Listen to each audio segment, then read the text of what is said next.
Chapter 126, Reaching the Pinnacle of Life. Beifeng and Li Yun had indeed met before. And I've seen him more than once. They are all leaders of resistance organizations, and occasionally exchange materials, information, etc. But the famous Commander Beifeng was dead. And now it was Su Xia who lived in this body. And Li Yun is no longer the Li Yun he once was. Su Xia can be sure that this guy is a pure player, and not a special time traveler like him. Because Lin Shan, an ordinary player, can see the nickname above Li Yun's head. I remember that Li Yun has level 2.7 psychic power, Su Xia said bluntly. But the guy sitting over there doesn't seem to be that strong. Alas, this is because my psychic energy was taken away. Li Yun had already prepared his words. He showed a look of recollection inside. Not long ago, I was accidentally caught by someone from the machine tribe, and all my spiritual energy was taken away from me.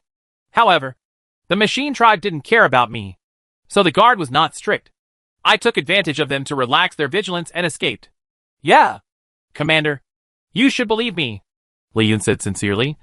After all, you also escaped from the mechanical tribe's laboratory. I think you must have the same feeling as me. On both sides of the long table, managers from other organizations spoke out one after another. The leader of the Black Bear organization said, Commander, Brother Li Yun's strength has indeed declined. But you cannot doubt him just because his strength has declined. Yes, he even knows what kind of beer I like to drink. How could he be an undead? Another leader also spoke out in support. That player not only owns Li Yun's face, but also owns Li Yun's memory. Su Xia didn't know how he did it. But right now, most people are on Li Yun's side.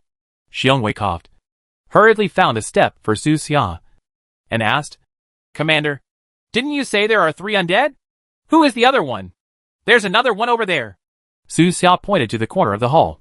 Everyone followed his gaze, and saw a big dog with golden fur. Woof woof. The big dog seemed very happy that so many people were paying attention to him. He barked twice and wagged his tail, looking very cute. This dog's doggy appearance makes it difficult for people to associate it with the undead.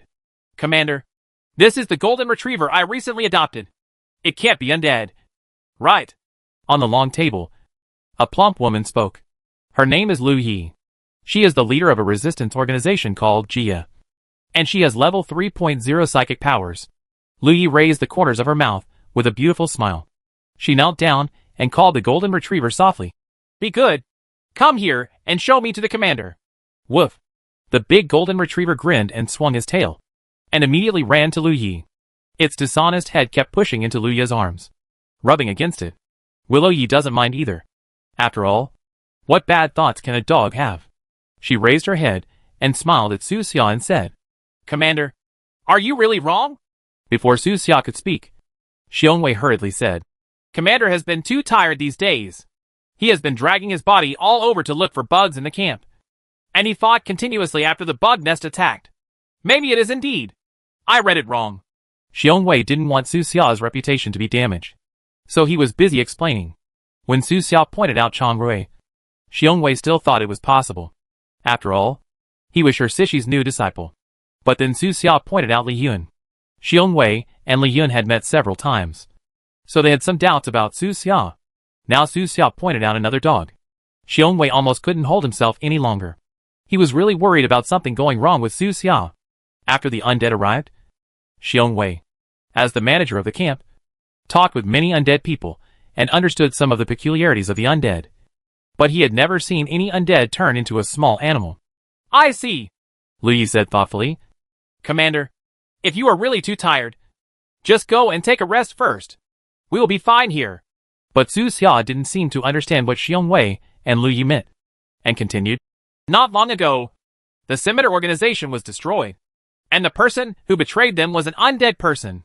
You should not want to make the same mistake again. Right. But Commander, you can't just assume that I am the undead out of thin air?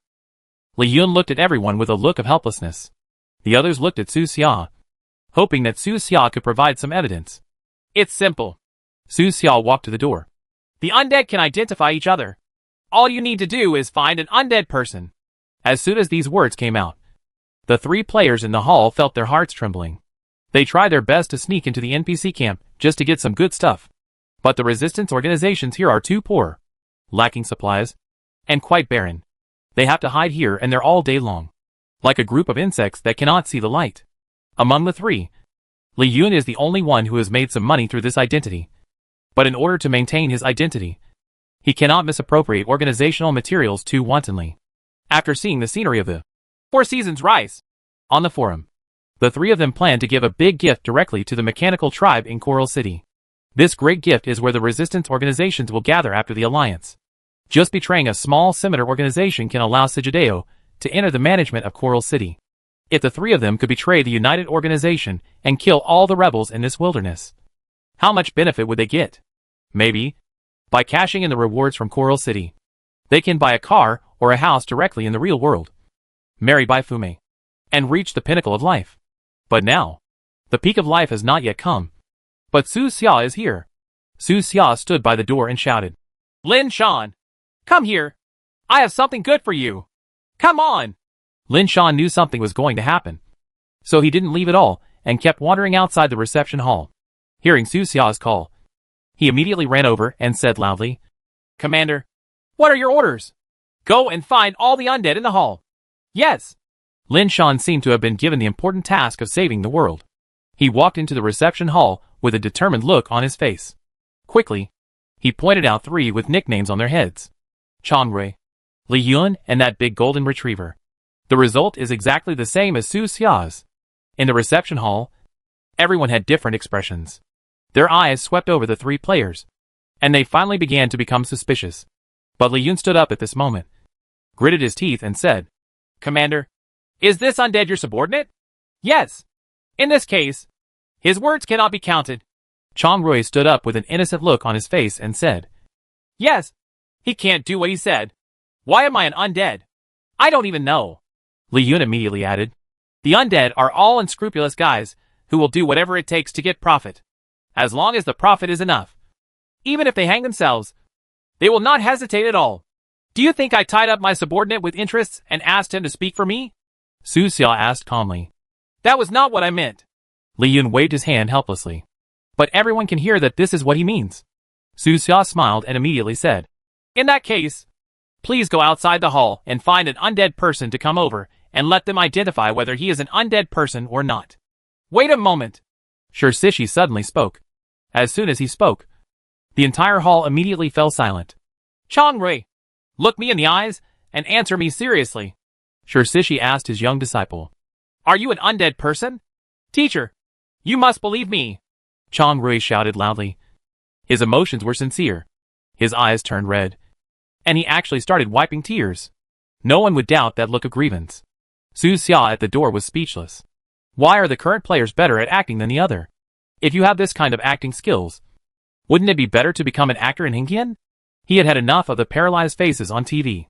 Shirsishi looked upright and asked Su Xia, "Young man, your prestige in this oasis camp is not low." "Right. Good. So what's your prestige among the undead in the camp?" "Master, do you suspect that I am colluding with those undead?" Su Xia laughed again. "I want to collude with so many undead just to frame your disciples. This will not do me any good. What if you don't want Camp Oasis to unite with the rest of the resistance?"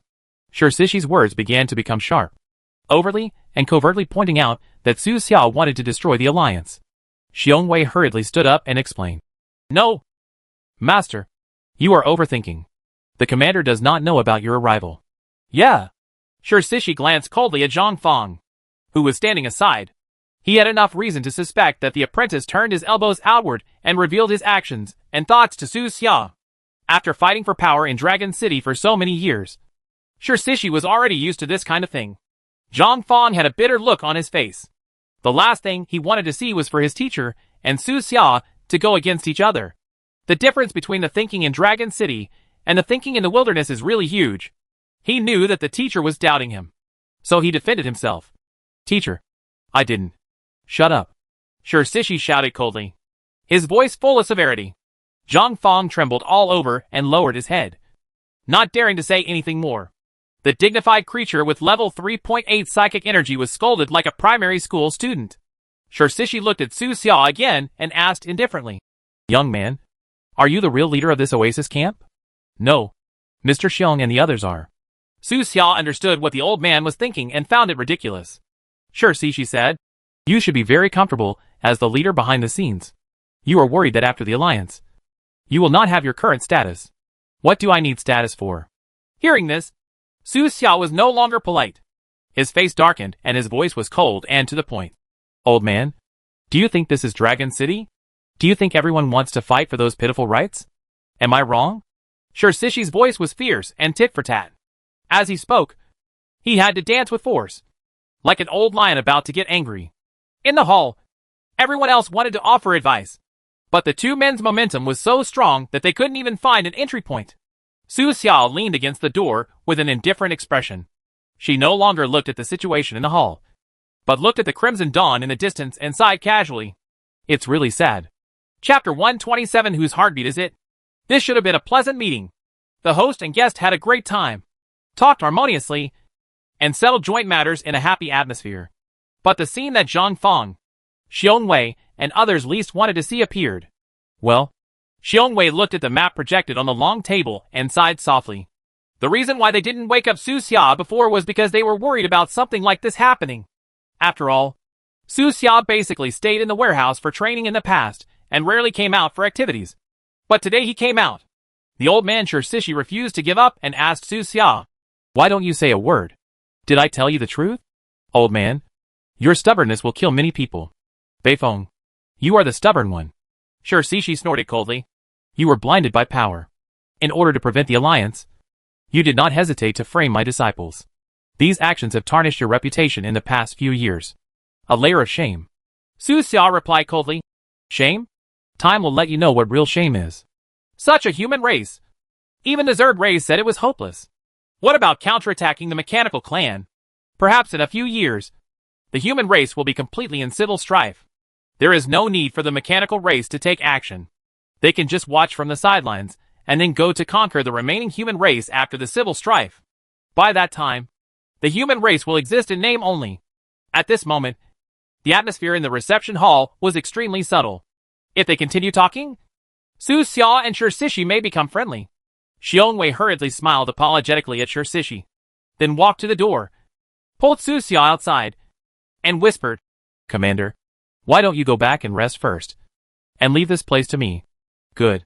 Su Xia didn't bother to argue here. He really had nothing to say. Arguing back and forth without reaching a conclusion will only waste precious time. Xiong Wei asked, "Commander, do you have anything to explain?" "Yes.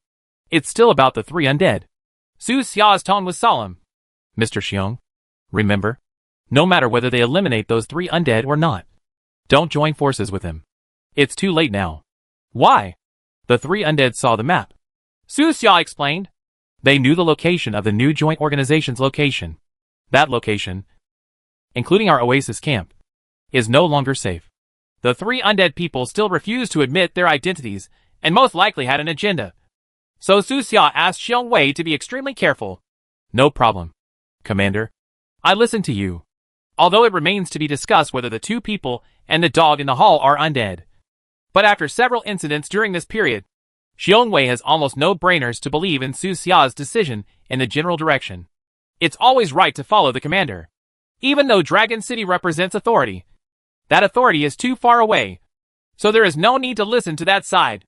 The two of them stay away from the reception hall, chatting as they walked, talking about the future of the Oasis camp. Xiong Wei asked, "Commander, since the Oasis camp is no longer safe, should we move away and find a new place? Well, now that the infestation is gone, it's time to go. There are also a large number of players in the Oasis camp, and it is not safe to stay here after all. But once they leave, these players will become wandering players and lose equipment dealers, potion dealers, trading shops, etc. The road to upgrade in the future will be very difficult." Su Xia explained. Most of the people withdrew, leaving only a handful to maintain information exchange with these undead, provide them with some equipment and potions, and control their movements at any time. That syndicate seems to be doing the same thing. Well, they have done a good job in this regard. Su Xia nodded. The undead are the lamplighters of the new era, and we cannot be completely separated from them. On the surface, an Oasis camp remains. Secretly, most people go to new locations and live happily ever after. This is the safest. Mr. Xiong, do you have any ideas about the location of the new Oasis camp? There is one. Ever since he became the manager of the Oasis camp, Xiongwei has been considering a way out. In fact, he had already selected several backup locations. One of them is also located in the endless hills of the southwest region. It is very hidden and extremely safe, but it is just too far away. It will take at least 3 days to move there. When Su Xia heard Xiongwei's idea, he immediately said, 3 days is just 3 days. It doesn't matter if it takes longer. Safety is the most important thing. But, Commander, it's too far away from Coral City and Waste Armor City. It will be inconvenient to transport various supplies in the future. It's okay. We'll figure out how to transport the supplies later. If it's really inconvenient to transport, you can come to me. Good. Xiongwei is also a decisive person. Otherwise, he would not be able to secure his position as the manager of the Oasis camp. After listening to Su Xia's words, he already made a decision in his heart. There are now more than a dozen resistance organizations here in the Oasis camp, plus a large number of residents who have slowly settled here before. The overall strength is strong enough, and there is no need to unite with others. The only thing that needs to be done now is to let the more than 10 resistance groups stay. We can't let that old Geisher Sishi take anyone away. Commander, I'll go back first. Xiongwei had to go back to continue the meeting. Although the alliance could not be negotiated, sufficient work had to be done on the surface. Su Xia did not return to the warehouse. He is in good health now and does not need rest. Since he was about to evacuate, he had to visit the insect nest again. The reward for the mission to save the Oasis camp was never distributed. Maybe he missed something. At this time, Zhang Fang hurried out of the reception hall, caught up with Su Xia, and said apologetically, Commander, my teacher has this temper. You must not take it to heart. Well, don't worry, Mr. Zhang. Teacher, he rarely quarrels with others. In Longcheng, he always keeps his word. Zhang Fang talked as he walked and explained a lot to Su Xia. After a while, he found that Su Xia was about to leave the Oasis camp, and the direction was southwest. So he asked, Commander, are you going to the insect nest? Just go and have a look. Maybe there are still bugs left in there. Okay, let's go together. Zhang Fang didn't want to stay in that subtle atmosphere of the reception hall anymore. He could clearly feel that not only the teacher was dissatisfied with him, but also the way the other disciples looked at him was not right. The mentality of comparison in Longcheng is really too serious. The current Zhang Fang, judging from his performance during this outing, is at the bottom among all the disciples. In previous contact messages, he had praised Su Xia lavishly. Unexpectedly, Su Xia and his teacher had a calm exchange as soon as they met. On the way to the insect nest, Su Xia suddenly thought of a question and asked Zhang Fang, Mr. Zhang, you said before that Dragon City is now divided into 3 parties. Which party do you and your teacher belong to? The teacher and I both belong to the Tianqing Academy faction. Zhang Fang thought for a while, without reservation, and began to tell everything. Within Dragon City, in addition to the City Lord's faction, there are also 2 larger forces, Tianqing Academy and KU Research Institute. These 2 organizations have existed since the establishment of Dragon City. Tianqing Academy, as its name sounds, is just an institution for teaching and educating people. But it involves not only education, but also all aspects of Dragon City's affairs. At present, the ministers of several important departments within Longcheng all came from this academy. Their lineage is also called the Academic School. As for the KU Research Institute, this organization almost completely controls the entire research department of Dragon City. Zhang Fang said. In addition, most private research institutions in Dragon City have received funded by the KU Research Institute, and the actual controller of this organization is the current Deputy City Lord. Listening to his story, Su Xia gradually got the general structure of the entire Dragon City in her mind. The 3 parties check and balance each other, but none of them seems to have found a good balance point. On weekdays, there are constant frictions. Dragon City's internal meetings often break up on bad terms. Every time there was a meeting, people from the 3 parties would quarrel at the venue. Sometimes they would get into a fight if they disagreed, and they would often get into bloody blows. Especially when it comes to the distribution of benefits. The 3 parties can argue at the conference venue for days and nights. Zhang Fang said frankly. But when it comes to doing practical things, they will push each other. Dragon City has been established for so many years, and the benefits have not been completely distributed. Okay. No. They will fight for even the smallest interests. The 3 parties will not let go of any place where there is oil or water. Zhang Fang talked about his personal experience. Just 2 years ago, The City Lord's Hall needed to be renovated. At first, people from the City Lord's faction were responsible for it, and spent a lot of money to decorate the hall with splendor. Not long after, an inconspicuous tile suddenly fell off in the corner of the hall. So the academicians applied for funds to remove all the original decorations and redecorate the entire hall. Oh, I understand. Su Xian nodded slightly. It sounded very familiar. This is similar to road construction. It is clear that there is only a small crack in the road, but the entire road has to be shoveled. Zhang Fan couldn't help but sigh. The money spent on this is unimaginable. If it were used in the army, I don't know how many soldiers could be trained. Su Xia said. If we fall into civil strife, it will be useless no matter how many soldiers we have. The commander is right. Zhang Fan was deeply impressed. Many powerful dynasties collapsed from within. The two of them walked and chatted. And it didn't take long before they came to the gap created by the Zerg. That night, after Su Xia and Zhang Fan left, Xiongwei sent many soldiers over and completely cleaned up the insect nest, burning all of them without leaving even a trace of carrion. Now standing on the edge of the crack, looking in, you can see the stone walls that were burned black. It stands to reason that no bug should survive. But the insects are an unreasonable race, and the vitality of this race is terrifyingly tenacious. Su Xia sent countless nanorobots to check. The interior of the insect nest was also pitch black, with no sign of life. But when those nanorobots entered the depths of the insect nest, they made something unusual. Is this a heartbeat? In the feedback of the nanorobot, Su Xia heard a strange sound. Boom, boom. This is a rhythmic beat, very much like the human heartbeat. Su Xia's eyes narrowed, and she carefully observed the depths of the insect nest through the robot's vision. The nanorobots continued to move forward, going deeper and deeper, and were about to reach the place where Su Xia and Zhang Fang met the insect mother. At this moment, in the darkness, Su Xia saw a ray of dark red. Come on, Mr. Zhang. Let's go down and take a look. After saying that, Su Xia jumped up and jumped straight into the gap. Zhang Fang followed closely and also jumped down. This time, neither of them were wearing armor or exoskeletons. It was actually dangerous to jump from such a height, but the cliff had a certain inclination that allowed the two of them to use their strength. At their level of strength, it would be ridiculous if they were thrown to death. On the ground of the insect nest, there were still a lot of traces of flames, and the air was not very fresh, and it smelled full of stench and burning smell. Commander, please note that the air here does not seem to be well circulated. If you feel unwell, please exit immediately. Neither of them relaxed their vigilance and paid careful attention to their surroundings. Zhang Fang still had the same academic style, taking notes as he moved forward. He seemed to have a small camera with him at all times. Looking around, there were burnt blackened bones everywhere. There is a distinguishable internal skeleton. And then, there is the bug's hard exoskeleton. Click. Su Xia casually stepped on a bone and found that it was very relaxing to step on it. Both the sound and the touch were very comfortable.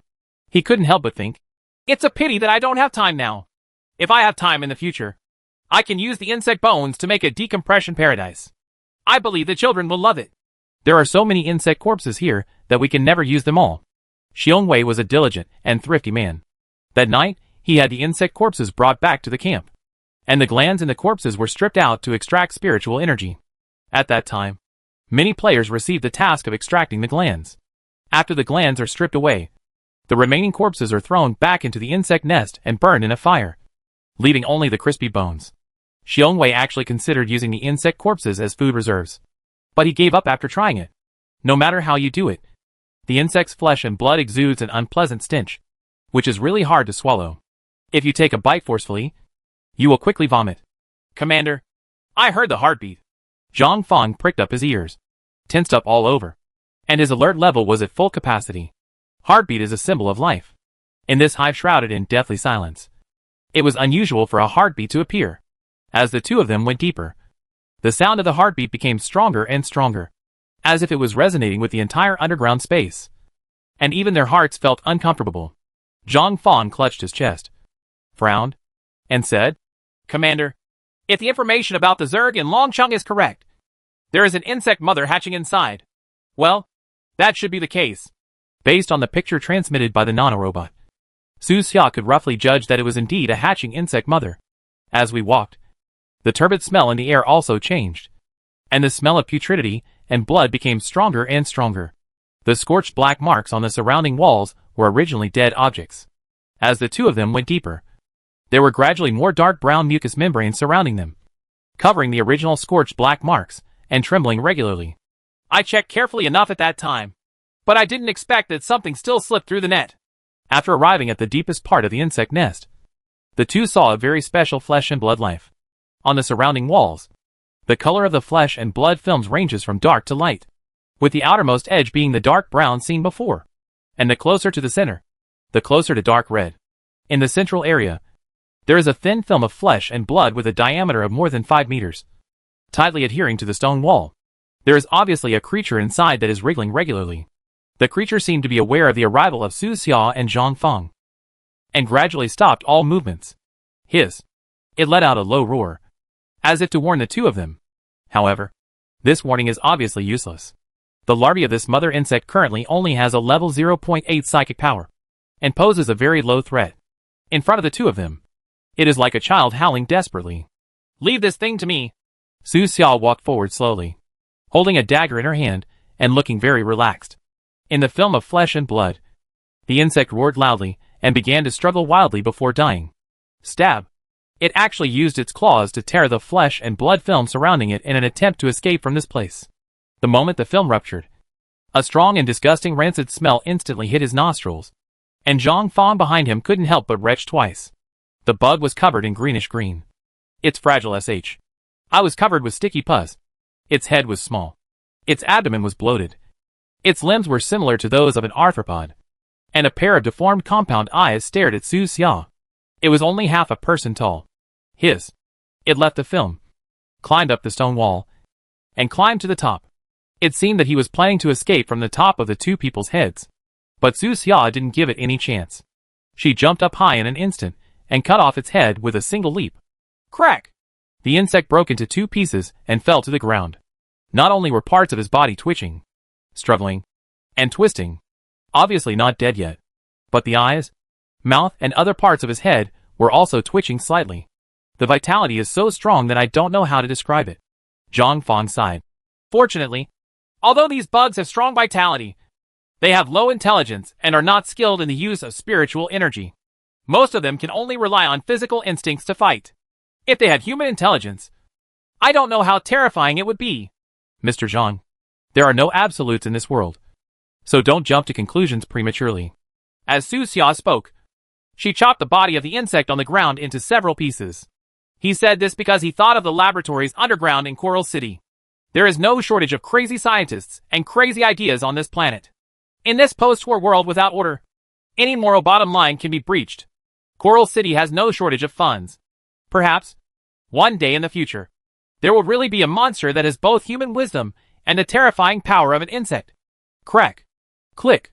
Within a moment, the insect was chopped into more than 10 pieces. Even so, some limbs were still trembling.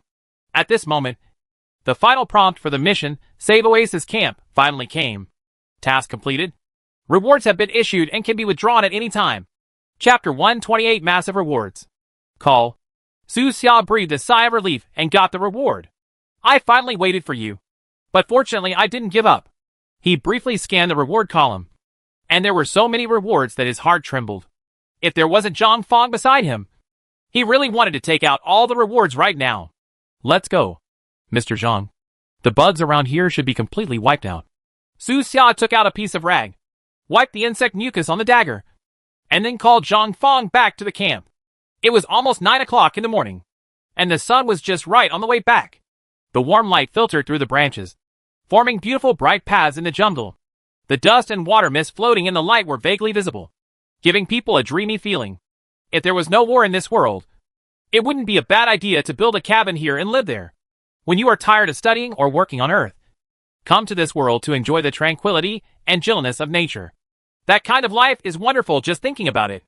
On the way back, Zhang Feng asked Su Xia, Commander, will you still go to the hall? Su Xia asked, Why does Mr. Zhang ask this? I'm afraid you'll start a fight with the teacher. Mr. Zhang, do you have no confidence in me or your teacher? Su Xia asked with a smile. No matter what, we are all our own people, and fighting is always bad. Zhang Feng had a complicated expression, and did not answer the question directly. In fact, his teacher Shirsishi has level 4.7 psychic power, and is a top-notch master in Dragon City. Su Xia had only shown level 3.9 psychic power before, and the gap between the two sides was still far away.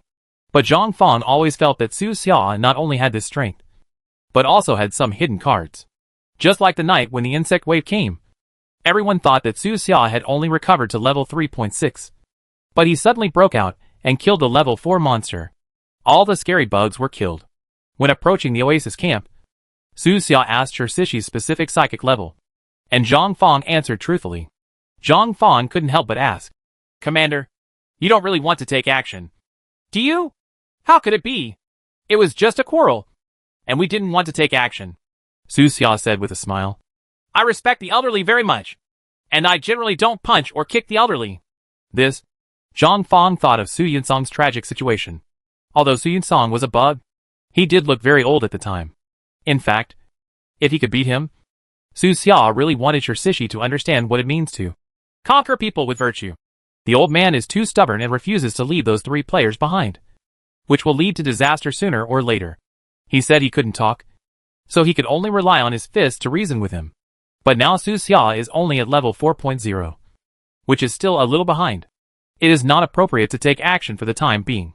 They can only let Xiong Wei and the others deal with the old man slowly. "Mr. Zhang, I still have things to do. I'm going back to the station first." "Okay, Commander. Walk slowly." Zhang Fang breathed a sigh of relief, but was afraid that Su Xia would go back to find trouble for his teacher. Su Xia returned to the warehouse and immediately closed the warehouse door. He sat on the sofa, took a deep breath, and began to carefully check all the rewards for Save Oasis Camp. This is the longest and most difficult task he has done since entering the game. The first thing that caught his eye was a long sword with a strange shape. Name, Skeleton Sword. Level 5 Psionic Equipment. Type, Main Weapon. Description, from the starry sky. Produced by the ancient Hastings family. It has been tempered for thousands of years, combining elegance and domineering. The quality far exceeds ordinary 5th level equipment. It is a must-have product for home travel and killing. Something from the stars again. Level 5 Equipment. This is the ceiling of equipment that Su Xia can currently access. He clicked to take it out, and immediately, there was a heavy long sword in his hand. The blade of this sword has 8 sides. It is hard and straight, and the blade is sharp. The fine lines on the surface are like flowing clouds. But the material of the sword tandem, and the hilt is a special insect skeleton, which looks a bit creepy. Good baby! Su Xia thought of the cool scenes of sword-wielding knights traveling in the future. He played a few sword flowers casually, and then put away his sword. The subsequent reward was 5 cards that increased all attributes by 1%, which Su Xia used directly. After that, there are 5 3-minute full status cards. But this card is different from what Su Xia got before. Name, 3 minutes full status card, intermediate. Level, unleveled item. Type, auxiliary items. Description, applicable to level 4 to 6 psychic creatures, allowing the user to have full strength within the next 3 minutes. Judging from its description, it just suits Su Xia now. He carefully put away the card and continued to check the next reward. Next up turned out to be a Universal Defense Skill Book Psychic Shield. After entering this world, many enemies and friends Su Xia encountered had this defensive skill, but he himself did not. It seems that the former Beifeng commander was unlucky and never learned this thing. Moreover, he has armor protection, so it's okay not to learn it for the time being. Su Xia didn't hesitate and learned it directly. One more skill is better than anything else. It can always save your life at critical moments. Next, there is another skill book. Name, Zerg Deterrence. Level, unleveled item. Type, passive skill. Description, after learning, it will have a certain deterrent ability against all Zerg units. The output damage will be increased by at least 5%, and the damage taken will be reduced by at least 5%. There is no upper limit. Nice one. Su Xia learned directly. And suddenly, there was another skill in the passive skills column. These passive skills do not require psychic stimulation and can be taught to players.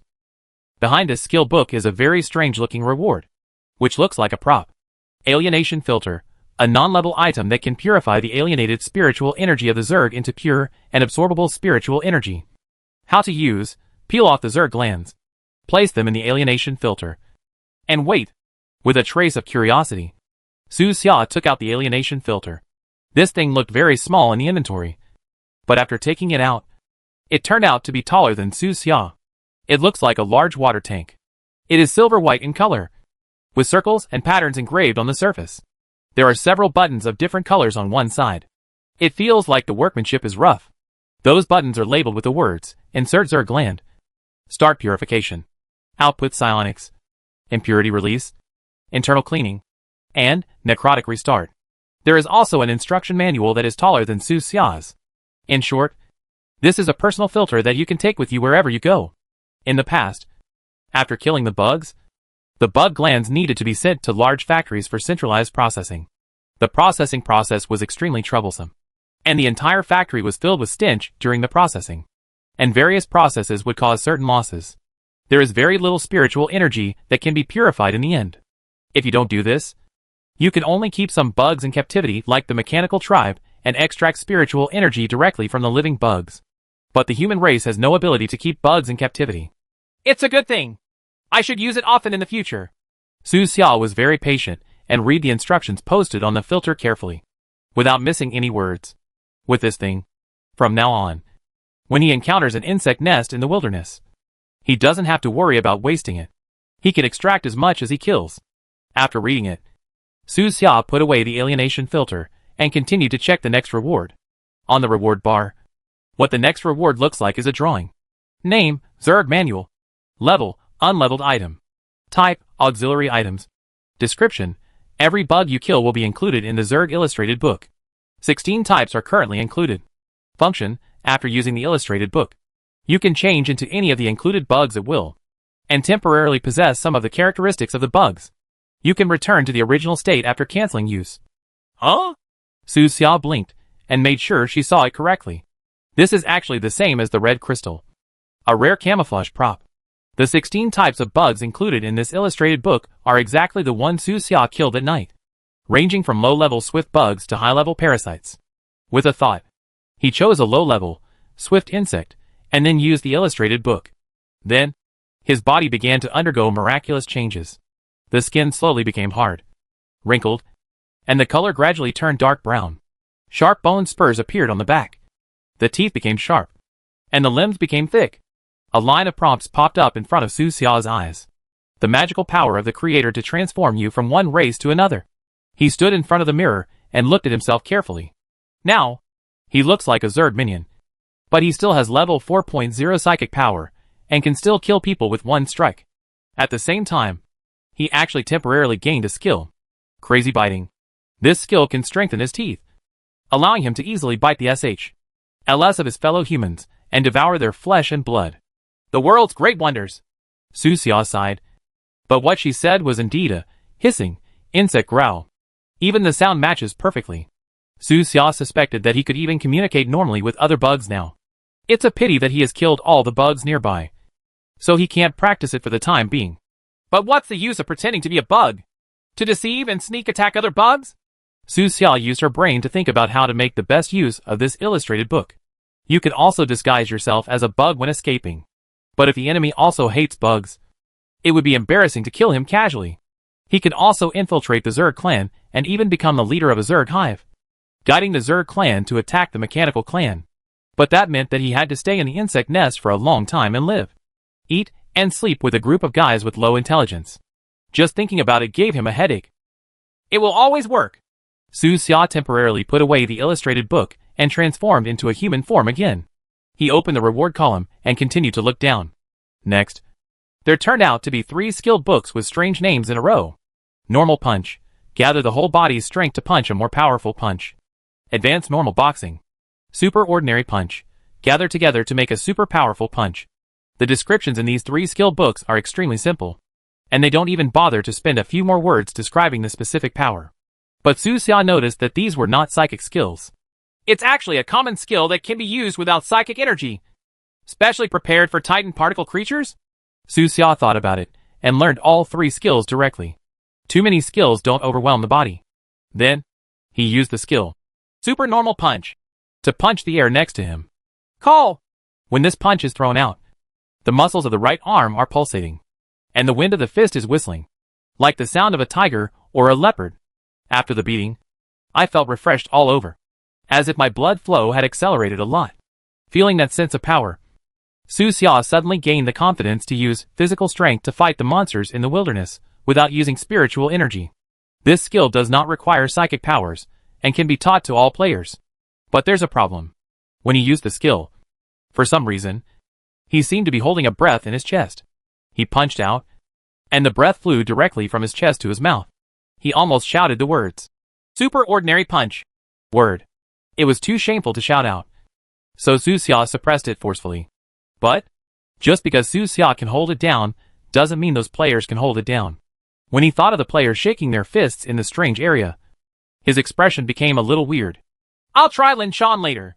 Su Xia temporarily suppressed this idea and continued to check other rewards. This mission also rewarded a lot of titanium particles. After receiving it, Su Xia was promoted from level 23 to level 24, and her level was still far ahead. Then came Su Xia's most anticipated reward. A total of 21 junior psychic potions were awarded, and 9 intermediate psychic potions were also awarded. There are also 4 high-level psychic potions, but they can't be used yet. After taking out these potions, there are only 2 items left in the reward column. A book and a heart. Su Xia took out the book and read it. Name: Notes of Dr. Agar. Level: unleveled item. Type: auxiliary items. Character description: Agar, the evil scientist of the 7th Empire, is obsessed with the research of hybrid creatures of human race, Zerg race, and machine race. The research work he is engaged in is considered illegal within the Empire. He was killed by the Imperial Guard 3 years ago, and remains. Download this crazy note. Item description: from the starry sky. A terrifying diary full of madness, evil, chaos, and fantasy. Please do not open it easily. Seeing the words "please don't open it easily," Su Xia immediately had the idea of opening it. This notebook is very thick, thicker than a normal 1 yuan coin standing upright. The cover on its surface feels very strange and delicate. I don't know what kind of material it is made of. There are simple and rough patterns of 3 tribes of creatures drawn on the cover with black ink. In addition, there are many weird and abnormal tentacles painted on the edge of the cover. The paintings are very realistic, as if these tentacles are about to stick out from the book. Su Xia opened the cover and came to the title page of the book. On the title page, there are a few words left by the crazy doctor. "I have seen hot and crazy stellar storms, and I have also witnessed the beautiful and unique butterfly nebula. I have walked alone on a planet full of diamonds, and traveled with asteroids full of gold. When life fades, I see electronic roses blooming in the mechanical wasteland. Everything is so beautiful and yet so empty." This doctor seems to have seen too much, so he has different thoughts about life than ordinary people. There are so many strange things in the universe, and every planet may give birth to a special civilization. Su Xia turned to the next page and saw some crazy and bold guesses and ideas. As far as knowledge is concerned, this doctor can obviously crush the entire blue star, so the idea he proposed seems to be possible. What follows is probably how the doctor implemented his idea. This book is really too thick, and Su Xia doesn't have time to finish it yet. He put it away carefully, and then took out the last reward, a heart. The heart was dark red in color, and was only the size of a baby's fist. Name: Heart of Chaos. Description: while traveling the universe, Dr. Agar accidentally discovered an ancient mysterious temple floating in the void. In the temple, he stole some of the blood from the corpses of the gods to create this heart full of chaotic power. Drop your blood on the heart, and you will get a clone that can grow. God? After seeing the description, Su Xia fell into thinking. There are no gods in this world. The so-called gods may just be creatures with more powerful spiritual powers. He only has level 4.0 psychic powers now. But he was already an omnipotent god before those defenseless mortals. Things above the starry sky were too far away, and Su Xia was too lazy to think too much. He focused on the function of this heart. "Can I create a clone?" Su Xia pondered. "I already have a clone, but it can only share my power and cannot grow." But according to the item description, the clone created by this heart can actually grow. "If that's the case, my grow-up clone will be a big help to me." Su Xia thought for a moment and took out a dagger. Then, he gently cut his finger, squeezed out a few drops of blood, and dropped it on his heart. Bang bang! Suddenly, the heart started beating. It was like a newborn baby, greedily absorbing Su Xia's blood. Immediately afterwards, tiny blood threads stretched out from the heart, gradually intertwining into a network of flesh and blood. spreading in all directions, as if to cover the entire warehouse.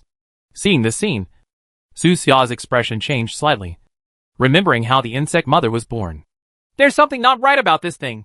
He held the dagger tightly and stared at the beating heart. If anything goes wrong, he will end his life without hesitation. At this time, a progress bar popped up in front of Su Xia's eyes. The clone is being cultivated. The current progress is 1%, 2%, 3%. High speed. And the heart, wrapped in a thin film of flesh and blood, was also changing rapidly, gradually taking on the appearance of an embryo. But as the progress bar gets closer and closer to 100%, Su Xia's face becomes increasingly ugly. Although the embryo looks somewhat human, it also looks a bit like a bug. Moreover, those threads turned from flesh and blood were still devouring metal, swallowing some of the metal items around the warehouse.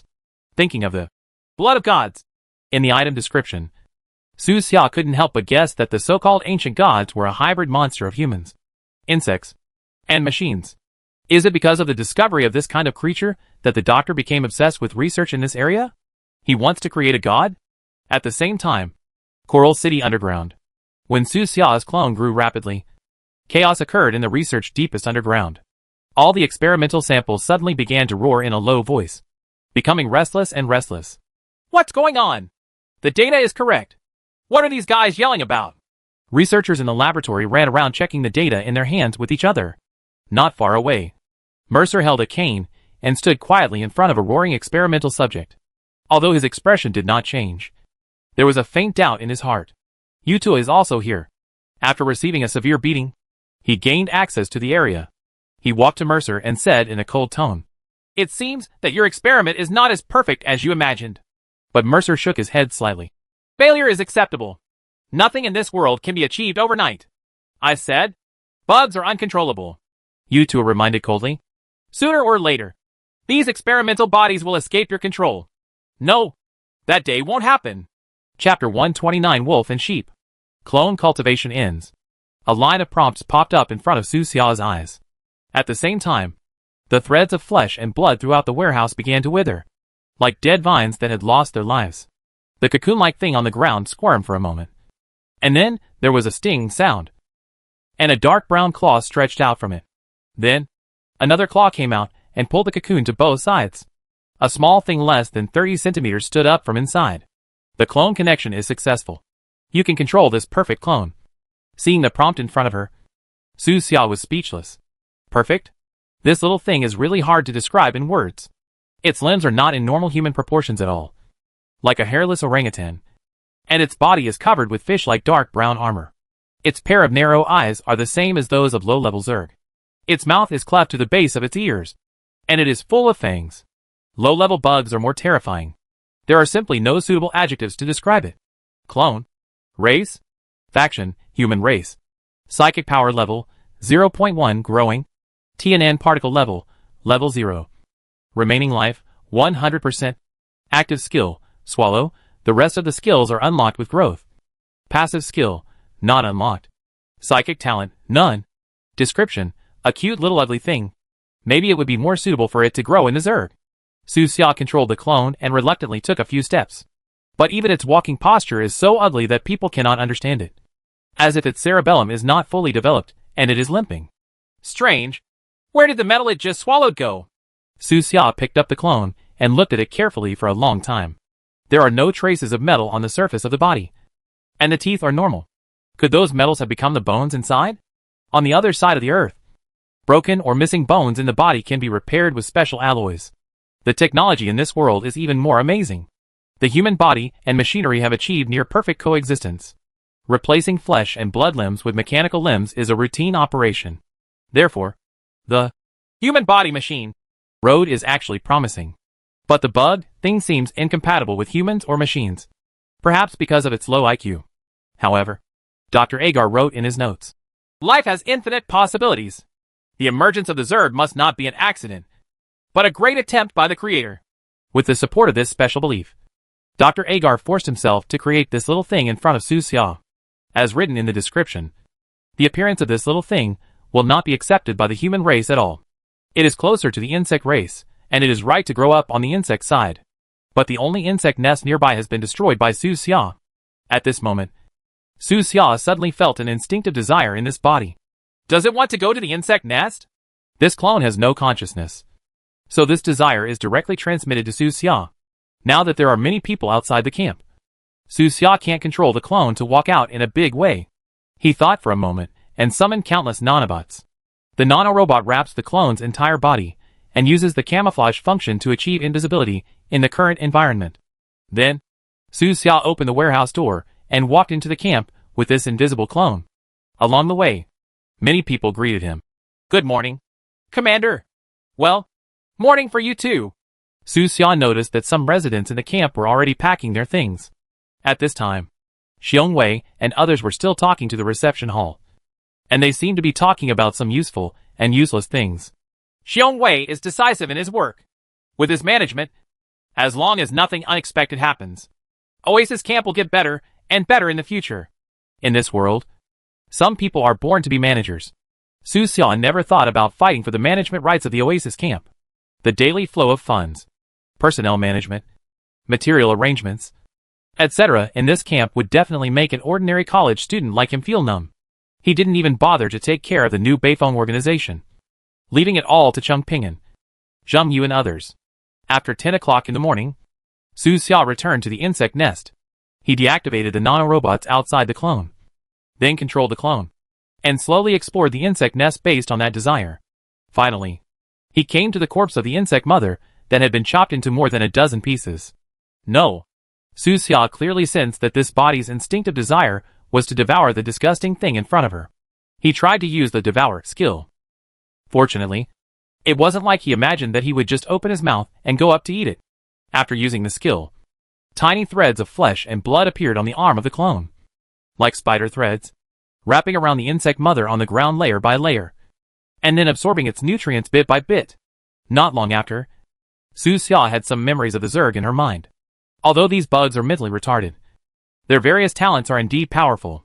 This kind of ability to read memories is also available to advanced military fear parasites.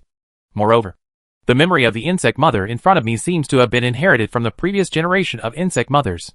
After a while, Su Xia got the hint. End of swallowing. Your clone grows to level 0.3. Your avatar unlocks the active skill, tracking, and you can find the locations of other insect nests.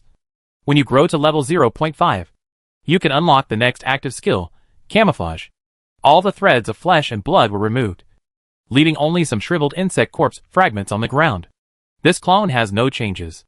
Su Xia clicked skill tracking to view its detailed description. Tracking. Bugs will emit a special information material to help them achieve pathfinding, communication, marking locations, etc. Using this skill, your avatar will capture the information material emitted by other bugs, thereby finding the bug where it is located. Nest. Note, bugs prey on the weak. Even bugs in the same nest may kill each other. Please ensure that your clone has certain self-protection capabilities. After reading the description, Su Xia was thoughtful. The ability of insects seems to be similar to that of some insects in nature on the earth. Su Xia had a thought and used this skill. After a while, Su Xia felt some special substances around her through the feedback from her clone. This is an insect nest, and this special substance is naturally everywhere. The feedback from the clone is also mixed with some of the body's instinctive desires. This body wants to go to the wilderness to find other insect nests, and then absorb power and grow in the insect nests. Su Xia thought, that's not bad. Anyway, this little thing can't survive on the human side, but he can still too weak. Although this body looks ugly, it will also be a big help to Su Xia when she grows up. So he has to try to keep it as safe as possible. There are high-level monsters everywhere in the wilderness, and Su Xia can't always accompany her clone to find the insect nest. Without thinking too much, he immediately took out a low-level psychic potion and plunged it directly into the clone. Hey, the hallucination actually feeds back to the body. Su Xia shook her head, and the hallucination after being injected with psychic energy appeared again. He immediately cuts off contact with his doppelganger. The clone fell to the ground with a snap, motionless, like a still warm corpse. Su Xia continued to inject more psychic potions. Your clone is upgraded to level 0.4 psionic power. Your clone is upgraded to level 0.5 psionic power and unlocks the active skill, camouflage. After repeatedly injecting more than 30 primary psychic potions, the clone psychic level increased to level 0.9. Unlock the fourth active skill, fangs and sharp teeth. Su Xiao waited in place for more than an hour. By the time he connected with the clone again, the dizziness caused by the hallucination had been reduced a lot. He controls the clone and uses the third skill, disguise. The next moment, the scales all over the clone's body began to change. The color slowly changed from dark brown to pure black, getting closer to the ground. Chameleon? Su Xiao was curious and took the clone outside the insect nest. He controlled the clone to lie on a big tree, and then used the camouflage skill. After a while, the appearance color of the clone gradually approached the light gray of the tree bark, and even the appearance of the cracked bark was imitated. If you don't look carefully, you really can't tell. With this skill, the clone's ability to survive in the wilderness is greatly enhanced. The fourth skill is the attack skill, which can strengthen the teeth and claws. It is extremely powerful and can tear ordinary animals into pieces with just a few claws. It should be almost done. With these abilities, plus level 0.9 psychic powers, it is enough to protect yourself in the wilderness.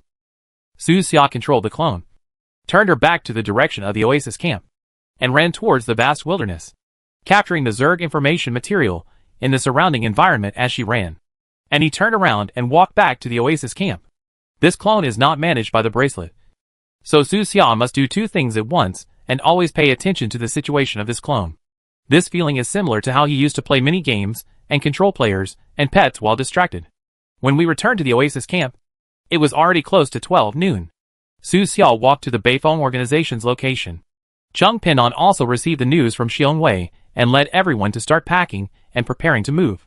The wounded are all lying down. It's not enough for all the troops to go into battle to clean up this little thing. He waved his hand, and some of the wounded who wanted to help were pushed back onto the bed. After these 2 days of development, the number of people in the new Beifeng organization has reached close to 300, which is considered a considerable force anywhere. In Coral City, 300 armed men could attempt to storm an office building. In the excellent African region on the other side of the world, 300 people can even subvert a political power. Peace. Continue. Su Xia took out 5 low-level psychic potions and threw them to Cheng Pingan, who was busy. Cheng Pingan hurriedly caught it and said loudly, "Thank you, Commander. You're welcome. You've worked hard during this time." Su Xia nodded slightly, then found Zheng Yu, and also gave Zheng Yu a few psychic potions. Zheng Yu wiped the sweat from her forehead and chuckled. "Commander, you seem to be in a good mood. Well, I gained a lot today." Su Xiao looked around and saw that there were many talents in the new Beifeng organization. Lin Shan is also here, helping to organize and pack supplies. He is now facing the same problem as the original. For season's rice, the organization is about to leave. But as a player, he cannot leave together. Fortunately, the Beifeng organization would leave a few people behind to help him. Lin Shan was not a shameless player like Ciji Dao, and he would not beg to go with him shamelessly. "Lin Shan, come here. Come on." Lin Shan immediately put down what he was holding and trotted all the way to Su Xia to stand at attention. Su Xia asked him, "Have you ever learned active skills?" "I have learned too." Lin Shan answered truthfully. "Sister Zheng Yu taught me a bow and arrow skill, and brother Xu Chui taught me a trap skill. They are both very practical. Come out and let me see." "Yes." Lin Shan followed Su Xia and left the Beifeng organization station and came to the strange area on the edge of the camp. The night when the insect nest came, he killed many low-level bugs, and his level had been raised to level 18, making him stand out among the many level 14 to 15 players. Su Xia especially found an area with monsters at level 10 to 15. Under his gaze, Lin Shan took out a pair of bows and arrows. "Call out!" With one arrow shot out, the health bar of a little monster in front was instantly reduced by 1/5.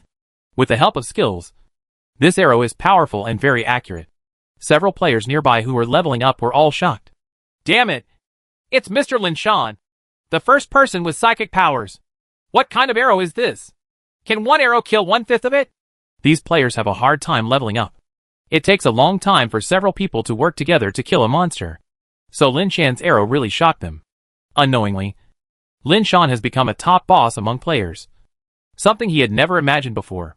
And it was Su Xia beside him who brought him all this honor. "Commander, look!" Lin Shan showed off his trap skills again. This skill is also very powerful. It can kill 1/6 of the monster's blood at one time, but it just needs to wait for the monster to step on it. Well, they are all ordinary skills, and do not require psychic energy to be used. Su Xia probably estimated the power of these skills, and felt that they were not as powerful as his normal punches.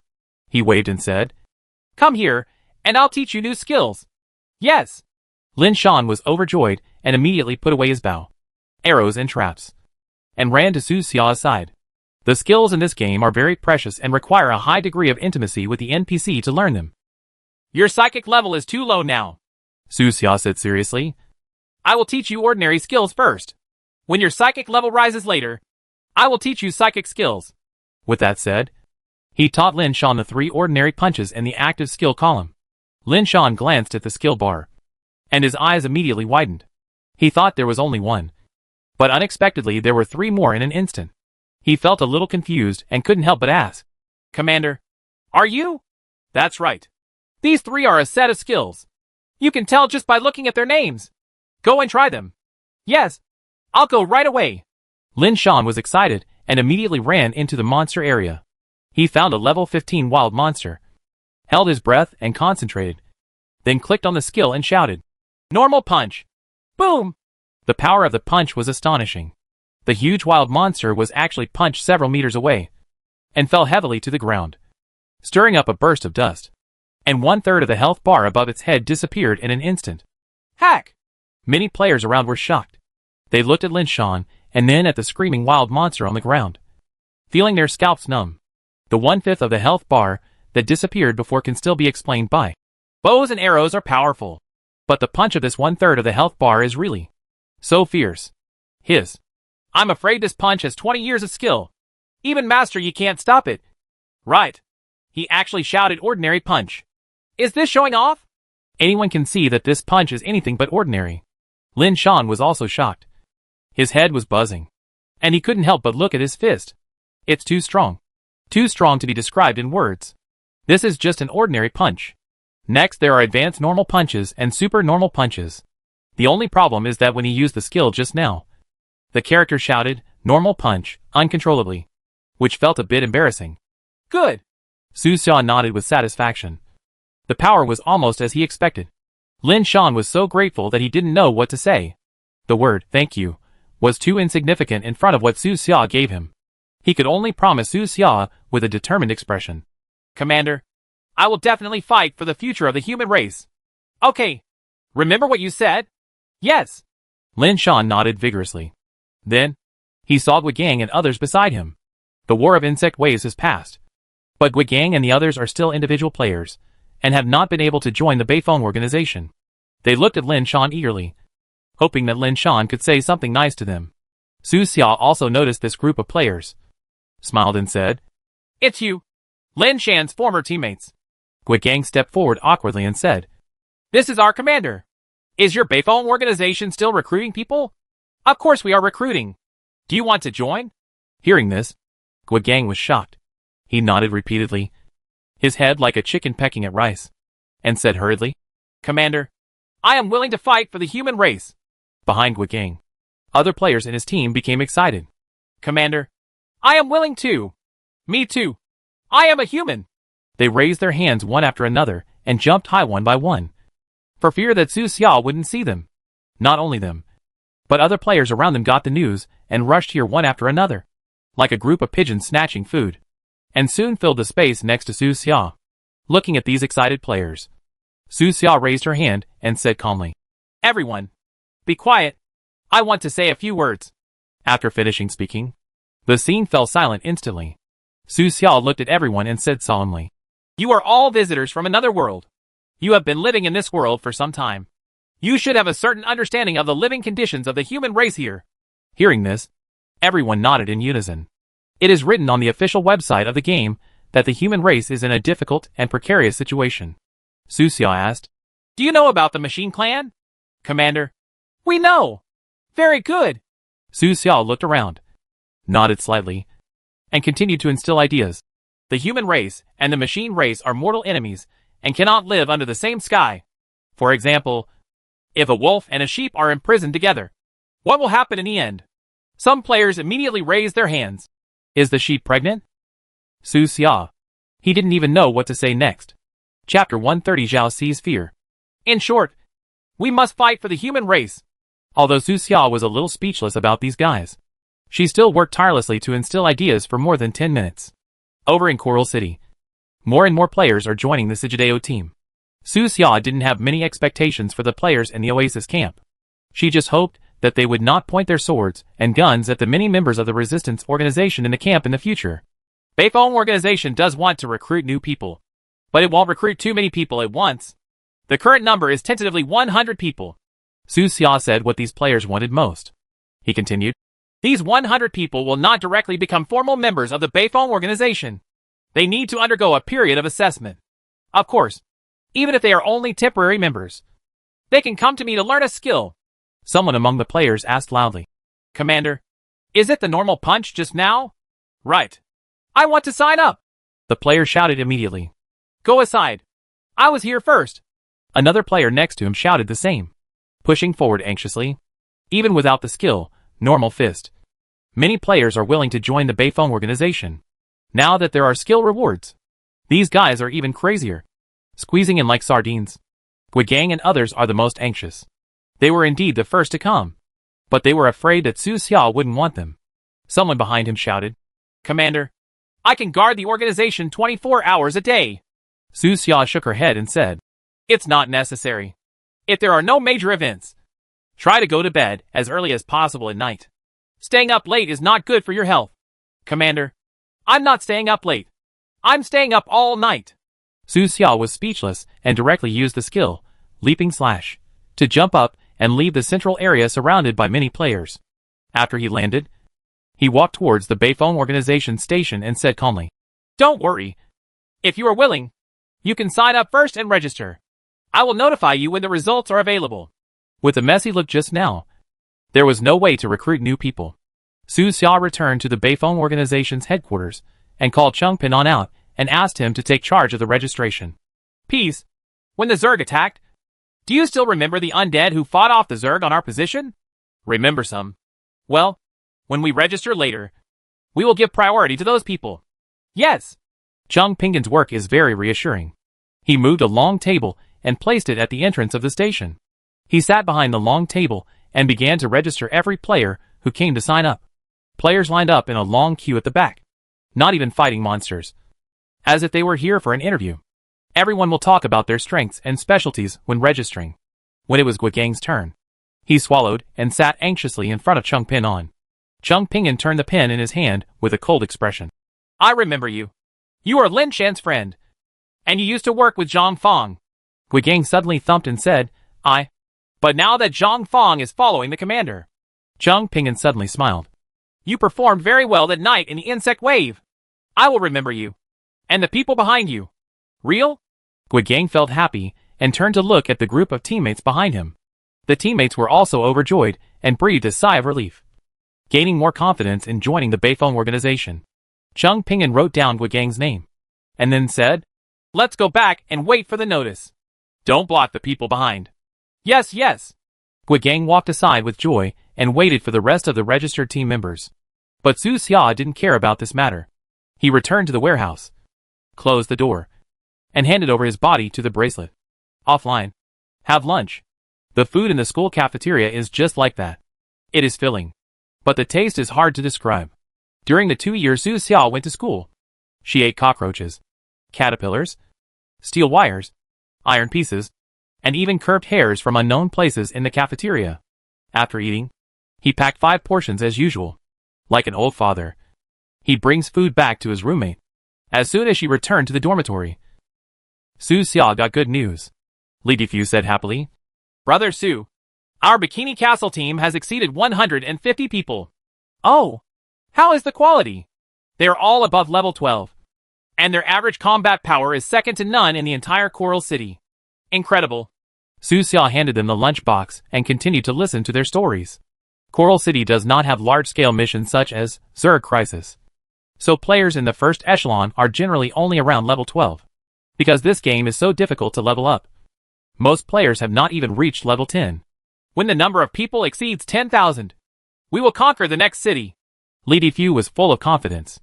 At that time, we will be the city lords ourselves, collect taxes from the entire city, convert them into real-world money, and give some to the people in the team. If you keep a little for yourself, then your life will be beautiful just thinking about it. This is a good idea. But don't be too greedy when the time comes. And pay attention to people's livelihood. Su Xia climbed onto the bed and said with a smile, "Don't worry. We are not guys like Qi Lang with atrophic cerebellum." Another roommate, Li Sihua, raised his thumbs and boasted, "We are all taking care of students. These guys play games every day and never even attend class." Su Xia felt a little headache when she thought of them as city lords. After a few more brief conversations, he closed the bed curtains, opened the video app, and watched 2 episodes of SpongeBob to relax. At 2 o'clock in the afternoon, Su Xia got out of bed, took her textbook, and went to the classroom to listen to the class. At 6 o'clock in the evening, school is over and I go back to the dormitory. Su Xia activated the bracelet, returned to the game, and walked out of the warehouse to take a look. At the Beifeng organization's headquarters, Cheng Ping'an and Lin Shan were discussing specific candidates. Lin Shan knew that Cheng Ping'an couldn't see the player levels, so he took the initiative to help and eliminate those players whose levels were too low. Seeing this, Su Xia did not disturb the two of them. He returned to the warehouse, closed the door, and took out all the intermediate psychic potions, including the reward from the last mission. There are a total of 12 potions. I don't know how much it can be improved. Su Xia was still half lying on the sofa, picked up a potion, injected it into her body, and then closed her eyes. The hallucination strikes again, but this time, there was no such groggy feeling. Hoo-hoo. The gentle evening breeze blew over Su Xia's face. He opened his eyes and stood up slowly, surrounded by endless swaying weeds. At his feet, there was a very crude painting. Su Xia bent down, picked up the painting, and looked at it carefully. "Draw a hat? No, it's not a hat." A childish voice suddenly appeared. Su Xia raised her head and saw a little boy. Next to the little boy is a fox with red fur. Although she knew it was an illusion, Su Xia still smiled, held the painting, and asked the little boy, "Isn't there a hat on this painting?" "It's a giant python." The little boy blinked and replied, "The giant python is digesting an elephant." "Oh, I see." Su Xia looked at the painting in her hand again. Thoughtfully, the little boy asked him, "Can you draw a sheep for me?" "No, I can't draw." Su Xia smiled and handed the painting in her hand to the little boy. Afterwards, he sat in the grass and took advantage of this rare sobriety to talk a lot with the little boy. The little boy said that he came from an asteroid called B612. The asteroid was very small and had a rose he liked on it. Su Xia listened to the little boy's words and looked up at the sky with contentment. The sky is full of stars, like a frozen heavy rain. After a long time, the world of hallucinations began to blur. The little boy asked him, "Are you leaving?" I'm going to give you a star." "Thanks." As soon as she said these 2 words, Su Xia woke up. The warehouse is still dark. He sat up from the sofa and rubbed his brows. There were exhausted psychic potions at his feet. It was already 10 o'clock in the evening. He had spent nearly 4 hours in the hallucination world, and his psychic level had risen to 4.2.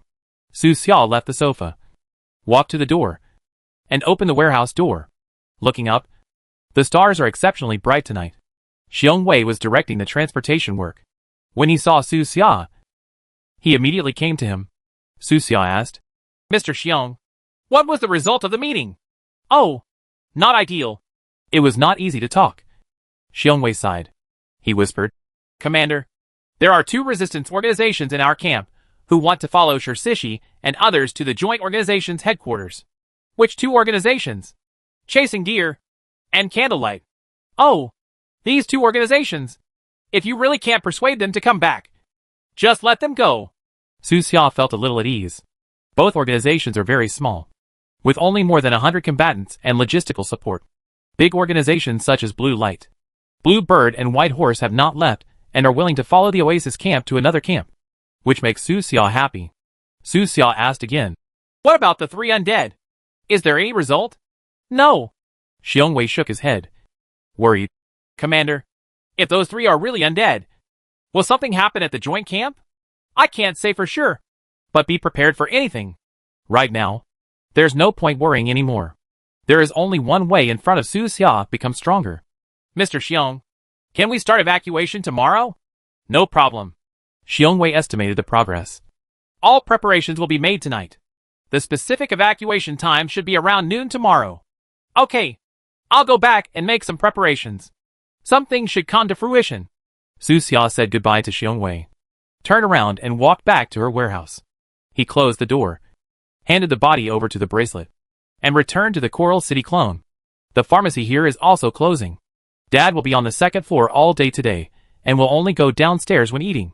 Through this day, the news that the masked stranger was still alive had spread throughout Coral City, and the rescue incident in the manor was also spread through various channels. Many people were shocked. The owner of the restaurant across the street, Xiao, lamented all day, saying that business could no longer be done, and he didn't know how long the whole city would be on alert. The wealthy people in the city were on tenterhooks. Some wealthy people actually began to do charity publicly, personally leading people to move boxes of various supplies to the refugee camps. And the refugees in the camp cheered in unison. Some refugees have even begun erecting plaques dedicated to the image of the masked stranger. The two brothers Hongbaofu were very happy after receiving the news, and they were very energetic when refining the medicine. TSK. The rich people in the city want to keep delaying until the refugees completely give up the idea of rebuilding their homes, and then annex large tracts of ruined land at a low price. But now they are afraid. Hongbaofu was in a comfortable mood all day long, humming a little tune at every turn. After the war, there was a lot of abandoned land all over the world. Sometime after that, wealthy people began to frantically acquire land around the city at extremely low prices, and they also targeted large areas of building ruins in the city. Therefore, the refugees' efforts to rebuild their homes were stopped. Moreover, many people will not become refugees at all because they also own land outside the city. However, after the war, Coral City did not recognize the land as belonging to them and did not allow them to build their own houses, citing a lack of information about the residents. Since then, the refugee problem has become more and more serious and has evolved into what it is today. The time soon came to 10:30 p.m., and the dad upstairs said, "Okay, close the door and continue training tomorrow." "Okay." Hongbaofu responded and threw the half-refined potion into the trash can. The precious material in the potion bottle was scrapped, and smoke billowed from the trash can. Su Xia, who was responsible for cleaning up the garbage, was speechless. The three of them performed their duties and quickly tidied up the first floor, then went upstairs to wash up. After 11 o'clock in the evening, snoring could be heard from both sides of Su Xia's room. After making sure the two brothers were asleep, Su Xia quietly left the pharmacy. Outside the city, in the suburbs, a deserted town underground. This is an old underground warehouse where many rusty food cans are stored, as well as some mechanical tools covered with spider webs. The entire warehouse was covered in dust and had been abandoned since the war. But today, special sounds sounded in the warehouse every once in a while. The one who made the sound was naturally Zhao Si. He was tied to an iron chair in the center of the warehouse. His mouth was sewn shut with bloody steel threads. His hands were still broken, and he spent a whole day in extreme pain and suffering. In the early morning, he was covered in injuries and lost too much blood. He was almost unconscious, but Su Xia forced him to drink a healing potion and woke him up again. After that, Su Xia left. Zhao Si was left here. There was only a dim old chandelier in the warehouse, and the dim light allowed him to barely see everything around him. But there isn't even a clock here. He had no idea how much time had passed. Every second was so painful that he felt worse than death, as if the pain would last until the end of the world. During this period, Zhao Si collapsed many times in despair. He fell asleep again and again amidst collapse and fatigue, and woke up again under the stimulation of pain. He still saw this dark warehouse in front of him. Crunch. Finally, the door to this underground warehouse opened again. Zhao Si heard footsteps, the expected soft leather heels. Then, he saw the nightmarish masked man. He endured the pain, struggled a bit, and moved his mouth to express his willingness to negotiate. The masked man didn't kill him. He must have had some conspiracy to imprison him for so long. Su Xia walked up to Zhao Si and waved casually. Click click dash. The steel threads that sewn Zhao Si's mouth snapped. Ouch! Zhao Si screamed, his mouth full of blood, and his voice was extremely shrill, as if he wanted to scream out the pain of the whole day. It hurts. It hurts so much. Su Xia stood aside quietly and let him shout. After a while, Zhao Si finally stopped, raised his head with difficulty, and asked through his mouth numb with pain. Who are you? You still don't know who I am? Su Xia was too lazy to stand, picked up a stool from the side, and sat in front of Zhao Si. After hearing Su Xia's words, Zhao Si endured the pain and searched his mind carefully. But he seemed to have too many enemies. And for a while, he couldn't be sure whose face was behind the mask. We should have no grievances and no grudges. Just each is his own master. He said this with a glimmer of hope. But Su Xia shook her head and said, Think again. Hearing this, Zhao Si trembled in his heart, knowing that his hope of escaping was slim. He said tremblingly, You are a killer. You will do things for money. I will pay for my life. Well, money is a good thing. Su Xia did not deny it. But some things cannot be measured with money. Hearing this, Zhao Si felt completely cold. The shadow of death gradually enveloped his whole body, even temporarily suppressing his physical pain, causing his brain to start running wildly, trying to find a way out for himself. Why on earth did the other party not kill him all day long?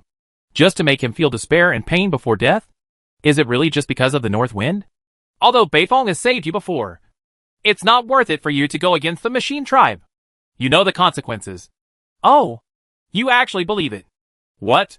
Zhao Si's expression changed. What did he mean? This masked weirdo was never saved by Beifong. Chapter 131. Is there anyone alive? There must be a reason for doing things.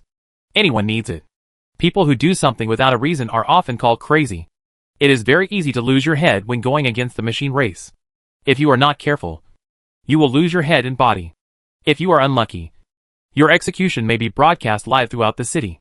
Therefore, even the reliable killers in 0 Point Tavern rarely openly confront the machine race. They usually only do things for money, and kill people for money. If the employer doesn't pay, they will kill the employer as well. This is their style. Zhao Si's face was pale. His Adam's apple was trembling. And he asked, You are not doing it for money. Nor are you doing it to repay that Beifong. Then what are you doing for it? Is this masked weirdo that rare kind of lunatic? In the hands of such a madman, life would be more painful than death. Hearing Zhao Si's words, Su Xia yawned in boredom, casually assembled a few scrap metal parts, and asked unhurriedly, Have you never thought about it? Am I doing it for the human race? For the human race? Zhao Si's face trembled, and the corners of his mouth twitched. It was not that he had never thought about it, but the probability was too low. Right now, the overall situation on this planet has been decided. The machine race occupies all cities, large and small, and rules more than 80% of human beings. And their rule has been stable for several years. Anyone who is smart can see that the human race has no hope. The human race can also live well under the rule of the mechanical race. Zhao Si swallowed the saliva that smelled of blood. Those people in Coral City live and work in peace and contentment and live a happy life. Many people are praising the Lord of the city for his clean government. Su Xia smiled. Do you believe what you say? Zhao Si, me. Of course he didn't believe it. But the best thing about deceiving people is to deceive yourself into believing it. Zhao Si subconsciously licked the dry and hard blood scab on his torn lip, and his whole body trembled in pain. It really hurts. He couldn't understand how those guys from the resistance organization who were captured alive could endure it. Those horrific and bloody punishments are torture just by looking at them. How could anyone hold on and not surrender? Zhao Si did not want to be tortured to death. Under the dual pressure of pain and fear, he thought of some hope of survival and begged Su Xia for mercy. I can be an undercover agent for you. I know many people in Coral City. I can help you. Stealing information? I also know a lot of shady things about Coral City's high-level officials. As long as you need it, I can give you anything. Oh, undercover again? Su Xia spoke calmly and played with the metal components in her hands. This guy can't think of any other way besides going undercover. Hearing Su Xia's calm tone, Zhao Si was about to despair.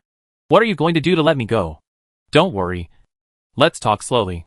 Su Xia flicked her fingers, and a small piece of metal popped out.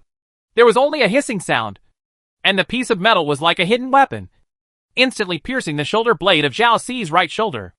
Ouch! Zhao Si screamed, his facial features contorted in pain. Su Xia said calmly, after Jia Dao, the leader of the Scimitar organization, was arrested, he suffered 41 new injuries in just one day. Most of them were deep enough to show the bones, and not a single intact skin was visible. His whole body was broken. There are countless broken bones. But he didn't even say a few words. You are not as good as him. I am not as good as him. Please let me go. Zhao Si wailed and begged for mercy. His face was caked with tears and snot. He is not a tough guy like Jia Dao. And he really can't bear such pain. If this masked stranger wanted to inflict the pain that Jia Dao had endured on him.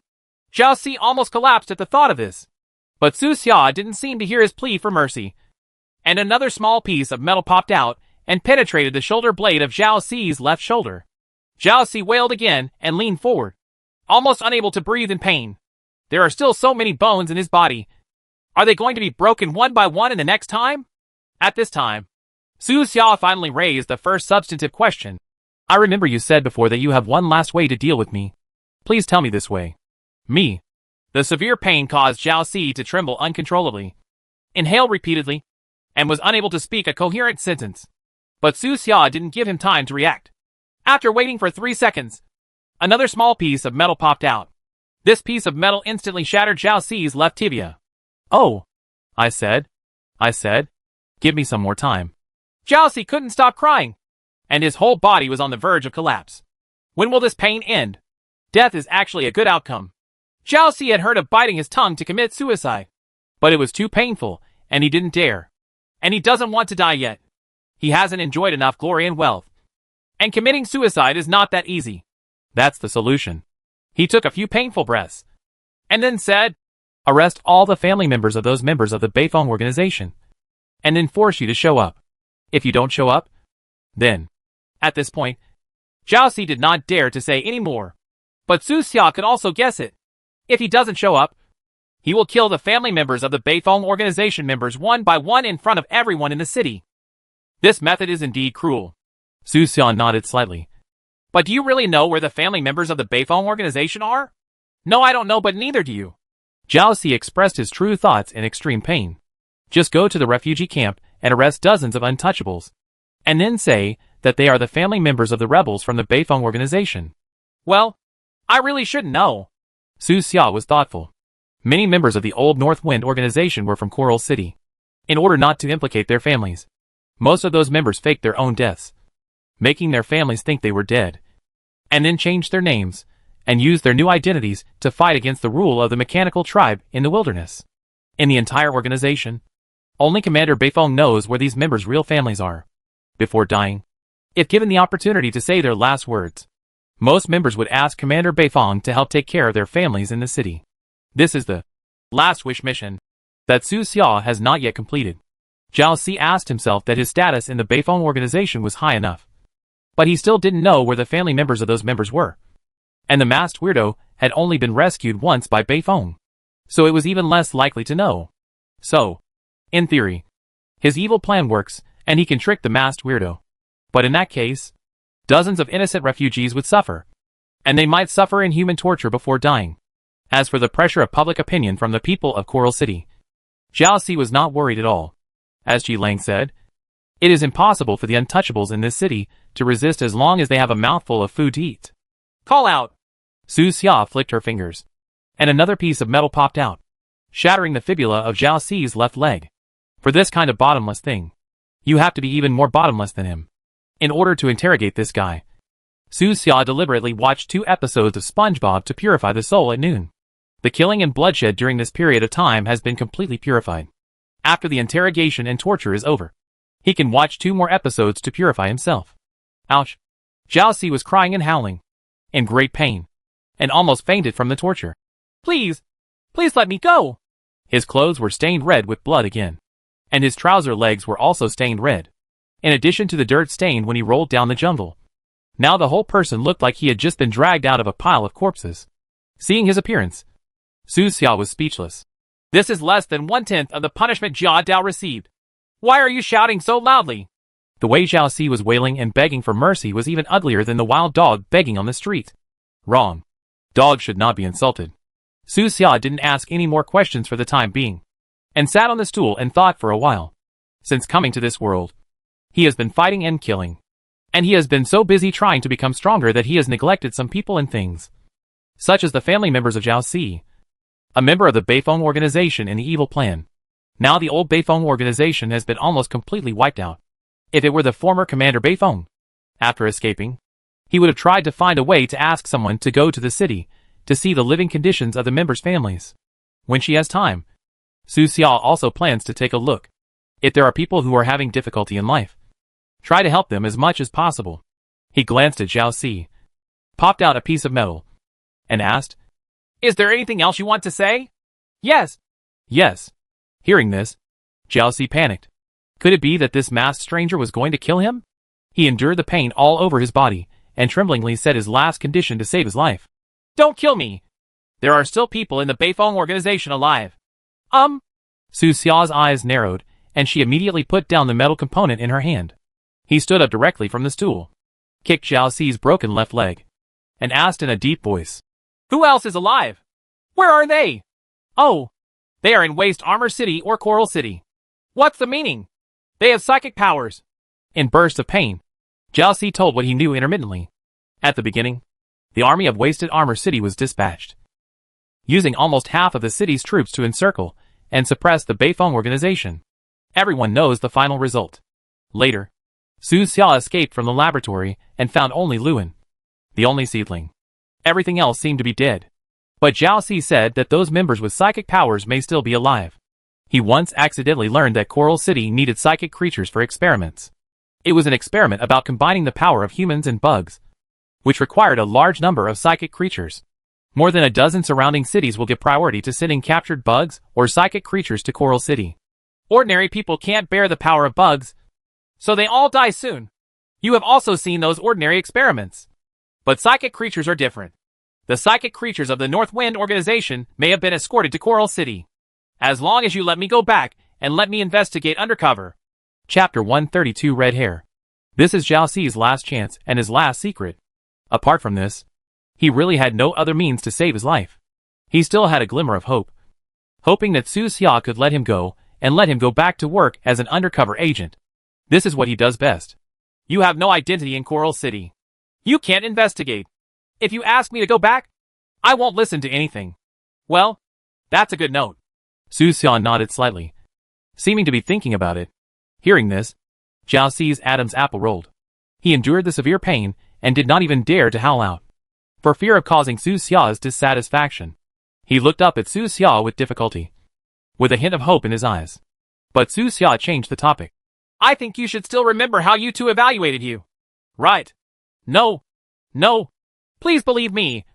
I won't betray you again." Zhao Si was in panic. If he hadn't been tied to a chair, he would have knelt down on the spot for Su Xia. He still remembered that Yutua said at that time, "A person who betrays his own compatriots cannot be trusted." He betrayed the North Wind organization to save his life before, and now he can betray Coral City to save his life. What about the next time? The first time? There will be countless times. But this was Zhao Si's last hope. He begged hoarsely, "I won't betray you again. I really won't. I swear to God. Please let me go." "Swear." Su Xia's face was indifferent. No one still believed in this stuff these days. With a casual move, he attracted more than a dozen tiny pieces of metal, intending to ask Zhao Si for something more. Seeing this scene, Zhao Si trembled all over, and his whole body was shrouded in despair. But at this moment, he suddenly screamed, "You! Your hands! Your hands! What hand?" Su Xia frowned, thinking it was this guy's way of delaying time. He lowered his head and looked at his arms. His expression suddenly stagnant. On his arms, red hairs visible to the naked eye grew out of nowhere. What happened? These hairs swayed slightly, were 2 to 3 centimeters long, and were still growing, like dyed seaweed. Su Xia's heart trembled, and she remembered a novel she had read. Could this be the legendary unknown person in his later years? But he hasn't reached his old age yet. At this moment, he suddenly felt a sharp pain between his eyebrows. It was as if something was tearing at the flesh between his brows. It's the red crystal. This thing is really weird. Su Xia made a quick decision and took off the mask. When changing the appearance, the red crystal will blend into the entire face through the eyebrows, making it look like it has disappeared. But at this moment, this thing showed its true form. Su Xia stretched out her right hand and tried to pull off the diamond-shaped red crystal between her eyebrows. But the crystal seemed to have taken root on his skin, clinging to the center of his eyebrows and constantly digging in. The pain was getting stronger and stronger. Su Xia's heart trembled, and she exerted force. Stab dash. He used his right arm to forcefully tear off the red crystal. The center of his eyebrows instantly dripped with blood, and even a piece of flesh and blood was taken away by the crystal. The warm blood dripped all over his face, looking extremely oozing. One side of the red crystal was covered with Su Xia's blood and flesh. Su Xia thought of the original description of the red crystal. Some masks cannot be taken off after being worn for too long. This thing was originally dropped from a humanoid boss with red hair in the mine. After falling, the boss's body turned into the appearance of an ordinary miner. When Su Xia dug out the red crystal on his head, the red hair on his arms began to gradually dissipate. It's not hair! It seems to be a kind of slender and soft energy crystal. Su Xia could feel that when these hairs dissipated, some special energy also dissipated into the air. He took a healing potion to speed up the recovery of the flesh and blood between his eyebrows. At the same time, due to the removal of the crystal, his disguise gradually disappeared, and he returned to his original appearance. Jiao Si, who was tied to the bench, was shocked when he saw Su Xia's face. His eyes widened, and he shouted in shock. It's you? It's you? How could it be you? He felt as if he had been struck by lightning, and the expression on his face was almost frozen. Perhaps he was so shocked that he even temporarily forgot about the pain, and even tore the corner of his mouth when he yelled. Su Xia glanced at him indifferently and asked, Why can't it be me? You are just a little alchemist apprentice. How could you do this? Jiao Si's face turned pale. It turned out that the masked stranger was always by his side, and he was one of the undercover agents he arranged. He couldn't believe it. This young apprentice is clearly just a chess piece that can be discarded at any time. But now the identities of the chess piece and the chess player have been swapped. No, he's not even a chess piece. At most he's a discarded piece. Jiao Si was desperate again. He claims that what he is best at is undercover. But he can't even see through the undercover he arranged. Su Xia ignored him at the moment, but quietly looked at the red crystal in her hand. The description of this crystal has changed. Name, red crystal. Level, unleveled item. Type, auxiliary items. Description, from the void. A crystal containing huge energy. The energy in it is full of chaos, evil and madness. Please do not try to absorb it. Note, put the crystal between your eyebrows, and you will see a chaotic world. Note, this crystal still has the function of changing your personal image. It is recommended to use it within 1 hour a day. Beyond this time, you may be infected by unknown evil energy and turn into an unconscious monster. Note, weak-willed people are not allowed to hold this item. Note, those with evil hearts are not allowed to possess this item. Note, while checking the description, Su Xia's ears suddenly heard a vague voice. The strange voice seemed to come from the distant void. Erratic, with a hint of evil, and repeated, Absorb it, absorb it.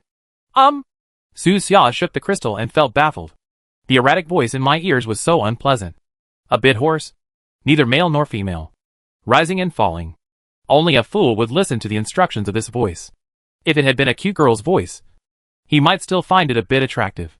After this change, the way of using the red crystal also changed. Even if you don't stick it on your eyebrows, you can still change your image. But it can take up to 1 hour a day. If you stick it between your eyebrows, can you see a chaotic world? Su Xia looked at the note. Isn't this world chaotic enough? System comments will not lie to Su Xia. Su Xia held the crystal between her thumb and index finger, and then carefully brought the crystal closer to her eyebrows. There seemed to be a slight attraction between this crystal and the center of his eyebrows. After it was placed on it, no additional fixing was needed, and it stuck firmly to the center of his eyebrows. Then, a feeling of dizziness came over him. A pair of Su Xia's pupils instantly turned dark red, looking more fierce, and the white areas of his eyes were much more bloodshot. The world in front of him suddenly changed, and an unusual sound vaguely sounded in his ears. In front of him, a vague laboratory appeared. This laboratory is full of all kinds of roaring and howling mutant monsters. They look like bugs, but their appearance is weirder than bugs. These monsters are tightly bound and unable to move. Next to one of the monsters, Su Xia saw a familiar figure. You too? Su Xia was confused. Where was the laboratory he saw through the red crystal? Underground at the machine tribe base? What does this have to do with chaos? Is it because of those mutated monsters? Next to Yutua is a robot wearing an elegant black tuxedo. The two seemed to be communicating something, but their voices were extremely vague and could not be heard clearly. At this time, the picture began to slowly become clear. Su Xia noticed that next to each bound monster, there was a number and the monster's name. At a glance, those are clearly names. Li Xiao, Lu Wei, Feng Xiuxiu, Guan. Guan? Su Xia was startled. He had only heard this name not long ago. Dad's first disciple. The senior brother Guan, who was extremely talented in refining medicine, but had a very bad temper. Before Su Xia could take a closer look, Zhao Ci's miserable howl could be heard in his ears. "Stop it! Stop it! This warehouse is going to collapse!" Hearing this voice, Su Xia immediately took off the red crystal between her eyebrows, and the world in front of her suddenly returned to normal. But it doesn't seem that normal either. There was a mess around him, as if some special energy swept through the entire warehouse. All the old machinery around him was deformed, and even one of the steel beams supporting the warehouse was broken. The iron chair with Zhao Ci tied to it flew upside down for more than 10 meters and hit the wall behind the warehouse hard. Zhao Ci was covered in blood and screamed repeatedly. "Come over!" Su Xia made a casual move, and the iron chair took Zhao Cifei back to him. He asked calmly, "What just happened? You just took that crystal?" Zhao Ci looked horrified and told the previous situation intermittently. The moment Su Xia's pupils changed color, his body suddenly burst out with a powerful energy. That energy was undoubtedly psychic, but it seemed to be mixed with many violent impurities. It didn't look dark blue, but a heart-stopping dark red. If it continued for a while, the entire warehouse might collapse, burying the two of them underground. Of course, Su Xia will not die, but Zhao Ci might not be sure. "Well, it seems I need a room that's sturdy enough and soundproof enough." Su Xia thought for a while. Only Lingyan Tavern could provide such a room in the entire Coral City. The mechanical tribe's base might be strong enough, but if he went there, he would be seeking death. The scene just now must involve the core secret of the Machine Clan. Su Xia did not hesitate. Immediately turned around and walked towards the exit of the warehouse. Behind him, Zhao Ci shouted in panic. "Wait a minute! There is no need to retain him." Su Xia turned her back to Zhao Ci and waved her hand. "I will come back and try some new interrogation techniques after I learn them." After saying that, he walked out of the warehouse without looking back. Waving his hand and closing the door, the entire warehouse fell into dead silence again. In the energy riot just now, the only light on the top of the warehouse also went out. No! Zhao Ci was alone in the cold darkness, howling in despair. Coral City. 0 Point Tavern. Underground world. In front of the bar, EMO stared boredly at the red wine glass in his hand, looking at his distorted reflection on the glass. Behind the bar, there were two middle-aged people talking and laughing. One of them was her master Yi, and the other was her uncle Shui Lai. Both were level 4.0 creatures.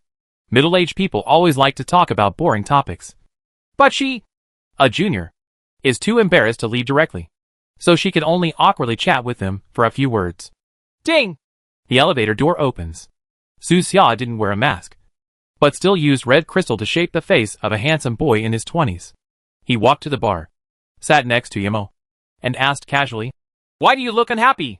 If you listened to two middle-aged people bragging for more than an hour, you wouldn't be happy either." Yemo curled his lips and motioned to the two middle-aged men behind the bar. Now she just wants to find a room with no one and play with her mobile phone. Su Xia suddenly realized that when he came yesterday, there was an ordinary bartender behind the bar.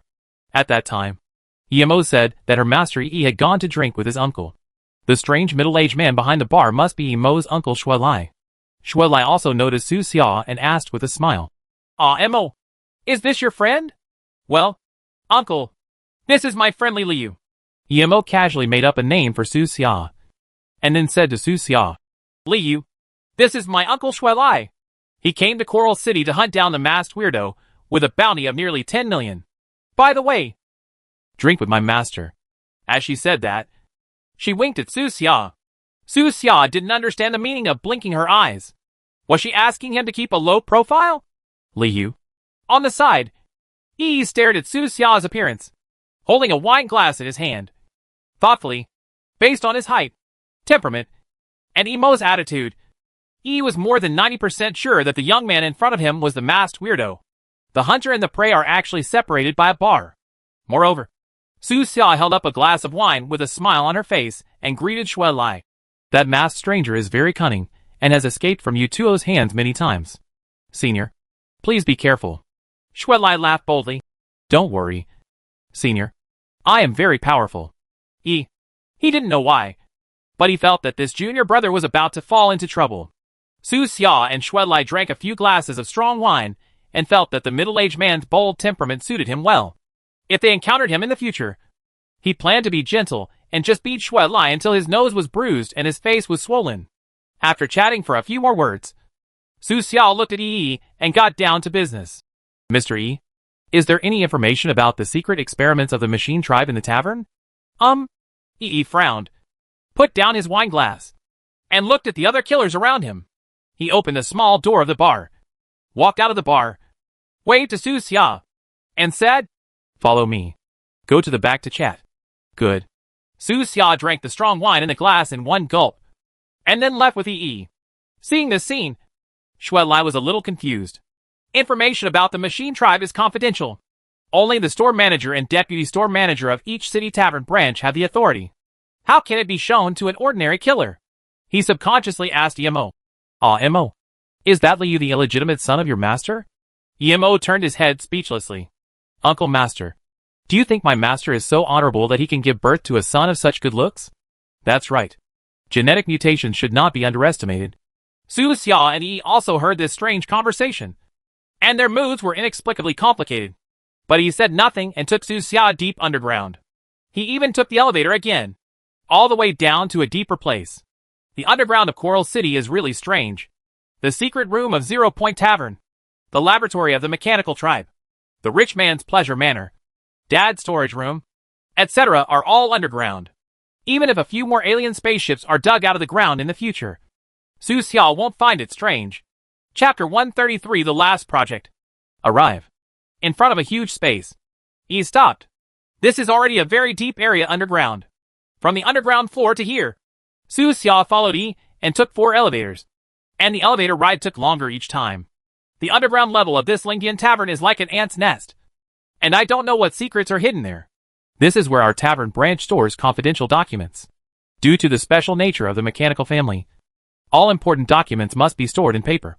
So the space is relatively large. Yeah, it's quite big. Su Xia didn't know what to say, so she could only echo. Looking around, there is no end to this space. Countless shelves for storing information are arranged neatly, like soldiers standing guard one by one. The height from the ground to the top is at least 10 meters, and a huge dome is supported by crisscrossing steel above. The light bulbs lit up one after another, like twinkling stars, illuminating the entire underground world. Yi was about to look for information when he suddenly stopped and asked, "Let me confirm first. Are you Li Difu, the masked geek?" Su Xia smiled and said, "You brought me down without even confirming my true identity? It doesn't matter if it's not," Yi said calmly. "Just find someone to erase your memory. This is a good idea. It seems that you are. Then it will be easy to handle." Yi didn't ask too many questions and started taking action. He led Su Xia through the shelves, as if walking in a maze. As he walked, he said, "If I guess correctly, your true strength is level 4? No wonder you were able to escape from Yutua twice in a row. When I escaped for the first time, there was no level 4 yet." Huh? Amazing. Yi was surprised. Yutua is very cautious, although he only has a level 4.0 psychic ability on the surface. His real level is at least 4.4. I have met him several times. It is indeed remarkable to escape with such a huge difference in strength. That night, the main battlefield was Coral City, Yutuo's territory. He said tactfully, "My junior brother Shui Lai. He just became a level 4 creature. He thought you only had level 3.3 psychic abilities, so he took over your mission. If you meet him in the wilderness, please tell me." "Show mercy. I'll try my best. Thank you." Saying that, he stopped. On the second floor of the shelf next to him, there were rows of gray folders, with the word, "Top Secret," written on the seal of each folder. This level of confidentiality is the highest within the tavern. He picked up one of them, suddenly changed his tone to a solemn tone, opened the recorder in his breast pocket, and said, "Masked stranger, due to your previous combat performance, the headquarters has processed you. Reevaluate. Now you are both a senior member of the tavern and an important customer of the tavern. Your priority within the tavern is very high. So I can see this information?" "No. The tavern follows the principle of exchange. In a tavern, the most common exchange is to exchange money for life. Killers not only kill people, but they also occasionally take money to protect people. It often happens that when a group of tavern killers go to hunt the mission target, they encounter another group of tavern killers protecting the target. Based on your previous performance, the tavern believes that you have mastered a lot of top secret information," he said truthfully. "That's why I made an exception and brought you down. I have the Coral City Machine Tribe experimental data you want in my hand. You need to provide it. Some information that I also found valuable. This is indeed an exception, because taverns generally do not sell intelligence information. Most of the information is obtained through communication among the members themselves. Su Xia asked, "What kind of news is valuable?" "You can tell me, and I will make a judgment. What if you pay out for nothing? I am not this kind of person, and the tavern is not this kind of organization." He looked serious and solemnly promised. An organization as big as Lingyan Tavern still cares about its reputation. Level 4 creatures like Su Xia are considered to be among the best in the entire continent, and the tavern will not deliberately lie to him about his information. He thought for a while and said, "Well, I know there are many bugs imprisoned underground in Coral City. Is this valuable? It doesn't count." He shook his head and answered decisively, and said, "This information is also recorded in the data in my hand. I also know that besides Yutua, there is another very powerful robot in this Coral City." Su Xia thought of the elegant robot holding a cane in the picture. That guy can communicate normally with Yutua, which means that his status and strength are no less than Yutua. But he said, "We also know this news. The robot's name is Mercer. He is a direct subordinate of the mechanical master Eiffel. It is most likely a level 5 creature." "Level 5? Su Xia pondered for a moment, feeling that the trouble was a bit big. He originally thought that he could make a splash in Coral City. Although he couldn't beat Yutua, he wouldn't be too embarrassed. But what if that guy named Mercer takes action? That scene is a bit scary when you think about it. "Are you worried that the Zerg experiments underground in the mechanical tribe are out of control?" He seemed to see Su Xia's thoughts. "In fact, we are also worried. This is one of the reasons why I made an exception and brought you down. We really need you to know all information." Hearing this, Su Xia felt a little surprised and asked, "Isn't the tavern going to remain neutral? As long as there are no major changes, the tavern can remain neutral," he replied. "But the experiments on the machine race are too crazy and have embarked on an unknown path. Once out of control, the entire Coral City, including the area around the Coral City, may turn into a dead zone. So the headquarters wants us to maintain highly anticipated. What forces are behind the tavern?" Su Xia has always wanted to know who gave the tavern its neutral power. These days, it is not possible to be neutral if you want to be neutral. Sometimes, he would even wonder if the tavern was deliberately set up by the Machine Clan to collect all kinds of gossip and investigate the forces of the resistance organization, just as Xiong Wei and others in the Oasis camp suspected that this masked weirdo was a resistance hero deliberately created by the mechanical tribe. He shook his head and said, "I don't know either. Maybe we will know in the future." Judging from the serious look on his face, it seemed that he really didn't know. Su Xia thought for a while. He really didn't have much information now, so he could only say, "I need some time." "No problem. This information will always stay with me." He did not put the information back. He felt that Su Xia might have concerns. So he said, "You can completely trust the tavern. When you think about it, you can come to me to exchange information at any time." "Yeah, I will. You can tell me if you need anything." "Okay." Su Xia was not polite. "I want a secret room that is safe and confidential enough. Preferably one that can withstand level 4 psychic impact." "This is easy. Come with me." Now that Su Xia has a high priority in the tavern, he will naturally not neglect him. He turned off the recorder, took Su Xia with him, and started going down again. After changing to the elevator 3 more times, the two arrived at the bottom floor of the entire tavern. Ding! The elevator door opened, and what appeared in front of Su Xia was a long, narrow and dark corridor. The floor of the corridor is covered with dark red carpets, with precious paintings hanging on both sides, and dim wall lamps at regular intervals. He walked in front and introduced as he walked. "This is the safest place in the tavern branch. Only the highest authority of the local branch can enter, which is me. So, me coming in is another exception?" His answer made Su Xia feel relieved. But he still asked, "Will there be others coming here?" "Don't worry. It won't be." He made a guarantee and gave Su Xia an identity card with temporary permissions. At the end of the corridor is a large living room. There was only a sofa and a coffee table in the living room, which looked very empty. There were doors on the left and right sides of the living room. He opened one of the doors and said, "This room can withstand a level 5 impact. If you need anything, you can contact me directly through the phone in the living room." Su Xia stood by the door and looked inside. There was nothing in the room. It was empty. The 4 walls and ceiling were all deep black. It felt very depressing and a little cold. He asked, "Is there anything else you need?" "It's gone for now." "Thank you. Then I'll go up first." He seemed to be very reassured about Su Xiao's character and directly handed over the safest area under the tavern to Su Xiao alone. Before he left, he said, if Su Xiao had not contacted him, he would not have come down to ensure Su Xiao's absolute privacy here.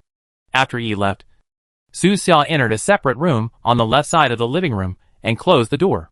There wasn't even a light in the room, and when it was turned off, it was pitch black. "It's time."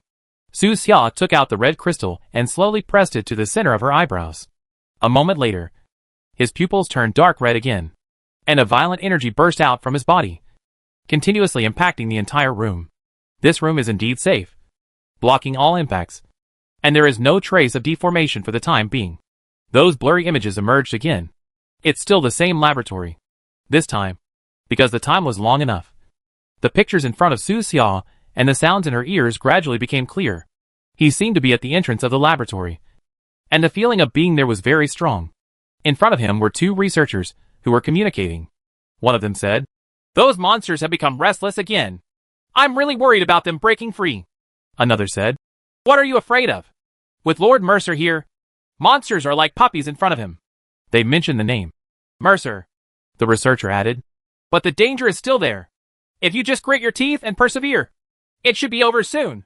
"Well, this should be my last experimental project," the researcher next to me said. "After I finish this, I will never do it again. I will just take the money and enjoy life." Chapter 134 Mercer's Plan. The laboratory is very large, and all kinds of experimental equipment are top-notch. If you look around, there are at least hundreds of researchers. There are humans, and there are machines. Wearing white protective suits, they walked around the laboratory, sometimes recording data, sometimes communicating in low voices. In the left area of the laboratory, there are countless insect corpses. Some corpses were soaked in a green liquid, some were air-dried, and some were frozen in liquid nitrogen. Many insect corpses have been carefully dismembered and divided into blood, internal organs, carapace, claws, teeth, and other parts. Su Xiao observed carefully and saw a lot of research materials next to these corpses. The body structure of the giant god bug is different from other bugs. The reason why they can grow so huge is because its unique respiratory system allows it to obtain more oxygen.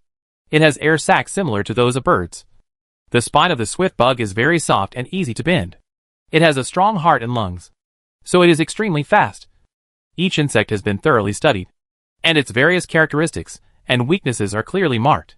In addition to these dead bugs, there are also a large number of imprisoned living bugs not far away. These bugs are not used to extract spiritual energy, but are simply for experiments. There are the lowest level swift bugs and the advanced shadow hunters. And right next to these bugs, Su Xia saw many imprisoned humans. These people were in ragged clothes, covered in wounds, and looked in very bad condition. But they all had one thing in common. They are psychic creatures. Some people seem to have resigned themselves to their fate, squatting in the corner of the cage, unkempt and silent. Some people yelled, "Damn machine! Just wait! Your rule will fall! And you shameless people who use your own race for experiments and extend the butcher knife to your own race for money, you will eventually be judged. That day can't be too far away." The ones who were scolded were naturally the many human researchers in the laboratory. However, these researchers seemed to be used to being scolded, and they were not surprised by this, and didn't even show any sign of it. Make money. Not shabby. It's normal to be scolded. The social order after the war has made these researchers clearly realize that only by stepping on the corpses of their own race can they slowly climb up and become the masters of the new era. Of course, there are also people in the cage who are frightened and begging for mercy. "Let me out! I'm not one of those rebels. I'm innocent. You have arrested the wrong person. I have a certificate of good citizen." These people were indeed not members of the resistance organization, but they were just unlucky enough to be arrested together. After seeing the bloody and cruel experiments, they were so frightened that their faces turned pale. They were all trembling, and they kept shouting for mercy. But the researchers were equally deaf. As if they didn't hear it all, Su Xia identified all the people who were arrested. There are no members of the Old North Wind organization. He walked through this area and came to the middle of the laboratory. Here are experimental areas separated by glass. Wails, screams, cries and other sounds intertwined and echoed in this area. as if coming from the boundless purgatory. Su Xia saw someone tied to the experimental table. His body was covered in ulcers, and he was wailing in pain. His flesh and blood seemed to be melting into disgusting pus little by little. Every second he felt worse than death. Next to this person, a researcher wearing a white protective suit was calmly recording. Experimental subject K0246. On the 13th day of receiving alienated energy, his spiritual power has declined. His consciousness is normal, and he is expected to survive for 30 to 35 days. This painful life will continue for a full month. You can imagine how desperate the man on the experimental table is. This is what psychic beings are for. Their vitality is more tenacious than ordinary people. They can struggle on the edge of life and death for longer, and more experimental data can be collected from them. Seeing the rotten look all over his body, Su Xia thought of an accident on the other side of the earth. That accident brought a man named Aoki Hisashi from a certain island country into the spotlight of many people. That Ichijiya seemed to have lived for more than 80 days in the end. Su Xia continued to observe and walk through one experimental area after another. Many experimental projects here are like trying their luck, and some experiments even go in the opposite direction, using bugs as experimental subjects. After a while, Su Xia stopped observing. He took off the crystal between his eyebrows, and then took out Dr. Agar's notes. Su Xia opened the door to the room, walked to the living room, and began to read the contents of the notes. Dr. Agar's ideas are much more mature than those of the experimenters just now, and the success rate of the experiment is also extremely high. In the notes, I not only recorded my thoughts before each experiment, but also recorded the approximate data during the experiment. There are many hand-drawn sketches by Dr. Agar. Su Xia kept browsing and saw strange-looking creatures. The appearance, survival time, intelligence, and other characteristics of these creatures are all included in the notebook. Even Su Xia, an ordinary college student, could understand many processes, which made him admire the wisdom of the evil doctor. In comparison, what Mercer's researchers were doing was like children playing house. Of course, no matter what, this kind of experiment is inhumane and should not appear in this world. After quickly browsing half of the notebook, Su Xia returned to the room, closed the door tightly, took out the red crystal, and saw the laboratory again. This time, he came to the right side of the laboratory. In this area, more than 20 hybrid creatures that are close to success are imprisoned. These creatures look weird, like humans and insects. Some of their bodies are even covered with metal. They are all very powerful without exception. They all have at least level 3 psychic powers. Although it was an illusion, Su Xia truly felt the power of these creatures in this illusion. The more than 20 level 3 creatures are already terrifying, and there are actually 2 level 4 creatures among them. They were all once humans, but they seem to have forgotten the memory of being humans. Su Xia walked up to a monster and observed it quietly. Next to the monster, there is a note card. The name on the card is clearly Guan. Guan, male, 29 years old, level 3.4 psychic, level 4 pharmacist. Judging from the description, Su Xia was basically certain that this was his senior brother. There is also a photo of Guan on the card. He has a handsome appearance, 3-dimensional facial features, neat short hair, and smile showing a few white teeth. With such appearance, he could have made his debut anywhere on the earth. There is no trace of it at all. Lose to Su Xia. But now, this senior brother looks like the T-002 tyrant from Resident Evil, and his original appearance is no longer recognizable. His eyes were fierce. His sharp teeth were dripping with mucus. His legs were covered with swollen crawling cysts. One hand turned into a huge sharp claw, and he let out a hoarse roar from his throat. In Su Xia's perception, his psychic level was close to level 4. At this moment, Mercer walked over with a cane, looking very elegant in a black dress. When he walked in front of the monster that Guan had transformed into, the sound in the monster's throat immediately stopped. Even the fierceness in its eyes was much less intense. It lowered its head, as if surrendering to Mercer. Mercer smiled faintly, and said to Yutuo beside him, "See, these monsters have a certain amount of wisdom, and they know who to surrender to. Definitely wise." Yutuo looked at the monster coldly, his murderous intention still lingering. In Yutuo's eyes, the wisdom of these monsters has exceeded the safe range. It's a pity that he is not Mercer's opponent now. Otherwise, he would destroy these monsters no matter what. "Your worries come from your poor knowledge," Mercer said flatly. "These experimental bodies you have seen are not perfect. They will become more and more perfect, opening up another feasible evolutionary path for our race." Yutuo snorted. "You are playing with fire and burning yourself. Are you doubting Lord Eber's wisdom? Mercer is very confident and arrogant because he is a direct subordinate of the legendary mechanical master. He walked towards another monster with his cane, and said as he walked, "Tonight, a group of rebel thieves with psychic powers will be transported from the Waste Armor City, and your people will be picked up by them. The identities of those rebel thieves are very special."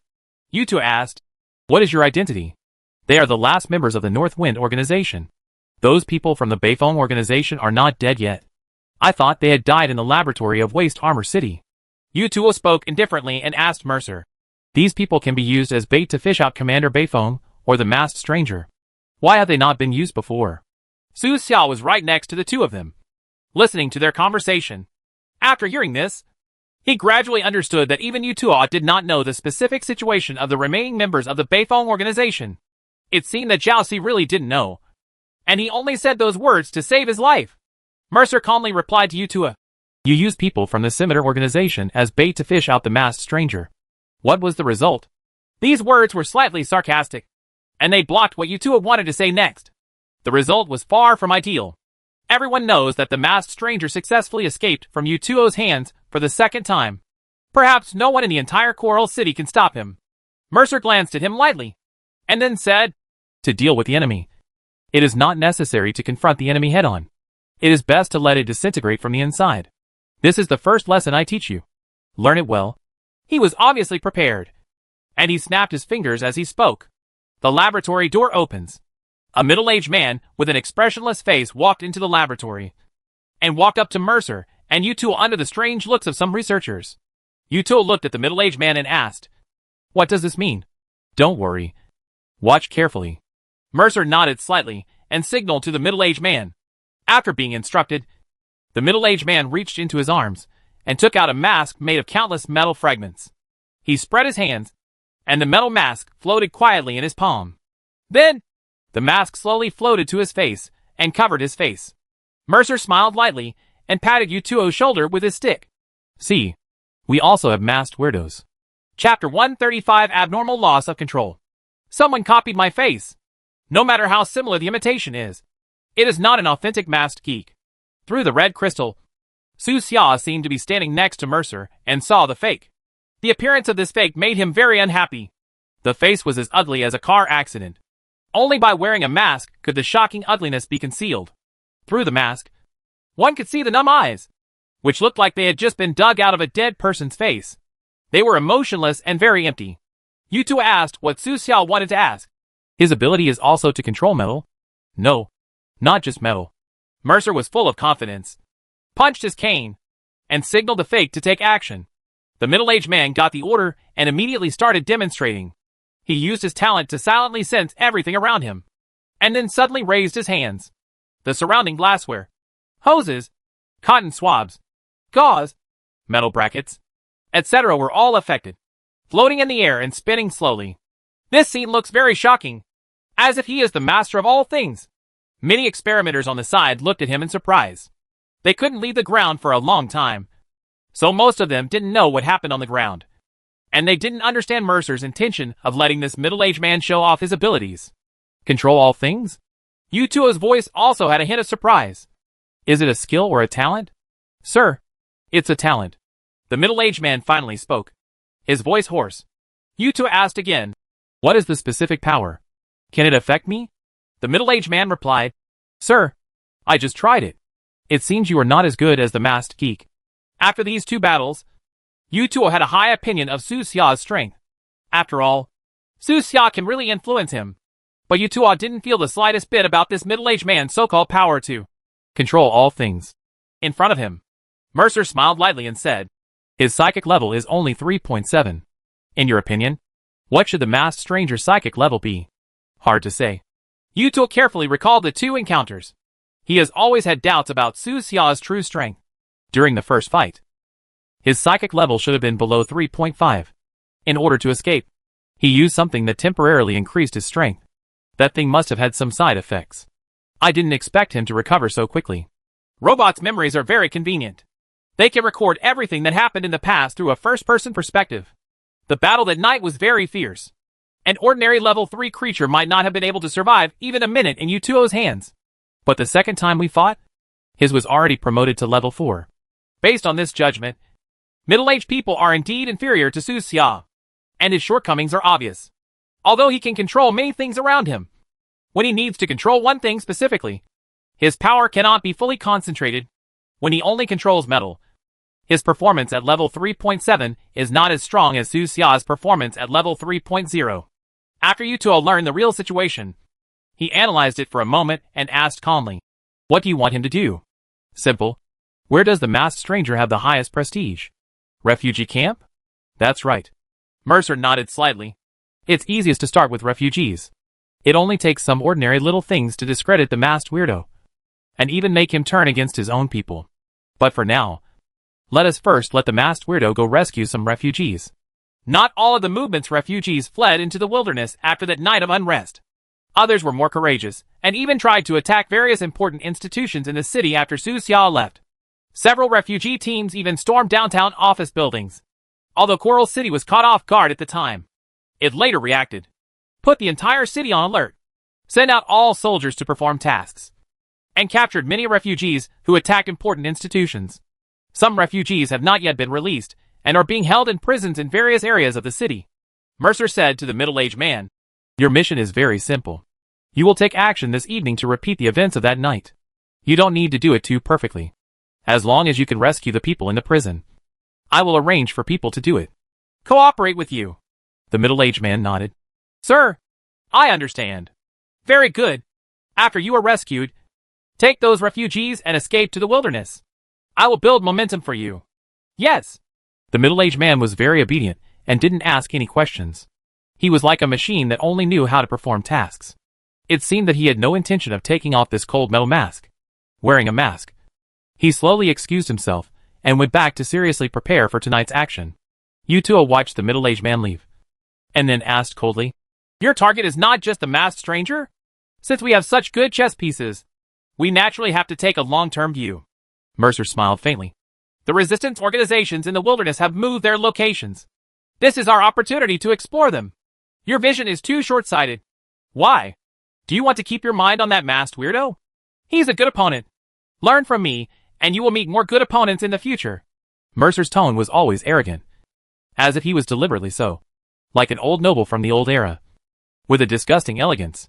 It's like someone who doesn't have the cultivation of a noble, but insists on pretending to be a noble.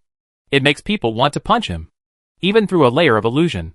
Su Xia felt that it sounded artificial, not to mention Yutuo, who was right next to Mercer. Yutuo asked indifferently, "That masked stranger will not watch you implement your plan. It's best if he shows up and solves the problem together to save trouble." Mercer remained calm. "After he shows up, hold him for a while, and I will do it myself. Are you ready to reveal your identity? It's time to go out for a walk. Otherwise no one will dare to come to my Coral City and run wild. If you do this, the fake will be useless. Don't worry, I have other plans for him." Mercer looked confident and didn't even intend to tell Yutuo the entire plan. At this moment, Su Xia suddenly triggered a task. He took off the red crystal, thinking it was a mission to deal with the fake. But when he clicked it and took a look, his expression suddenly changed. Get the mission. Abnormal, out of control. Task description, under the Coral City. There is a mysterious experimental area, which is controlled by Mercer, a direct subordinate of the mechanical master, Eiffel. Various unknown horrific experiments are carried out in this area all year round. The experiment has produced results, and 27 complete experimental subjects have been born, all of which have produced considerable wisdom. They appear to be surrendering, but in fact they are always looking for opportunities to escape underground. Now, experimental subject number 28 is about to wake up. It possesses the extremely rare mind control ability. Once fully evolved, it will become a nightmare for the entire Coral City. When reading the mission description, Su Xia's eyes flashed. He actually saw a future scene similar to the death prophecy. In the picture is a transparent culture cabin nearly 4 meters high. The cabin is filled with rich nutrient solution, and a very scary-looking monster is sleeping quietly in it. Suddenly, a certain researcher trembled all over. His eyes became dim, as if he had lost his soul, and he walked towards the control panel of the training warehouse. "Is this mind control?" Su Xia continued to look down. In the prophecy screen, the researcher numbly turned on the protection switch, and then pressed more than 10 buttons in sequence. By the time other researchers discovered it, It was too late. With a heavy click, more than a dozen fixed locks around the culture cabin opened. The door slowly opened, and the rich culture fluid inside poured out. The monster in the cabin opened its eyes suddenly, and let out a terrifying low cry. Ah! In the laboratory, all the researchers covered their ears in pain. Countless windows exploded, leaving a mess. Many culture chambers also exploded, and the semi-finished experimental bodies inside all woke up, roaring angrily, becoming extremely violent, and pounced on the unlucky researchers. What followed was so bloody that it couldn't be shown on TV without mosaics. Where are Moser and Yutuo? In the picture, Su Xia didn't see these two guys. If they were here, subject number 28 would not dare to take direct action. But they are not here. The only person who can make the two of them act together in this Coral City is I! Su Xia suddenly understood. The reason why he was able to receive this mission was because the triggering conditions for this mission were related to him. He must have made a big noise again. So Yutuo came to pester him. And then Mercer also took action. But he was like an invincible little strongman. Perhaps after holding on for a while under Mercer, he created an opportunity for experimental subject number 28. After escaping, experimental subject number 28 did not rush out of the underground world directly. Instead, he started killing layer by layer, as if he was going to fight his way back to the human world from the 18th floor of H.L. And he will release the imprisoned bugs on each level. The bugs didn't attack him either. They obviously regarded him as the leader creature. After all, the chaotic aura of the bugs about him couldn't be faked. After that, countless insects rushed out of the ground. The entire Coral City faced a terrifying insect wave that erupted from the center without any preparation. What are these two guys, Mercer and Yutuo, doing? Why haven't they come back yet? Su Xia wondered. Did he leave those two guys too far in the future? It doesn't seem impossible.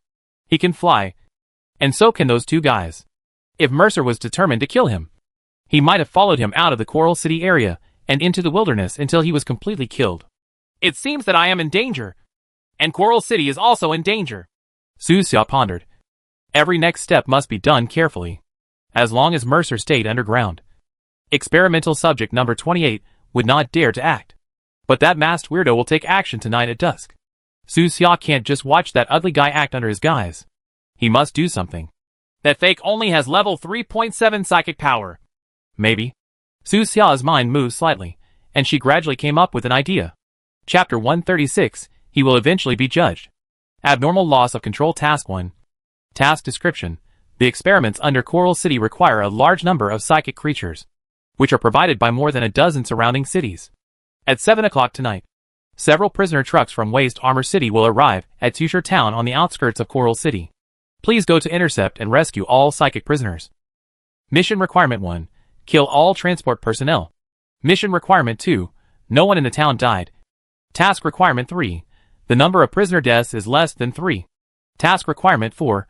End the operation before Mercer and Yutuo react. Task Reward. Primary Psychic Potion X9. Intermediate Psychic Potion X5. The mission reward is simple and crude, and it is Su Xia's favorite psychic potion. Moreover, this mission actually knew that Mercer could not be left underground for too long. So he specifically gave the mission requirements, asking Su Xia to complete an interception in a very short time. The mission location, Tushar Town, was not far from the city, and it only took Su Xia more than 10 minutes to fly there. Moreover, if Su Xia guessed correctly, those in the prison cars were the remaining members of the old Beifeng organization. Time is exactly what Mercer said.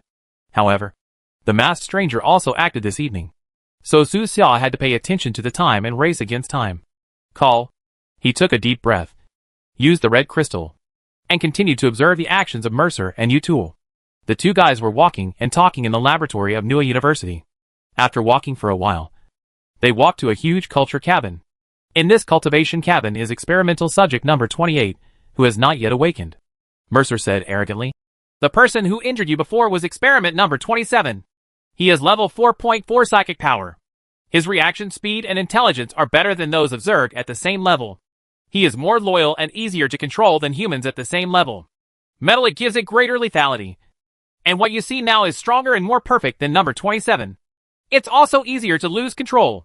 Yutuo was still so indifferent, and didn't trust this kind of monster mixed with the power of insects at all. In his eyes, bugs should only be living suppliers of psychic energy. They are chaotic and violent, and cannot be completely enslaved by other races. Mercer smiled faintly, and knocked on the cultivation cabin with his stick. This is the closest way to perfect cultivation, and there will be no more perfect one at the moment. Yutuo had no knowledge in this area, so he was speechless. But Su Xia knew. Just in Dr. Agar's notes, there are countless methods that are more perfect and safer than this. If Mercer were to see Dr. Agar's notes, I wonder what he would think. Being so arrogant? Su Xia wanted to continue reading. But at this moment, a prompt suddenly popped up in front of her eyes. If you continue to use crystals for too long, your body will be infected by abnormal energy. Please stop using it immediately. Seeing this prompt, Su Xia immediately took away the crystal. He didn't want to become a monster. Looking at the time, it was already past 3 in the morning. This night was rare and nothing happened. Su Xia walked out of the room, took out the notes of Dr. Agar, and continued to read the crazy and evil horrible thoughts in the notes.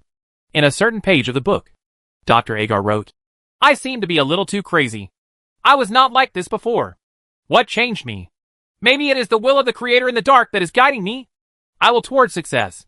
As it turns out, the PhD didn't lead to success. The so-called Creator probably doesn't exist at all. It's just the doctor trying to find an explanation for his crazy behavior. Su Xia read until after 5 o'clock in the morning. After checking the time, he closed his notebook and prepared to leave the underground darkroom. He tried to use the red crystal to change his appearance, but the crystal still couldn't be used. There was no other way. Su Xia could only take out a black robe, cover her whole body under the robe, then put on a black mask and a pair of sunglasses. Many killers have such a look. Even EMO likes to wear black robes many times, giving people a sense of mystery. Su Xia left the underground and went through the elevators to the underground floor. She found that EMO had left. Yi and Shuelai were nowhere to be seen behind the bar, and there was only an ordinary bartender. No one noticed him. He left the tavern and entered a dark and narrow alley, avoiding many patrol teams along the way, and finally returned to the pharmacy. The time soon came to around 6 o'clock, and my father shouted from the first floor, Come down for dinner. After dinner, it's another day of devil training. Dad gave Su Xia 5 days to refine the 3rd level potion. Today is the 2nd day, so there is no rush. Su Xia continued to refine the 2nd level potion to improve her proficiency. During this period, he went to the basement to clean up and found several more recipes for 2nd level potions. Perhaps her father did it on purpose. All the formulas Su Xia found were poisons. Fear of wooden people. The poisoned person is numb all over, stiff and unable to move, but his consciousness is still clear. Half-step madness. The poisoned person will show symptoms of gibbering. Lost in illusion. The poisoned person will fall into hallucinations. Powerful insecticide. Highly poisonous, with 20% additional damage to insect creatures. Large damage range, and long duration. Every time you try a new medicine, you have to go through the process of going from unfamiliar to familiar. The more you refine it, the more you will have the feeling of reaching the same destination through different paths. Su Xia is looking for this feeling now. Hong Bafu and Blue Bafu also gave him some formulas for special potions, allowing him to practice at will. Time flew by, from morning to evening, and the crimson sunset appeared on the horizon again. 6 p.m. Su Xia glanced at the time and counted it silently. That fake masked weirdo should be on his way soon. If no action is taken, Su Xia can only go to Tusher town to intercept the convoy transporting prisoners. Just as he was thinking this, a violent explosion suddenly came from not far away. Boom! The ground shook violently, as if an earth dragon had turned over, and even the glass windows of the pharmacy were shaking. At the same time, someone shouted, It's the masked weirdo! He's robbing the prison! Huh? Masked weirdo? Hearing this voice, the 2 brothers Hong Bafu and Lan Bafu raised their heads together. The location where the masked stranger acted this time was actually so close to the pharmacy. Su Xia was also a little surprised. He had originally planned to find an excuse to leave the pharmacy when the masked stranger took action. Seeing how things are now, he doesn't even have to think of excuses. The 2 brothers next to him will help him think of excuses. Hong Bafu was so excited that he wanted to rush over immediately. But he could only look at his father first and said in a pitiful tone, Teacher, go! Dad looked disgusted and waved his hand. He naturally knows best what his disciples are thinking. But he still reminded, You can only watch the excitement from a distance, and you are not allowed to get involved. Once the scope of the battle expands, come back immediately and follow me into the basement to hide. Yes, teacher, don't worry. After getting their father's permission, The two brothers smiled happily. They immediately grabbed Su Xia and hurried out of the pharmacy, running towards the direction of the explosion. Across the street, the restaurant boss Zhao shouted, "Young man, what are you doing?" Hong Bafu replied, "I'm going to the theater." "You don't want your life? Don't worry about it. Boss Zhao, just make 2 more meat dishes tonight, and that's it." Hong Bafu was in a good mood, with a smile on his chubby face. He and Lan Bafu both admired the masked stranger, but the previous few times the masked stranger had acted at night, so they had never been able to see his true form. Every time, I can only see a few blurry pictures in the embellished news reports. This time, they want to see it with their own eyes. "It's Storm Prison." Based on the location of the explosion, Hong Bafu made an accurate judgment. He said excitedly, "There are many captured refugees in that prison, and the masked weirdo must be there to rescue them." Lan Bafu said breathlessly, "Brother Hong, run slower. Su Xia can't keep up." Su Xia? How could he not keep up? After hearing this, Hong Bafu still did not slow down. "Hurry up! Faster! If you're slow, you won't be able to catch up." Along the way, the three of them saw many residents who looked uneasy. In this age of war, explosions mean death. The closer the explosion sounds, the closer death is. These residents were so frightened that some of them had already run into the basements of their homes, while others were running towards air raid shelters not far away. Finally, after running rapidly for 6 or 7 minutes, the three of them arrived outside the prison. By this time, the prison walls had collapsed. The outside of the prison was in a mess, with bricks, cement blocks, and barbed wire everywhere. In this very short period of time, the entire outside defense was cleared. Hoo-hoo. Lan Bafu bent over, put his hands on his knees, and gasped for air. In addition to the three of them, there are actually many brave people watching the battle around here. There are even media reporters. Lan Bafu was confused. "It's strange. Why are these reporters so fast? So many people came here in just a few minutes, as if they were waiting around here in advance." Really weird. Although Hong Bafu was excited, he was not stupid after all. And he also felt that the arrival of these reporters was a bit strange. There was a media team not far from them. The reporter broadcast live without fear of death. "Viewers, we can see that the masked weirdo is confronting the heroic guards," she explained sideways, while the camera recorded the scene behind her. But the heroic guard she spoke of didn't look so heroic at the moment. After several previous incidents, the reputation of the masked stranger has become increasingly evil. Many people say that he kills without a trace and moves without a trace, like a bloodthirsty ghost. The guards' faces were a little pale, and it was impossible to say they were not afraid. "I'm warning you to stop and don't come over," a higher-level guard shouted, but he obviously lacked confidence and his voice was not very stable. Opposite him was the masked weirdo covered in blood. The masked weirdo didn't say a word, as if he didn't hear the warning at all, and walked towards the guards step by step, like a bloody god of death. The guard shouted again, "I'll give you another chance. I'll count to 3. And you must stop." 19. He held the gun in his hand tightly. Thick cold sweat broke out on his forehead, and the countdown sound became smaller and smaller. But the masked stranger still didn't stop, and the distance between the two sides was getting closer and closer. May 4th. The guard's face turned pale, and his teeth were chattering. "That 3 is always stuck in my mouth, and I can't spit it out." Seeing this scene, Hong Bafu and Lan Bafu, the two people on the outside, tensed up and wanted to rush forward and fight side by side with the masked stranger. But Su Xia suddenly received a text message. This text message was naturally sent by Yemo. "Why did you act suddenly?" Su Xia replied, "My legs didn't work, so I dragged me to the prison." Yemo, "Be serious. Sanyu and the others are gathering other members. There are more than 20 people here now. They will be here to pick you up soon."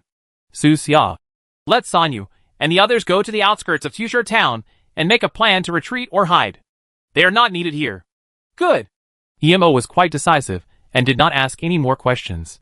You can usually talk more and talk about the two non-existent children, but you can't ink at this critical moment. At this time, the masked weirdo started a war with the guards inside the prison. The firepower of the prison was not weak, and a fire net was instantly formed to intercept him. But with a wave of his hand, he learned how to do it, using countless metal fragments to form a protective layer around him to resist the bullets fired at him. Some bullets were also affected by his talent and deviated from their original trajectory after being discharged. From a normal person's perspective, There is no difference between him and Su Xia. Soon, the inner levels of the prison were also lost. Come out! You are free! He walked into the place where the refugees were being held and waved his hand. In a burst of roar, the iron gates all deformed. The refugees among them looked excited, raised their hands and cheered. It's Master Mask! I knew he didn't give up on us! He's finally here! In the hearts of many refugees, this cold mask is the god of the new era. As long as he is there, there will be fairness. Outside the prison, the media reporters also came closer, as if they were not afraid of the masked strangers attacking them. Dear viewers, we can see that the masked man is releasing the thugs who stormed the office building before. In the footage, countless refugees are seen cheering and escaping from prison. Only rescuing refugees, and not other criminals in prison, is obviously the style of the masked geek. A refugee asked loudly, Master Mask, won't you come with us? The masked weirdo replied coldly, You go first. Don't go back to the refugee camp. Go to the wilderness. I will block it for you for a while.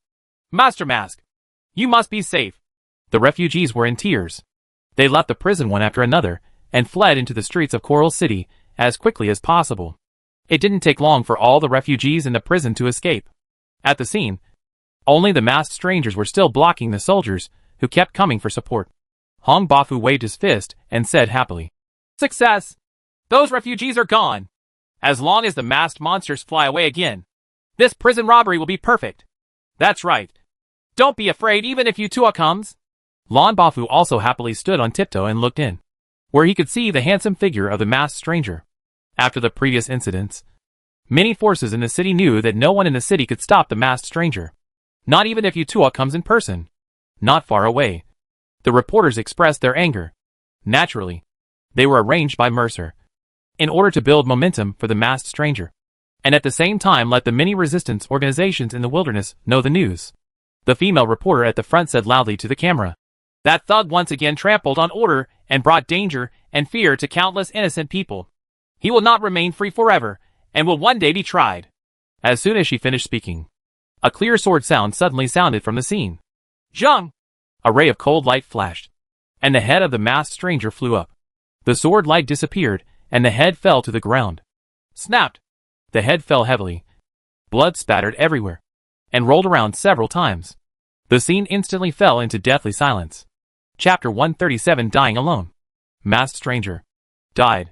The head fell to the ground, and even the gods couldn't save it. Nowadays, the masked weirdo is the traffic password. He died so suddenly that the media team were dumbfounded. The camera was fixed on the bloody head. In the entire Coral City, the number of people watching the live broadcast has exceeded 50,000. There are resistance organizations in the wilderness or news through various channels. Lingyan Tavern is also watching the live broadcast. Sanyu and others also learned information on the way to Tushar town. Even Qi Lang and his secretary Chian in the office building were watching. The moment they saw the masked monster's head fall to the ground, Qi Lang was so shocked that he stood up from his chair. His eyes widened, and his heart was shocked. The masked weirdo just died like this?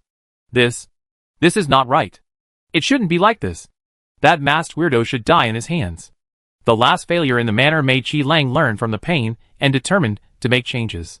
He is going to mobilize all resources, make full preparations, and formulate a perfect plan to give the masked weirdo a big fight and make him hate Coral City. But now, all plans have turned into a joke with the death of the masked weirdo. How could it be? How could this happen? Qi Lang's eyes were red, and he was clutching his hair with both hands. The unwillingness was burning in his chest like a fire. It's uncomfortable. It's so uncomfortable. That was his lifelong enemy. The person he would dream about in his dreams. He thought he could see him again. Send him cordial greetings with a sharp knife. Bury him in the phantom of blood and light. And even selected the funeral music. In the past, Secretary Chian would have definitely spoken to comfort Qi Lang, who was emotionally broken. But now, Chian stared blankly at all the bloody events on the live TV broadcast. His eyes dull. Why is it so sudden? He thought that the masked stranger could still escape gracefully this time, just like the previous 2 times, making the Coral City machine tribe the laughing stock of many people. But the situation at the scene turned so quickly that it was really hard to accept. Masked monsters have become a belief in many people's hearts. In refugee camps, and in various slums, there are people secretly carving masks made of countless metal scraps. As long as the mask remains, hope remains. They gathered together and stood in front of old TV sets, just to see the hope in their hearts create miracles again. But when the masthead fell to the ground, countless people's hearts seemed to fall to the ground as well, completely shattered. In refugee camps in every direction, many people were crying, "Yee, Master Mast! It was us who harmed you! You should go! You shouldn't stay!" The cries of countless people, including the elderly, children, men, and women, added sorrow to this blood-stained dusk. Even a very strong man in the past can't help but have sore eyes, trembling body, clenched fists, sadness and powerlessness spreading silently in his heart. Why can't anyone help him? Because we are all cowards. He didn't deserve to die alone like this. But no one fights with him. Countless people were filled with grief. Tears rolled down their faces and turned away, unable to bear to watch the bloody scene on TV. At this moment, even the 0 Point Tavern was quiet. When the news first came, everyone was still laughing and drinking, although many people want to accept the tens of millions of rewards for the masked stranger. After several incidents, everyone agrees that they are no match for the masked stranger. This time the masked monster attacks Coral City again. These guys are both killers in the tavern, and they are vaguely inclined towards the masked weirdos, and plan to watch the fun in Coral City. Unexpectedly, Lizzie didn't see it, and only saw the death of the masked weirdo. Why did he die? Wasn't he too hasty? Someone couldn't help but whisper, finally breaking the strange silence in the tavern. This is not like his style. Even if he dies, he should die in style. Let's discuss it rationally. What was that flash of cold light just now? Was it a skill? Or some kind of special weapon? It looks like a weapon to me. A sword. The focus of killers is to be different. After the initial shock, the object of their discussion changed from the masked monster to the thing that killed the masked monster. No matter who takes action, he must be the top killer in the entire Coral City. Is he the drunkard boss? I heard that Boss Schwedlei is here too. Could it be him? This method of killing people in broad daylight without leaving a trace is really shocking. Everyone here is a killer. But they ask themselves, if it were them, even if their strength were doubled, they still wouldn't be able to achieve this effect. Therefore, the focus of their discussion was on Schwedlei and EE. But Schwedlei was also confused at this time. He was holding a glass of wine blankly, sitting on the sofa in a private room on the basement floor of the pub, looking up at the picture on the TV. After a moment, he immediately picked up the remote control and retraced the scene where the cold light flashed just now. What is that? A hidden weapon? A sword? Schwedlei went back to the scene again and again, but the time when the cold light appeared was too short, even though many people at the scene didn't notice. Even if you look at it frame by frame, you can only see a blurry and distorted sword shadow. Schwedlei was so anxious that he couldn't help complaining to E next to him. The equipment in your Coral City branch is too poor. Why can't you get a screen with a higher resolution? No, the problem is not the screen. EE's face was extremely solemn. He knew that the masked stranger was a level 4 creature. At this level, he is a well-spoken master on the entire continent. He is the king and hegemon in many small cities. Even the machine tribe is willing to spend a lot of money to recruit him. But the masked stranger was knocked off instantly, unable to fight back, and didn't even react at all in advance. Who is the other party? You two? Or Moser? He felt heavy in his heart, recalling the scenes of his exchange with Su Xia in the early morning. The person who takes action secretly can kill one level 4 creature in seconds, and he can kill another in seconds. No, something's not right. The masked stranger's performance this time is not as strong as before. It seems to have become a little weaker. Yi took a sip of his drink, rubbed his brows vigorously, and compared the scene on TV just now with the damage caused by Su Xia's past actions. More and more doubts gradually arose in his mind, but he could never find the correct idea. Schwedlei asked him, "Is there such a fierce man in Coral City? Is it someone from the machine tribe who took action?" He could only shake his head. "I don't know either. Why don't you even know?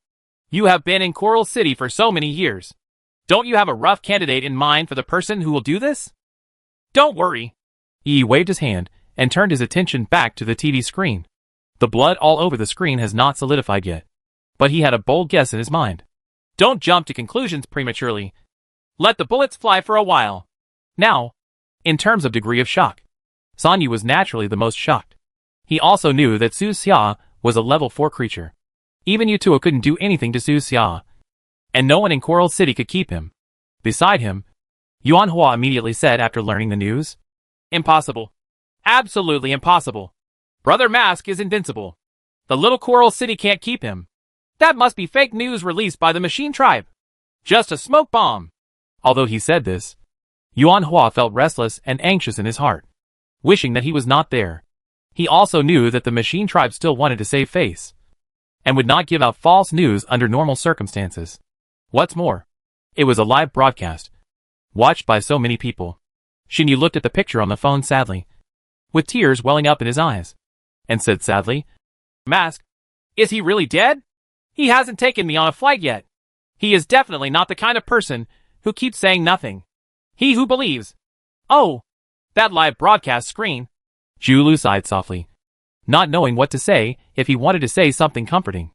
Everyone in the team feels extremely heavy. This is the most serious loss suffered by the North Wind Story Society since its establishment. They had only known Su Xia for a short time, but they already regarded Su Xia as one of their own, a brother who could drink and fight together. Not long ago, Su Xia asked them to go to Tusher town to arrange an evacuation route. When everyone learned the cruel news, they were already very close to Tusher town. Emo sat on a stone and remained silent. She took out her phone with a gloomy look on her face. Her eyes stayed on the previous conversation with Su Xia. Her slender fingers trembled slightly as she typed 3 words in the dialogue box. Are you dead? The news of the masked stranger's death seemed to have grown wings. It not only spread rapidly in Coral City, but also became known to many resistance organizations in the wilderness. He rises like a firework and falls like a shooting star. This legendary life is gorgeous and short. When the members of the resistance organization learned the news in public, they all sighed inside, especially those who had come into contact with Su Xia when accepting refugees that night. I just said he was too young and too impatient. Oh, if I could have been stable for a few more years, how could I have ended up like this? Now people who die in Coral City don't even have anyone to collect their bodies. Everyone in the resistance organization thought about the fate of that corpse. According to the consistent style of the Coral City machine tribe, they will definitely hang the head of the masked stranger in the central square. And perhaps his body will also be nailed to the central square on a wooden frame. Day after day, eventually the brain and body will be completely dried. When the news was delivered to the Oasis camp, Xiong Wei and others were stunned. They have always felt that the masked stranger may be a rebellious figure deliberately created by the mechanical tribe. But now, the masked stranger has died trying to save those refugees. After all, it's too early for a head-on confrontation. Lan He shook his head and sighed. The masked weirdo was considered a legend, but it was a pity that they had never even met him. Have all the ammunition and supplies been packed? Xiong Wei asked him. It's packed. Well, it's time for us to leave. I had expected to leave at noon today. But after all, the plan could not keep up with the changes. There were too many permanent residents in the Oasis camp, so packing up was not as fast as expected. Moreover, at noon, Xiong Wei and others held a meeting with Longcheng represented by Shirsishi. Shirsishi asked Xiong Wei to provide the new location of the Oasis camp to facilitate future communication between the two parties. But Xiong Wei thought of Su Xia's words and decisively refused. As a result, the meeting at noon ended on bad terms. In the evening, Shirsishi left the Oasis camp with his disciples and more than a dozen leaders of the resistance organizations and headed for their joint camp. Before leaving, Shirsishi said to Xiong Wei indifferently, Union is the only way out. If you trust Bei Feng too much, you will regret your choice in the future. Xiong Wei replied in a rather polite tone. No need to worry about it. Master, you guys are on your way. In this way, the two parties parted ways. In the Oasis camp, the two small organizations, Zhulu and Zhuwa, that were previously stationed also followed Shirsishi. Xiong Wei was extremely kind and righteous to them, and even sent his blessings before leaving. As for Zhang Fang, he made many choices, struggled all day, and finally decided to stay in the camp. Therefore, when parting, Shirsishi and his more than 10 disciples did not look good on Zhang Fang. Chapter 138 Enemy Attack. You're leaving? In the Oasis camp, most players don't know. Previously, on the forum, players occasionally posted posts saying that most of the NPCs in the novice map they randomly landed on were gone. And those novice maps are where many resistance organizations are located. But the players in the Oasis camp never thought that they would encounter such a thing. Some players asked Xiong Wei, You are all gone. What should we do? Can we go together? Sorry. Can't. Why? Because you have the property of immortality. Xiong Wei was very patient and explained carefully to the players who gathered around him. You can use your lives to test, and try again and again to find a safe route from here to the area ruled by the mechanical tribe. Players are not stupid. After hearing this, they naturally understood. Boss, are you worried about us betraying our camp location? We are not this kind of people. Yeah. Who wants to go to the mechanical tribe? They are all cold robots. It's boring. We are all human beings. And we are also human beings in the other world. Theoretically, both sides are of the same race. After these several incidents, most players who came to the Oasis camp had a sense of belonging here. They asked themselves that unless the price offered by the mechanical tribe was too high, they would never sell the location of the camp. In fact, the forest around the Oasis camp is so big that the map is covered in fog. No player has ever walked out of it yet. Many players have gotten lost in it. Some unlucky ones even accidentally walked into the area with high-level monsters. Xiongwei sighed. Actually, I don't want to leave here, but the situation forces me to leave. He worked hard for many years before the Oasis camp reached its current scale. Some players said loudly, Boss, don't leave then. Trust us. That's right. Don't leave. We have fought bugs together. After all, we have some trust. Right.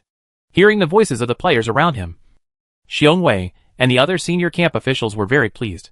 At least, on the surface, most of the undead are devoted to the human race. Xiongwei still explained patiently.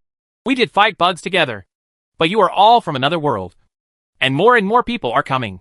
Those newcomers have never fought side by side with us. And people are separated from each other. I am really sorry. I can't gamble with the safety of the entire camp. That's it. It seems reasonable. Players know players best, and they cannot deny Xiongwei's words. On game forums, the activity of looking for Oasis camp is still very popular. Every day, countless players open small accounts, choose random maps, and try to land in the Oasis camp. Maybe one day a guy as shameless as 4 Seasons Rice will suddenly appear, and then the entire Oasis camp will suffer. Boss, will all of you leave? The players thought about their future leveling life. You are all gone. Who should we look for to buy potions and equipment? Don't worry. I have discussed with Commander Beifeng and some members will stay. Xiongwei reassures everyone that this is just the most basic measure. The new station will not completely lose contact with the current station. After all, the journey is only 3 days. By the way, where is the commander? A player asked. Now he is leaving. But the specific list of recruits for the Beifeng organization has not been given yet. Don't worry. The commander knows what's going on. Xiongwei was actually quite curious and looked in the direction of the warehouse. In the evening, when Shursishi and others left, Su Xia didn't even come out to see them off. This made Shursishi's group feel that Su Xia was stingy, and they just had a quarrel and didn't even give it away. At this moment, Su Xia is naturally busy. Not long after the masked stranger died, the scene was surrounded, separated by a cordon. More and more citizens came to watch. Many people wanted to see the true face of the masked stranger. That dashing sword strike before was naturally Su Xia's handiwork. That was the skeleton sword as a reward from the last mission. A level 5 psychic equipment whose lethality fully matched its item description. Su Xia was very satisfied with the power of this sword.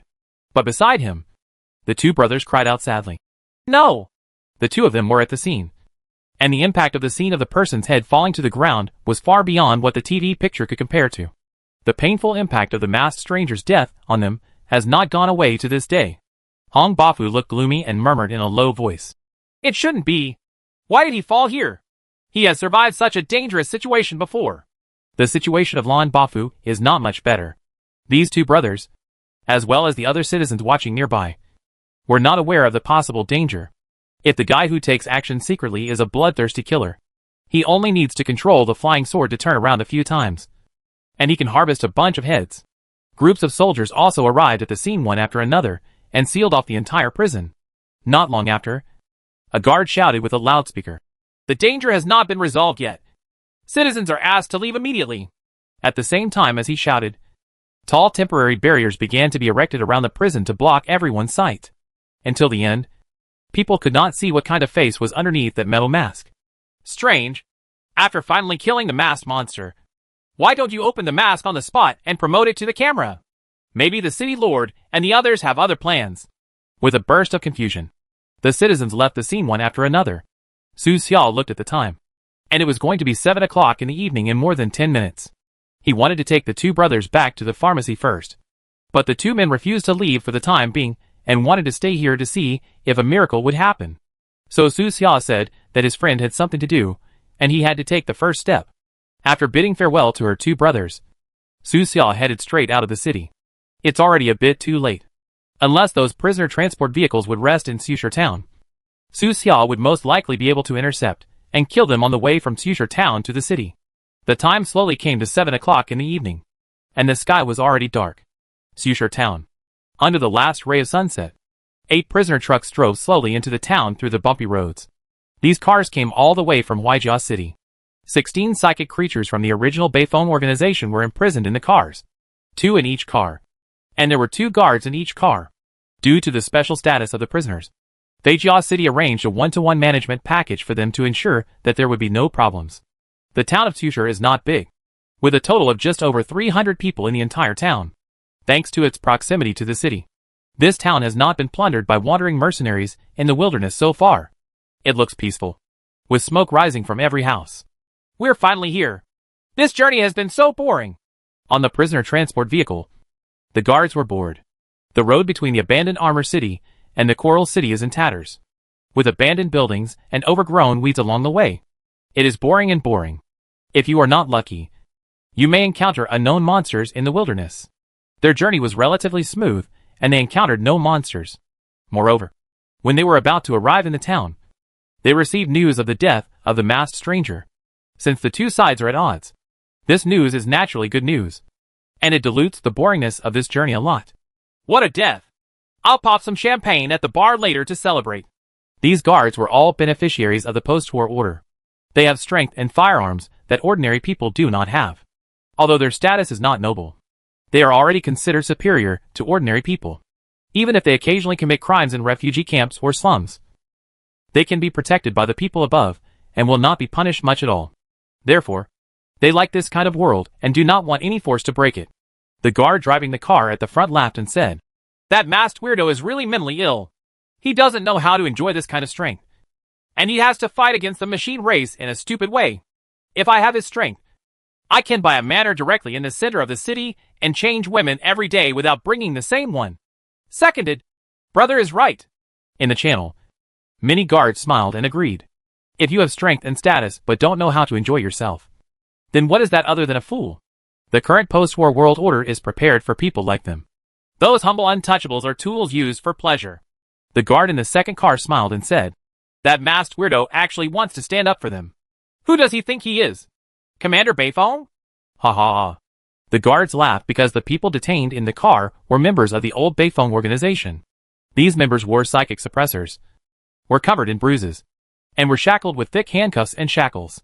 Some of them had been beaten beyond recognition. If you go against the machine race, this is the result. There are several bars in this town. Why don't you go in and have a few drinks first? A guard suggested. After drinking bland energy supplements for a day, my mouth is almost like a bird. No, you must not drink during the trip. That's right. Then let's take a rest first and see if there are any pretty girls in this town. The expected arrival time was 10 o'clock in the evening, and it was only 7 o'clock now, and it was already very close to the city. The guards wanted to relax first. After all, no one knows what deceptive tasks they will receive after the prisoners are handed over. Everyone quickly agreed, and the 8 prisoner transport trucks slowly drove towards the parking lot in the center of the town. At this moment, Sanyu and others are also in the town.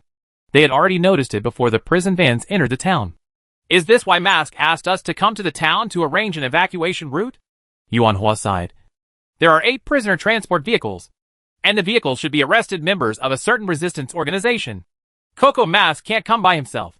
Xinyu's eyes were red, and when he thought of Su Xia, tears began to well up in his eyes again. The rest of the team also had heavy hearts. This time, a total of 29 people took part in the Beifeng story meeting, and all third-level creatures were present. Sanyu tried to stay calm and put Su Xia's matter behind him. He took a deep breath and said to everyone in a deep voice, "Everyone, this is the Mask's last wish. Please cheer up. We can't make any mistakes." Although there was no vote by show of hands, everyone had no opinion. We must save people this time. Not long after, The 8 prison vehicles parked in the parking lot in the center of the town. The door of the carriage opened, and the heavily armed guards inside got out of the car one after another. The driver and co-pilot in front of the car also got out of the car. There were actually 32 people in this entire team. Their equipment is not weak. It is better than the equipment of normal Coral City soldiers. They should be from the Special Department of Abandoned Armor City. Zhu Lu used his gifted shadow clone and asked the clone to observe under the cover of night. After the escort team got off the bus, they did not leave the parking lot immediately. Instead, they gathered together and talked. The person leading them is very strong and can give me a sense of threat. His psychic level should be above 3.2. More than half of the other members have psychic powers. The configuration of this team would be considered luxurious anywhere. This also caused Sanyu and others to wonder. What kind of prisoners were locked in the car? Ordinary prisoners are not treated so well. They are alert and observing their surroundings. Zhu Lu frowned and immediately withdrew his shadow clone. The other party actually had a similar talent. So he released a vague shadow and began to investigate. Apart from anything else, the combat quality of that team was quite high. Even though they were bored all the way, they did not immediately go for fun after getting off the bus. They stayed in the parking lot for more than 20 minutes.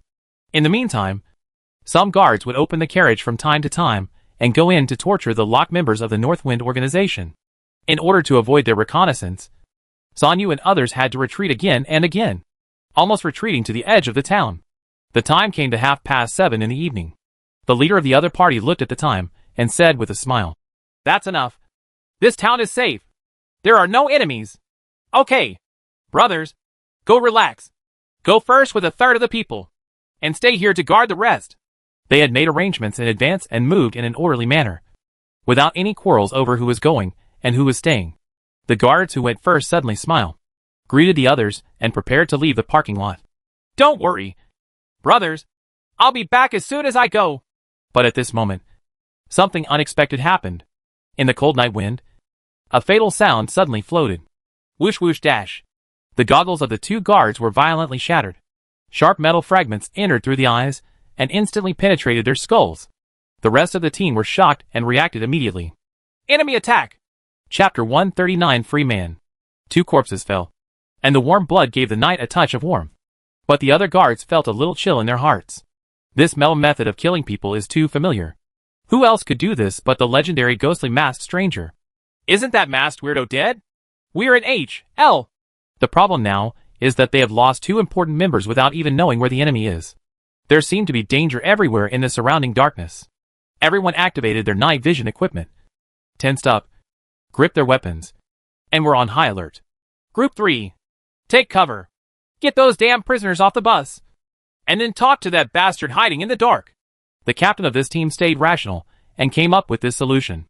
There is no unprovoked killing in this world. The other party's sudden attack must be for the prisoners in the car. It is rumored that the masked stranger was rescued by Commander Beifong. It is normal for him to come to rescue these prisoners of the Beifong organization. Now it depends on whether he is a human or a ghost.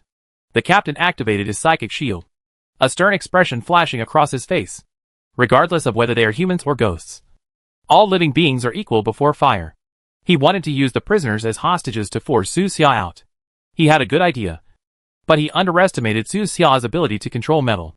Before the guards could open the doors of the carriages, the 8 prisoner transport trucks began to shake in unison. Be careful. Retreat. What happened? Damn. That guy is controlling the prison van. Under the shocked gazes of many guards, 8 prison transport vehicles flew upside down and broke through the parking lot wall in an instant. Amidst the roar, bricks flew and dust flew. Gone! It's really a masked weirdo. He's not dead. The guards couldn't help but feel their scalps numb when they thought of what they had said before. Will this masked stranger follow them all the way? Rumble. Large sections of the wall collapsed. After smashing the wall, 8 cars seemed to be driving on autopilot, speeding on the road in the town. The guards were about to give chase. But as soon as they were about to take action, other cars in the parking lot started to move. Kacha kacha. There are only more than 300 people in this town, and there are only a dozen vintage cars in the entire town's central parking lot. Su Xia in the distance waved her hand. These old cars flew up together, like steel monsters flying into the sky. The car body trembled. The glass windows vibrated. The doors clicked, and every part seemed to be twisting and deforming.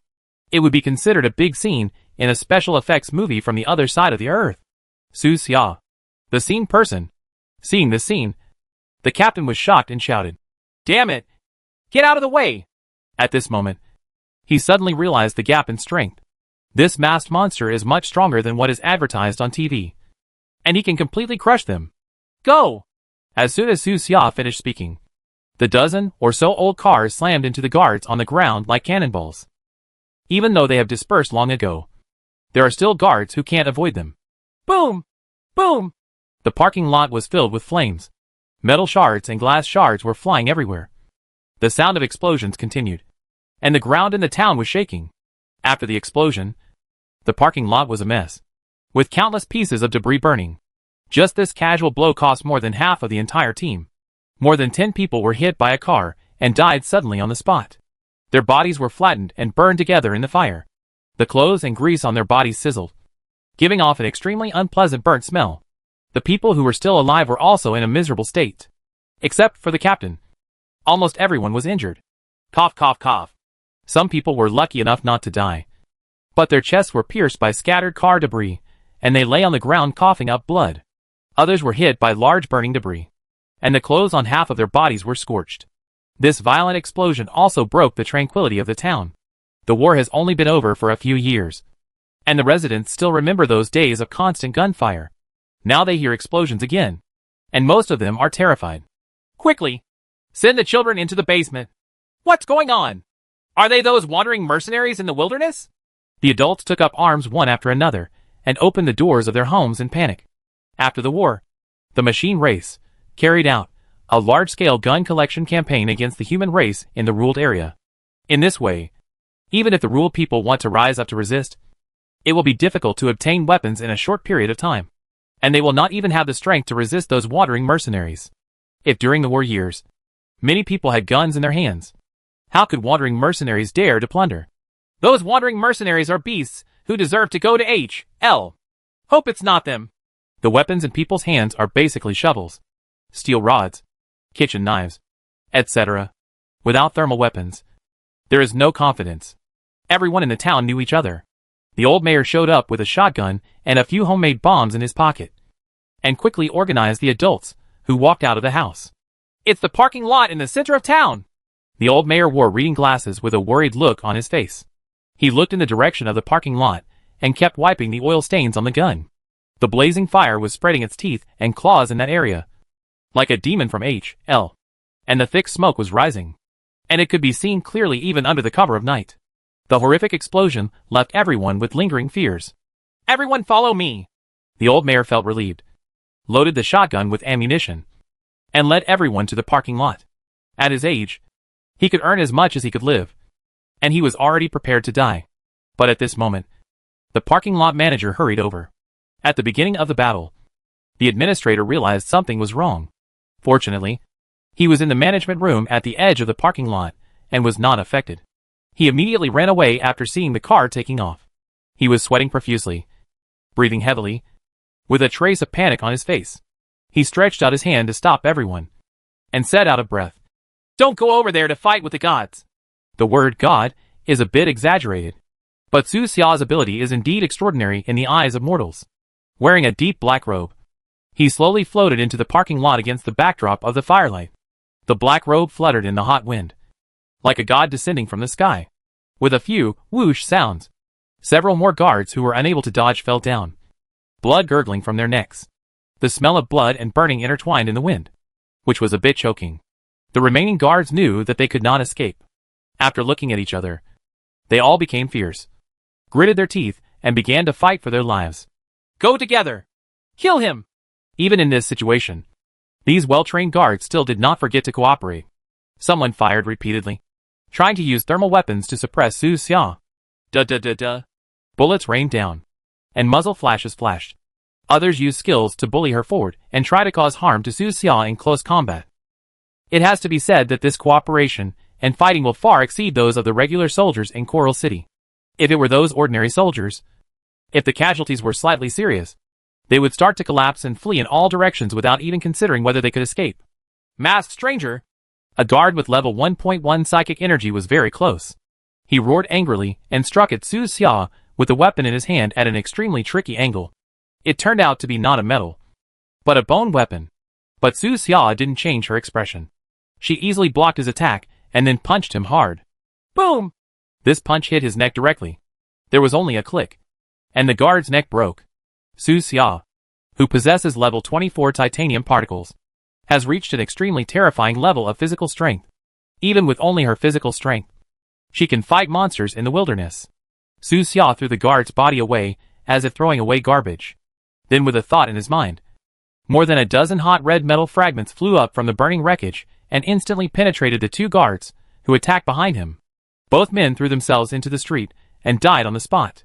The surviving guards died one after another, but they couldn't put even a little pressure on Su Xia. In the end, only the captain with level 3.3 psychic power was left. During this period, he attacked Su Xia many times and was repelled many times. He was covered in blood and in a miserable state, with dozens of scratches on his body. As if he had just experienced the pain of Ling Qi, he spat out a mouthful of blood and asked, "Masked stranger, are you a human or a ghost now?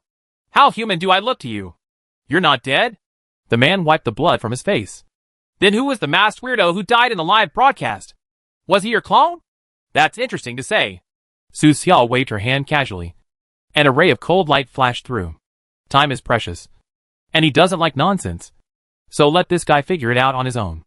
"It's you?" The moment he saw this cold light, the captain's pupils shrank, and he instantly understood that the man outside the prison was the masked weirdo himself. So who is the masked stranger? Could it be? Was it arranged by Coral City? Unfortunately, he no longer had time to think. The next moment, his head was separated from his neck, and surging blood spurted out from the broken neck. His standing body turned into a human-shaped fountain. When the wind blew, his body slowly fell. Snapped. Blood and water flowed, and the fire flickered. The guard team was completely wiped out. Su Xia completed the requirements given in the mission, and no town residents were harmed. At this moment, the small town residents were stopped by the panicked parking lot administrator. They were still 200 to 300 meters away and did not come over. Several residents near the parking lot closed their doors and windows and hid in the basement in panic. Call. Su Xia breathed out a breath and revitalized her muscles and bones. This mission went very smoothly, and now only the imprisoned members of the old Beifong organization are left. Under his control, the 8 prisoner transport vehicles galloped towards the location of Sanyu and others. "No! I almost forgot to touch the body." Su Xia was about to leave, but suddenly saw the weapon in the captain's hand. Mosquito legs are also meat, so don't let them go. When the fight in the parking lot just started, Sanyu and others were confused. How could anyone take action before us? Did the imprisoned members of the resistance organization find a way to escape? But then, they saw the old cars lifted off the ground. At that moment, something seemed to hit everyone's heart, causing their heartbeats to slow down by half a beat. Control the power of metal. Yuan Hua was so excited that he was the first to shout. "It's a mask! It must be a mask! There may be more than one person in the world who can control metal, but who can both control metal and appear in this small town at this time? Who else but the masked stranger himself? Is it really a mask?" Shen Yu's eyes were red, and he was so excited that he wanted to cry. But he was afraid that his happiness would be in vain. "That guy can survive every desperate situation. He won't die so easily." Zhu Lu nodded vigorously. Although he was worried, his tone was full of affirmation to comfort the other members. "Anyway, there is hope now. There's a car coming from ahead." Yang Liang squinted his eyes. "It's those prisoner trucks coming towards us. It must be the mask. He knows we're here." All the signs now make everyone excited and excited. There is no story in the world that evokes more emotions than resurrection from the dead. If so, it would be recurring death and resurrection. A moment later, 8 prison transport vehicles all stopped in front of Sanyu and others. Click! With a few soft sounds, the carriages opened together. Not only that, inside the carriage, the psychic suppressors, handcuffs, anklets, etc. that locked the members of the North Wind organization were also opened. 16 tortured old Beifong members slowly opened the door. The huge movement just now made them understand what happened. They walked out of the carriage and looked up. The moonlight was just right tonight. The surrounding grass rose and fell regularly, and wisps of gentle evening wind blew through their bruised bodies, carrying the long-lost fragrance of grass and soil. "We are free," Some people open their arms and close their eyes slightly, as if embracing the evening breeze. At this moment, the moonlight shines on our shoulders, and we are all free people. Chapter 140 Utuo's Study. The 16 rescued members of the old Beifeng organization all have psychic powers. Since they were needed for experiments, the waste armor city did not take away their psychic energy, but only kept them wearing psychic suppressors. Now that the suppressor is turned on, they have recovered most of their strength. Although they all look bruised, they are ready to fight at any time. Long time no see, world. They relaxed their muscles and bones, took a few deep breaths, and felt the hard-won freedom with their whole bodies. Among these people, the ones with the highest psychic level are a pair of brothers, Mo Zhang and Mo Zhan. The two brothers have psychic levels of 3.1 and 3.0 respectively, and are very good at fighting.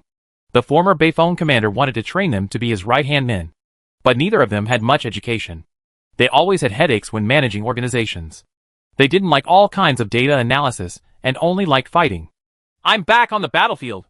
Mo Zhang put his fingers together, clenched his fists, and felt the huge spiritual power flowing in his body.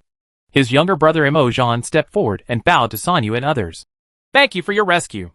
Sanyu and others quickly moved away, unable to bear the bow. We didn't do anything, Sanyu explained. There is someone else who saved you. That person should be arriving soon. You can save your words of thanks first. That person? Just one person. Mo Zhang was surprised.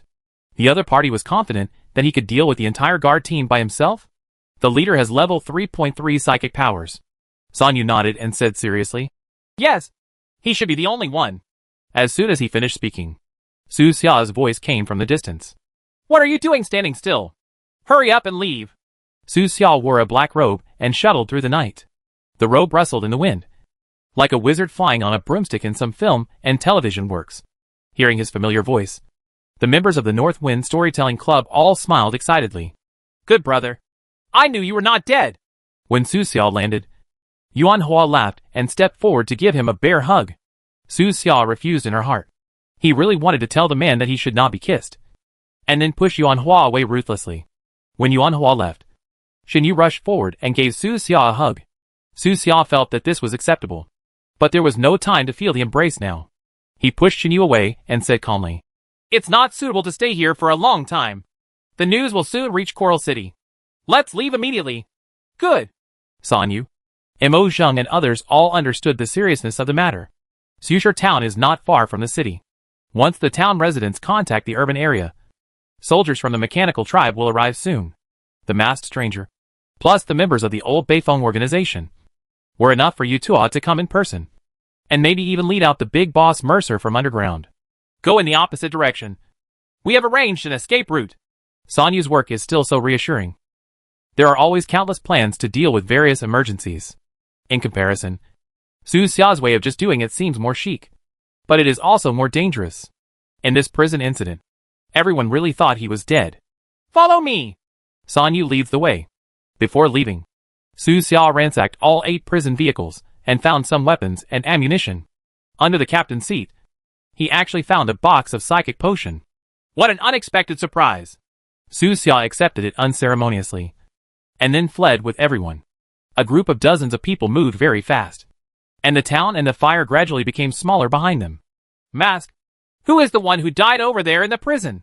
Halfway through, Yuan Hua couldn't help but ask questions, and made the same guess as the captain. Is it your clone? Some of your talents? Su Xia shook her head. No. Yuan Hua asked again. Is he your long-lost brother? Su Xia, judging from his appearance, unless there is a genetic mutation, his biological brother will not be that ugly. Fortunately, Coral City did not take off the mask on the head. After all, it was live broadcast throughout the city. Once it was taken off, everyone would think that the masked weirdo had that kind of virtue. On the way to escape, Su Xia briefly explained what happened. That was a fake. The reason why he went to rob the prison was, along the way, the wind blows and the grass is low, and the stars and moon are pleasant. The crowd didn't look like they were running for their lives, but rather like they were on an outing. After listening to Su Xia's description, everyone suddenly realized that there was such a thing in the world. Of course, Su Xia ignored how he learned the information about the masked stranger. He didn't want to expose the special characteristics of the red crystal just yet. It was a bit evil. No one asked, Everyone has their own secret. It's really dangerous to think about it this way. If the fake does something bad using your name, your reputation will be ruined for the rest of your life. Yuan Hua thought of this possibility. It's okay to do bad things. If the fake really gets in touch with the resistance organization in the wilderness, the consequences will be disastrous. In the evening, many refugees escaped from the prison. Those refugees were now heading into the wilderness. If nothing else happens, they will also be absorbed by many resistance organizations, and then enter the old locations of the resistance organizations. Are those refugees trustworthy? Sanyu raised this question thoughtfully.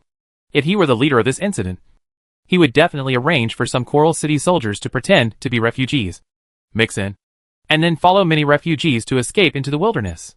According to Su Xia, the person who arranged this true and false mask incident is the real person behind the entire Coral City. It's not that trash Qi Lang.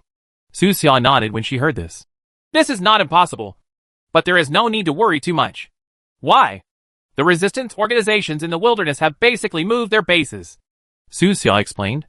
Only a handful of people are left in the original base, living together with the refugees they accepted before and the many undead people. This is a good idea. Hearing this, everyone was temporarily relieved. And Mo Zheng and others who belonged to the old Beifeng organization lamented. I didn't expect that when we were behind bars. So many things would happen to the outside world. Don't you know anything? Su Xia asked. That's not true. Mo Zheng sighed. Before, the people guarding us said that the commander successfully escaped. But we don't know how he is now, and whether he has recovered from his injuries. Don't worry. He is in good condition now. Really? Certainly. Su Xia deliberately observed these members of the old Beifeng organization and naturally started chatting with them. Now he has more and more power on his side. The new Beifeng organization already has combat effectiveness.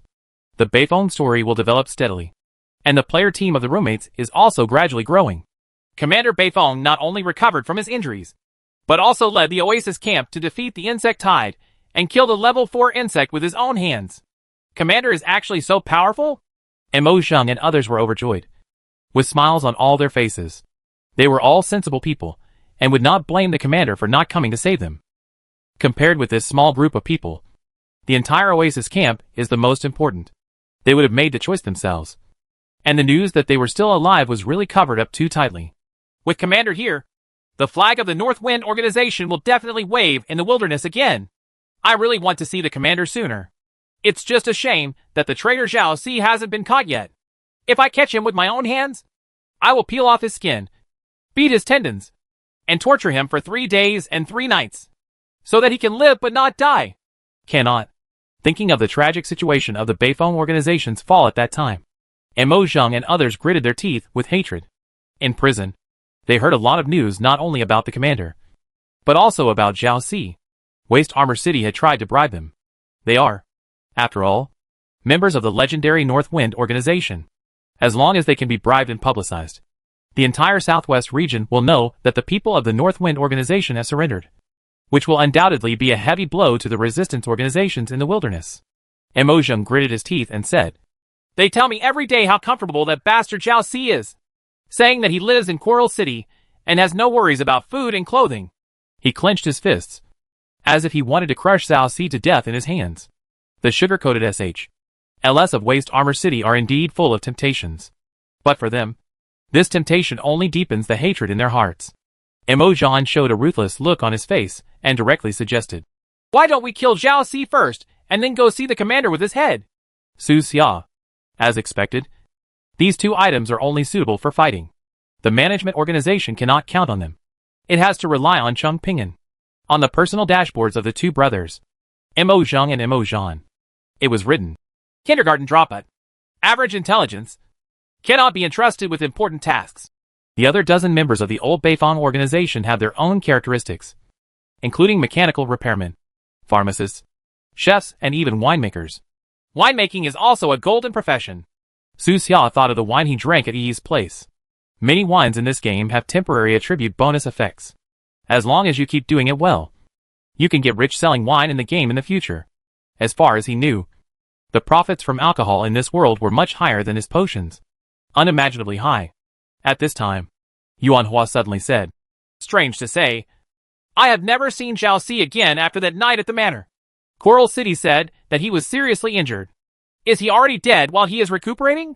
Su Xia shook her head. No, he is not dead yet. How do you know the mask? Yuan Hua was stunned for a moment, and his eyes suddenly lit up. The people around her were not stupid either. They all looked at Su Xia and thought of that possibility. Yuan Hua couldn't help but ask, Mask? Jiao Si, do you have it in your hands? Well, it's in my hands now. Su Xia smiled. Would you like to take a look? I do. Of course I do. Yuan Hua answered with a laugh, feeling extremely happy. Too much happened today. First, Su Xia was resurrected. Then she rescued the members of the old Beifeng organization. And now she learned the whereabouts of Jiao Si. One after another. All good things. Awesome. Mask, you can actually steal someone from Yutuo? Yang Liang was filled with admiration. Then Yutuo will just watch you take Jiao Si away? Oh, that's a good question. Su Xia did not hide anything and repeated to everyone what Yutuo said that night. After listening, everyone laughed and was very happy. No one expected that Yutuo would comment on Jiao Si like that. You deserve it. This is what happens to traitors. Mask, hurry up. Take us to see it quickly. Everyone here at the Beifeng Story Club seemed to be in a hurry to go to the zoo to see the monkeys. And they were in a happy and comfortable mood. As many rebel leaders say, although the masked weirdo is impulsive, his style of acting does make people feel very comfortable. He does whatever he wants and fights whenever he disagrees, as if he never has to worry about the consequences. In comparison, everyone's past life was too frustrating. They walk in the dark underground world all day long, like a group of rats that cannot see the light. Mo Zheng and others once again expressed their gratitude to Su Xia. Brother Mask, if you need it in the future, just say H low, and we will go through fire and water without hesitation. Su Xia said calmly. Everything is for the human race. Okay, everything is for the human race. At this moment, Coral City, underground area. The masked stranger's body and head were placed on a cold iron bed. Mercer stood beside the bed, his face gloomy and silent. His first plan failed so completely. The masked weirdo was beheaded before he could play any role. That cold light seemed to be a secret killer taunting him from afar. Click! Perhaps out of anger, Mercer suddenly crushed the cane in his hand. Yutuo was also there. He was thoughtful and said calmly, So this is the first lesson you want to teach me. You must want to teach me how to accept failure calmly. Well, I learned it. Chapter 141. Why don't you wake up yet? In the laboratory, the atmosphere was tense. The human researchers were all walking around with their heads down, not daring to speak or even take a breath. They are all smart people, so they can naturally feel the anger in Mercer. This anger comes not only from the failure of his plan, but also from a feeling of unknown. As the mastermind behind the entire Coral City and a powerful fifth-level creature, Mercer always thought he could control everything. But today, that ray of sword light was beyond his control. The whole city seemed to have a little more unknown factor because of that ray of sword light. Click! When they heard the sound of Mercer's staff breaking, the heartbeats of all the human researchers slowed down by half a beat. If this person breaks out in anger in the laboratory, I am afraid that only Yutuo will survive in the entire laboratory. The researchers all prayed secretly in their hearts. This boss must control his emotions. But before their prayers ended, Yutuo sarcastically said, I learned it. The sarcasm was so sharp that many research institutes' scalps went numb when they heard it. And some people's legs trembled slightly. Once these two big guys fight, where can they hide? The last time Mercer and Yutuo fought underground, many researchers suffered. When thinking of the bloody and terrifying scene, the researchers turned pale and were about to cry without tears. They kept praying, Master Yutuo, please stop saying a few words. Hurry up and get some other news to divert the attention of Mr. Mercer. The researchers looked at each other, hoping that someone would come forward and report some results to Mercer. At this time, the atmosphere in the laboratory was too depressing. The monsters mixed with various genes no longer roared. The wailing screams of the experimental subjects in the central area of the laboratory were also deliberately controlled. The entire laboratory became more and more quiet. Perhaps the prayers of many researchers took effect. When the atmosphere in the laboratory was extremely depressed, a new piece of news suddenly came. But the news was not as good as they thought. The team responsible for escorting prisoners of the North Wind organization had an accident in Susher town. Completely annihilated. This news was passed directly to Yutuo and Mercer through the Mechanical Tribe's internal network. Yutuo remained calm. It had nothing to do with him anyway. But Mercer's face was so dark that he seemed to be dripping with water. What happened 20 minutes ago has only been reported to the base now. Is this the efficiency of your people? Moser suppressed his anger and asked Yutua sharply. Yutua, can this be blamed on him? According to the news, the battle in the parking lot was so terrifying that the residents of Susher Town were frightened. It wasn't until more than 10 minutes after the sound of fighting inside stopped that the old mayor had the courage to go check, and finally saw the mess and corpses in the place. So he called the Coral City defense number for the second time. Yes, it's the second time. The first time I called, the city defense didn't pay any attention.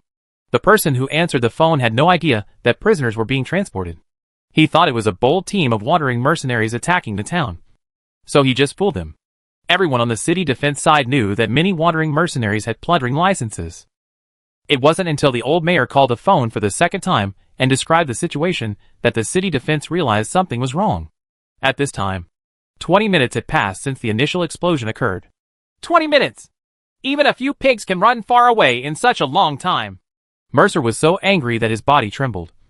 And he threw it violently, smashing the already crushed cane into pieces. Boom! The cane hit the white wall of the laboratory and exploded into pieces. The two unlucky researchers were hit on the spot by the debris, and their blood was pouring out. They were shaken all over and immediately covered their mouths, not daring to make any sound even if their entire faces were twisted in pain.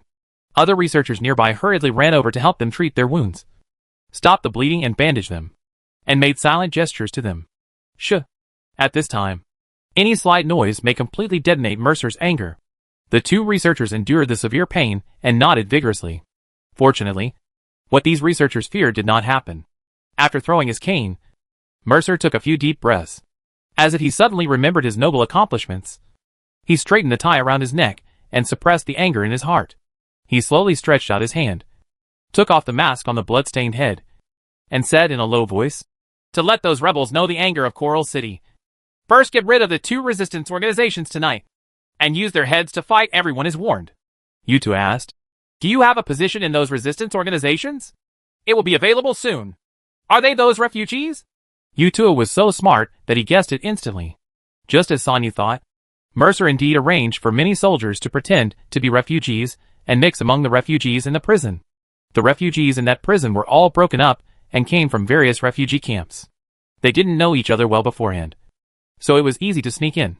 If the resistance organizations in the wilderness have not moved their base, and the masked stranger is not dead, coupled with the double guarantee of fake refugees, this move can be regarded as a masterstroke. But the problem now is, the locations of those resistance organizations have been moved. Yutu reminded calmly. This hand became a common hand. But Mercer said, they only moved part of the people. The remaining few rebels and the refugees who escaped last time are all in the original camp. Did the undead who betrayed the Scimitar organization tell you? Yes, it's him. Mercer put down the metal mask smoothly. You always think that I am arrogant, but in fact you are the same. I have made many deductions. The arrival of the undead will change this era. Get in touch with them more. It's time for a change in Coral City's management system. Okay, I get it. Yutu rarely refuted, but nodded in agreement. He also came into contact with the undead, but he couldn't understand where that immortality came from. With the current technology on this planet, it is impossible to explain all this. Within the mechanical tribe, some big figures speculated that the undead might be the projection of higher dimensional life on this planet. High-dimensional life forms treat this planet as a virtual world, just like an online game, and then project themselves onto this planet to enjoy an unconstrained second life here. The death of the undead may be just a return to the high-latitude world. If you dig deeper, it will involve a question that has been discussed for countless years. How do you prove that your life is not a virtual game? This problem cannot be solved for the time being. But the undead can indeed be exploited, and profit seems to be the only thing they care about. As long as the money is enough, those undead are even willing to betray their loved ones, relatives, friends, and brothers. Yutul was thoughtful and retrieved the information about 4 Seasons Rice from his database. CG Dao's real name is Wang Yongqiang, a senior gamer. After joining Coral City, he has been Zhao Ci's subordinate.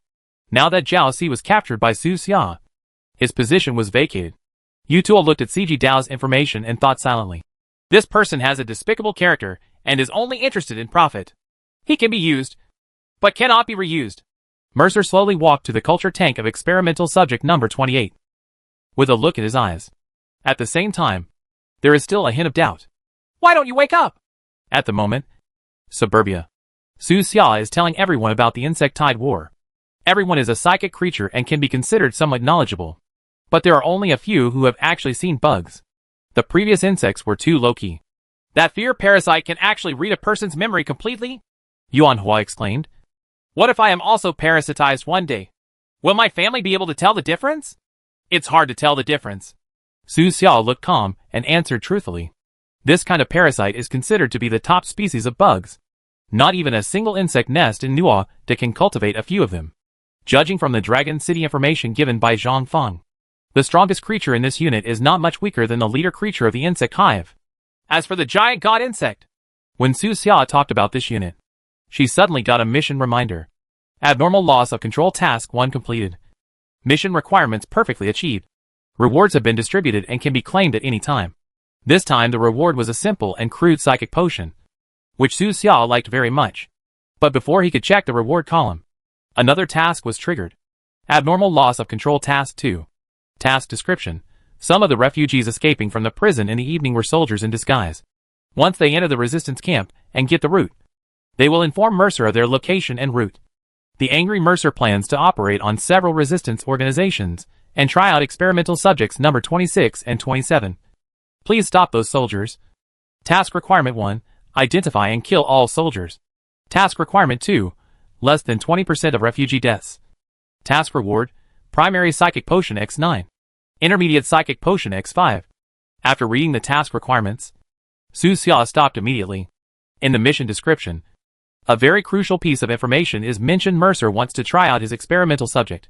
Su Xia remembered that experimental subjects number 26 and 27 were both level 4 psychic creatures. Once they take action, the consequences can be imagined. Mask, why did it stop suddenly? Yuan Hua asked. Did something happen? Well, it's a little trivial.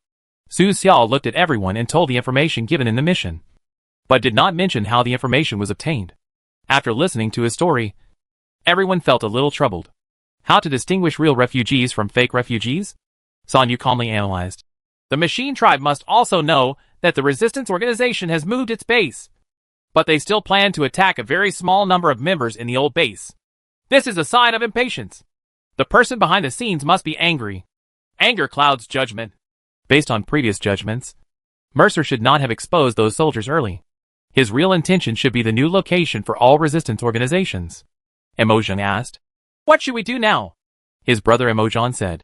How about just knocking all the refugees unconscious and throwing them back to the refugee camp one by one? Emojang. Brother, what you said makes sense. The rest. Su Xia was speechless as she stroked her forehead. She was destined not to have a good rest that night. While the others were discussing, he handed over the body to the bracelet and quickly logged off. Chapter 142. The Happiness of Sigideo. It's past 8 o'clock in the evening. Several roommates in the dormitory were recruiting new people in the city, and were not busy fighting monsters and upgrading. The Bikini Castle team expanded to 200 people. But Li Difu was still not satisfied.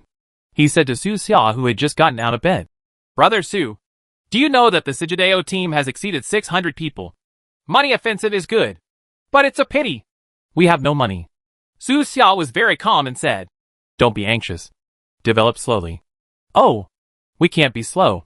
Li Difu sighed. My master just got into trouble. If I had the ability, I wouldn't just watch something happen to him. Su Xia asked, Your master? Li Difu said, It's just the masked man. Su Xia, this guy actually wants to learn skills from him, so he shouldn't talk to him that night. News about the death of the masked stranger also spread among the player community. After the masked stranger caused havoc in Coral City that night, many players felt that he might be one of the important NPCs involved in the future main line, and the subsequent Manor incident further proved this. But no one expected that he died so suddenly. On the game forum, someone posted, Let me just say it. NPCs that don't appear in the game's promotional videos will definitely not last long. We still have to find a way to hug the thighs of those NPCs in the promotional videos, such as Commander Beifeng. Under this post, many people agreed. Li Difu lamented. Brother Su, my master died so tragically. Well, it's really miserable. Su Xia didn't know what to say. A sword on the head was considered a very comfortable way to die. In this world, Many people find it difficult to die. He directly changed the subject. Let's not talk about it for now. I have something to ask you. Li Defu asked. What's the matter? You go to the pharmacy and tell my master and senior brother that I will go back later tonight. So there is no need to leave the door open for me. Su Xiao looked at the game screen on Li Defu's computer and thought about it seriously. Just say I'm with you. There are many things going on. Okay. Li Defu didn't ask anything, and immediately controlled the character to run to the pharmacy. Su Xiao stood behind Li Defu. It feels novel to see the pharmacy from another perspective. Since the configuration of Li Defu's computer is not high, the picture is not that realistic. On the screen, Dad, Hong Bafu and others have the feeling of virtual characters, and a dialogue box will be displayed when chatting with Li Defu. Of course, from the perspective of ordinary players, they are virtual. It's done. Brother Su, you can continue your work. Li Defu quickly asked for leave for Su Xiao. Now in the dormitory, Su Xiao comes first in everything. Su Xiao's matter is a big deal, so Li Defu didn't ask anything and let Su Xiao go about her business with peace of mind. Okay, keep developing. Don't worry. Su Xiao immediately returned to bed, closed the bed curtain, activated the bracelet, and returned to the game. In this short period of time, San Yu, Mo Zheng and others still did not discuss the best way. Su Xiao, who had been entrusted with the bracelet before, had been in deep thought. Everyone thought he was thinking of a solution, so they didn't bother him. After taking over the body again, Su Xiao immediately said, Everyone, I have a way. What can we do? Yuan Hua asked hurriedly. I have a special ability. I can distinguish between soldiers and refugees, but I need to distinguish them one by one. So it takes a long time.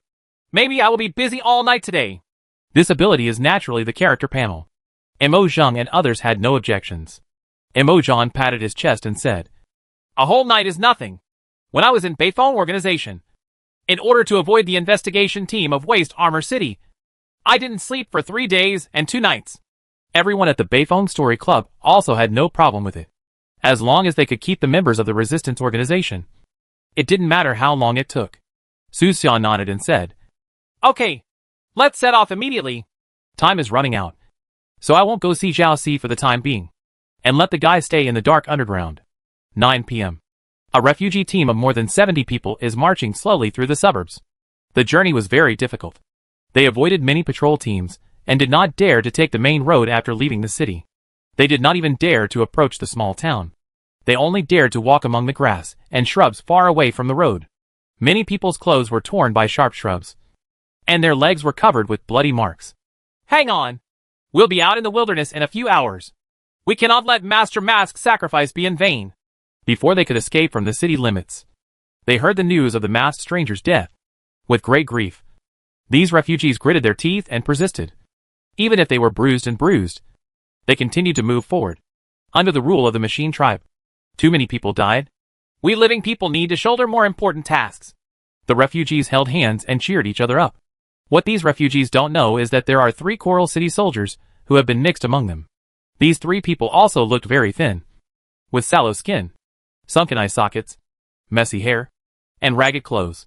They were no different from other refugees, and they did not arouse anyone's suspicion. They would look at each other from time to time and communicate silently with their eyes. As long as this mission can be completed successfully, they will receive unimaginably generous rewards. And the 3 of them can almost see such a bright future. However, there was a pair of eyes in the sky watching them. It's a pretty good disguise. Su Xia found these 3 people through the camp and personal description on the character panel. In the bushes below, San Yu, Mo Zheng and others were quietly lying in wait to prevent the 3 soldiers from escaping. Now it seems that their ambush is unnecessary. Those 3 guys don't even have psychic powers. Once they are found out, the refugees can get rid of them. Su Xia saw the right moment, controlled the metal, and descended from the sky in a black robe, landing in front of many refugees. The refugees were startled and thought it was Coral City's pursuers coming. Who? They were extremely nervous.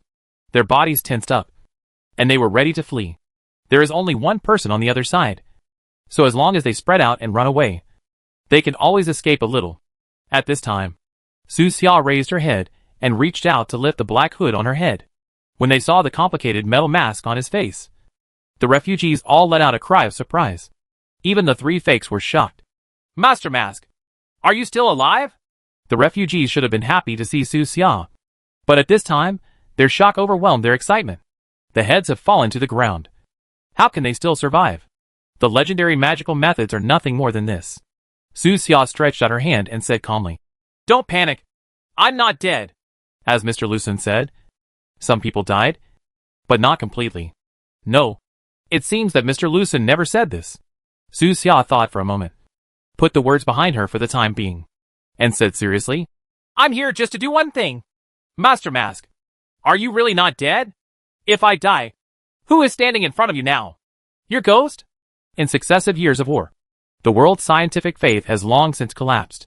Perhaps real life is too painful, and people must have a spiritual sustenance. Many people who were displaced during the war began to be superstitious about those gods and ghosts. Su Xia understood this. People in this world are pretty good. On the other side of the world, in Africa and Latin America, various bizarre beliefs emerge endlessly. A refugee asked cautiously, "Master Mask, are you here to show us the direction?" "Well, I came here to find some soldiers from Coral City." "Ah?" The refugees were all startled and looked at each other in the moonlight. There is actually an undercover agent among them? Along the way, everyone encouraged each other and communicated frequently, and no one was found to be abnormal at all.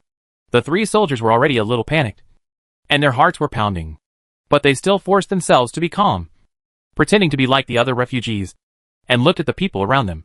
"Master Mask, are you sure you were right?" someone asked. Su Xia didn't like nonsense, so she took action directly after speaking.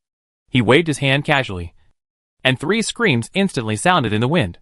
Before the refugees could see anything clearly, the kneecaps of the three soldiers were instantly shattered, and they fell down screaming. Ouch! They were in agony, holding their legs and wailing. Just a moment ago, these three guys were still taking chances. Even if Su Xia really catches them, they plan to defend themselves and say that Su Xia has no evidence. But what they didn't expect was that Su Xia had no intention of arguing at all. Su Xia is not impatient.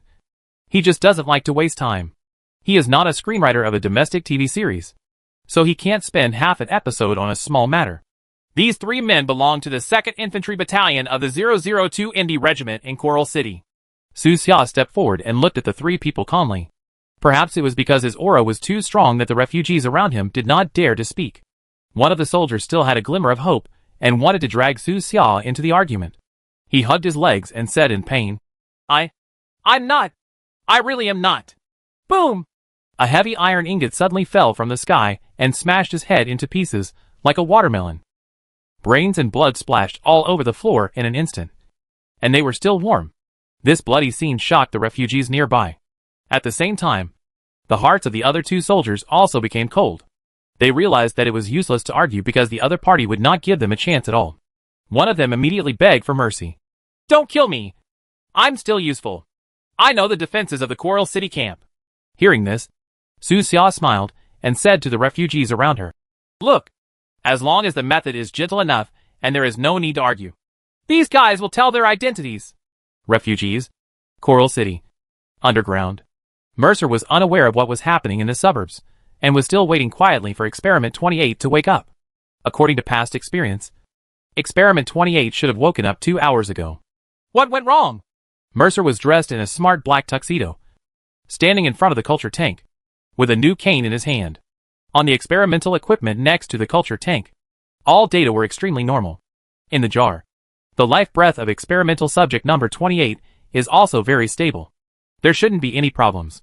At this moment, Yutua was in another area checking the personnel information of Coral City management, thinking about whether to put CG Dao in Zhao Ci's former position. Regardless of the outcome, Sigideo will definitely be promoted. For CG Dao, today seems to be the day when he finally starts to have good luck, because he finally succeeded in refining the first level potion. In a pharmacy near the office building, Sigideo held a bottle of medicine and looked at the medicine in his hand against the light. Evil bubble. Just wait. I will surpass you soon. When he thought of the humiliation last time, he gritted his teeth and held the potion bottle tightly, as if he was holding some peerless weapon. In addition, today he also successfully won over a medium-sized gaming union, allowing the entire union to join his undead management department. Good things happened to him one after another. CG Dao is very happy now. But soon something happened that made him happier. At around 9 o'clock in the evening, he went offline and made 2 bags of instant noodles, then opened the forum, ready to browse casually. But before the noodles were soaked, he suddenly received a system message. The player, Dean of the Mental Hospital, applies to add you as a friend. Chapter 143 Chongrui's Troubles. Sijideo pushed the instant noodle bowl aside and looked closer at the screen. The other person's profile picture looked like a doctor, which almost made him think that it was the director of a certain hospital who wanted to join him. He thought that he was not seriously ill. Agreed to request. CG Dao clicked the button and added the other party as a friend. After waiting for a while, the other party did not send a message. CG Dao didn't think too much. He took the instant noodle bowl in front of him and started to live a life of instant noodles and Coke while browsing some interesting stories on the forum. At this point in time, the most discussed topic in game forums is naturally the death of the masked stranger. What a death! CG Dao was in a good mood. Although he had not had a head-on collision with the masked weirdo, the two sides had different positions. He couldn't stand those people who shouted, "For the human race!" all day long. The more people like this, the more dangerous Sijideo will feel that his position is. A bunch of stupid things. They insist on resisting. Even the mentally retarded Zhao Si can't resist. Who knows what the temper of the next boss will be? After hanging out with Coral City management for a few days, Sijideo also had some channels for gossip. He basically understands.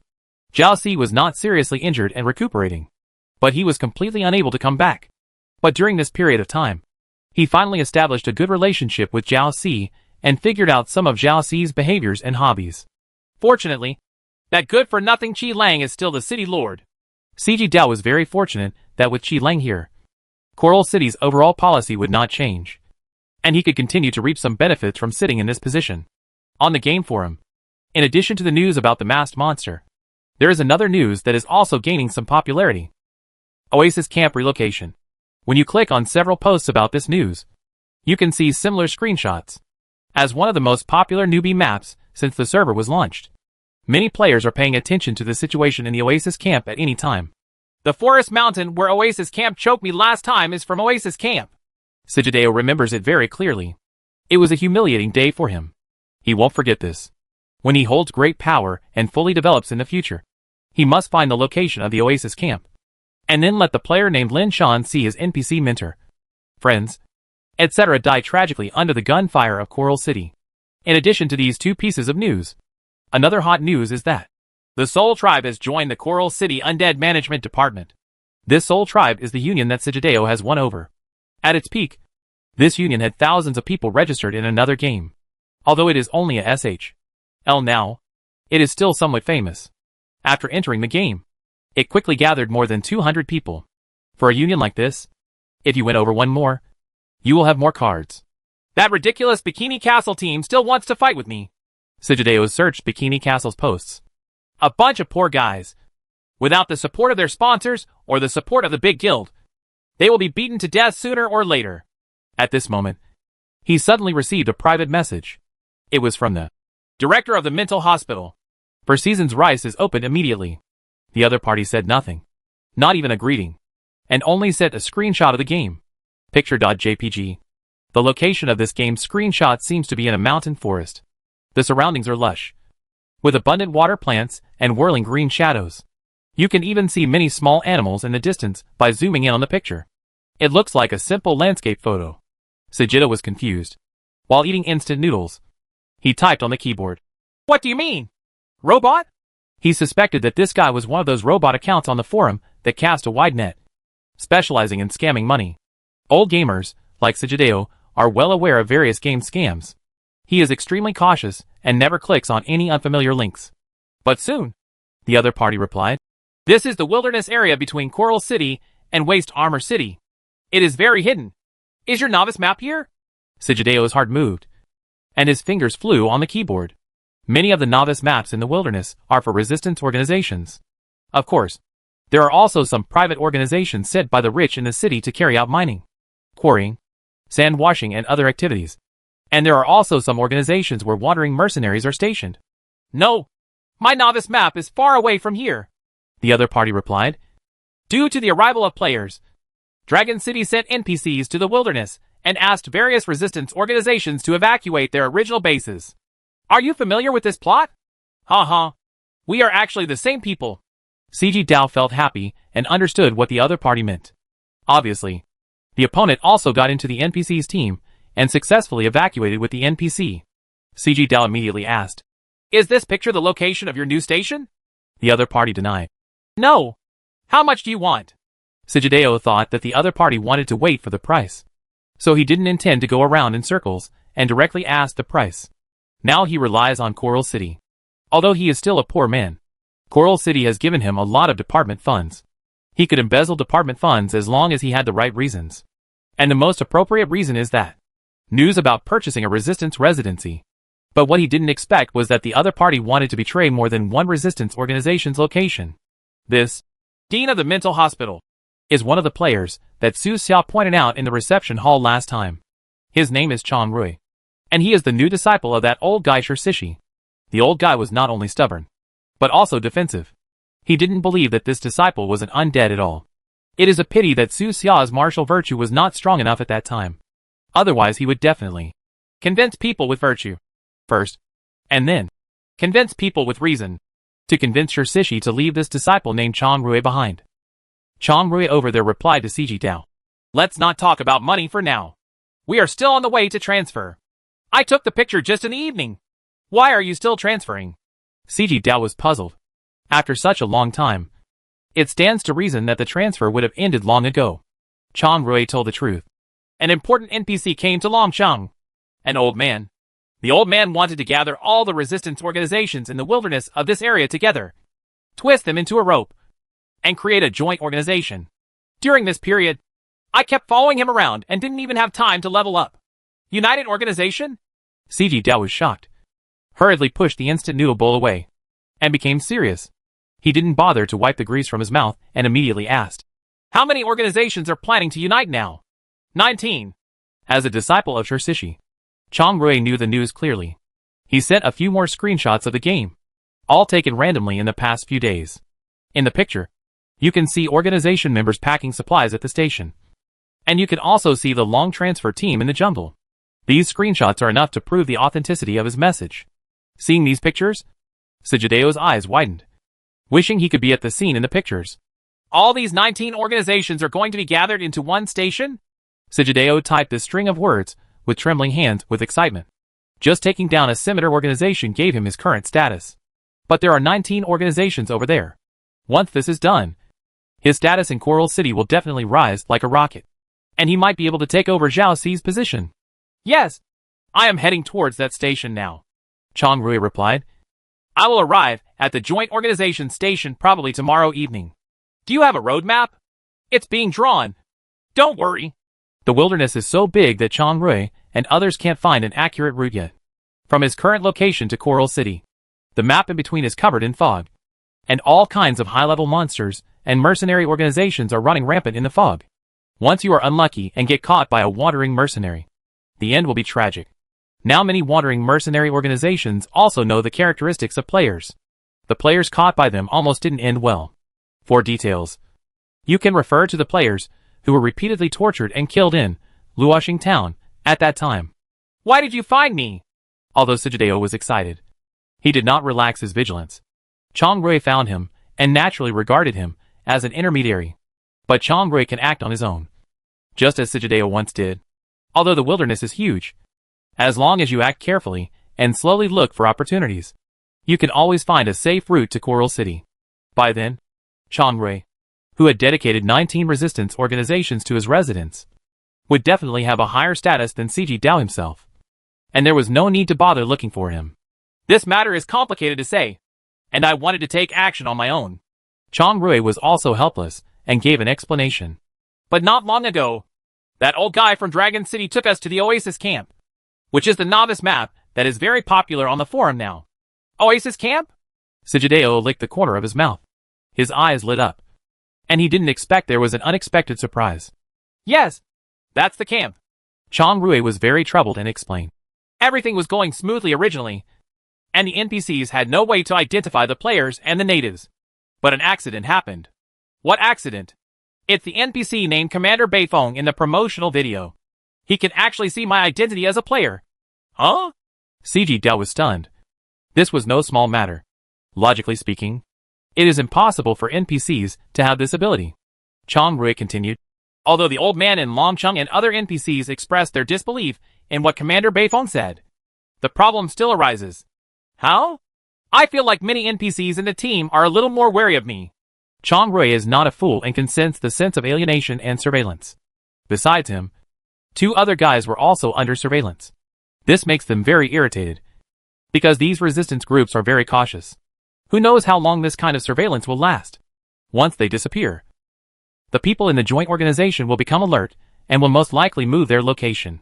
So now he can only contact Sigideo. Sigideo replied, I understand. Chang Rui couldn't move easily, so he came to him to ask if there was anything he could do. He has a map of a large area outside Coral City, and the other party has also drawn a rough route map. Comparing the two, you may get some unexpected gains. Chang Rui also takes a fancy to the player human resources he can use. Don't worry. Let's talk more and exchange information. CG Dao suppressed his excitement and endured the sentence. At this moment, the president of the Soul Tribe Union suddenly sent him a message. The president's game is called Leader Lu. He seems to be a young rich man. His family is very rich, and he plays the game just for comfort. Leader Lu asked, Sigideo, I have joined your organization with my union.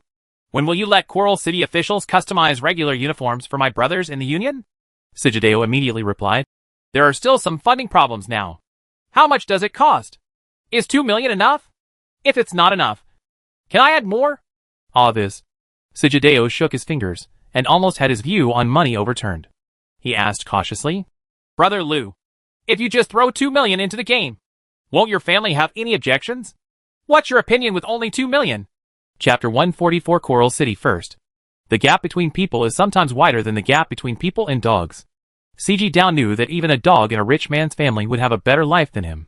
But many things in the real world have solidified, and the game world is full of possibilities. He can find a sense of presence in the game, slowly upgrade to a master, and then kill the rookies, which will make him feel superior. He replied to Master Lu, Wait a few days. My boss has something wrong now. After Zhao Si disappeared, the large number of undercover agents he arranged in the city became a problem. Because he was particularly cautious, many undercover agents had single-line contact with him. In addition to these undercover agents, the rest of his management was put on hold. On his desk, there were piles of various documents piled up. Coral City is in urgent need of someone to take his place. In the office building, Qi Lang is looking for suitable candidates. He did not consider Four Season Rice, because CG Dao has a special status. He may leave this world in the future. But at this moment, the door handle of the office was suddenly turned. Squeak! The door was slowly pushed open. Qi Lang suddenly felt dissatisfied. Who dared to enter the office without saying H? Lo! He raised his head and was about to reprimand. But suddenly he trembled, and the reprimand was swallowed back before he could even leave his mouth. Standing at the door was an ordinary mechanical soldier. But Qi Lang knows. The mechanical city lord Yutuo has a clone that looks like an ordinary mechanical soldier. He stood up in a hurry and respectfully forced out a humble smile, bowed and asked, Master Yutuo, why are you here in person? Can I come? Yutuo asked indifferently. Qi Lang shook his head hurriedly, feeling terrified, and said, Sir, you are busy with official duties. If you have anything to do, just contact me. I will definitely do it. Really? It will definitely happen. Most definitely. Well, let's go and deal with the masked weirdo. This. Qi Lang was confused. Isn't the masked weirdo dead? Everyone's heads fell to the ground. Because of that sudden death, many of the plans he had prepared to deal with the masked monster were useless. Although he was unwilling to do so, Qi Lang had no other choice. Why did Yutuo suddenly mention this? Could it be? Qi Lang's heart moved, and he suddenly understood something. He hurriedly said with a smile and a flattering tone, Congratulations, Master Yutuo, for getting rid of the great enemy of the masked stranger without even using a single soldier. The graceful sword strike in the evening was really unforgettable. After the masked stranger died, Qi Lang also replayed it repeatedly and checked it frame by frame, barely confirming that the flash of cold light was a long sword. Qi Lang subconsciously thought that Yutuo came here and mentioned the masked stranger to show that he was the one who killed the masked stranger. In this case, it is natural to say more flattering words. You can set off Yutuo's prowess by actively belittling yourself. I have saved the video of that sword strike and plan to watch it once a day to warn myself. And, before Qi Lang finished speaking, Yu Tuo suddenly shouted coldly, "Shut up!" Qi Lang trembled all over, and his heartbeat slowed down by half a beat. How is this going? Did the flattery end up on the horse's hooves? Wasn't it Yu Tuo who took action in the evening? Yu Tuo didn't seem to want to explain anything, but asked coldly, "Is there anyone chosen for Zhao Ci's position?" Hearing this, Qi Lang's tense body reluctantly relaxed a little.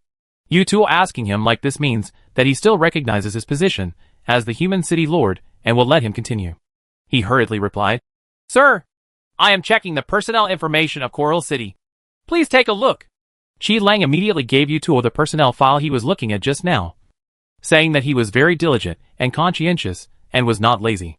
He took out one of the files, handed it to Yu Tuo carefully, and said, "Sir, this person's name is Wu Zhonggui. He is a subordinate of Zhao Ci and a member of the former rebel organization in the wilderness. I think he can temporarily sit on Zhao Ci's side. As position." "Huh? The one whose legs were broken by the masked weirdo last time in public?" Yes, that's him. Your memory is so good. Sir, it really makes me ashamed. I will definitely do it." Qi Lang was flattering him from another angle. But suddenly he saw Yu Tuo's cold eyes. His heart trembled, and he suddenly realized that he had taken the wrong photo again. The mechanical race all has storage space, and they will never forget it even after 100 years. This so-called memory is nothing to brag about. Wu Xinggui. Yu Tuo glanced at the personnel information Qi Lang gave him. Not long ago, Luoxing town was robbed by wandering mercenaries, and more than half of the entire town was killed or injured. The old mayor asked Su Xia to go to the city to find his grandson, Li Xiang, who was a soldier, and asked his grandson to tell the superiors about the situation in Luoxing town. But in the evening of that day, Li Xiang died. The cause of death was colluding with the resistance organization. He was publicly hanged in the ruins. At that time, Wu Zhonggui was right next to the gallows, loudly publicizing the cause of Li Xiang's death and the crimes of the resistance organization, and shouting for the masked stranger to appear. Coincidentally, Su Xia was also present at the time, so she fulfilled Wu Zhonggui's request and gave him a set meal for a broken leg. It was also from that moment on that the name of the masked geek began to appear frequently in various news media in Coral City, and gradually became a traffic password. Qi Lang said respectfully, "Sir, this Wu Zhonggui was injured by a masked stranger. He hates those who resist the organization. His loyalty to us is unquestionable. He is the most suitable person for this position. Well, let's add someone else. My lord, please tell me. That undead named Wang Yongqiang. Let him be Wu Zhonggui's deputy." "No problem." Qi Lang agreed repeatedly. Wang Yongqiang is the real name of Sijideo. He can also be regarded as a popular person under Zhao Ci. After all, he has won over hundreds of players at low prices, and he can be regarded as a force that cannot be ignored in the city. Just when Qi Lang thought nothing happened, Yu Tuo suddenly said, "Your position is too high." Qi Lang's heart tightened, and he didn't know what Yu Tuo meant by saying this. His office is located at the top of the entire office building, which is really high. But Qi Lang likes the feeling of standing in front of the large floor-to-ceiling windows and overlooking the entire city, especially at night. "Go more among the residents of Coral City." Yu Tuo turned around. "Sitting in such a high position all the time. It's easy to think of yourself as a god." "Yes, I understand." Qi Lang nodded and bowed, like a loyal dog, followed Yu Tuo and sent Yu Tuo out of the office. Finally, he sent Yu Tuo outside the lobby of the office building. It wasn't until Yu Tuo asked him to go back that he bowed and went back. After returning, the first instruction he gave was, "Xiao Chai, ask someone to move our office to the first floor. We won't sit so high in the future." Chaiyan reminded me tactfully, "Sir, you should think more about the second sentence that Master Yu Tuo said." "I know. You don't need to tell me." "Yes." Chaiyan had no choice but to find someone to take action. Not long after, Sijideo received the news of his promotion. He was very excited and began to plan against the Bikini Castle team. At the same time, he did not forget his father's pharmacy. This damn pharmacy should be closed down too. Without the identity of a pharmacist, Evil Bubble will become a lost dog. Sijideo felt extremely happy when he thought of such a scene. At this moment, Su Xiao led everyone to intercept the refugee team in the wilderness. As expected, there was no way to rest this night. When the last soldier in the refugee team was picked out, it was already past 4 in the morning. In the refugee team, There are still many people who can't believe that Su Xia is still alive, and would rather believe that this is Su Xia's ghost returning from the underground to help them. Sir, is it really you? The leader of the last refugee team asked. Just think of it as my ghost. Time is precious. Su Xia is too lazy to explain. The man asked cautiously. Sir, I don't know if I can see you again after this parting. Can you please take off your mask? We want to remember your true face. No need. Su Xia shook her head slightly, and suddenly thought of the classic line from Nolan's Batman. He looked at all the refugees and said earnestly, It doesn't matter who the person is under the mask. What matters is what he does. Do you understand? We understand. Hearing this sentence, the refugees looked at each other, and seemed to be inexplicably touched in their hearts. Before they could ask any more questions, Su Xia suddenly flew into the sky, wrapped in a black robe, and disappeared under the vast night, as if she had never been there. When he left, the refugees felt empty in their hearts, as if they had lost something. Is that really Master Mask? Can we see him again in the future? Yes, it can definitely be done. Maybe there have never been mask geeks. Or maybe everyone is a mask geek. He can be a person or a symbol. Su Xia joined the crowd, waved her hand and said, Let's go. It's time to go see Zhao Si. Abandoned town. Underground warehouse. Zhao Si has fainted, not eating for 2 days and 3 nights, coupled with various physical and mental tortures, caused him to collapse again and again. Even though he is a psychic creature and has a tenacious life, and he has been injected with several healing potions by Su Xia, he is now extremely weak. Is this guy unconscious? Sanyu and others were very calm when they saw the bloody scabs all over Zhao Si's body. If any of them caught Zhao Si, they would definitely be tortured. It would be too cheap to kill him directly. Su Xia walked forward calmly and kicked Zhao Si's broken leg with a casual kick. It's time to get up. Ouch. Zhao Si wailed and woke up in severe pain. It hurt, but he didn't give up yet. Before he fell into coma, he had already thought of many ways to persuade Su Xia. He felt that there must be a complicated reason why Su Xia hadn't killed him yet. But before Zhao Si had time to beg for mercy, he was suddenly stunned. Don't conquer. Don't fight with Quan and Li Tai. Looking at the familiar faces in front of him, a heartfelt fear and despair gradually engulfed Zhao Si. He didn't expect that Su Xia could actually rescue these people. Hearing Zhao Si's disgusting voice, Mo Zheng was filled with rage. He stepped forward, clenched his fist, and punched Zhao Si in the stomach. Boom! The severe pain caused Zhao Si to bow like a shrimp in an instant. His face turned pale, and sweat rolled down his forehead. Mo Zheng punched him on the chin again and asked angrily, Zhao Si, back then, you were just a refugee who was caught by the machine tribe for experimentation. The commander risked his life to rescue you from the laboratory and help you. You healed your injuries, taught you how to survive, and even let you control the entire Beifeng information. Is this how you repay the commander? It hurts. Don't hit me. Zhao Si was so painful that tears and runny eyes burst out from his nose. And he kept wailing and begging for mercy. What he fears most is pain. He thought he wouldn't suffer from it after his rebellion. But he didn't expect that he still can't escape it. Mo Zheng and other members of the Beifeng organization also surrounded him, fighting with fists and kicks. No one used their psychic powers, and relied solely on physical strength for fear of beating Zhao Si to death too early. Stop fighting! Stop fighting! Zhao Si's screams continued for a long time. In the end, his mouth was filled with blood and broken teeth, and he couldn't even speak clearly. Sanyu and others looked on. They knew that this was an anti-rape operation within the Lao Beifeng organization, and did not intervene. More than 10 minutes later, when Zhao Si was beaten to a state of disgrace, Su Xia stopped them. Everyone! It's time to stop. Let him breathe. Take him back to the Oasis camp, and let the commander execute him in person. As soon as they heard the word commander, all the Beifeng members, who were fighting immediately calmed down. They withdrew their bloody fists, and took a step back. Mo Zheng nodded vigorously and said, Mask is right. We should let the commander know all this. Okay, let's take him to the Oasis camp now. Mo Zheng immediately took action, and lifted Zhao Si up with the chair. Both of them knew the location of the Oasis camp, and had been there many times before with Commander Beifeng. But Su Xia stopped him. Everyone, you go to the Oasis camp first. As for Zhao Si, I will take him there myself. Why? Mo Zheng was stunned, and put down Zhao Si in his hand. His brother Mo Zheng understood what Su Xia meant and asked, Mask, Are you afraid something will happen to us on the way to the camp? Su Xia didn't hide it. That's what he thought. It was the safest way for him to take Xiao Si to fly there personally. And flying was much faster than ground movement.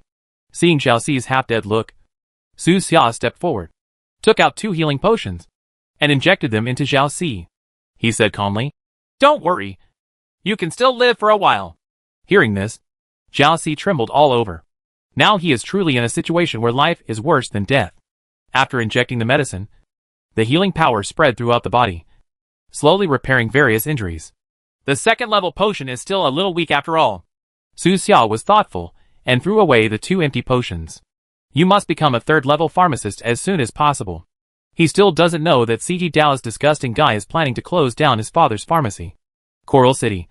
In a pharmacy near an office building, CG Dao is trying to refine the potion all night long, constantly impacting his proficiency in 1st-level potions. Due to his special status, all materials in the pharmacy will be supplied to him first. His NPC teacher was still awake and would give advice from time to time. Don't be anxious. Just find a feeling. This pharmacist is very old, has white beard and hair, and has wrinkled skin. He is wearing a gray robe and a tall pointed hat. He looks a bit like a wizard in a Western fairy tale. CG Dao put down the medicine bottle in his hand and asked calmly, "Teacher, are you the #1 pharmacist in Coral City?" "No, kid. The teacher is not." The old pharmacist smiled and shook his head. "I can only be considered second. The first is that father, who is a real master. So teacher, do you want to be #1? Chapter 145 Whose information? The old pharmacist knew that Sigideo had a distinguished status and could get him some false reputations. But he just shook his head with a smile and said, "No, kid. The teacher is too old. My talent and age have limited me. No matter how much fame I gain, I can't surpass that master. Teacher, you don't understand what I mean." Sigideo smiled confidently, stretched out the 5 fingers of his right hand, and slowly made it into a fist. The old chandelier swayed in the pharmacy, and the dim light reflected his smile in a distorted way. The old pharmacist was shocked. At his age, he had experienced everything, and he could see CG Dao's thoughts at a glance. He hurriedly advised, "Son, the teacher doesn't want to argue about anything. The path of a pharmacist should not be taken like this. Teacher, I understand." Sigideo spoke calmly and unclenched his fist. He picked up the 1st-level medicine that had been refined and asked the old pharmacist, "Teacher, even if I don't use special means, I can become a master of medicine in the future, surpassing that old man, right?" The old pharmacist hesitated for a moment, feeling complicated and not knowing what to say. In terms of talent, Sigidai is indeed good, but the path of being a pharmacist depends not only on talent, but also on many factors such as character and patience. The old pharmacist sighed in his heart and could only say in a comforting tone, "My child, you must remember that a real master always has the heart of an apprentice." "Oh." CG Dao threw the potion back casually, put away his smile, and felt a little dissatisfied. This old guy clearly doesn't think highly of him. In the pharmacy, it took several other apprentices several months to refine the 1st-level potion, but it only took him a few days. What is this called a genius? Even that old man probably couldn't compare to him during his apprenticeship. Right? This is the game world. In the game, CG Dao is no weaker than anyone else in his life. Outside the city, an abandoned town. The bus stop at the entrance to the town is covered with green moss, and the dark red rust corrodes the memories of the past here. Emo Zhang and Emo Zhan are about to set off, preparing to go to the Oasis camp and once again carry the banner of the Beifeng organization. Sanyu and others stood at the entrance of the town and waved. When parting, Emo Zhang gave Su Xia a big hug, then patted his chest and said, "Mask, I'm waiting for you at the Oasis camp. Don't worry. I'll be there early tomorrow morning. It's a deal." The 2 sides said goodbye. In this cruel era, every farewell may mean forever. But the glory of humankind has not yet been recast, and someone must do something. A desolate wind blew outside the town, as if sending Emo Zhang and others off, sending their figures farther and farther away. Looking at their disappearing figures, Yuan Hua sighed slightly. "Oh, actually I really want to go to the Oasis camp to visit." Xin Yu raised his hand. "Second, I also want to go to Kong Kong. We can go there later. The Oasis camp is being relocated now and should be very busy. Let's not cause any trouble." Sanyu knew the news of the camp's relocation and remained calm. The name of their organization is called Beifeng Story Club. And one day, they will go to meet Commander Beifeng. This time, the communication with Mo Zheng and others went smoothly. Both sides have a common goal, and there is no barrier. They will definitely become comrades fighting side by side in the future. Let's go! It's time to go back. Yes! Back to the city. Go back to the tavern and have a few drinks. What happened this night is worth celebrating. On the way back, everyone was discussing, planning to use Emo's identity to steal all the good wine hidden in EE. The cool breeze on the road is pleasant, and the atmosphere is harmonious. Like a group of friends returning to the city after an outing. If there was no war and no mechanical race, maybe we could be so relaxed every day in the future. The time came to 6 o'clock in the morning, and the sky was already dark. Everyone returned to the Lingyan Tavern. Su Xia still didn't wear a mask, and still looked like a handsome young man. Yuan Hua walked to the bar, and said to Yi behind the bar, "Drunkard boss, get the strongest wine here. Go to the wine cellar and get it yourself." Yi threw out a brass key, then looked at Su Xia, his eyes moving slightly. Su Xia, who was still alive, confirmed his suspicion. The dead one was indeed just an imposter. The drunkard boss is so polite today." Yuan Hua took the key and said with a smile, "Then I won't be polite. If I don't give it, you will ask Amo to bother me again." He knew the tricks of these guys very well, and his tone was very calm, and he was used to it even after thinking about it. Yuan Hua smiled awkwardly and without explaining, took the key and ran towards the deep wine cellar. The others followed him, all of them cheerful and in a good mood. Su Xia and Emo stayed at the bar and had 2 drinks with Yi. Dong! The glasses clinked, and the light brown wine swayed. Yi held the wine glass and asked Su Xia, "Are you from the mechanical tribe?" "Right." "Died?" "Well, it's a complete death." The two of them chatted without any beginning or end, as if they were playing riddles.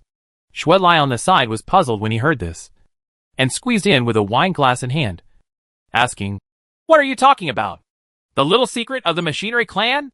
Su Xia smiled. "Yes, a little secret. Can I know?" Shui Lai's eyes lit up. Like a curious baby, he pulled him away and said, "No, Shui Lai. I'm asking about your illegitimate son. But I'm not asking about you." Su Xia. Emo was right when he said it before. Unless there was a genetic mutation, Yizhen would not be able to give birth to a son like him. No. The legendary plastic surgery should be able to do it. Shui Lai depressedly drank a bottle of wine, with a look of sadness on his face. "Brother, I came all the way from Yulin City just to see you, and you actually refused to share such a small thing with me. Our brotherhood is weak." "Aren't you here to kill the masked stranger? Don't mention it. That guy's body is already stiff." Shui Lai put down his wine glass, his tone full of regret.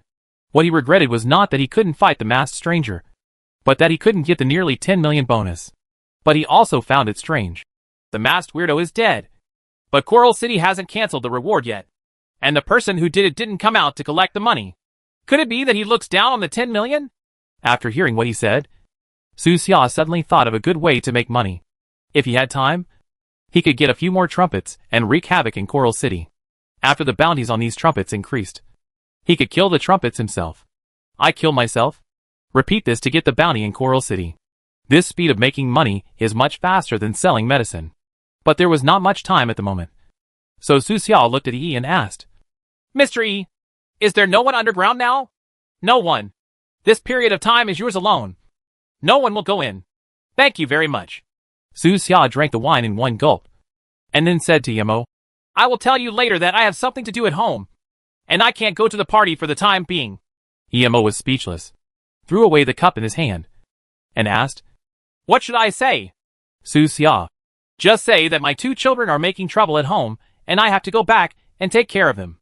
Yemo, "Those 2 kids at home are the perfect excuse." Su Xia didn't care about the rationality of this excuse. After speaking, she hurriedly walked to the elevator deep inside. It takes 7 elevator rides to go down. The elevator exit on each floor is far from the elevator entrance on the next floor. It takes a long time to walk around in the narrow and dark corridor underground. More than 10 minutes later, he finally arrived at the safe space deepest underground. The lights were still on in the living room, and it was quiet. But what surprised Su Xia was that there was an open document on the coffee table in the living room. "Huh? Has anyone been here?" Su Xia stepped forward and reached out to pick up the information. On the coffee table, the word "top secret" was written on the broken seal. He sat on the soft leather sofa and calmly opened the information. It was about the underground experiments at the Coral City Machine Tribe base. Didn't you say that you want to exchange information with equal value? Why did you give it to me directly? Su Xiao was confused when she thought of what he had said before. Could it be that Lingyan Tavern thought he was valuable enough, so it gave him this information for free? Or did he give it to him privately? Su Xiao glanced at the phone beside her and thought twice, thinking that the phone might be monitored. She didn't call Yi. This information is very detailed. In the opening chapter alone, a lot of space is used to record every researcher in the experimental area. The name, gender, age, personality, family situation, etc. of the more than 100 human researchers are all missing. And there are even photos. It completely corresponds to the picture Su Xiao saw with the red crystal before. After this, there is information on a large number of experimental subjects. In addition to the 28 successful experimental subjects, there were also a large number of failures. Wang Wei, male, 31 years old, aboriginal from Coral City, possessor of level 0.2 psychic powers, survived for 5 days after undergoing the experiment. On the first day, the whole body was red, swollen and itchy, and the skin was ulcerated. The man is listed as missing on Coral City population records. Accompanying these bloody descriptions are pictures of horrific experiments. This man was very unlucky and had never done anything bad in his life. Due to the lack of test subjects in the early stages of the experiment, he was forcibly captured by the mechanical soldiers of Coral City and taken to the laboratory after get off work one day. His family still only thinks that he is missing, and they have been waiting for him to come home with a glimmer of hope. In this information, there are countless experimental subjects with similar experiences. Su Xia kept turning back and reached the successful experimental subject section. Among them, experimental subject number 19 is the information of senior brother Guan. Guan, male, 27 years old, level 3.4 psychic ability. This document records Guan's arrest experience in detail. After leaving the pharmacy, this senior brother did not open his own store. Instead, he started a one-man resistance organization. Relying on the 4th level potion and his spiritual power, he robbed the mechanical tribe's material transportation troops in the wilderness, posing a great threat to the mechanical tribe's transportation routes. He came and went without a trace, and ran away after the fight. Very cool. He was just like Su Xian now. It's just that he's a little more high profile. He didn't even hide his real name, and he didn't know how to wear a mask or a face shield every time he acted. When he acted, he would shout, "Remember? It was your grandpa Guan who did it!" Just like that, the mechanical tribe focused on him. Mercer left the underground in person, disguised as an ordinary robot, transported a group of supplies from Coral City to Waste Armor City, and fished for law enforcement. That day, Guan once again shouted coolly, "Your grandpa Guan is here!" As soon as he finished shouting, he was knocked into the mud by a palm move from the sky. Mercer takes action and will hit with one hit. Chapter 146 Mysterious Man. This senior brother is really... Su Xia didn't know what to say. Not even wearing a mask is too confident. According to records, after being arrested, Guan suffered inhumane torture. But he always had a tough mouth. Every time he was tortured, he would yell, "That's it? Are you tickling Grandpa Gu? Haven't you eaten?" All kinds of ridicule, from morning to night. Eventually, even the robots couldn't stand it. Not long after, he was secretly transferred to the experimental area deep in the base. Since he is a precious level 3 psychic experimental subject, various researchers are careful about him, for fear that he will die too early.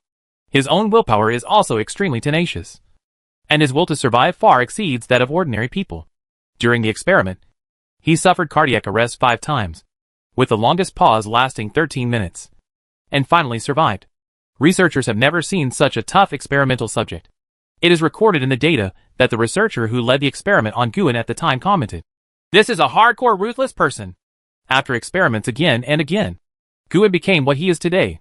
He seems to have forgotten the memory of being a human in the past, and has become a half-human, half-insect hybrid monster with a bit of metal machinery. The machine tribe once asked him to fight another monster, and finally concluded that his strength was infinitely close to level 4. Initially, the machine tribe just planned to explore a feasible evolutionary path. Later, the mechanical tribe realized that this kind of monster with powerful physique, amazing self-healing ability, Loyalty and Zerg genes could become the advanced soldier in future wars. At the same time, you can also use this monster to try to control the Zerg. Regarding this kind of monster, the mechanical tribe has put forward countless application ideas. Nowadays, the mechanical race occupies more than 80% of the resources of the entire planet, squeezing both the human race and the Zerg race into a corner. They have enough time and materials to realize those crazy ideas. At the same time, the information also mentioned that the mechanical tribe's concept of ruling people with people is actually a captive model, keeping all humans as slaves. When needed, get some humans for experiments, and when not needed, just keep them as they please. And the human soldiers who surrender to the mechanical tribe can be allowed to attack the resistance organizations in the wilderness, allowing humans to kill each other and reducing the losses of the mechanical tribe itself. It is mentioned in the research report of the machine race on humans that it is human nature to kill each other. It is precisely because the machine race fully understands the various natures and behavioral patterns of human beings that they can win every war and eventually dominate the planet. The information on Lingyan Tavern analyzes many issues in great detail. Why was Lingyan Tavern able to obtain such detailed information? Su Xiao leaned on the sofa and flipped through the pages. The more she read, the more doubts she had in her heart. These information were so perfect, as if there were undercover agents from Lingyan Tavern in that laboratory. Just looking at the words in the information gave Su Xiao an immersive feeling. This feeling must be written by someone who has experienced it personally. When Su Xiao turned to the end, he saw some handwritten questions. Is the experiment of the machine family feasible? If so, can a more perfect method be found? Can we use human genes to improve the Zerg and make the Zerg more intelligent? A series of questions. 0 to 0. Total. Let's look at 20 or 30. Su Xiao pondered. The people who wrote these issues seem to be thinking from the perspective of the Zerg. The handwriting is very sloppy, with a lot of smearing and graffiti, and some questions that have no beginning or end. It looks like they were written subconsciously while thinking. When Su Xiao is thinking about problems, she will also subconsciously write and draw in her draft book. It's just that he doesn't know how to write down the questions. He can only draw some SpongeBob pictures. This is Nani's handwriting. Su Xiao still remembered that when she joined Lingyan Tavern, she filled out a signing contract. In that contract, he filled in a lot of information on behalf of the tavern, and his handwriting was completely different from the handwriting on this document. But he had said before that this information was top secret, and only he was qualified to view it in the entire branch. The exchange with Su Xia was an exception, since it wasn't written by Yi. Who else could it be? Even that guy Shuai doesn't have the authority to run down. Right? Su Xia thought for a moment, temporarily put the problem behind her, and then took out a pen. You must have principles as a human being. He adhered to the tavern's policy of exchanging information, and began writing personal answers after the questions. The experiments of the mechanical race are still in their infancy, and the methods are extremely immature. Better methods naturally exist. We can start with the larval embryos of the worms. In the embryonic stage, the worms will secrete a special substance. Su Xia, who has read Dr. Agar's notes, has accumulated knowledge in this area and can already crush this planet. What he is writing down now is exactly a very common method in his notes. The intelligence of the bugs has indeed been improved to a certain extent, and their learning ability has been greatly improved. But most of the experimental subjects have become more ferocious and cunning. Su Xia also wrote down Dr. Agar's preliminary conclusion. He answered more than 10 questions at the back of the material, as an equivalent exchange of information for browsing this material. After he finished writing, he closed the document and placed it back on the coffee table. Later, Su Xia took out the red crystal, walked to a secret room, and put the crystal on her forehead. The scene of the mechanical tribe's underground laboratory appeared in front of him again. In the picture, Mercer didn't seem to know that the soldiers he arranged were dead, and he was checking whether there were any problems with the experimental process by the culture tank of Experiment 28. Su Xia could see Mercer's doubts, because according to the experimental procedures, experimental subject number 28 should have woken up long ago. You look pretty good pretending to be sleeping, and you can actually deceive the experimental equipment of the mechanical tribe. Su Xia knew that the experimental subject was pretending to be asleep. This guy is so cunning that he won't make a move without waiting for a perfect opportunity. After watching for a moment, Su Xia turned around and walked towards the area where the 27 completed bodies were imprisoned, and slowly walked to experimental subject number 19. He raised his head and tried to find any trace of the existence of senior brother Guin in the experimental subject's deformed blue eyes. But unfortunately, that Guin seems to have completely disappeared. Irreversible experiment. Either death or mutation. Su Xia sighed, ending his life with a knife. Perhaps to free him from his misfortune. He looked around again, and found that Yutua was not here. It's almost 7 o'clock in the morning. Su Xia took off the red crystal on her forehead, then opened the door and left the underground space. On the basement floor of the tavern, members of the North Wind Story Club were still celebrating this successful operation. Many members were so drunk that they fell asleep on the sofa.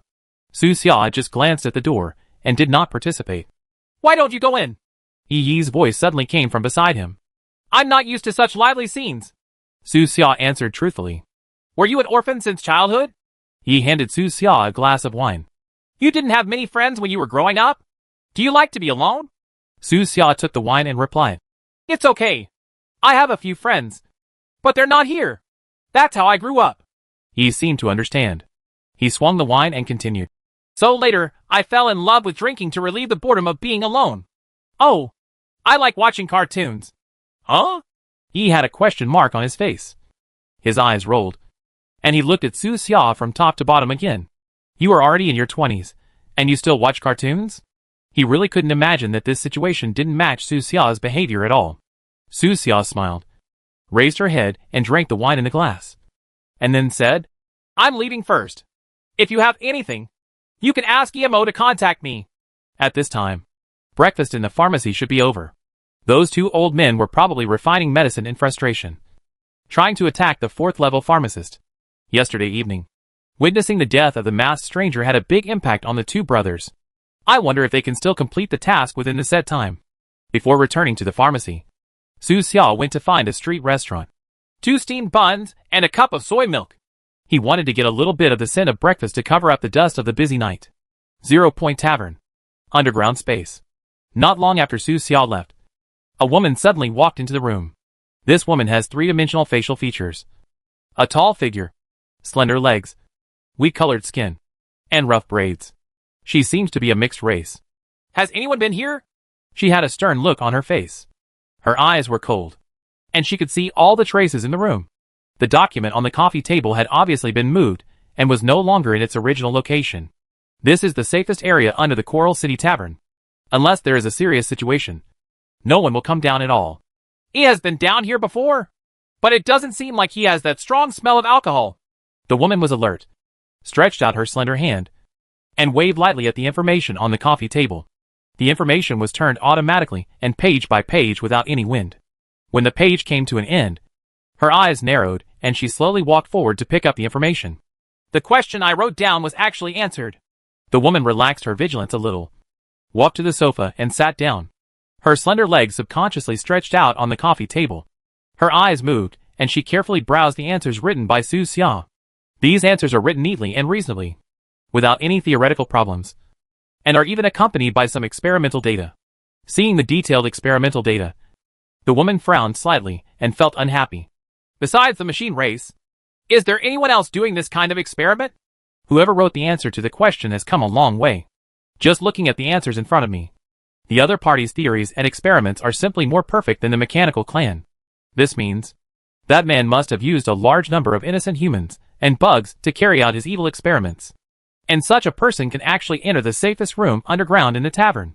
EE, the store manager, is very incompetent. On the basement floor, he suddenly sneezed behind the bar. A sneeze. He shook all over, and the drink in his hand spilled all over the floor. He put down the wine glass, wiped the wine on his body, and rubbed his nose inexplicably. Strange. Who is thinking of me? He knew very well that his heartless apprentice Emo and his junior brother Shui Lai could not miss him. But the master and his old man have long forgotten about these disciples. He mused. No matter who is thinking about me, it should be a good thing. Chapter 147 Spaceship. 8 in the morning. The morning light shines through the glass windows, letting light and warmth slowly spread in the pharmacy.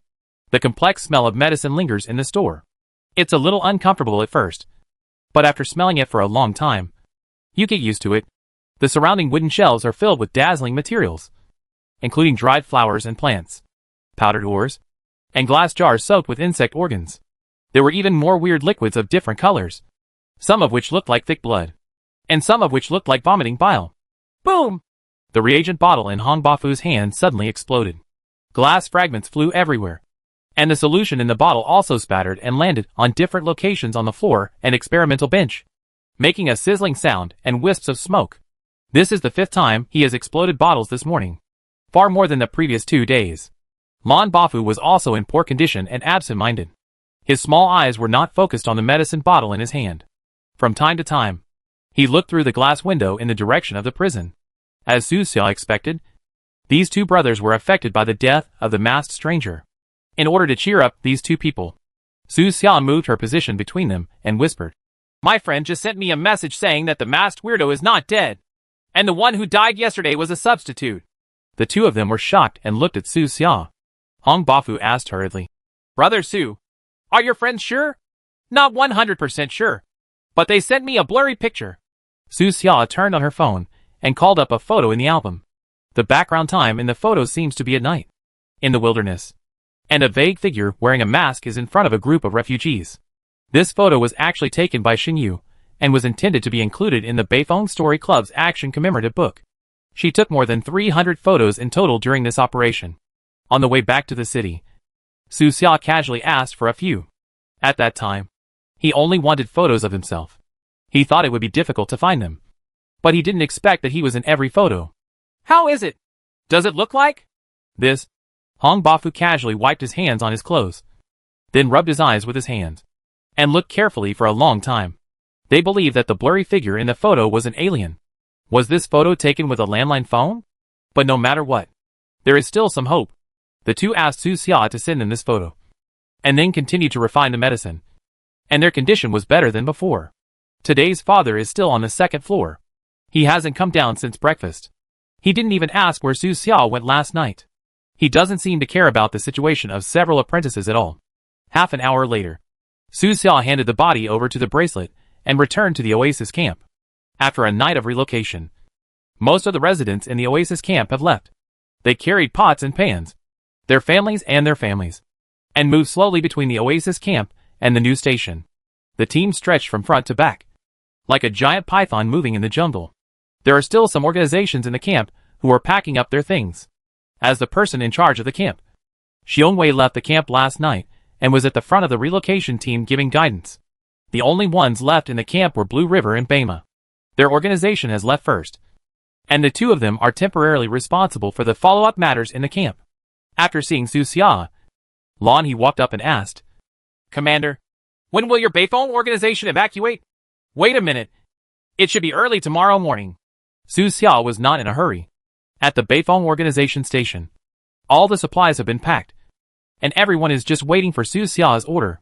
Seeing that Su Xia finally showed up, Chung Ping'an also came over and asked, "Commander, are we organizing the final evacuation?" He subconsciously thought that Su Xia would let Beifeng organize the rear to be responsible for the rear safety of the evacuation team, so he has not taken action yet. But Su Xia shook her head and said, "Don't worry. You are going to see some people tonight. Do you need to make some welcome preparations?" Chung Ping'an didn't ask who it was, but just guessed that it might be the leaders of other organizations. "No need. Just let nature take its course." Su Xia was very peaceful. She walked around the station and said hello to all the members. He was a very incompetent commander, like a hands-off shopkeeper who left everything to Chung Ping'an and Zheng Yu. But no one ever complained. After these events, they all thought that Su Xia was very busy, although it looks like Su Xia has been resting in the warehouse. In fact, he may have disguised his identity to observe whether there are undercover agents in the camp, or he may be searching for any remaining bugs in the surrounding mountains and forests. In short, it is impossible to stay idle in the warehouse with. "Commander, this is the list of the 100 undead. Let's see if you are satisfied." Chung Ping'an took the opportunity to hand the list to Su Xia, hoping to complete the Beifeng organization's recruitment activities before leaving. "Well, go and call Lin Shan over." "Yes." Chung Ping'an ran away in a hurry and went to the leveling area outside the camp to look for Lin Shan. Su Xia, on the other hand, stood in the sun outside the station door, basking in the warm sunshine while checking the information of these 100 people. Lin Shan has done a very good job. With his assistance, these 100 people are all very high level in the Oasis camp. The online rate can reach 90% every night. In the event of an emergency, they can go online immediately using their mobile phones.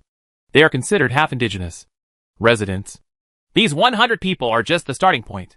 Su Xia was very satisfied and thought of the scene of commanding thousands of troops in the future. In the future, players must be the main force in counterattacking the mechanical cities.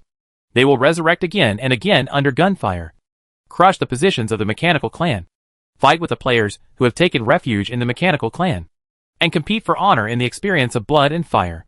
I heard that many large companies have taken a fancy to this game and are preparing to train teams in the game and look for spokespersons. Players will have the opportunity to sign with them in the future.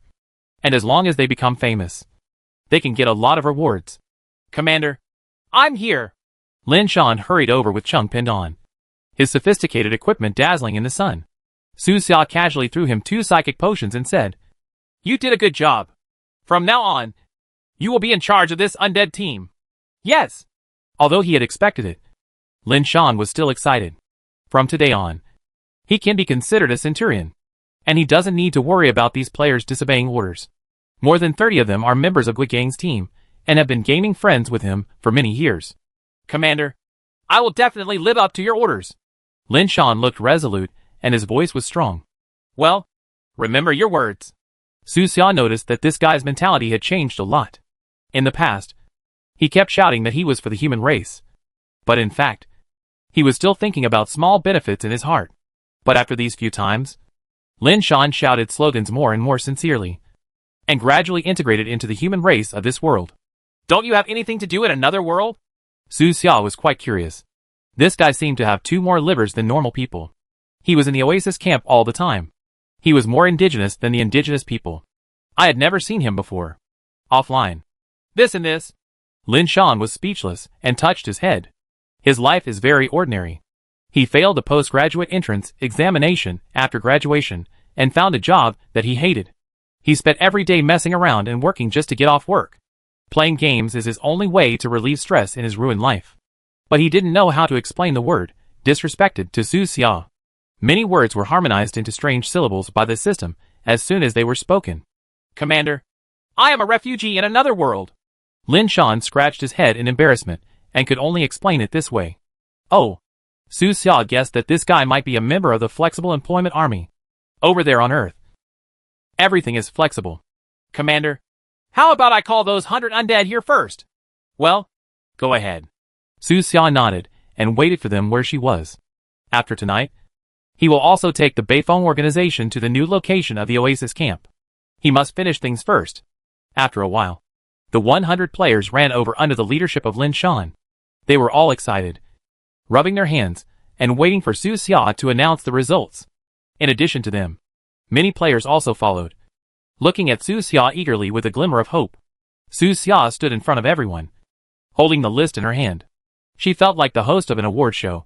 She cleared her throat and said, The undead whose names you read, please come to me to learn skills. From now on, you will be the North Wind, an intern member of the organization. He opened the list with calm eyes. Jixingyu, arrive. A petite female player raised her hand and ran out of the crowd happily. Her face flushed with excitement, and ran to Su Xia. Su Xia immediately taught her ordinary boxing, and said in a calm voice, Brave warrior from another world, welcome to join Beifeng. May Beifeng be with your honor. Yes. Thank you, Commander. This little girl was very polite and saluted to Su Xia.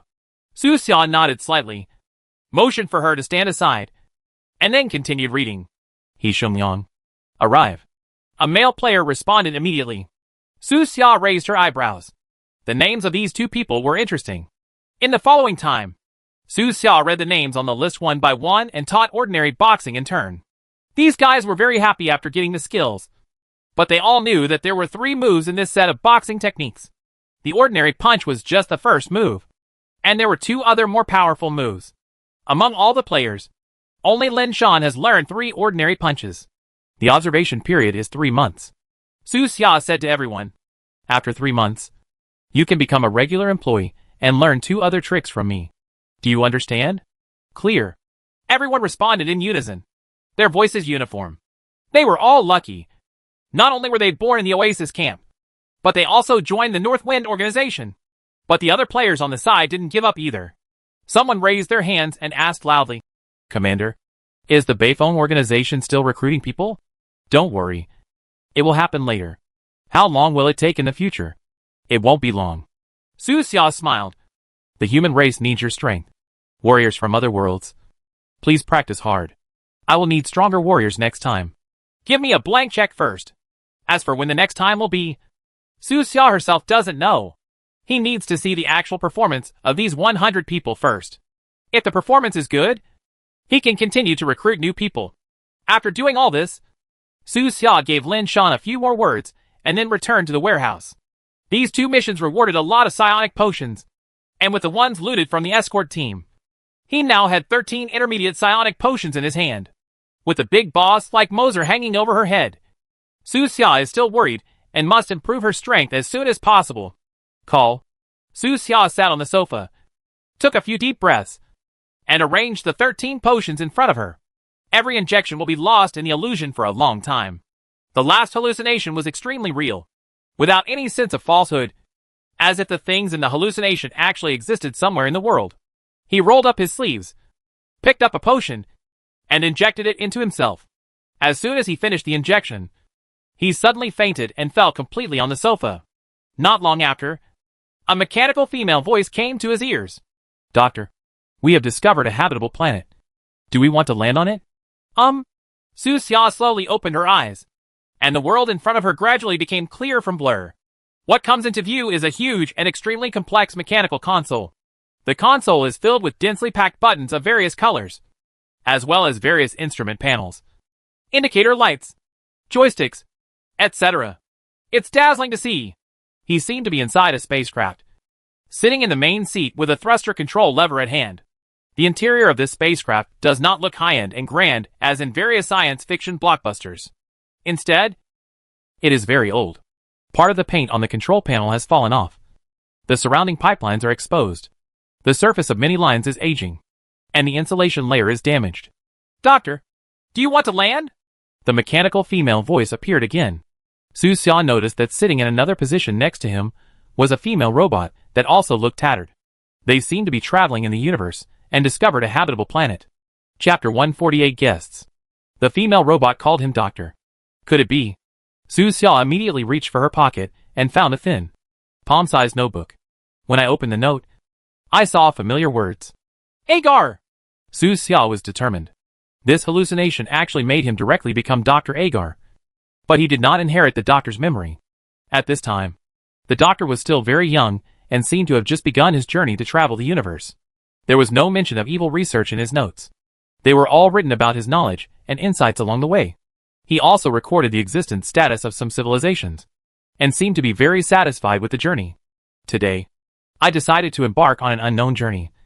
My good friend, Eno Hastings of the ancient Hastings family, gave me the battleship he used to travel the universe when he was young. This battleship is very old, but it is still a priceless treasure. With my salary, I have to work from the primitive era to now to afford it. This young doctor actually has a sense of humor and likes to laugh at himself in his records.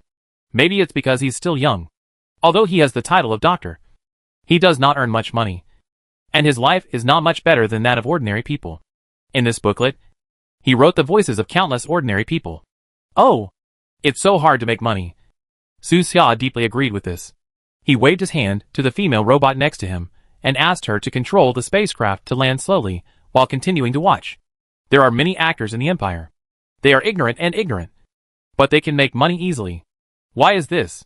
Eno told me that the Empire needs those actors, and they need them to create cheap entertainment.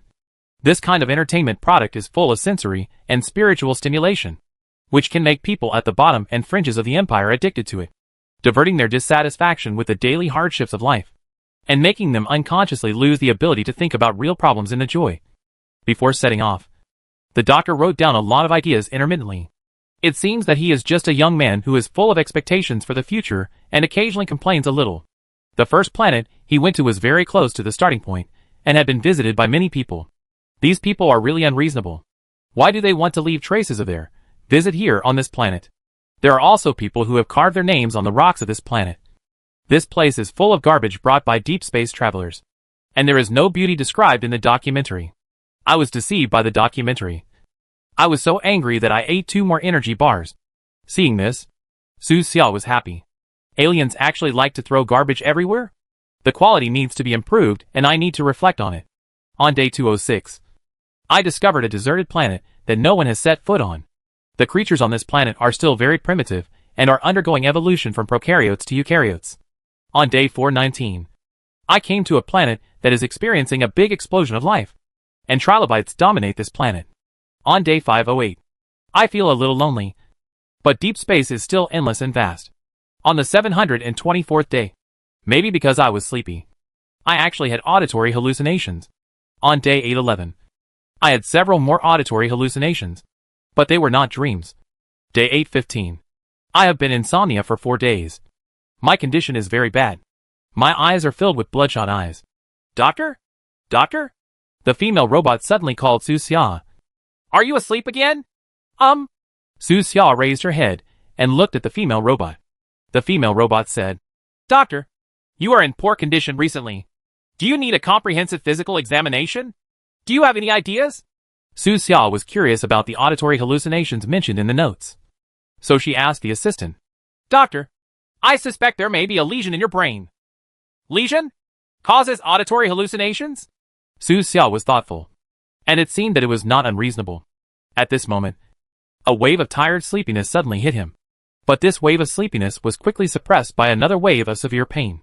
Su Xia closed her eyes and pressed her forehead hard. The pain in her head was unbearable, as if some bloody monster was about to come out of her head. He could even hear the monster's shrill roar in his head. Hiss. Everything happened so suddenly.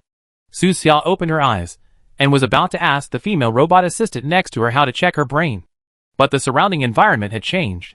He was already in the warehouse, out of the hallucination and back to reality. The headache gradually subsided. On the ground next to the sofa, there are more than a dozen medicines that have been injected. It was already 1 o'clock in the afternoon. He had been in the illusion for more than 3 hours, and his psychic level had increased to 4.4. Experimental subject number 27 also had level 4.4 psychic energy, and had caused unexpected damage to Yutuo. Experimental subject number 28, who is pretending to sleep, is even more powerful. This strength is not enough for Su Xia to roam in Coral City, let alone go to Dragon City. He needs to become stronger as soon as possible. It is detected that Dad is calling you on the 2nd floor of the pharmacy. Do you want to return to Coral City immediately? Before Su Xia could adapt to this strength, he received a reminder. Yes. Su Xia's eyes flashed, and she instantly came to the clone in Coral City. The clone had previously been refining various second-order potions under the supervision of the bracelet, and there was a pile of finished second-order potions on the operating table. Dad's voice came from the 2nd floor. Su Xia, go deliver some medicine. Coming! Su Xia immediately put down the reagent bottle in her hand and hurried to the 2nd floor. Upstairs, the door to Dad's room was closed. But at the door, there was a box of prepared potions. There was a note under the box. Su Xia bent down and picked up the note. It showed an address in the wealthy area in the center of Coral City. After so many days, another big customer finally placed an order in the store. Dad's voice came from the door. Go early and come back early. Don't delay. Yes. Su Xia immediately picked up the medicine box and walked downstairs. In the corner of the 1st floor, both the Hong Bafu and the Blue Bafu cast envious glances at Su Xia. The two of them also wanted to go out to deliver medicine, walk around, and relax, but their father seemed to think they were too lazy and didn't give them a chance. That time last night was already an exception. When Su Xia left, Hong Bafu sighed. Brother Su is really too diligent. Like a medicine refining machine. He never stops. Even the teacher has to find a way to let him go out for a walk and balance work with rest. That's right. He only has level 0.1 psychic power and has poor recovery. He keeps refining medicine. Will his hands really get sore? Lan Bafu also raised his head in confusion and looked at Su Xia as retreating back through the glass window. After becoming an apprentice, Su Xia's performance was even more like a machine. He spends every day in self-demon training and does not need his father to urge him. Of course, there is no comparison with this kind of thing. After all, Su Xia is worried. With his current physical strength, even if he practices for several days and nights, his hands will not get sore. After going out, Su Xiajin followed the instructions and took the bus directly to the city center without taking any detours. Now, most people in Coral City believe that the masked stranger is dead. Many people in the wealthy areas were relieved, stopped providing various subsidies to the refugee camps. stopped living with their tail between their legs, and began to continue enjoying life as before. When Su Xia delivered the medicine, the rich man was in a good mood and gave him a full 660 red envelope for running errands.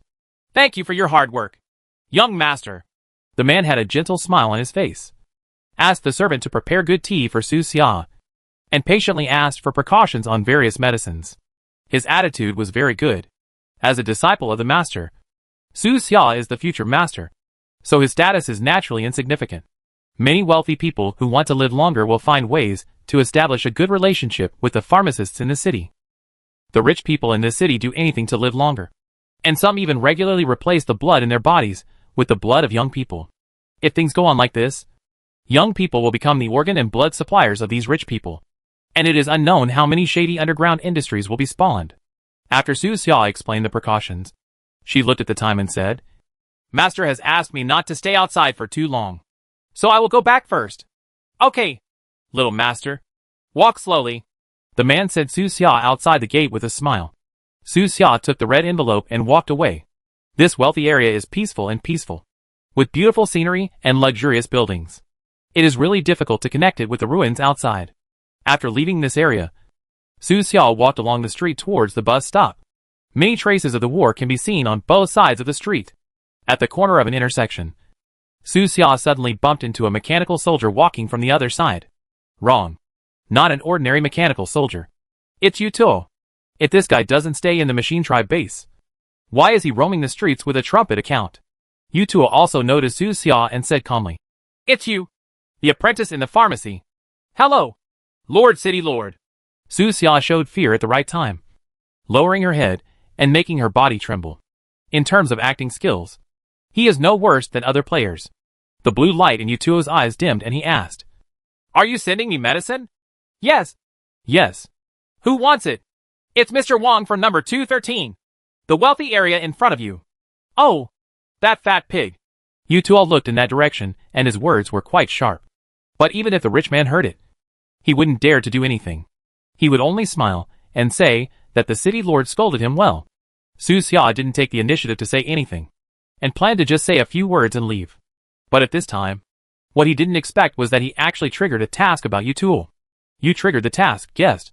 Task description, the player, CG Dao, has a grudge against you and is about to use his power to seal down Dad's pharmacy. Task requirement, please bring Yutuo back to the pharmacy as a guest to resolve the crisis in the pharmacy. Task reward, Pharmacist Experience Book X1, Level 3 Random Poison Formula X3. Seeing the task requirements, Su Xia was confused. Take Yutuo back as a guest? This requirement is really a bit too much. That guy CG Dao actually got promoted.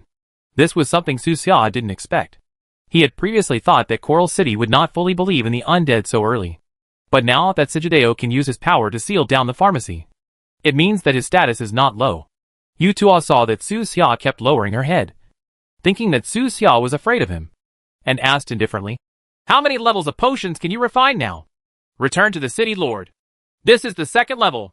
Not bad. Do you specialize in poisons? Yes, it is. Su Xia's tone was very unstable, even a little stuttering. Obviously very scared. Yutuo said, The fourth level potion last time was good and could hurt me.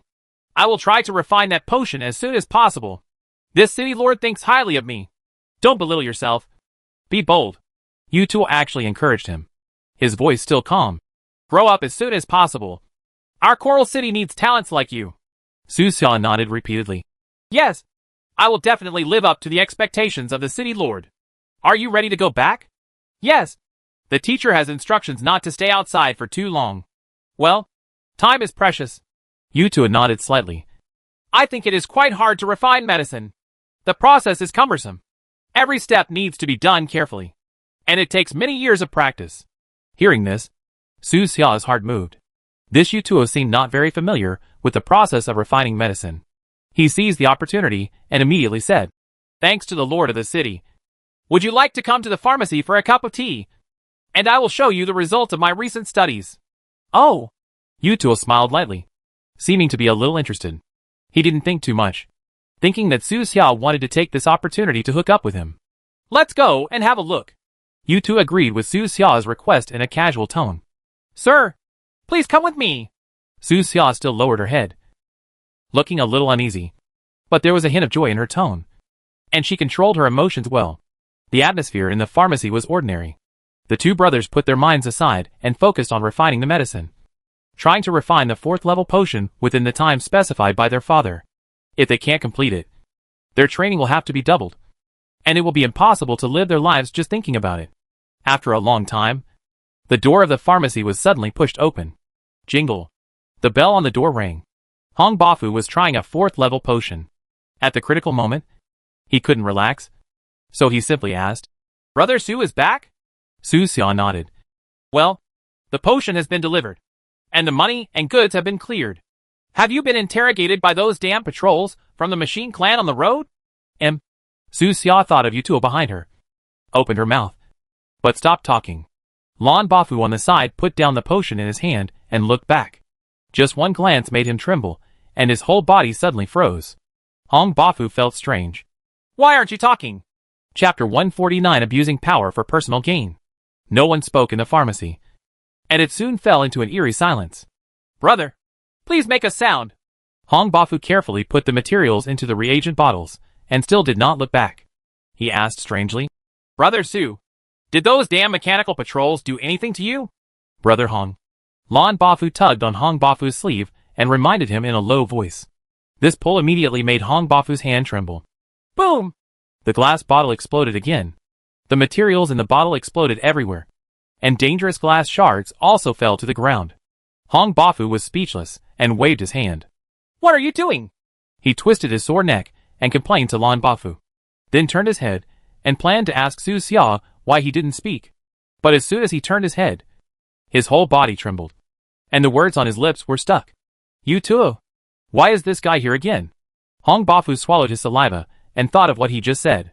Yutuo glanced at him indifferently, walked straight into the pharmacy, found a seat in front of the counter and sat down, seemingly not angry. "Lord City Lord, drink tea." Su Xia took out her father's favorite tea from under the counter, took the cup, and made Yutuo a cup. The fragrance of tea lingers, diluting the smell of all kinds of weird ingredients in the pharmacy. At this time, the sound of the door opening came from the 2nd floor. Crunch. Dad walked out of the door and walked downstairs. His old voice arrived before anyone else. "It's a great honor for the city lord to be our guest. Just came to take a look." Yutuo's voice was calm, and he glanced at the tea leaves floating slowly in the cup. Then, he looked at Hong Bafu and said calmly, "Kid, I told you last time that trouble comes from the mouth.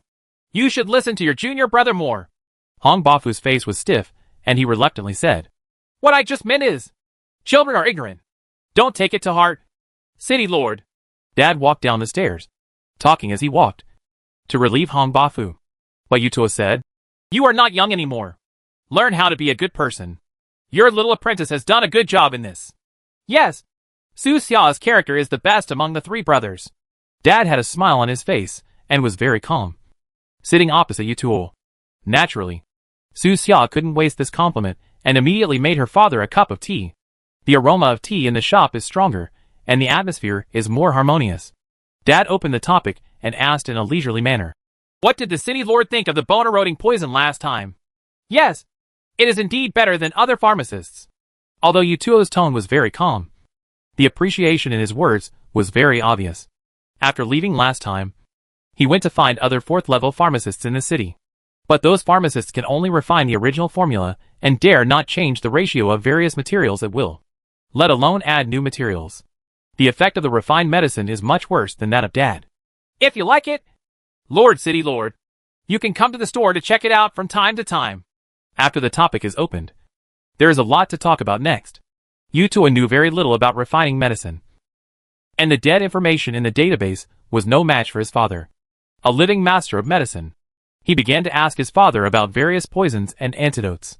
He originally came to see Su Xia show off her results, but the topic was taken away by his father. Su Xia also stood aside and gave the 2 of them some tea. In the corner, Hong Bafu felt depressed and kept making eye contact with Lan Bafu next to him. Through Yutuo's words, the 2 of them knew that Yutuo was invited as a guest by Su Xia, and it was not his intention to come. The problem is, who in the right mind would invite Yutuo back as a guest? What did Su Xia think? Hong Bafu glanced at Su Xia and couldn't help but guess. Does Brother Su want to hug Yutuo's thigh? But Yutuo is from the mechanical tribe. And I know that the teacher doesn't like the mechanical tribe. Through this period of getting along day and night, they all had a rough understanding of Su Xia's situation. Logically speaking, Su Xia is not this kind of person. But Hong Bafu has always felt that Su Xia is as timid as Lan Bafu. The scene where the head fell to the ground yesterday evening might have frightened this young junior brother and caused him to turn to the side of the mechanical tribe. He looked at Lan Bafu, who nodded slightly, thinking the same thing. Now that Yutuo hasn't left yet, the two of them can only guess like this. At the same time, Sijideo took action. This is his first action since his promotion, and he wants to create a big scene. There are 3 things a new official should do when he takes office. The first fire was to burn down the pharmacy. In Zhao Ci's former office, CG Dao and Wu Zhongdui were communicating. This office belongs to the 6th Intelligence Bureau. It is a special independent department in Coral City. It is not under the jurisdiction of other departments and reports information directly to the city lord. Thanks to the powerful medical capabilities of the machine tribe, Wu Zhongdui's legs have healed. But now he often sits and doesn't like to stand. Every time he stands up, he feels a dull pain in his legs. That damn masked weirdo. When Wu Zhongdui thought about the shame of that day, he gritted his teeth with hatred. It's a pity that the masked weirdo is dead. If that guy is still alive and I see him again, I will definitely cut off his head with my own hands and hang it in the central square. Wu Zhongdui rubbed his legs, wishing he could not kill his enemy with his hands. As his deputy, Sijideo flattered him a few times at the right time, and then said, Sir, we have all just been promoted. We must make some achievements. Otherwise it will be easy for the city lord to forget about it. Others in this office building our colleagues will also look down on us. This guy has a clear idea of his role. Once you enter this office, you are destined to be alienated by other colleagues. Just like Zhao Ci was. Wu Zhongdui asked him, What do you think? Sir, you can close the nets of those fish in the city, and let those people see our methods first. Yeah. Indeed. Wu Zhongdui pondered for a moment. He had been working for Zhao Ci, so he naturally knew what those fishes represented. Those were several shops that had long been suspected of being connected to rebel groups. Which company will we attack first? Just that dad's pharmacy. CG Dao has good reasons. His father has a very high reputation. Taking action against him can scare many people. As for the evidence, the 6th Intelligence Bureau takes action. No evidence is needed. Wu Zhongdui thought about it, felt that there was no problem, and agreed, letting CG Dao have full authority to do this. Go ahead and make this look nicer. Thank you, sir. After getting the permit for Season's Rice expanded, he left the office, mobilized manpower, and posted a message on the game forum. The name of the post was Shock. Players can actually mobilize NPC armies. The title is very eye-catching and is the usual style of Sijideo. In the post, Sijideo wrote, I, Sijideo, have now become the second in command of an important intelligence department in Coral City. This is my first mission. I will broadcast the mission live in the form of pictures and videos. Game companies have regulations that require authorization for any profitable live broadcast. But this is a game forum, and Sijideo's live broadcast is also non-profit. As soon as the post came out, it instantly attracted the attention of countless people. With the help of the forum administrator, the popularity of this post skyrocketed, and soon it climbed to the top 10 on the entire site. Before the live broadcast started, Sijideo did not forget to identify himself in the post. I am also the director of Coral City's official player management department. I believe many friends will remember me. My department is committed to uniting Coral City players and creating a harmonious and friendly gaming environment. If you are interested, friends can click on my avatar to chat with me privately. I have to say, this guy is very good at building momentum for himself. This time he was well prepared and had a lot of power in both the player and NPC camps, giving him the aura of Return of the King. Then he began to live broadcast his every move on the forum in the form of game screenshots. Under the post, players belonging to his department began to swipe the screen like crazy. Fourth brother is mighty. Awesome. I can even command NPC armies. Isn't it possible that I will be able to make a fortune as a city lord in the future? Welcome everyone to join our big family. CG Dao was in a good mood and refined all these replies. If it were an individual title, many players on the forum who couldn't stand CG Dao would probably make a few comments about it. But the title of Sijidai this time is really shocking. This guy can really command an NPC army? What many people pursue when playing games is to command thousands of troops, conquer cities and territories, reach the top of the game world, and become the overlord of one party. Soon, Sijidai answered many players' doubts with more than a dozen screenshots and a video. In the video, he stood in front of a group of soldiers, proudly announcing the plan for the operation. Those soldiers all have the marks of the Coral City Defense Department. They are indeed regular troops. Gone! It's actually true.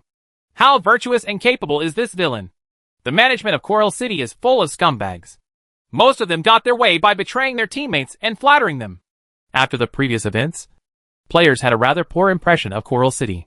They were all sad that the masked stranger died. If that man was still alive, he might be able to overthrow the rule of this city one day in the future. It's a pity that NPC only has one life. I don't know who will dare to stand up and openly resist Coral City next. Speaking of which, this guy is going to take action against Dad's pharmacy. I remember that the pharmacist on the Beachbug team is the apprentice of that pharmacy. Yes, that pharmacist can help us get low-priced medicines. There are many smart people among the players. After they heard Sigideo's action plan in the video, they quickly grasped the key points. This is an open revenge and an undisguised abuse of power for personal gain. Someone commented directly under the post. Please have some face. During this period of time, several roommates have opened up the market for potions and have become famous among players for their small profits but quick turnover. Soon someone notified several roommates who were fighting monsters and leveling up. After learning the news, they were all shocked. It's broken.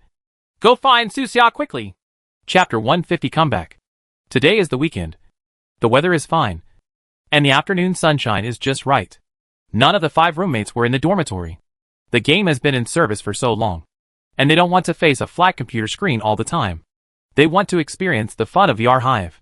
After eating at noon, the 5 of them left the dormitory and went straight outside the school, renting 5 rooms at extremely low prices. Now that something happened suddenly, the 5 of them could no longer talk freely like they did in the dormitory, and could only communicate using the player system that comes with the game. Gone! If I had known, I wouldn't have come out today. This piece of shit CG DAO is really haunting. 5 people were chatting in the team channel, which felt very inconvenient. There is still some atmosphere in the dormitory. Brother Sue, aren't you still sleeping? I see his head is bright. It doesn't mean anything if it's bright. He might just be hanging up. The 5 of them were very anxious and hurriedly contacted Su Xia. Time waits for no one, and they have no other choice but to see if Su Xia can do it first. If not, the Bikini Castle team may lose the pharmacist card. The entire team now only has more than 200 people, and it is impossible for them to collide head-on with Coral City's army. Although they have attracted many allies through cheap medicine, it is impossible for those allies to go to war with Coral City for them. The head of the room, Yuan Shuxia, looked ugly and cursed secretly. Damn it! One day I will cut off the ruler of this garbage city. Brothers, we will be the city leaders ourselves. They said they were just joking about being a city lord before, but this time, they really wanted to try it. If Qi Lang can do the city lord, they can do it too. After becoming the city lord, he will kill Sijideo until he has no place to stand. Brother Sue, are you there? If you hear me, please reply. This is an emergency. Li Difu sent more than 10 private messages to Su Xia in a very urgent tone. Several other roommates were also chatting with Su Xia privately, but there was no response. After a while, she said directly in the team channel, I will log off first and go back to the dormitory to have a look. Don't log off. Please go to the pharmacy immediately. Good. The brothers in the dormitory have a good understanding. Healy immediately took off his VR equipment, opened the door, and hurried downstairs to school. The other 4 people left the leveling place. The Bikini Castle team's leveling place was no longer the mine. The highest level monster in the mine was only level 15, which was no longer suitable for them. So everyone chose a logging farm in the suburbs to level up. The highest monster in this lumberyard is level 30, which is very suitable for the current stage. The only problem is, it's too far from the pharmacy, Yuan Shuxia said. Don't run away. Let's call a car and go back. This lumberyard is relatively remote.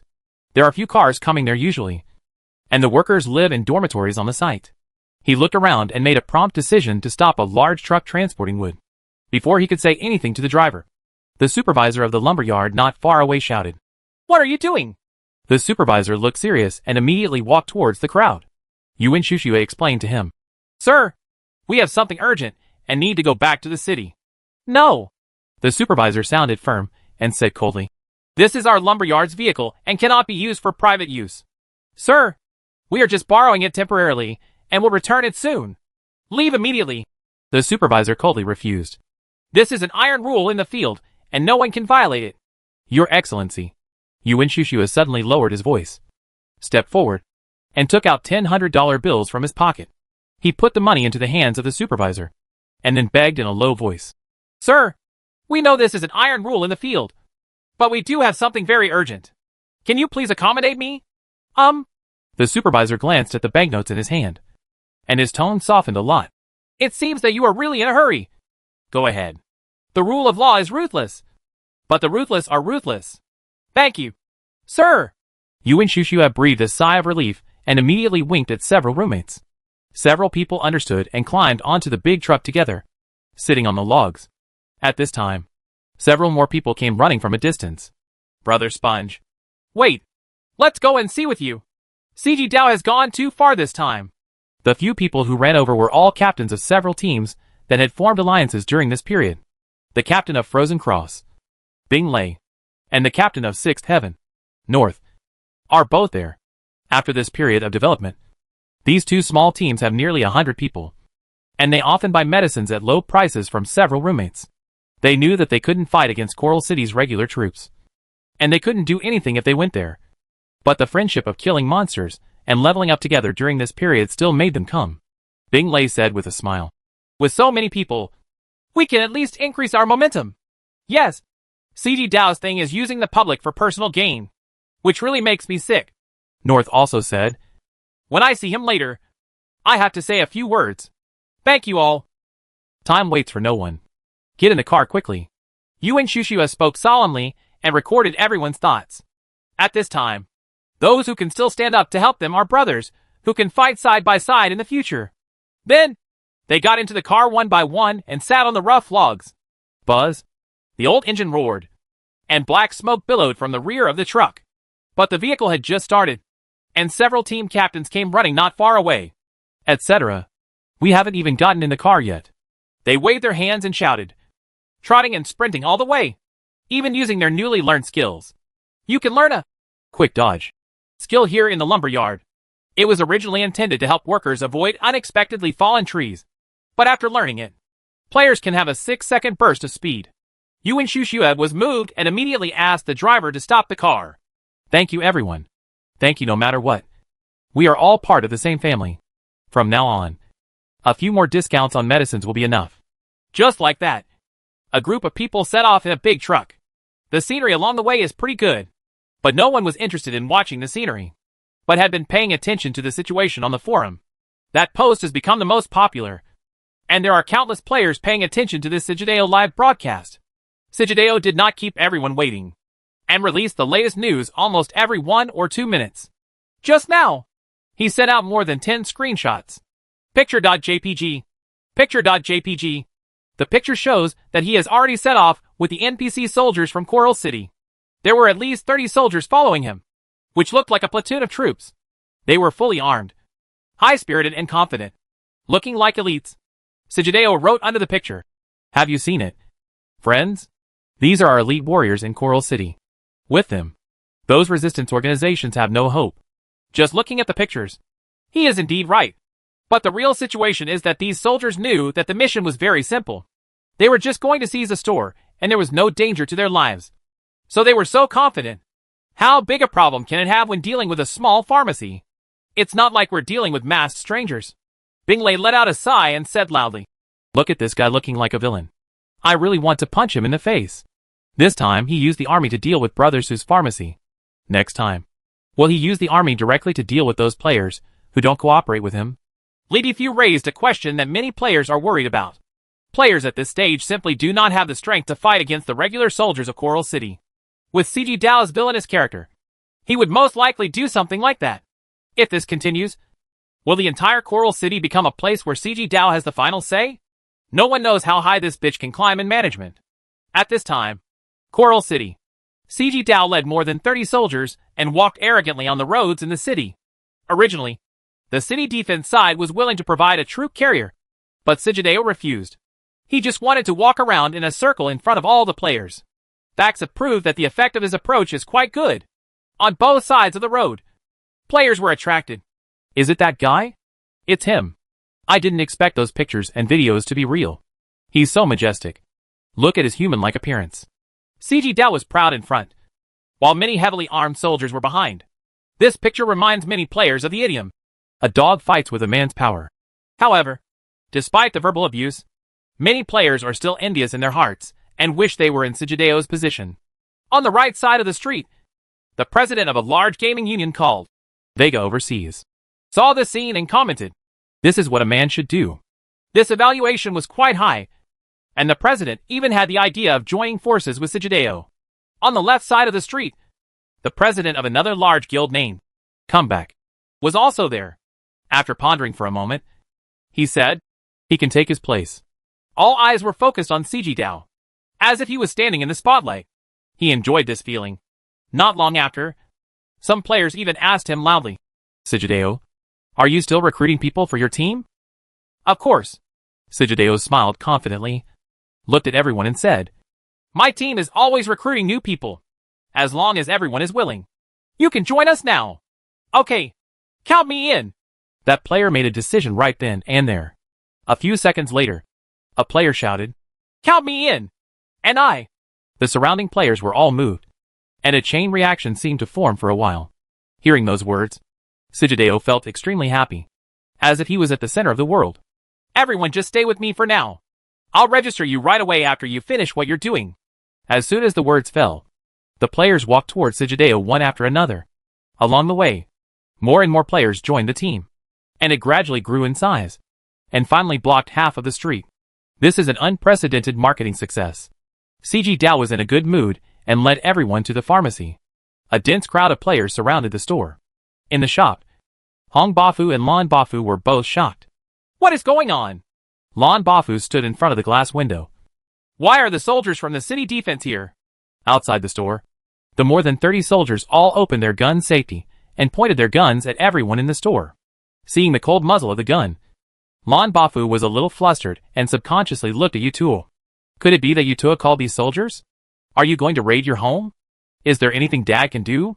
But the father just took a sip of tea, as if he didn't see what was going on outside the shop at all, and asked Yutuo, who was sitting opposite in a hurry, "Lord City Lord, is the tea good?"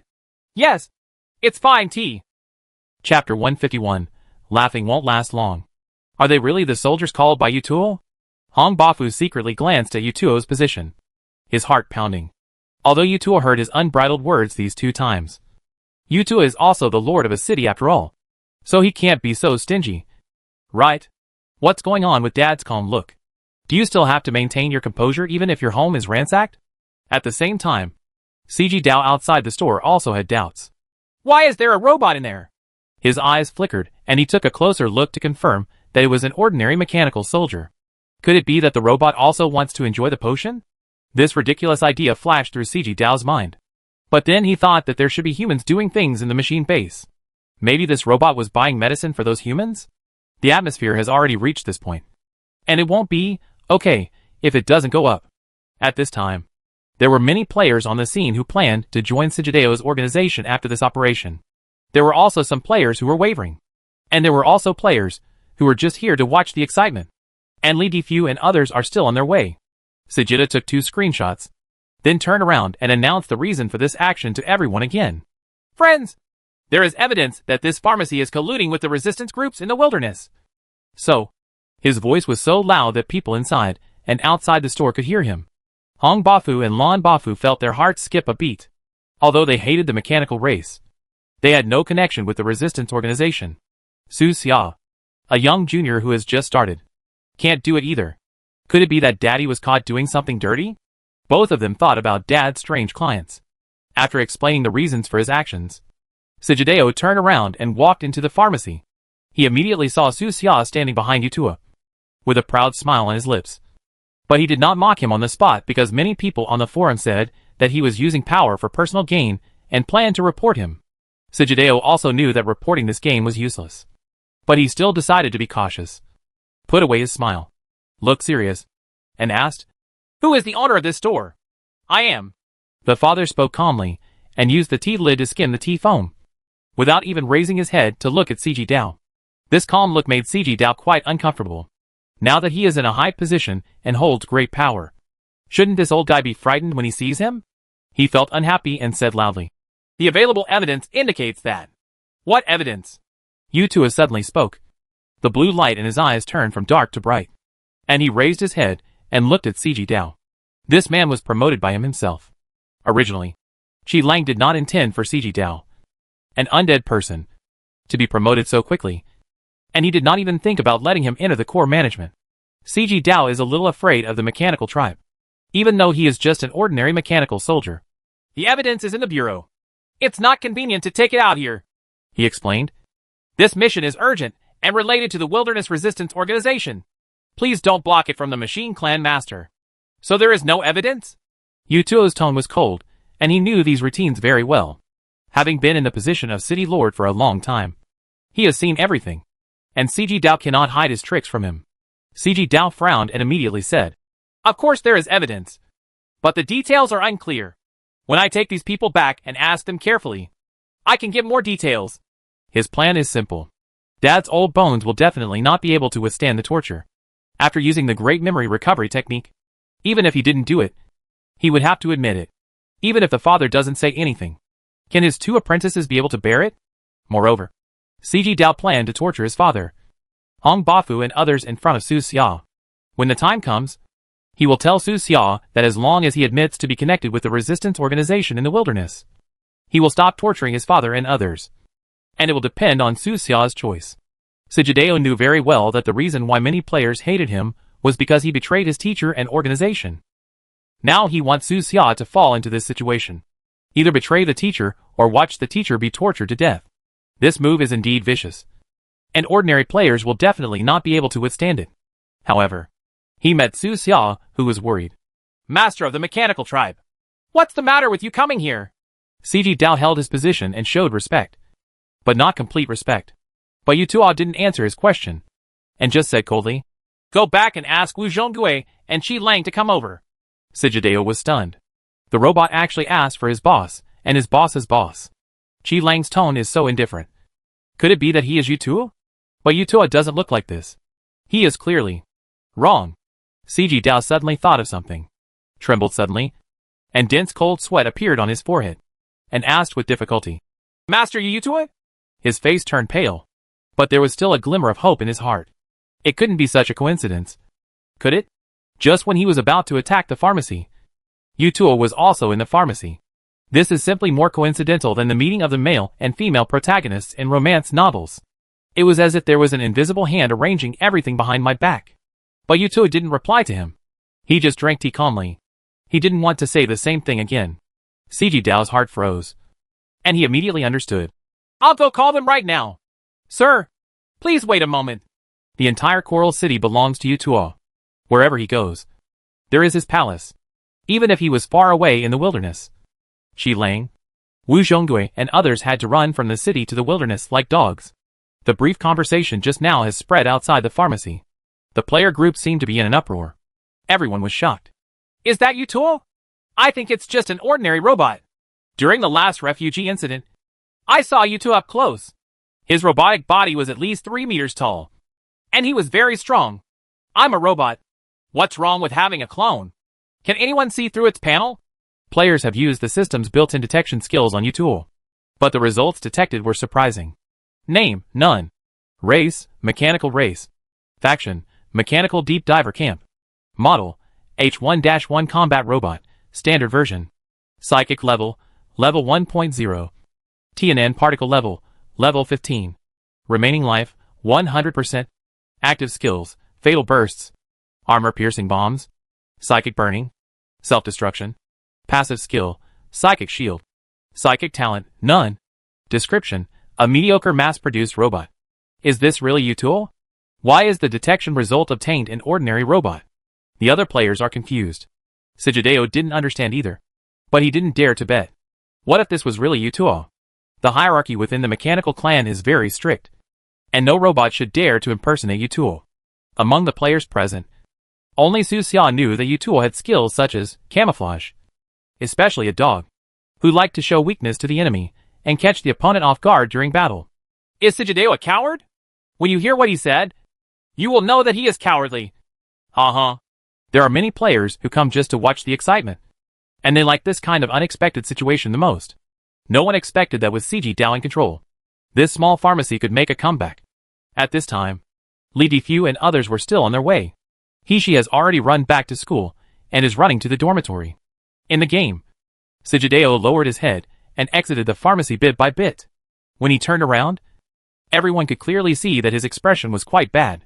Everyone, something went wrong during this mission. Sijideo forced a smile and spoke in a low voice, fearing that Yutuo in the shop behind him would be dissatisfied. With a dry throat, he added, "My team always welcomes everyone to join, and I hope we can work together as a team for the future of Coral City." If it were before, many people in the player community would definitely respond to him. But now, this guy has made Lord Yutuo dissatisfied, and whether he can keep his position is a question. There is silence around. Silence is the best blow and ridicule to Sijideo. His expression was extremely bad, and he was unwilling to give up. He wanted to say something, but when he thought of Yutuo's explanation, he did not dare to stay any longer. So he had to run towards the office building with a group of soldiers dejectedly. Those players automatically made way for him. Behind him, someone unknown laughed. Then, there was a burst of laughter, and all the laughter was like knives stabbing into the heart of Sijideo. He clenched his fists and gritted his teeth. Evil Bubble deserves to die. Damn. What a coincidence. It shouldn't be like this. He made such a big splash on the forum, attracted the attention of countless players, and caused a sensation in half of Coral City, just to avenge his shame and gain a reputation. But now, he has become a joke again. If this continues, some players with ulterior motives may not be able to compile a collection of 4 Seasons Rise jokes.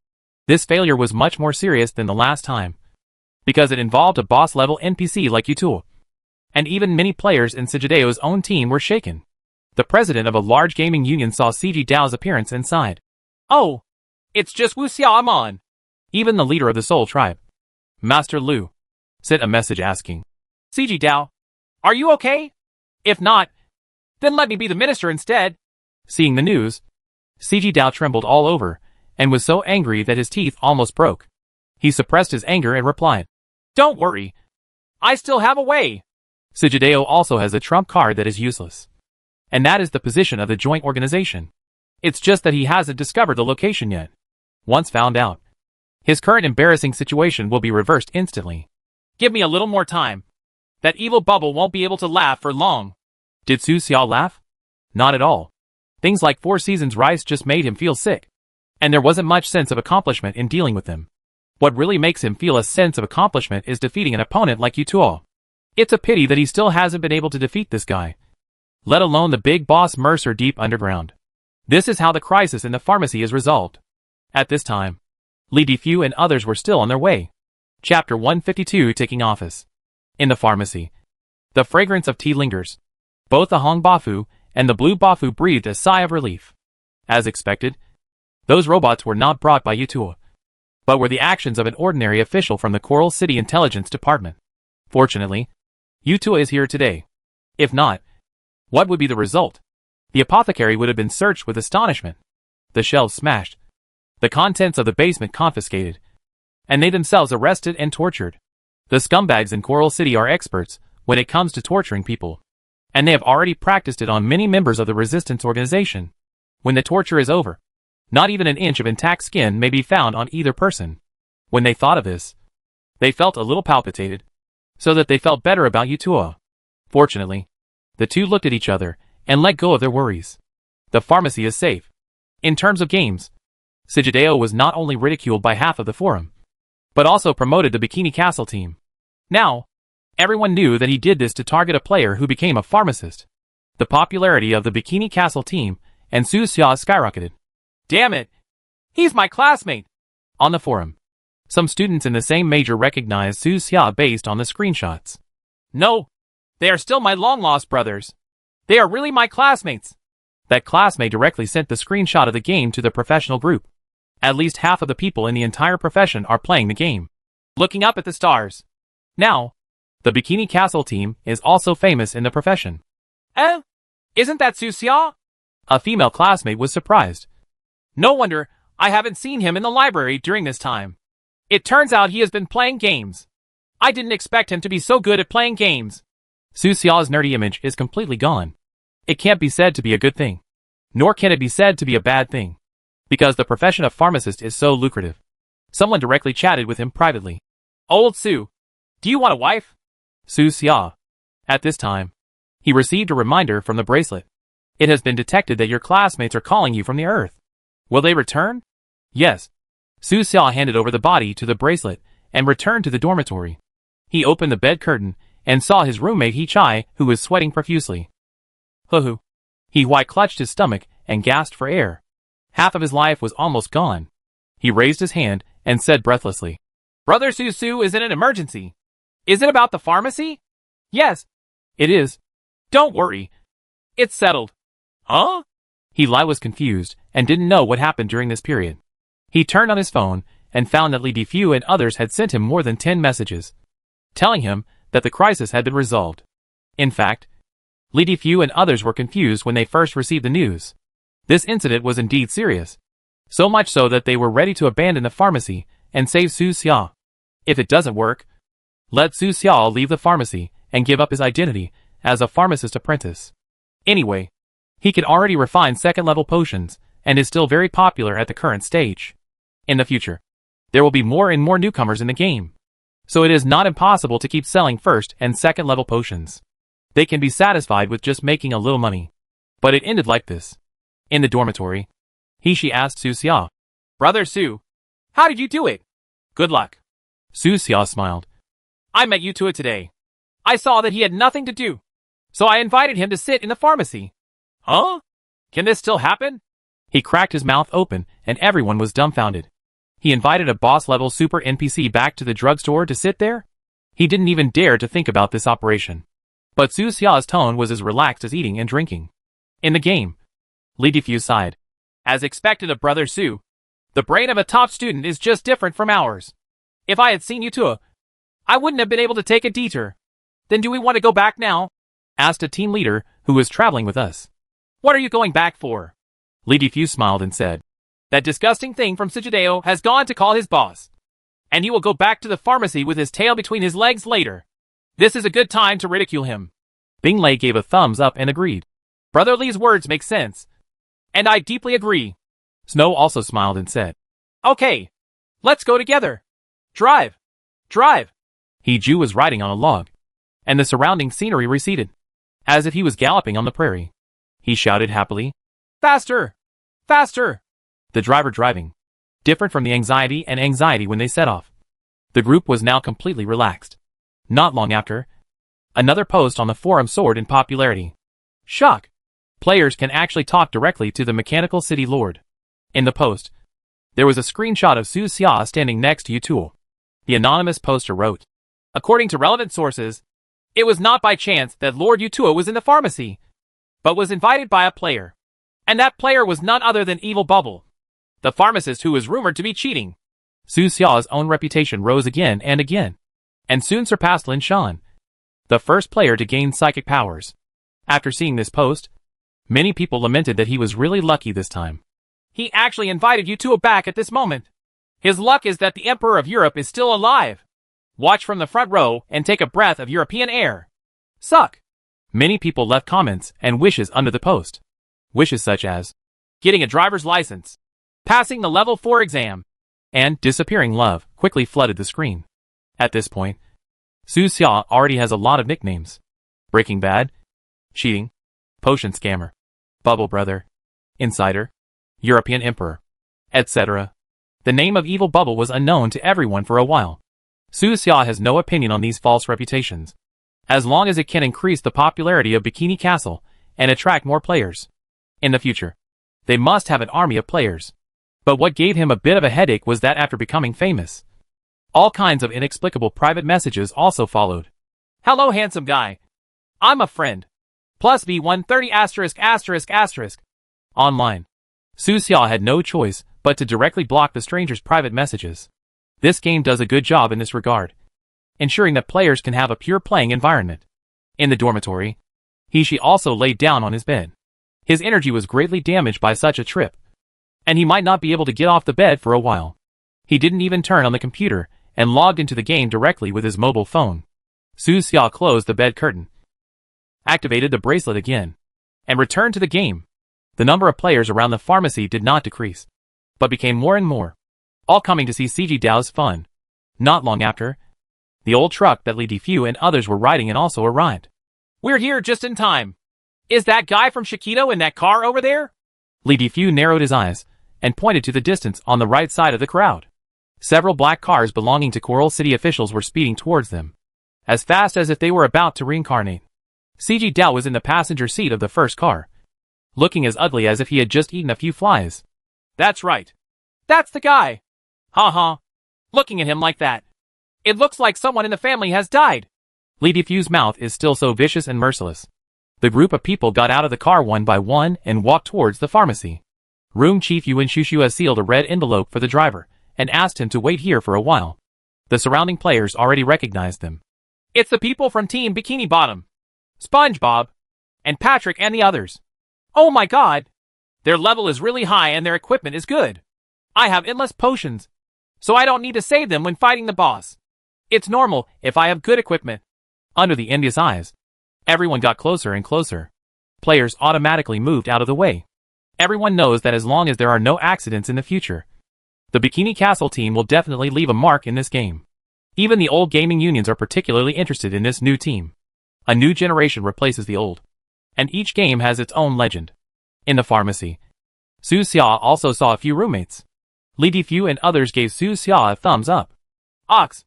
Naturally, they would not enter the pharmacy at this time, but just walked to the front of the players. At the same time, several cars on the Sijidai side also stopped.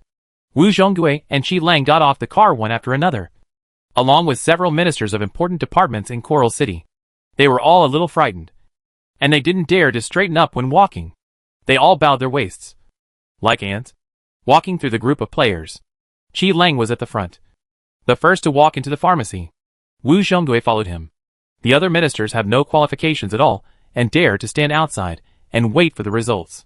CG Dao wanted to follow him in, but was kicked by Wu Zhonggui and fell to the door of the store, feeling extremely embarrassed. His face was red with anger, but he didn't dare to say anything. He couldn't even log off this time. Once he did, he might lose his current position. Isn't this 4 Seasons rice? Li Defu seemed surprised. I was so far away just now that I thought aliens were coming. You? CG Dao was so angry that his face turned blue, but he didn't dare to explode and could only hold it in.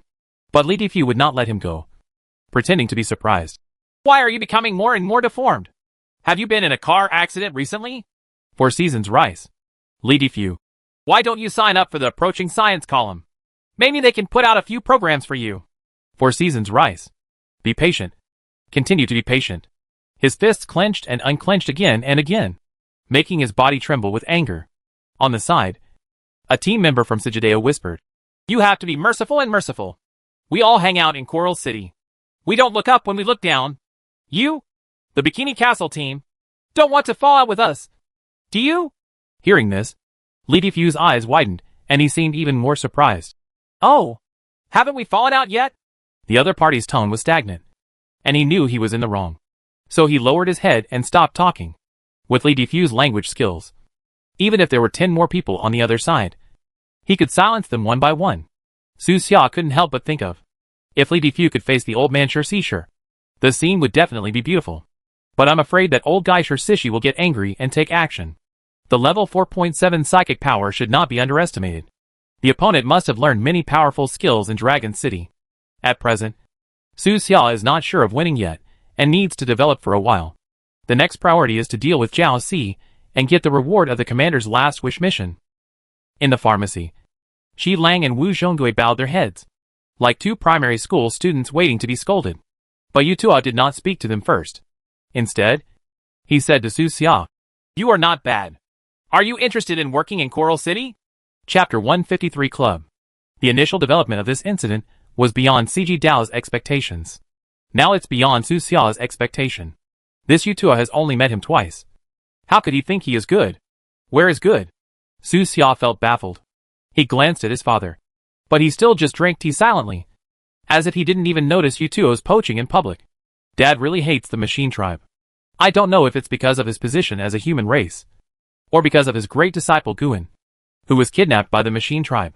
Su Xia didn't think about it for too long and said with a frightened look, "This city lord has given you too much praise. I'm just a pharmacist apprentice. So, you don't want to take up the post? Lord City Lord, I may not have enough ability. Are you going to hear what position I'm going to give you?" This, Su Xia's tone was stagnant, and she gave full play to her acting talent.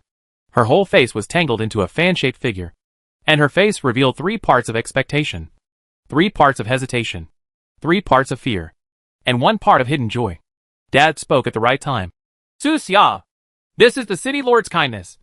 Please take it." "Yes." Su Xia nodded immediately and agreed.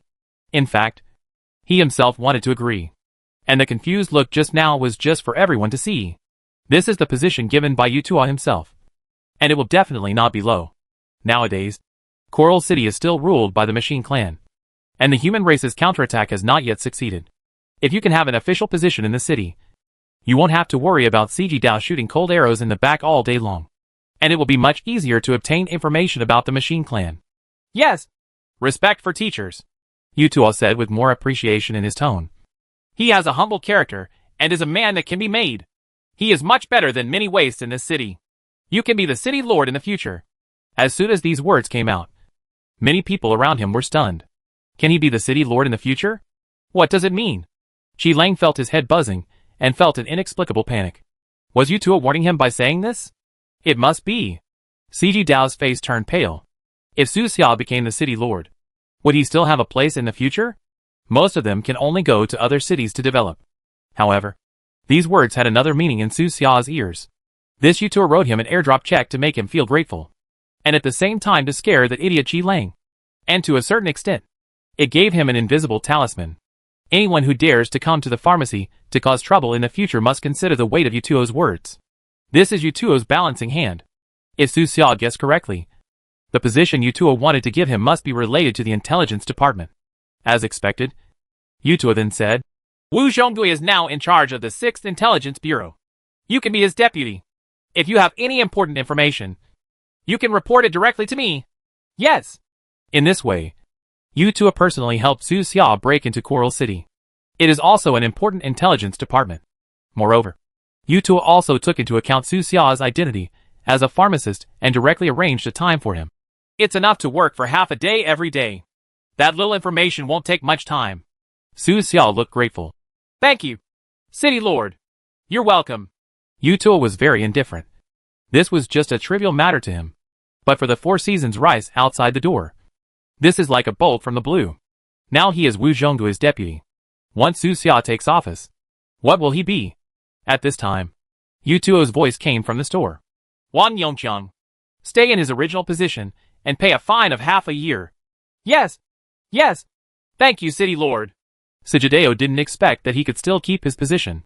He was so excited that he knelt down in front of Yutuo. A gamer actually knelt down in front of countless people in front of an NPC in the game. This guy was planning to lose his shame and reputation. As soon as he knelt down, the players around him suddenly booed. "This guy is so shameless. Doesn't he have bones in his knees? TSK. TSK. That local dog I raise has more backbone than him. Hurry up and take a screenshot. This is the perfect emoticon." Countless taunting voices were like spears and swords piercing CG Dao. He lowered his head and trembled slightly. He suppressed the anger and humiliation in his heart and remained kneeling without saying anything. CG Dao knew in his heart that what the machine tribe wanted was the human tribe who would surrender wholeheartedly. Just as Xiao Si said at the beginning. In this world, some people are quite capable of being treated as dogs. In the face of money and status. What does face and self-esteem mean? Han Xian could endure the humiliation of his crotch back then. So can I. CG Dao thought of that illusion and kept reminding himself to endure it. Han Xian can become a military immortal. Can't he? For seasons rice. Do the same? In the store, Yutuo also heard the words of those players and said lightly, "The undead are interesting. Among the large number of lawless undead, it is rare to find an alternative like CG Dao." Su Xia had already expected the punishment result of CG Dao. What Yutuo wants is balance. This time CG Dao dared to make such a big move because there was no one else in the office to check and balance with him. So Yutuo lifted Su Xia up. After the pharmacy incident, Su Xia and CG Dao were on opposite sides. As for what Dad was thinking, no one here knew. And Su Xia couldn't guess. Maybe he wants Su Xia to find Guan's information? Not long after, Yutuo stood up calmly and said to the others, "Let's go. Don't disturb other people's business." "Yes." Qi Lang lowered his head in response and followed Yutuo. Yutuo did not tell Su Xia the exact time of his appointment. He walked straight out of the pharmacy and walked past the kneeling CG Dao without even looking at him. CG Dao did not stand up and kept kneeling. It wasn't until Yutuo had gone far that he slowly stood up. On the side, people in his team asked him, "Boss, are you okay?" "It's okay. This crisis is over." CG Dao turned around and glanced at the Bikini Castle team not far away. His eyes cold. Next, he will go all out to deal with the Bickerbird team and Su Xia, who just took office. Li Defu noticed his look and shouted carelessly, "Sigideo, what are you looking at? Do you want to kneel down for me?" As soon as these words came out, there was another round of laughter. CG Dao was furious, clenched his fists, and walked straight towards Li Defu. Among those who insulted him just now, Li Defu's words were the most harsh. But as soon as he took 2 steps, he suddenly felt pain in his knees and knelt down suddenly. Boom! The force of this kneeling was so great that it even cracked the floor tiles below. Dense cracks spread like spider webs. Hearing the sound of the floor tiles breaking, the surrounding players were stunned. Why is this guy kneeling again? Are you addicted to kneeling? Is he planning to kneel down to fight back against the Bikini Bird team? It's really strange. Is this guy mentally ill? Many old players claim to be well informed. But this is really their first time seeing something strange like this. Players from the Sigideo team rushed forward. "Boss, what's wrong with you?" Me. Him? CG Dao's face was twisted, and he felt a great sense of shame. But he couldn't stand up at all. There was a heartbreaking pain in his legs, as if something was tearing at his flesh and blood. So he had to quickly reduce the real pain level. At the same time, his blood bar also dropped a little bit visible to the naked eye. CG Dao lowered his head and took a closer look. He was surprised to find that there were poisonous needles, as thin as hair on each of his left and right legs. "Evil Bubble! It's you?" He was shaking with anger. His eyes stood up, and he roared, "Despicable! Shameless! Sneak attack! You are a villain!" Su Xia. This guy has quite an extensive vocabulary. It was indeed Su Xia who did it. The 2 poison needles were each contaminated with a little bit of blood mist venom, which would cause certain corrosive damage to CG Dao's flesh and blood. Perhaps because the method of use was too special, Sigideo did not receive the system notification that he was poisoned. Only after seeing the poisonous needle did he confirm that it was Su Xia. "Do you think you are the only one who can make potions?" Sigideo gritted his teeth and planned to control the character to stand up forcefully. But at this moment, he suddenly received a system notification. "Your character is affected by the poison, Dreadwood Man, and falls into a stupor state for the next 60 seconds. Since you have 10% poison resistance, this state is shortened to 54 seconds. CG Dao was so angry that he was going crazy. He was actually poisoned again. There was a tiny poison stuck on his neck. None of the surrounding players saw what Su Xia did, while the players from the Sigideo team were still trying to help him up. "Boss, get up quickly!" CG Dao's mouth was numb. He was stiff and unable to move, and he couldn't utter a single word. No matter how the players on his team shouted, he could only remain kneeling and motionless, even though those players forcibly pulled his arms and made his legs leave the ground. He was still in that kneeling position. After Li Defu asked Su Xia in his personal message, he learned that it was Su Xia who did it. He immediately became happy and laughed. "CG Dao, get up! Why are you kneeling all the time? Is this a special skill you learned?" "For season's rice." Li Defu, did you borrow this kneecap from a French guy? Do you like sliding on your knees so much? How about me?" Before he could finish speaking, CG Dao suddenly disappeared in front of everyone. This guy was so angry that he went offline again. Seeing this, the surrounding players were stunned for a moment, and then burst into laughter. Li Defu spread his hands with a helpless expression, saying that this guy couldn't bear it even before he exerted any force. In this way, the matter ended with Sigideo being offline in shame. It was no longer fun to watch, and the surrounding players began to disperse. Some people walked up to ask a few roommates if they wanted to recruit new ones. "Hiring! Of course we're hiring!" Li Defu took the people in his arms and started collecting people directly at the door of the pharmacy. Level, equipment, character, past game experience, etc. are all criteria for consideration. Now that the Bikini Castle team is famous, many people want to join. So several roommates set stricter and stricter standards. Some players were not up to the level, but wanted to enjoy cheap potions. So they simply found Bing Lei, Snow and others to join their team and become Beachbug's allies. Not long after, Room Chief Yuan Shushua suddenly sent a message in the group. Brothers, a club is looking for us. Chapter 154 3-year start. This is a small private game club. The owner sells toys. He just contacted me and asked if we have any intention to sign a contract. Yuan Shushua sent out screenshots of his conversation with the club owner. In the screenshot, the other party seems quite sincere. The price offered is not low either. There are 6 of us in the dormitory. Brother Su has the highest salary. The other party will be paid 10K*16. Various rewards from future competitions will be calculated separately. The remaining 5 of us will be paid 8K*14. The other party also said that they would help us get the authorization for game live broadcast. And all the money earned from the live broadcast will belong to us. And there's more. All in all, even if there is no competition, the 6 brothers in the dormitory can basically earn over 10,000 yuan a month. They all grew up poor. Li Difu didn't even have enough to eat when he was a child. He often went to neighboring villages to steal food, and was sent to a juvenile detention center for this. The price is indeed exciting. There's just one problem. The other party requires that we sign for 3 years. During this period, we cannot transfer to other clubs. Nor can we accept assignments for games in private. What do you think? Whatever. It depends on what Brother Su plans to do. Li Difu said. The other party obviously wants to sign Brother Su. And we are just incidental. Yes. According to Brother Su's opinion. I don't care.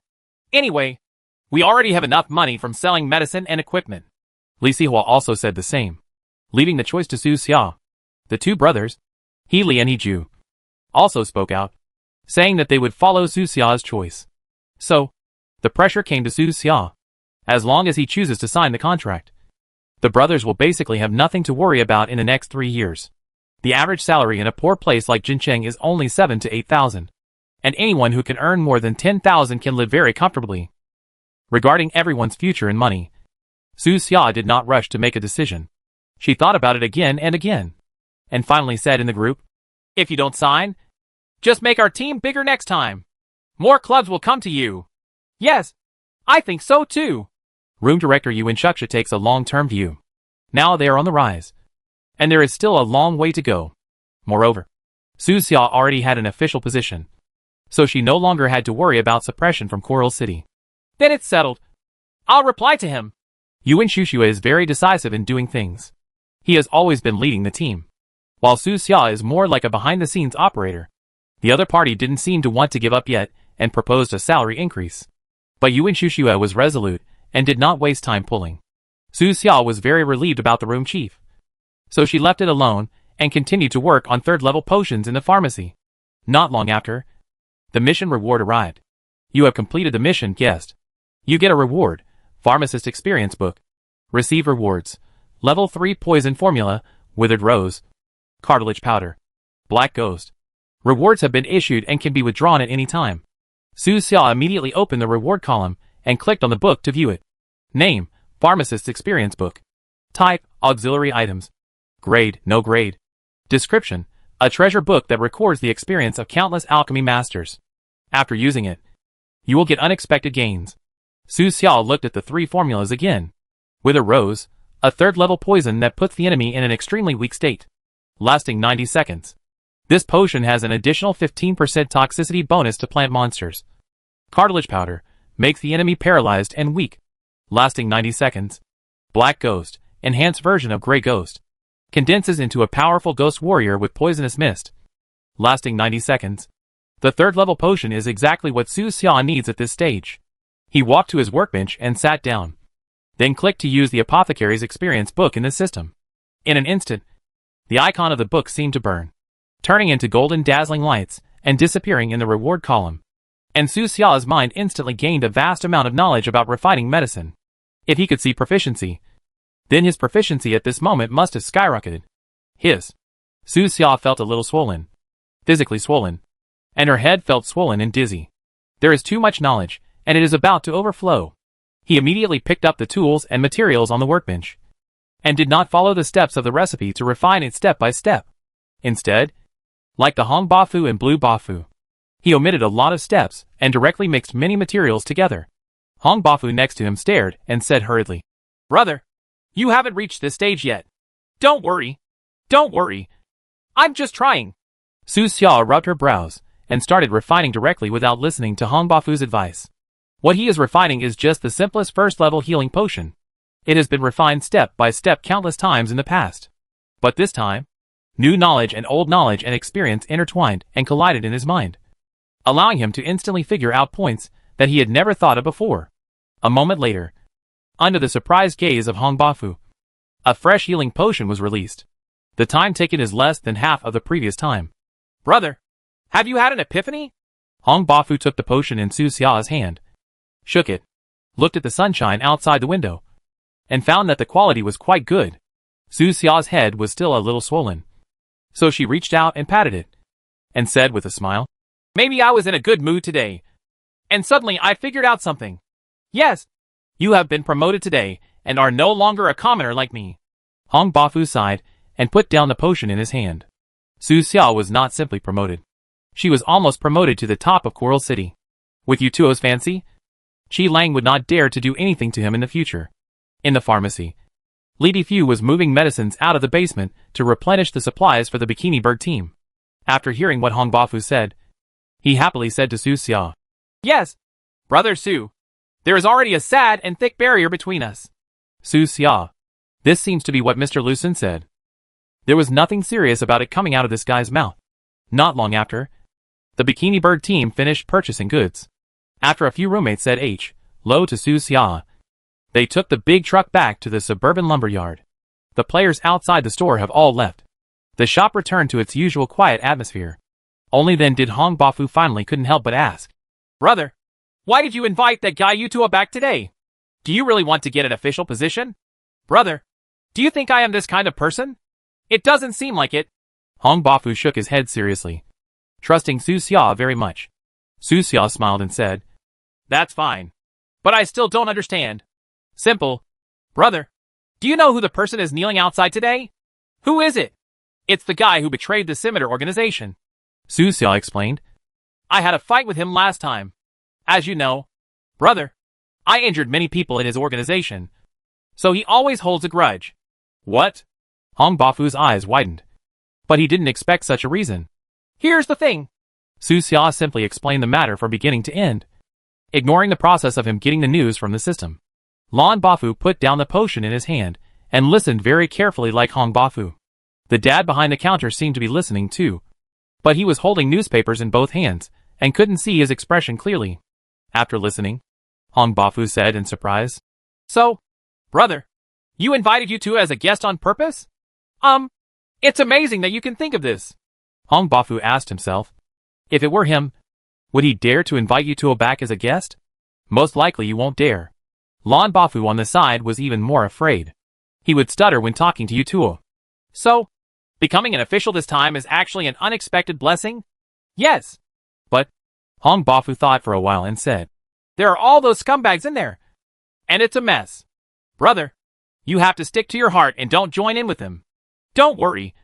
I'll only go there for half a day every day. But your time for refining the medicine has been delayed."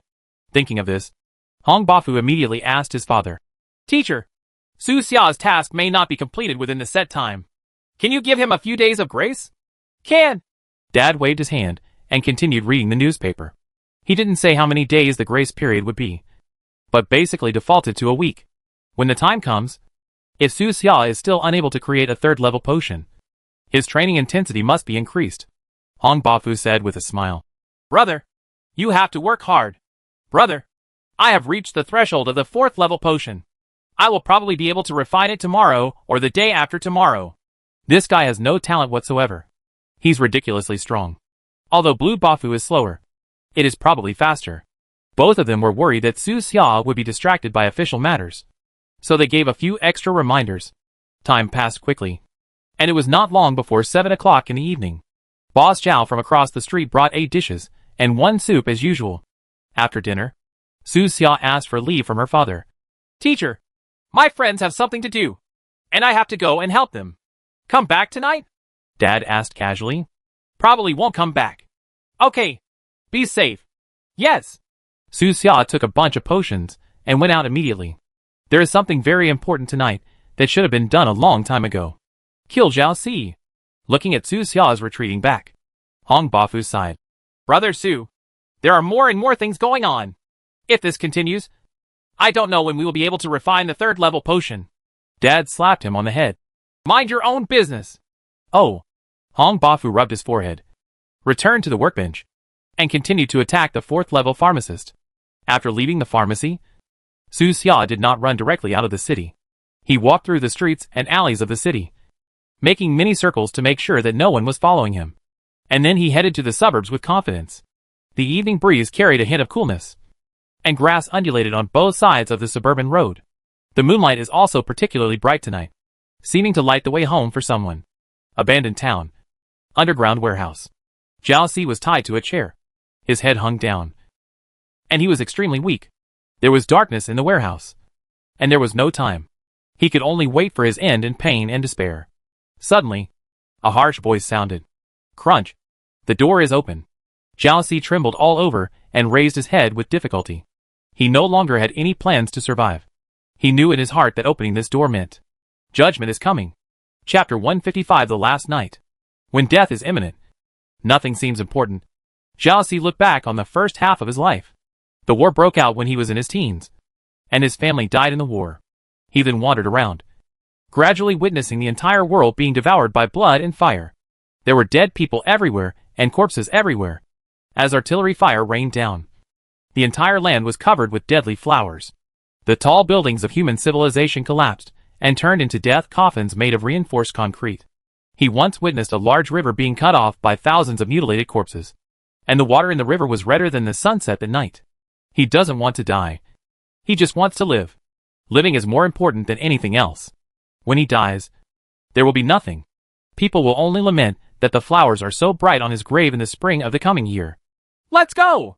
Su Xia waved her hand, and the iron bars binding Zhao Si's hands and feet were loosened. After being imprisoned for several days, Zhao Si was finally able to leave this cold iron chair and walk from unknown to death. Who are you? You can't be just an apprentice apothecary. This is the last thing Zhao Si wants to know. The masked stranger's rise was too short-lived and too dazzling. He escaped from Yutuo's men just after he became famous and threw the entire Coral City into chaos. Such a person would definitely not have been unknown before, whether it is this metal mask or the identity of the pharmacist's apprentice. It is just a cover-up. He must have a deeper identity, and once that identity is revealed, it will definitely shock countless people. You'll know. Su Xia did not answer directly, but lightly snapped her fingers. Immediately, iron bars surrounded Zhao Si again, restraining his hands and feet. Zhao Si did not struggle or resist, remained silent, and spent the last time of his life thinking about Su Xia's true identity. Although he knew he would be told the answer before he died, he preferred to guess it himself. With a wave of her hand, Su Xia took Zhao Si out of the warehouse and entered the abandoned town shrouded in moonlight. The evening breeze blew by, carrying the fragrance of earth. Finally arriving outside the warehouse, Zhao Si gave up thinking for the time being and took a deep breath. Hoo-hoo. His chest rose and fell, trying to enjoy the last gift from the world. Death is equal to all, as is fresh air and gentle moonlight. The darkness of the underground warehouse was more torturous than any torture and made people almost go crazy. Su Xia ignored Zhao Si's feelings and jumped directly into the sky, taking Zhao Si with him like two meteors, moving quickly in the boundless wilderness. Because the speed was too fast, Zhao Si's breathing was a little uncomfortable, but he didn't say anything. He just looked down at the rolling hills below, thinking of the countless corpses buried under those hills. At this time, only the Beifeng organization was left in the Oasis camp. The trading area that used to be bustling with activity is now empty, and the resident area is also deserted, making it look much cooler. In the entire camp, less than 1/10 of the people were left. They are all concentrated in the central area of the camp. They are the equipment dealers, pharmacy dealers, etc. that players need most. They will not stay for a long time and will be exchanged with people from the new camp every once in a while. There are also a few people who are specially reserved as guides to explain the player's growth path. And by the way, they can teach skills to players who like them. Su Xia sat on the roof of the large warehouse, quietly basking in the moonlight, feeling calm. Commander, aren't the Beifeng organization leaving yet? Lan Guang asked from below, wondering what Su Xia wanted to do. Don't worry. Wait a while. What are you waiting for? Some friends, whom I have met before. Seen before? Blu-ray touched his head, trying to recall all the people he had met in the past from his barren brain. But his brain capacity is limited, and he is not a genius after all. Once he gets busy, he can't even remember what he had for lunch the previous day, let alone the past. Who deserves Commander to wait so long? Are there other resistance groups coming to the Oasis camp? Blu-ray thought like this and didn't ask any more questions. Boom! He stomped on the ground and jumped onto the roof of a large warehouse. Then took out his phone and turned on night mode. Oasis camp has been operating here for many years, and it's still a bit reluctant to leave like this. Lan Guang held up his mobile phone and took pictures of the details of the camp for future memories. If the war subsides in the future and he has children, he can also let the children see the photos and videos of the old station and talk about this period of hard struggle. At this moment, Blue Light noticed that there were more than 10 figures in the distance approaching the camp quickly.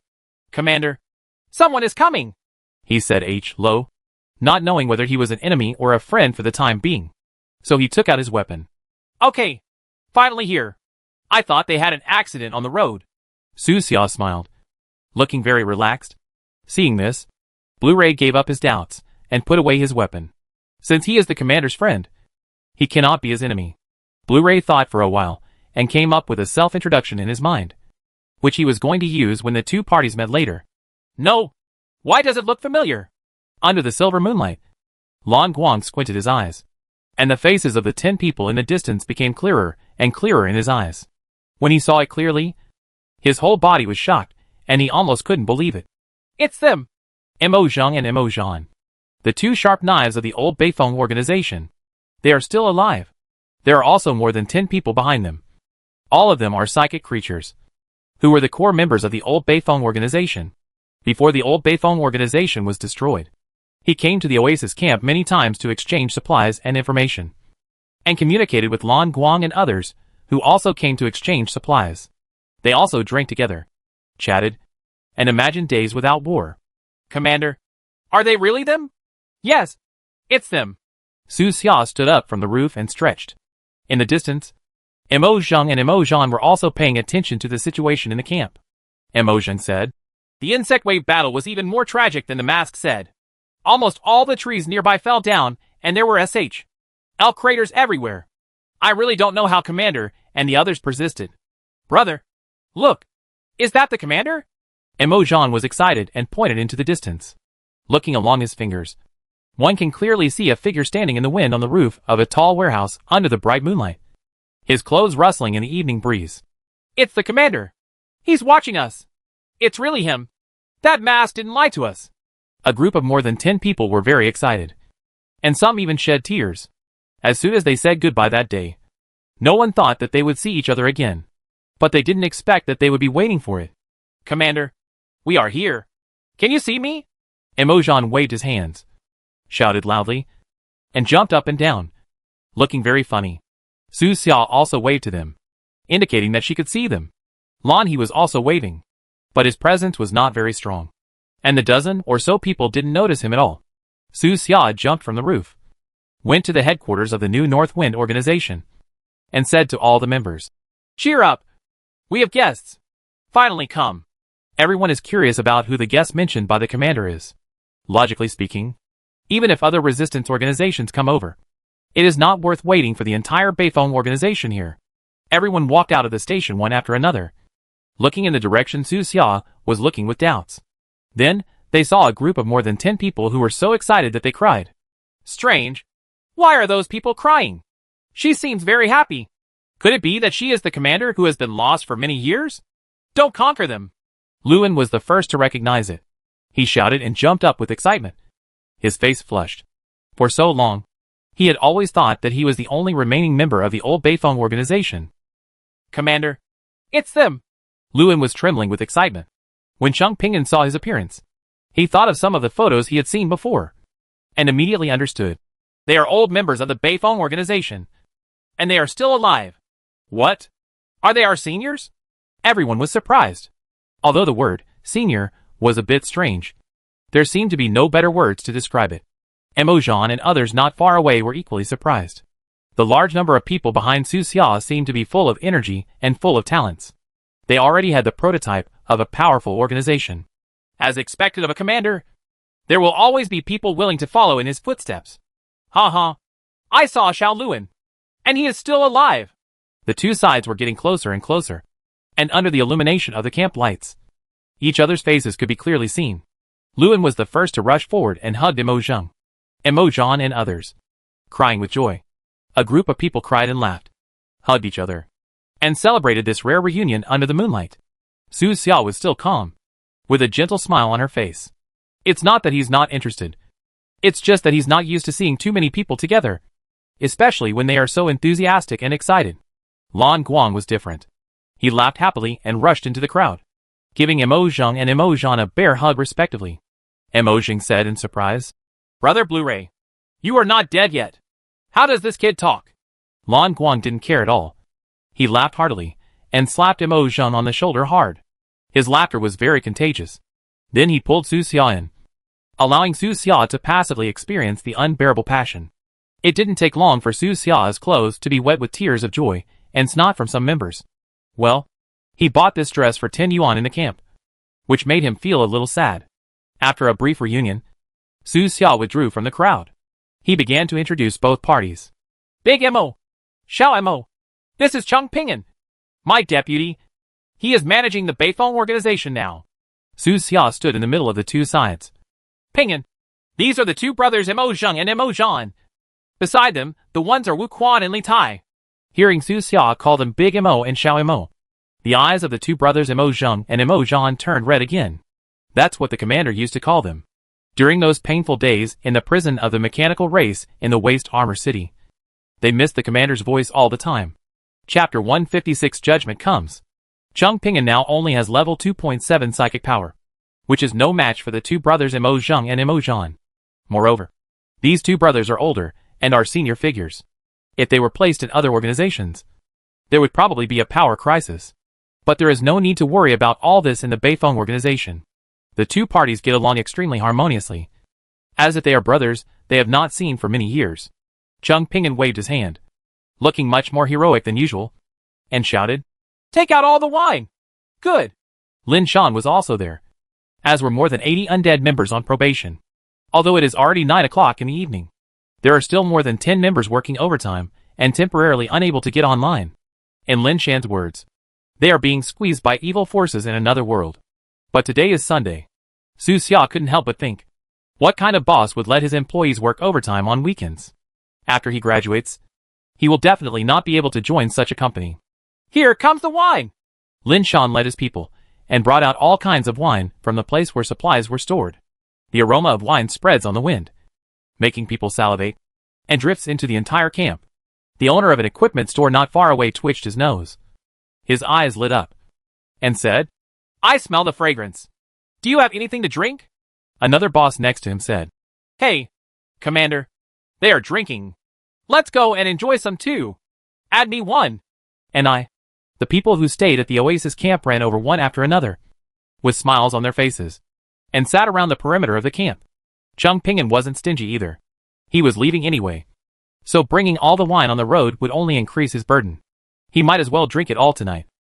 In addition to wine, he also asked people to bring out ham, dried meat, nuts, etc., and made barbecue and broth. This is their first official gathering since the new North Wind organization was established. Everyone set up a bonfire, and when the night wind blew, the light of the fire swayed, making everyone's shadows intertwined and overlapped. Crackling, the fire would explode from time to time, and a lot of sparks would pop out. Reddish ashes floated up, like burning butterflies, flying in the wind. The players were confused because when they came back to repair their equipment, they found that all the repair shops were closed, and the pharmacy next to them was also closed. It's over. All those NPCs have escaped. Are the machines coming? Let's pack up our things and run away. Some people were unclear about the situation, while others saw the flickering fire in the distance. After asking, they found out that the NPCs were having a dinner together. As long as players enter the game with VR equipment, they can smell the wafting aroma of wine and meat. The taste was so real that many players felt vaguely hungry and took off their devices to go out for dinner. Beside the bonfire, Imogen held a wine bowl and told many members of the new Beifong organization about his past experiences with the commander. He kept talking. It rained heavily that day more than a year ago. The commander and I, the officer, killed 7 in and 7 out of the Machine Clan's encirclement and suppression army, killing Enlon to the point where he didn't even dare to come. Wow, that's awesome. Everyone's eyes were bright, and they all exclaimed in exclamation. Su Xia was speechless and held her forehead. She didn't say anything and let the guy blow. At that time, Commander Beifong only had level 3 psychic powers. Even with a set of level 3 armor, he could not be a match for City Lord Enlon. How could Enlon not dare to come? The situation that day was that Enlon felt that it would be too shameful to do it himself. After all, he was a level 4 creature, and he was not as stupid as Yutul, and did not bother to do anything to a level 3 creature. If it were Yutul who entered the scene with a sneak attack, no one would be able to leave. Compared to Imogen, who was always bragging, Imogen performed much better, holding a wine bowl and getting to know the members of the Beifong organization one by one. Chung Pinon was beside him, introducing him one by one. This is Sister Zhengyu, a kind-hearted person who is responsible for managing the medical supplies of our organization. Zhengyu stretched out her hand, smiled gently, and said, Hello. You're good too. Imogen smiled, wiped his hands on his clothes, and shook hands with Zhengyu. He looked at the person next to Zhengyu and asked, What is this girl's name? The man replied in a pure male voice, I am Yu Yilfu. Huh? Imogen trembled all over, and his outstretched hand stopped. Is this a man? Why are you wearing women's clothes? Chung Ping'an hurriedly explained. Xiao Yu has some special hobbies. Please understand. Oh. Imogen smiled awkwardly, and his impression of the new Beifong organization was refreshed in his mind. At this moment, Lin Shan from the side squeezed in with a pot of chicken soup, relieving Imogen's embarrassment. He shouted, Here comes the chicken soup. Dozens of undead members nearby laughed together, laughing to the point of falling back and forth. The other members of the Beifong organization were a little confused and rubbed their heads, not understanding what they were laughing at. There are many generation gaps between people from the two worlds, and it will take more time to get along. During this period, players came over from time to time and asked the bosses to repair their equipment or provide them with medicines. People around the bonfire came and went, but the atmosphere was always lively, and the laughter never stopped. The time gradually came to 11 o'clock in the evening. Lan Guang ate and drank enough, burped, touched his belly, and walked to Su Xia's side, asking, Commander, should we evacuate tonight or tomorrow morning? I think many people seem to be a little drunk. Su Xia replied, Tomorrow morning. We have to wait for 2 people tonight. Blu-ray was stunned. Is there anyone else coming? Yes. He is also a member of the Beifong organization. Do you need to get more food? No need. It's just the 2 of us. We should be here soon. Su Xia smiled, her consciousness switching back and forth between the 2 bodies. At the same time, he would occasionally be distracted and control the extremely ugly clone, letting it search for traces of bugs in the vast wilderness. The time gradually came to 12 o'clock in the evening. The bonfire was much dimmed. Everyone was sitting or lying down, carefree and unrestrained. Everyone was a little drunk, talking about everything, starting from the past war to the future days. No one knows whether they will survive until the end of the war, so they can only take advantage of the peace and daydream. At this moment, the masked clone and Zhao Si finally arrived. Lan Guang was already prepared, so he was the first to notice. He immediately stood up and said to everyone, We have guests. Mask? He's finally here. I left a bottle of good wine for him. Imogen cheered up and patted his chest, as if to get rid of the alcohol in his chest. The real highlight of the night is here. Under the night cover in the distance, 2 figures galloped past, as fast as an arrow leaving the string. Astonishingly fast. Is it the masked weirdo? Chung Ping'an and others were all surprised. They didn't expect that this big shot was here too. In the previous exchange, they had learned that it was the masked stranger who rescued Imogen and others. But Imogen and the others didn't know when the masked stranger would come, so they didn't tell them the news about Zhao Si. Lan Guang looked serious and said, It seems to be right. He is not dead. So who died in the live broadcast that day? Coral City is uncharacteristically not hanging the man's head in the central square. This shows that the masked weirdo is probably... Chung Ping'an was very smart, and he guessed almost immediately. Under everyone's gaze, the clone descended from the sky with Zhao Si. But when they saw Zhao Si covered in blood, the eyes of Emo Zhang, Emo Zhan and others changed. The hatred, anger and murderous intent in their eyes all intertwined with Zhao Si, as if they were trying to capture him with their eyes. It was chopped up alive. Zhao Si! Luan yelled angrily. His eyes were bloodshot, and he wanted to rush up and tear Zhao Si apart bit by bit. Zhao Si's face was pale, and the long period of high-speed and high-altitude movement made him faint several times. Now that he finally landed, he was still a little dizzy and felt uncomfortable all over. But after hearing Luan's voice, he raised his head with difficulty and forced a smile. Little Luan. Long time no see. You damn bastard. Luan gritted his teeth and cursed angrily. Zhao Si was caught by the masked stranger, and now the right to deal with it naturally lies with the masked stranger. Although everyone hates it, they can only listen to the masked stranger's opinion first. I'm a visitor from afar. Brother Mask, come and sit down. Emo Zhang immediately waved and held up a stool. No need. I have something else to do. Brother Mask, don't you want to see us execute Zhao Si? It's uncomfortable for your eyes. Forget it. Su Xia smiled and threw Zhao Si in front of everyone with a wave of his hand. After snapping his fingers, the restraints on Zhao Si were released one after another. After doing all this, he took the bottle of wine from Emo Zhan and said with a smile, This bottle of wine is good. I'll take it with me. Thank you. After that, before anyone could say anything else, he soared into the sky and merged into the vast night. It came and went quickly, like a gust of wind. The stay in the camp didn't even last more than a minute. Lan Guang looked up at the direction he left and said with emotion, He is indeed the legendary masked stranger. He is as handsome as the legend. He comes and goes freely. He is really free and easy. He must be like this in Coral City. Even you two can't keep him. Okay. How should we deal with this bastard Zhao Si next? Everyone looked away from the horizon and looked at Zhao Si, who was covered in injuries. Zhao Si trembled all over, opened his chapped lips, and prayed in a hoarse voice. I haven't eaten for a few days. Can you let me eat something? What a beautiful thought. Emo Zhan was the first to walk up and put his foot on Zhao Si's abdomen. Zhao Si shrank into a shrimp in an instant, sweating profusely in pain. His face was as pale as paper, and he was holding his stomach desperately. Chung Ping'an hurriedly said, Wait. Let the commander make the decision. Yes. Commander. People around looked at Su Xia and asked, Commander, what should we do? Su Xia was not in a hurry, acted very calmly, walked forward slowly, bent down, and patted Zhao Si's face casually. Zhao Si felt a stinging pain in his cheek, as if a needle pricked him. Then, Su Xia calmly pushed away and said, I think everyone wants to execute this guy. So let's go together and leave a breath for me. That's fine. He couldn't think of a suitable way, so this should be the best way to relieve his anger. Hearing this, Emo Zhan, Luan and others were shocked, waiting for Su Xia's words. They rushed forward one after another and punched and kicked Zhao Si, who was lying on the ground. No one used spiritual power, and only used pure flesh and blood to vent their anger.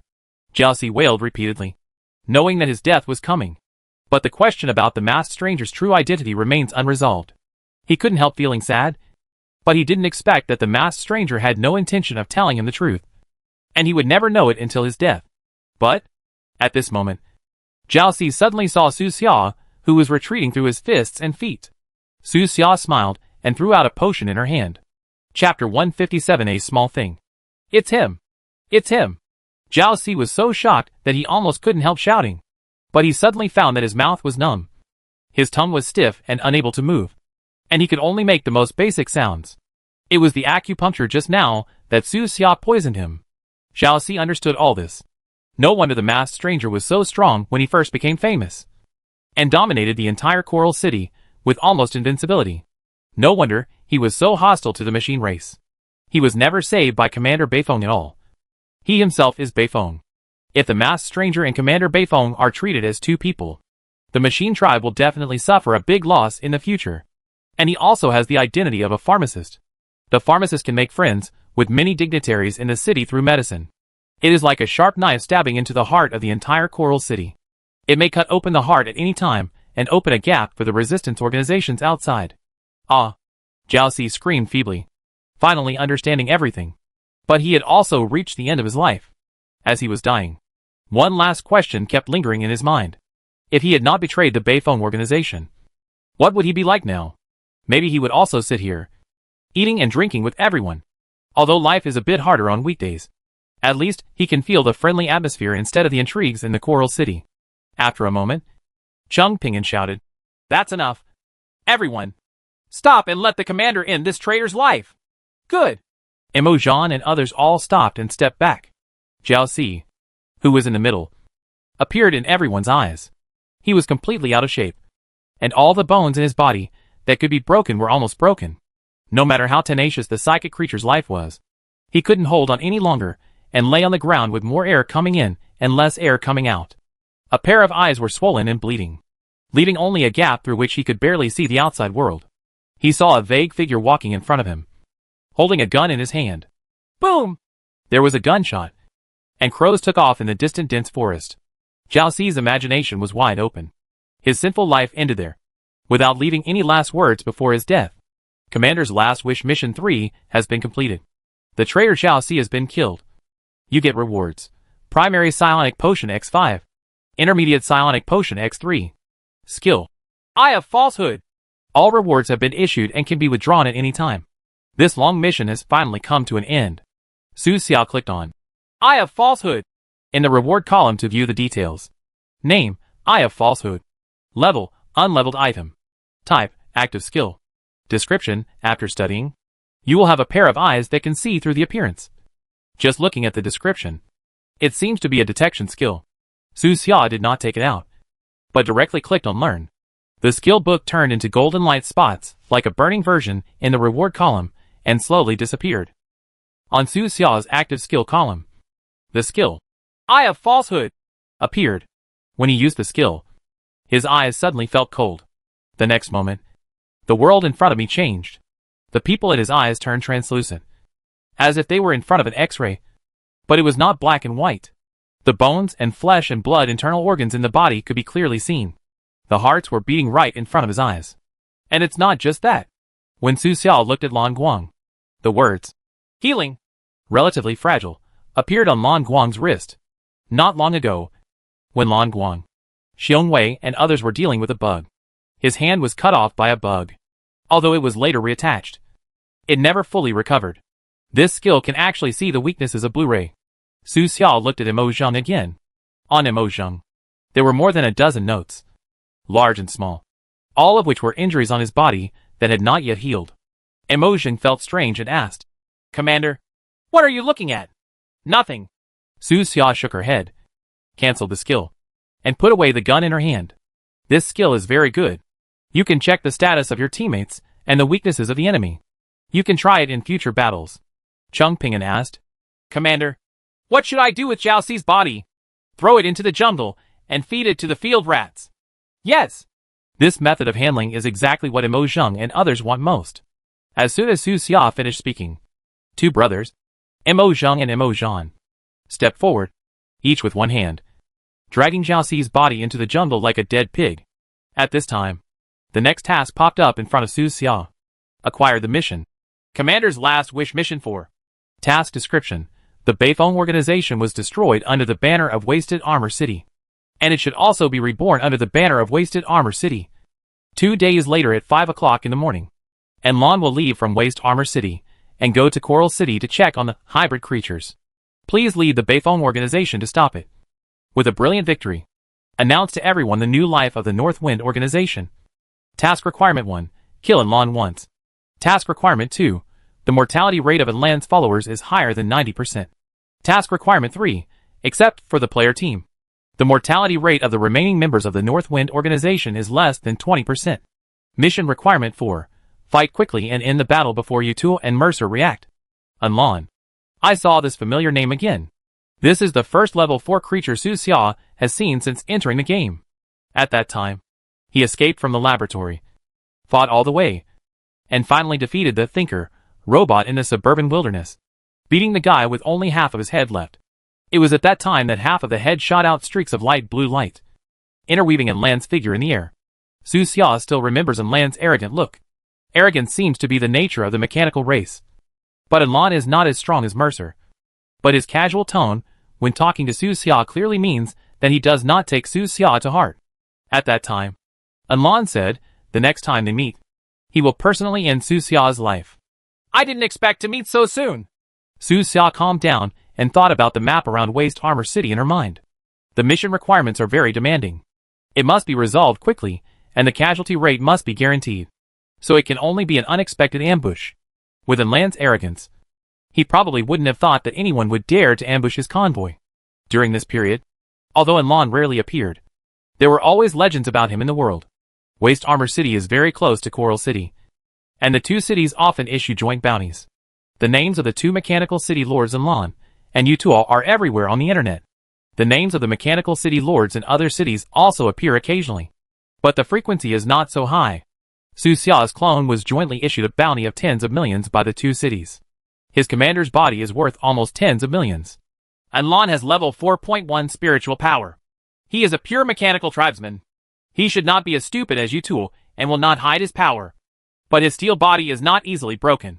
The 4 words, quick victory, sound easy. But it is not so easy to do.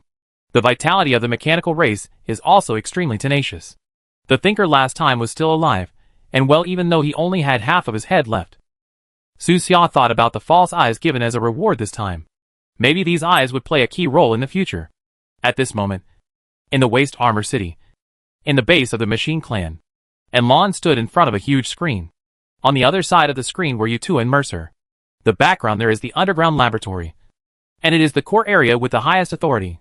From time to time, you can hear the screams from the experimental subjects. Due to the success of Experiment 27, Mercer no longer planned to hide. So he gave Yutuo and Lan the authority to the deepest laboratory underground. It's just that Lan needs to take control of Waste Armor City and has never come to see it. On the screen, Mercer said leisurely, Lan, you and Yutuo have a good relationship. Maybe you can find time to come over. Lan asked, what are you doing here? Yutuo has always felt that these experimental subjects are uncontrollable, Mercer said with an indifferent expression. Find some time to come over and observe these experimental subjects carefully. Then tell Yutuo your feelings and bring a group of your researchers here. Okay. Wait for me for 2 days. After all, the opponent was Mercer, a popular man under the mechanical master Eiffel, and Lan couldn't refuse. The situation in Waste Armor City is very stable. No one has caused trouble recently. The calm look is completely different from Coral City, and Lan doesn't need to worry too much. But the city's many refugees are also a big problem. Problems such as uneven distribution and abuse of power also exist. And sooner or later they will be triggered by some trivial matter. Yutuo warned. Pay attention to those rebels on the road. Are you thinking about those Beifong organization members who were kidnapped? And Lan smiled confidently. Don't worry. No one dares to rob my motorcade. Confidence is a good thing. But don't be conceited. Yutuo reminded again. Block the news that you are leaving the city. After leaving the city, you can get 2 convoys. One real and one fake. Oh, Yutuo, my old friend. What's wrong with you? And Lan interrupted Yutuo's words. With a trace of confusion on his face, he asked, that masked stranger actually made you look like this? Have you lost your self-confidence? Yutuo responded calmly. It's always right to be cautious. But Lan said, old friend, this is the world we rule. Relax. That masked weirdo is just a clown and will eventually be crushed. Just like I crushed the Beifong organization. Yutuo. He had nothing to say. Mercer was very satisfied with Lan's attitude and praised. Yes, this is the attitude that my mechanical tribe should have. You flatter me. And Lan responded with a smile. It's early morning. In the Oasis camp, many members of the North Wind organization began to rest. Blu-ray found Su Xia and asked, Commander, when will you leave tomorrow morning? No, I won't leave tomorrow morning. What happened? Event. Su Xia took out a map of Waste Armor City, circled a few points outside the city, then handed it to Lan He and said, Mr. Lan, take a look first. Which of these locations do you think is suitable for an ambush? Ambush? Lan Guang was shocked and realized that Su Xia was going to do something big. Now Su Xia can kill even level 4 bugs head-on. There is only one creature in the Waste Armor City that allows him to use an ambush in Lan. A 4th level creature is from the mechanical race. In the past, Lan Guang would not have dared to think about it. But now, following Su Xia, it seems like everything can be accomplished. Commander, are we the only ones? Blu-ray asked in a low voice. Well, it's just us. That's enough. Okay, I'll send a message to Boss Bear. Not long after, Xiong Wei, who was directing the transfer, received a message from Blu-ray. The message said that they would not move for the time being, but were going to do a small thing and would come over after it was done. Xiong Wei was confused and touched his head. One little thing? Chapter 158 Origin Story. Almost all the supplies in the Oasis camp were taken away. Now only the supplies belonging to the Beifeng organization are left. The remaining bullets, SH, LS, explosives, etc. could be used for an ambush battle. But Su Xia felt that it was not enough, and he needed more. The fewer people who knew about this battle in the early stage, the better. So he did not plan to borrow supplies from Xiong Wei and the others who had already withdrawn. There are still 2 days left, and you can use these 2 days to forcefully obtain some supplies from other places. The time came to 2 o'clock in the morning. Most of the members of the North Wind organization fell asleep. In a small underground dark room, the chandelier swayed and the lights were dim. A dozen people sat on both sides of a long rough wooden table. Su Xia called Lan He, Mo Zheng, Cheng Pin On, Zheng Yu and others to discuss the return battle. Everyone has a small map in their hand. At the same time, several surrounding projection devices also cast tiny blue lights, projecting the 3D environment around Waste Armor City. There are many roads to take from Waste Armor City to Coral City. Su Xia's voice was low, and she controlled the projector. On the stereoscopic projection in front of everyone, more than 10 green routes appeared instantly. These roads are basically intermittent, in disrepair, full of potholes, overgrown with grass, and almost semi-abandoned. Only 2 main roads are permanently maintained. One of them is very winding, passing through major mines, logging sites, sand mining, quarries, etc. in the suburbs and wilderness. It has been maintained by businessmen from the 2 cities of Abandoned Armor City and Coral City. Those merchants would even regularly give red envelopes to wandering mercenaries in the wilderness to keep them away from this road. The other road is relatively straight and can be regarded as an official road in a certain sense. Its maintenance is the responsibility of the officials of the 2 cities. It is also one of the projects with the most oil and water every year. Last time, the team that escorted Mo Zheng and others took this route. The wandering mercenaries all know the significance of this road and rarely go near it. In addition to the occasional patrol work, there are relatively few wild monsters around the road. Within Lan's character, it is very likely that he will choose this path.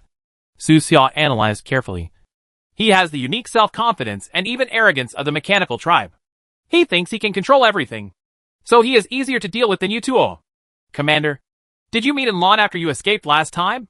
Yes, and Lan exchanged my life for the life of one of his subordinates, which shows that he did not take me seriously and allowed me to escape. The last incident directly reflected in Lan's character. He was not worried about what might happen to Su Xia after escaping. On this road, there are several areas that are more suitable for ambush. I have circled them in advance. On the stereoscopic projection map, those areas are very clear. Su Xia is not a dictatorial ruler. He needs everyone's opinions to come up with the most perfect plan. There are many things that need to be paid attention to, such as how to avoid the light detection technology of the mechanical tribe. According to his plan, everyone began to exchange opinions. No one opposed this action. On the contrary, they all felt that the resistance organization had been suppressed too much recently, and they were in urgent need of a victory. The time came to 5 o'clock in the morning before I knew it. While discussing underground, Su Xia controlled the clone and returned to Coral City. And Lan's actions this time are most likely related to Mercer and Yutuo. Su Xia went to the tavern as usual, said H. Loti, then went underground, passed 7 elevators, and arrived at the deepest safe house. He needed to see what Mercer and Yutuo were doing. But as soon as he walked into the living room, he noticed that there was another piece of information on the coffee table. It is also a piece of information that has been marked as top secret and has been unsealed. Another one? Su Xia was confused, sat on the sofa, and picked up the information. This information actually records where the Zerg used for experiments in the Coral City Machine Tribe base came from, compared with the information on the human race. The information on the bugs is obviously more precious, because most bugs have low intelligence and do not have household registration, so it is difficult to know where they were born. But this information actually details the origin of each low-level swift insect. Ordinary people have no right to browse such precious information. Su Xia couldn't help but wonder. Could it be that the answers he wrote down last time made the tavern feel valuable? So they followed the principle of equal exchange and said new things? Watch it first and then talk. Su Xia opened the information and browsed carefully. According to the information, the first batch of bugs used in the experiment were shipped from the north of the mainland 8 years ago.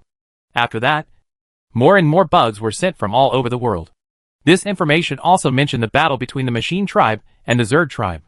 The mechanical overlord Eiffel led his army to personally attack the Zerg Tribe and wounded the Supreme Queen of the Zerg Tribe, and then destroyed the entire insect hive. After that war, the Zerg Tribe was completely dispersed. The Queen disappeared, and the insect mothers disappeared everywhere. The machine race is indeed powerful. In just 20 years, it has conquered 2 races, the human race and the Zerg race. As long as the mechanical master fights in person, victory is inevitable. Human cities are ruled by the machine race, and the Zerg wilderness is also occupied by the machine race. The planet is filled with the shadow of machines. Without the variable player, it would only be a matter of time before the 2 races would be completely enslaved. Some insect mothers have defected to the mechanical tribe, in exchange for their own living space at the cost of being almost imprisoned. The mechanical race believes that the Zerg can be completely domesticated and become a slave race that provides spiritual energy for a long time, just as humans have domesticated a large number of poultry. Swift worm, number FT10258, comes from the northern whale city, was conceived by the mother worm, Erna, was transported to Coral City and vivisected, and survived for 13 hours. Giant godworm, number ST00359, from the northern giant whale city. The first few batches of bugs were basically dissected.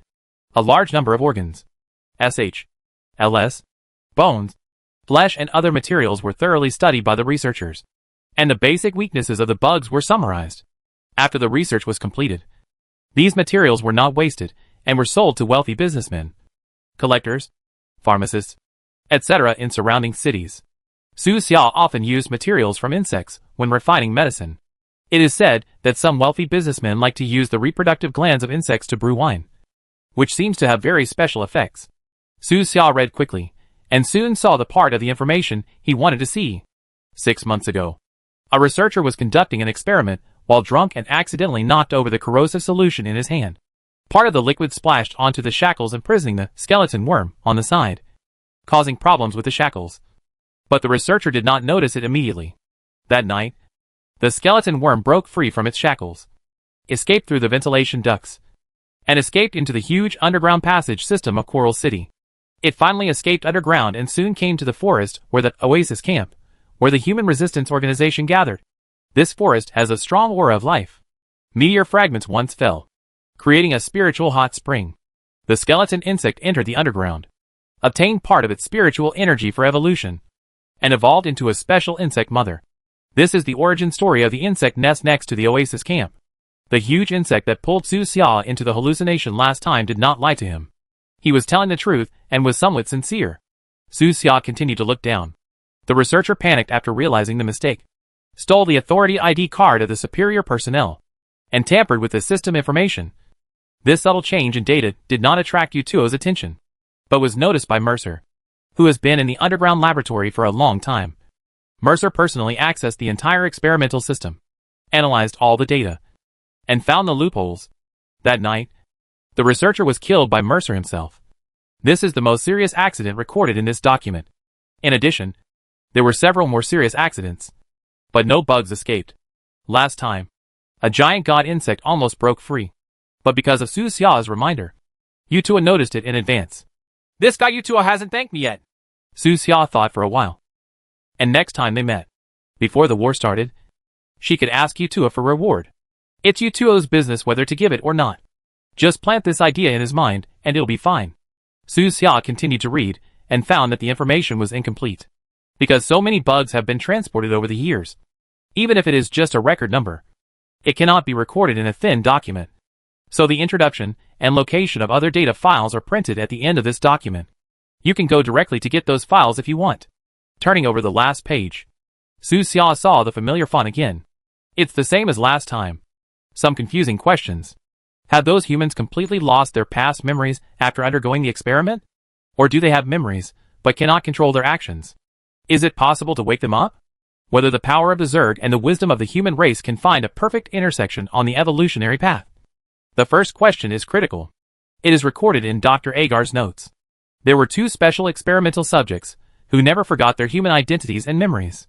There is also a more special one, which behaved extremely violently and aggressively in the early stages of the experiment, like a ferocious hound that has lost its mind. Even if he saw the reflection of his own relatives, he would kill them without hesitation. But after a while, he calmed down and was able to say his name. He also remembered the place where he once lived, and his aggression was not so strong. But even Dr. Agar has never found the key. More experimental subjects seem to have new personalities, becoming evil and cunning, and cannot be controlled at all, as if that mixed force is inherently evil. Su Xia thought of the words in Dr. Agar's handwriting. He thought for a while, picked up the pen on the coffee table, and wrote down a rough answer. There are countless possibilities on the road to evolution. When 2 races meet, chaos and evil will definitely appear. But the Creator will always leave a trace of possibility of perfection. Chapter 159 Black Ghost. Su Xia does not agree with this experiment. Through Dr. Agar's notes, he did see the infinite possibilities of life. But he also saw the pain of those experimental subjects, as well as the various crises hidden behind it. After writing the answer, Su Xia entered the independent small room next to her as usual and took out the red crystal. Using the crystal, the familiar picture appeared again. In the laboratory, countless researchers were walking around, and the sounds of wailing and painful screams gradually became clearer. Experiment number 28 in the culture tank has not yet awakened. It seems that it plans to keep pretending until Mercer leaves. With Mercer's intelligence, he could not have thought of the possibility of this experimental subject pretending to be asleep. But he might be too confident, or he might be reluctant, and delayed taking action on experimental subject number 28. This experimental subject is even more perfect than number 27. Once it wakes up, it will possess psychic powers exceeding level 4.7, which is enough to verify the feasibility of this evolutionary path. Yutua was on the other side of the screen, not communicating with Mercer. He was in a separate experimental room. There are no flesh and blood biological experimental subjects in this room. Only a cold mechanical clone. This clone is lying on the experimental table, with more than a dozen data transmission lines connected to its whole body, and the experimental instruments next to it clearly display various data. Click! Yutua took out the metal protective plate on the clone's abdomen, and its internal structure was clearly visible. He then controlled the robotic arm to take out special screws from the key parts of the clone, and then remove the parts one by one. The movements were smooth, as if he had done it thousands of times. Su Xia stood beside him and looked at it for a while, and saw that he planned to upgrade the clone manually. On the computer nearby, the upgrade results of this clone are being simulated. Before the upgrade, it was just an ordinary humanoid structure. After upgrading, it can be converted between human form and cheetah form. The 2 forms have different focuses, and the alloy properties used in key parts are also different. Transformers? Su Xia somehow suddenly thought of that movie. Today's mechanical tribe is already capable of achieving similar effects. Just in this experimental area, Su Xia saw several different mechanical creatures, some of which could transform between multiple forms. This ability is quite practical and can be used in the wild with complex terrain or in collapsed buildings. After looking at it for a while, Su Xia couldn't get any important information, so she took off the red crystal. This thing cannot be used for too long every day, so save it if you can. He looked at the time and saw it was almost 7 in the morning. Time to go. Today I have to go to work in the Coral City office building and experience what it's like to be an official. Su Xia still changed her face to that of a handsome boy in her 20s and left the underground area. Changed to one elevator after another, all the way up. Ding! The penultimate elevator door opens. To Su Xia's surprise, there was a woman standing in front of the elevator. This woman has wheat-colored skin, a tall figure, and slender legs. She is actually half a head taller than Su Xia. This is the first time Su Xia has seen other people underground. Only a few people can use this elevator, and ordinary members can only take tasks on the underground floor. He raised his head slightly and met the woman's eyes as she looked at him. The eyes of the 2 sides immediately staggered after contact. Su Xia walked out of the elevator, and the woman walked into the elevator, and the 2 passed by each other. The elevator door slowly closed. This woman went all the way down, and her route was exactly the same as Su Xia's. After changing elevators 6 times, we finally arrived at the deepest safe house. She walked into the living room, laid down on the sofa casually, put her legs on the coffee table, closed her eyes, and felt carefully. Same smell. In the air in the living room. She caught the same scent as Su Xia, who she passed by just now. She opened her eyes, and with a casual move, the information flew into her hand. Not surprisingly, many of the questions behind the material were answered. The handwriting is the same as the answer in the previous document, so it can be determined that it was written by the same person. You are so young. She recalled Su Xia's appearance just now. She was clearly in her 20s. In her imagination, the person who could answer these questions should be an evil, old, crazy scientist who often conducts experiments on Zerg and humans. But Su Xia was so young that she doubted her own judgment. Her eyes stayed on the neat words, reading line by line, and she quickly finished reading Su Xia's answer. These answers clearly require years of experimentation and accumulation of knowledge to arrive at. Why does this young human know this knowledge? Su Xia had already left the tavern and went to a breakfast shop to wash away the dust from her body with fireworks. He bought 2 big meat buns and a cup of soy milk and ate them while walking. After eating, I just returned to the pharmacy. Although it's not yet 7:30, the 2 brothers are already sitting by the window. Immersed in refining medicine, Hong Bafu has reached the critical stage of attacking the 4th level alchemist. He almost succeeded last night. Today he is determined to win. His fat face is full of concentration. His whole person seems to have entered a stage of selflessness. And he did not even notice it. Su Xia is back. He didn't notice until the potion bottle in Su Xia's hand exploded with a bang, and the potion splashed onto his workbench area. Brother Su, why are you back now? Hong Bafu's eyes lit up. He approached Su Xia and asked mysteriously, Did you spend the night at a certain girl's house last night? Su Xia shook her head. No. Brother, you are thinking too much. Hong Bafu was shocked and asked in disbelief. Did you spend the night with a certain man? Su Xia. He found that Lan Bafu was also looking at him expectantly, as if he wanted to hear some explosive news from his mouth. It's a pity that Dad is refining medicine on the 2nd floor. If Dad was on the 1st floor, the 2 brothers would definitely restrain themselves a lot. Su Xia casually thought of a reason, excused the 2 of them, and then said, Hurry up and refine the medicine. The teacher doesn't have much time. Hey, I'm almost done. Hong Bafu shook the potion bottle in his hand and looked very confident. Now it depends on which of you 2 will break through first. Especially Brother Su. You have more and more things to do now, in case you can't break through next week. Su Xia smiled and said, Maybe it can be done today? Brother Su, have you had another epiphany? No. Then be steady and try to get it out next week. Lan Bafu also said, Brother Su, take it step by step and don't get sidetracked. If you have any questions, ask me anytime. Both of them take good care of Su Xia. They hope that Su Xia can grow up quickly, but they are also worried that Su Xia has taken the wrong path. Judging from normal conditions, Su Xia is indeed a little behind.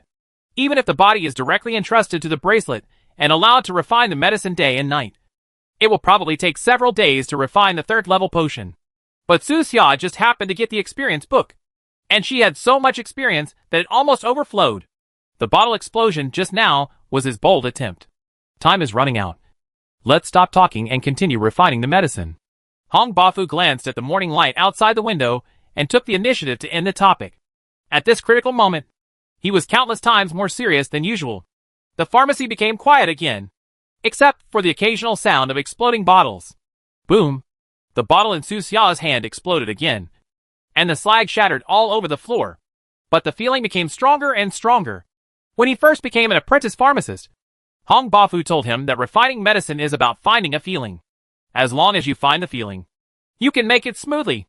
Last time he found the right feeling and refined the 2nd level potion. Since then, he has been proficient in refining 2nd level potions. And this time, with the blessing of countless experiences, Su Xia's movements became more and more smooth, and the glassware seemed to have come to life in his hands, actively cooperating with him. The scripted approach of the past was left behind by Su Xia. He is not only trying to refine a 3rd level potion, but he is even trying to optimize some steps in the formula of the potion. Optimizing the formula is something only a master alchemist dares to do. But he just started trying. When Su Xia was refining, those experiences shone with the light of wisdom, as if there were countless former sages standing beside him. giving him guidance and telling him what to do. Every failure opens the door to success for him. So success is getting closer and closer. Before I knew it, 2 hours flew by. Su Xia didn't even feel the passage of time. It seemed that one moment Yu Hong Bafu was chatting with Lan Bafu, and the next moment, there was a lot of discarded materials in front of him. It only took a blink of an eye. When he came back to his senses, he already had a potion as dark as ink in his hand. At this moment, Hong Bafu jumped up suddenly. After falling, the whole floor shook. His face turned red, and he shouted excitedly, "I am done! I am done!" Ha. Lan Bafu looked up in shock and looked at Hong Bafu in disbelief. Although he had expected it, he didn't expect this guy to be so fast and actually break through today. In the hands of Hong Bafu, it is a pure 4th level healing potion, with his own talent bonus. It can be called a miracle medicine outside. Level 4 pharmacists are among the top few in the entire Coral City. Crunch. The door to the 2nd floor opened. Dad walked out of the room, walked downstairs slowly, and looked at Hong Bafu. His eyes filled with relief. At the beginning, Guan was a 4th level pharmacist when he started his career. Now finally another disciple has reached this stage. Hong Bafu held the potion tightly, his whole body trembling with excitement, and said to his father, "Teacher, I am a disciple. Not bad. Good job." A smile appeared on Dad's lips. He seldom praises people, and saying this means that he is really happy now. He walked towards the 3 of them and was about to take the healing potion from Hong Bafu, but he inadvertently saw the dark potion in Su Xia's hand. Huh? Black Ghost? Chapter 160 Coral Expedition. Su Xia also succeeded, but he only realized it now. He even changed the ingredient ratio in the formula. In his hand, the color of the potion was darker than it should have been, as black as ink, as if it had absorbed the entire night. Name, Black Ghost. Level, 3rd level item. Type, poison. Description: the upgraded version of Grey Ghost uses poisonous mist to condense into ghost warriors, causing great damage to the enemy, and can exist for 90 seconds. Note: due to your improvements to the formula, the efficacy of this potion has been increased by 11%. Note: under the influence of your talent, Tenderness of Death, the efficacy of this potion is increased by 14%. The efficacy of this Black Ghost medicine is much higher than that of normal medicine. It can be said to be a plus version. Dad noticed this, so he let out a cry of surprise. He was not surprised that Su Xia could refine the 3rd level potion, because he felt that this was how it should be. He was surprised that Su Xia could improve the formula. Dad is extremely familiar with most 3rd level potions, so he knows exactly what Su Xia did. "Show me." "Yes." Su Xia immediately stepped forward and handed the Black Ghost in her hand to her father. Seeing this scene, the excited Hong Bafu instantly calmed down a lot, and his eyes immediately focused on the Black Ghost. Lan Bafu was stunned and stood up from his seat. He knew what this scene represented. Su Xia actually refined the 3rd level potion today. Among the 3 disciples, only Lan Bafu himself has not yet broken through, and he still needs at least 2 or 3 days. The differences between people emerge instantly. But what shocked him even more was what his father said next. "You changed the recipe?" "Well, I changed it a little bit. What do you think, teacher?" Su Xia was quite honest, nodded, folded her hands in front of her, and waited for her father to comment. Dad wiped the small round lenses, held the potion with 2 skinny fingers, looked at it carefully for a moment, and then made a positive evaluation. "Not bad. Pretty good. Thank you, teacher." Su Xia smiled and didn't show too much excitement.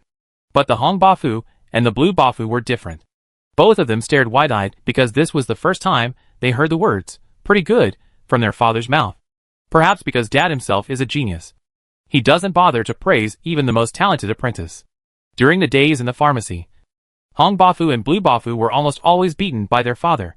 The 2 looked at each other and saw the shock on each other's faces. What the 2 of them couldn't do, Su Xia did it. The father casually threw the potion back to Su Xia, and then said, "You can relax for a few days and combine work and rest." "Yes. Thank you, teacher." "No thanks. This is the result of your own efforts." Dad seemed to be in a good mood, and there had never been so much smile on his face. He even stepped forward and patted Su Xia on the shoulder with his thin hand to show encouragement. In Su Xia, he saw the prototype of a master. In comparison, both the Hong Bafu and the Blue Bafu are a bit inferior. But the father did not forget the 2 of them. He turned around and said, Communicate with Su Xiao more in the future. Maybe you will gain something different. Yes. They both responded in unison. Sincerely, the father nodded slightly, took the healing potion from Hong Bafu's hand, and looked at it carefully. After reading it, he also said a few words of encouragement, which made Hong Bafu very excited. Finally, there are the blue blessings. He had empty hands and rubbed his hands, looking a little embarrassed. But his father still left a message to him. Keep up the good work, and don't underestimate yourself. Yes. Thank you, teacher. Lan Bafu's spirit was shaken, and he became a little more confident. His character is different from that of the great Beatitudes, and he is the one who needs encouragement the most among the 3 disciples. Dad also knew this very well. After saying that, he walked up the stairs with his hands behind his back and returned to the 2nd floor to continue refining his potion. What he wants to refine may be a 5th level potion, or it may be a legendary 6th level potion. Crunch. The small wooden door slowly closed again. The next time Dad goes downstairs, it will be during lunch. On the 1st floor, the Hong Bafu and the Blue Bafu looked at Su Xia with eager eyes, as if they were looking at some rare treasure, which made Su Xia feel uncomfortable. Ox. Hong Bafu raised his thumb and searched in his mind for a long time. But in the end, he only found this word. Other words are too poor to express his current mood. The blue 8 blessings also have one word. Strong. The 2 immediately pulled Su Xia to sit down, one on each side, causing Su Xia to be a man. Hong Bafu lowered his voice, held Su Xia's shoulders and said, Brother, how did you do it? Can you teach me? I can trade my 10 years of experience in picking up girls with you. Su Xia was confused. Brother, haven't you always been single? Hong Bafu nodded. Yes. I just want to trick you in vain. Su Xia. Lan Bafu was more practical. He gave Su Xia more than 10 precious recipes that he had collected for many years, and asked Su Xia to teach him how to do this. But Su Xia had nothing to say, and he couldn't tell anything about his troubles. After a few words of prevarication, Su Xia could only say, It's an epiphany. Another epiphany? Yes. Brother, you saw it yesterday. I was able to skip many steps and refine the healing potion in one epiphany.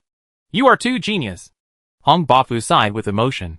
He claimed to be a genius, but he was nothing in front of Su Xia. He was able to improve the formula with an epiphany.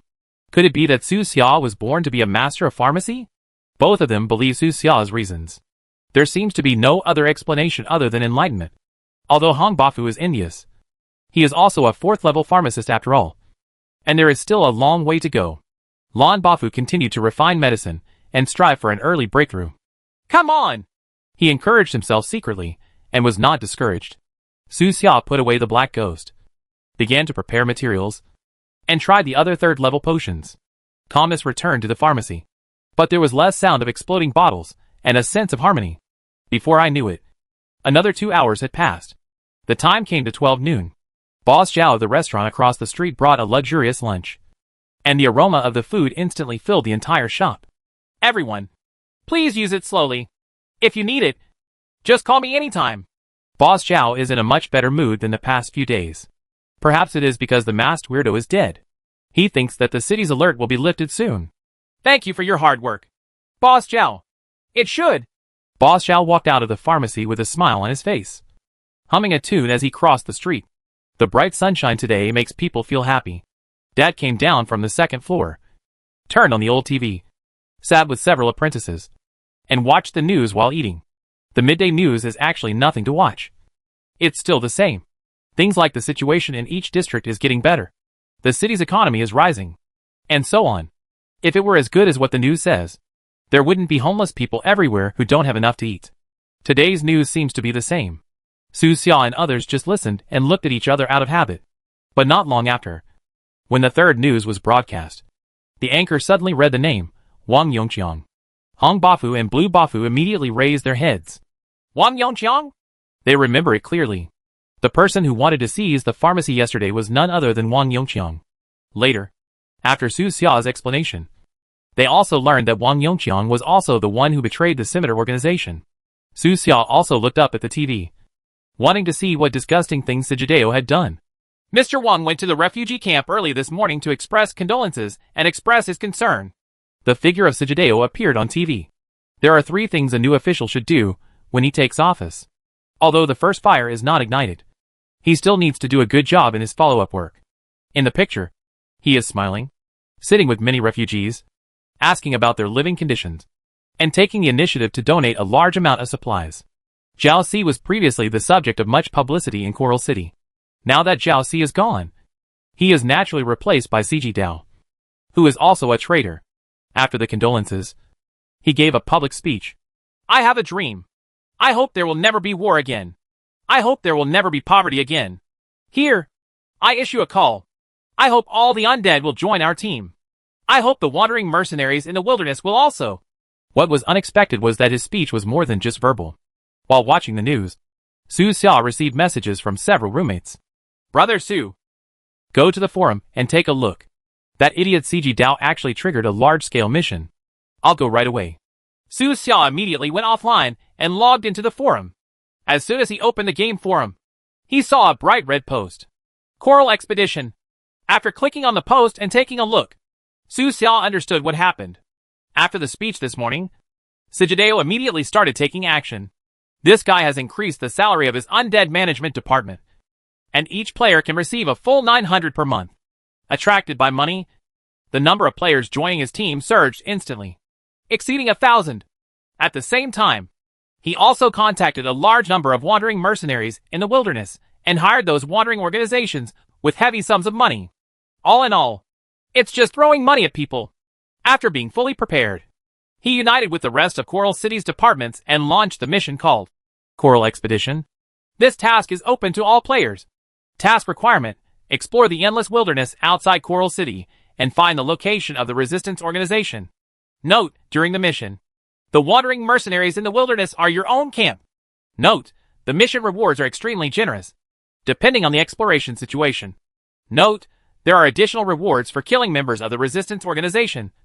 Note, it is indeed a truly large-scale mission for the entire beginner map. The only place where such a large-scale mission had appeared before was in the Oasis camp. The players in the Oasis camp were happy for a while, but they didn't expect that other maps could trigger this kind of mission, and their level advantage would be lost. Judging from the scale of the two novice maps, the rewards in Coral City should be more generous this time. Lady Fu asked Su Xia. Brother Su, don't you have the same official position as CG Dao now? Why don't you know this? Can you cancel this mission? Wait a minute. I'll go ask. Su Xia immediately went online, left the pharmacy, took a taxi, and went straight to the office building in the city center. Power is something that must be held in your hands to be secure. Chapter 161: Choosing a Camp.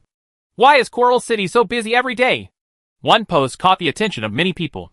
The newbie area of looking up at the starry sky is very well done. Most of the Shu players were born in more than a dozen small towns in the southwest region of the game continent. There are many villages and towns around the city, and there are also a large number of temporary gathering points in the wilderness. These are beginner maps for players. Coral City is one of these dozen small cities. But since the server was launched, only Coral City has always been lively. Players in other cities just fight monsters, upgrade, explore the map, and occasionally have a little friction every day. The most lively event in the surrounding cities was just a few days ago when two large guilds fought over the boss, which attracted a little attention.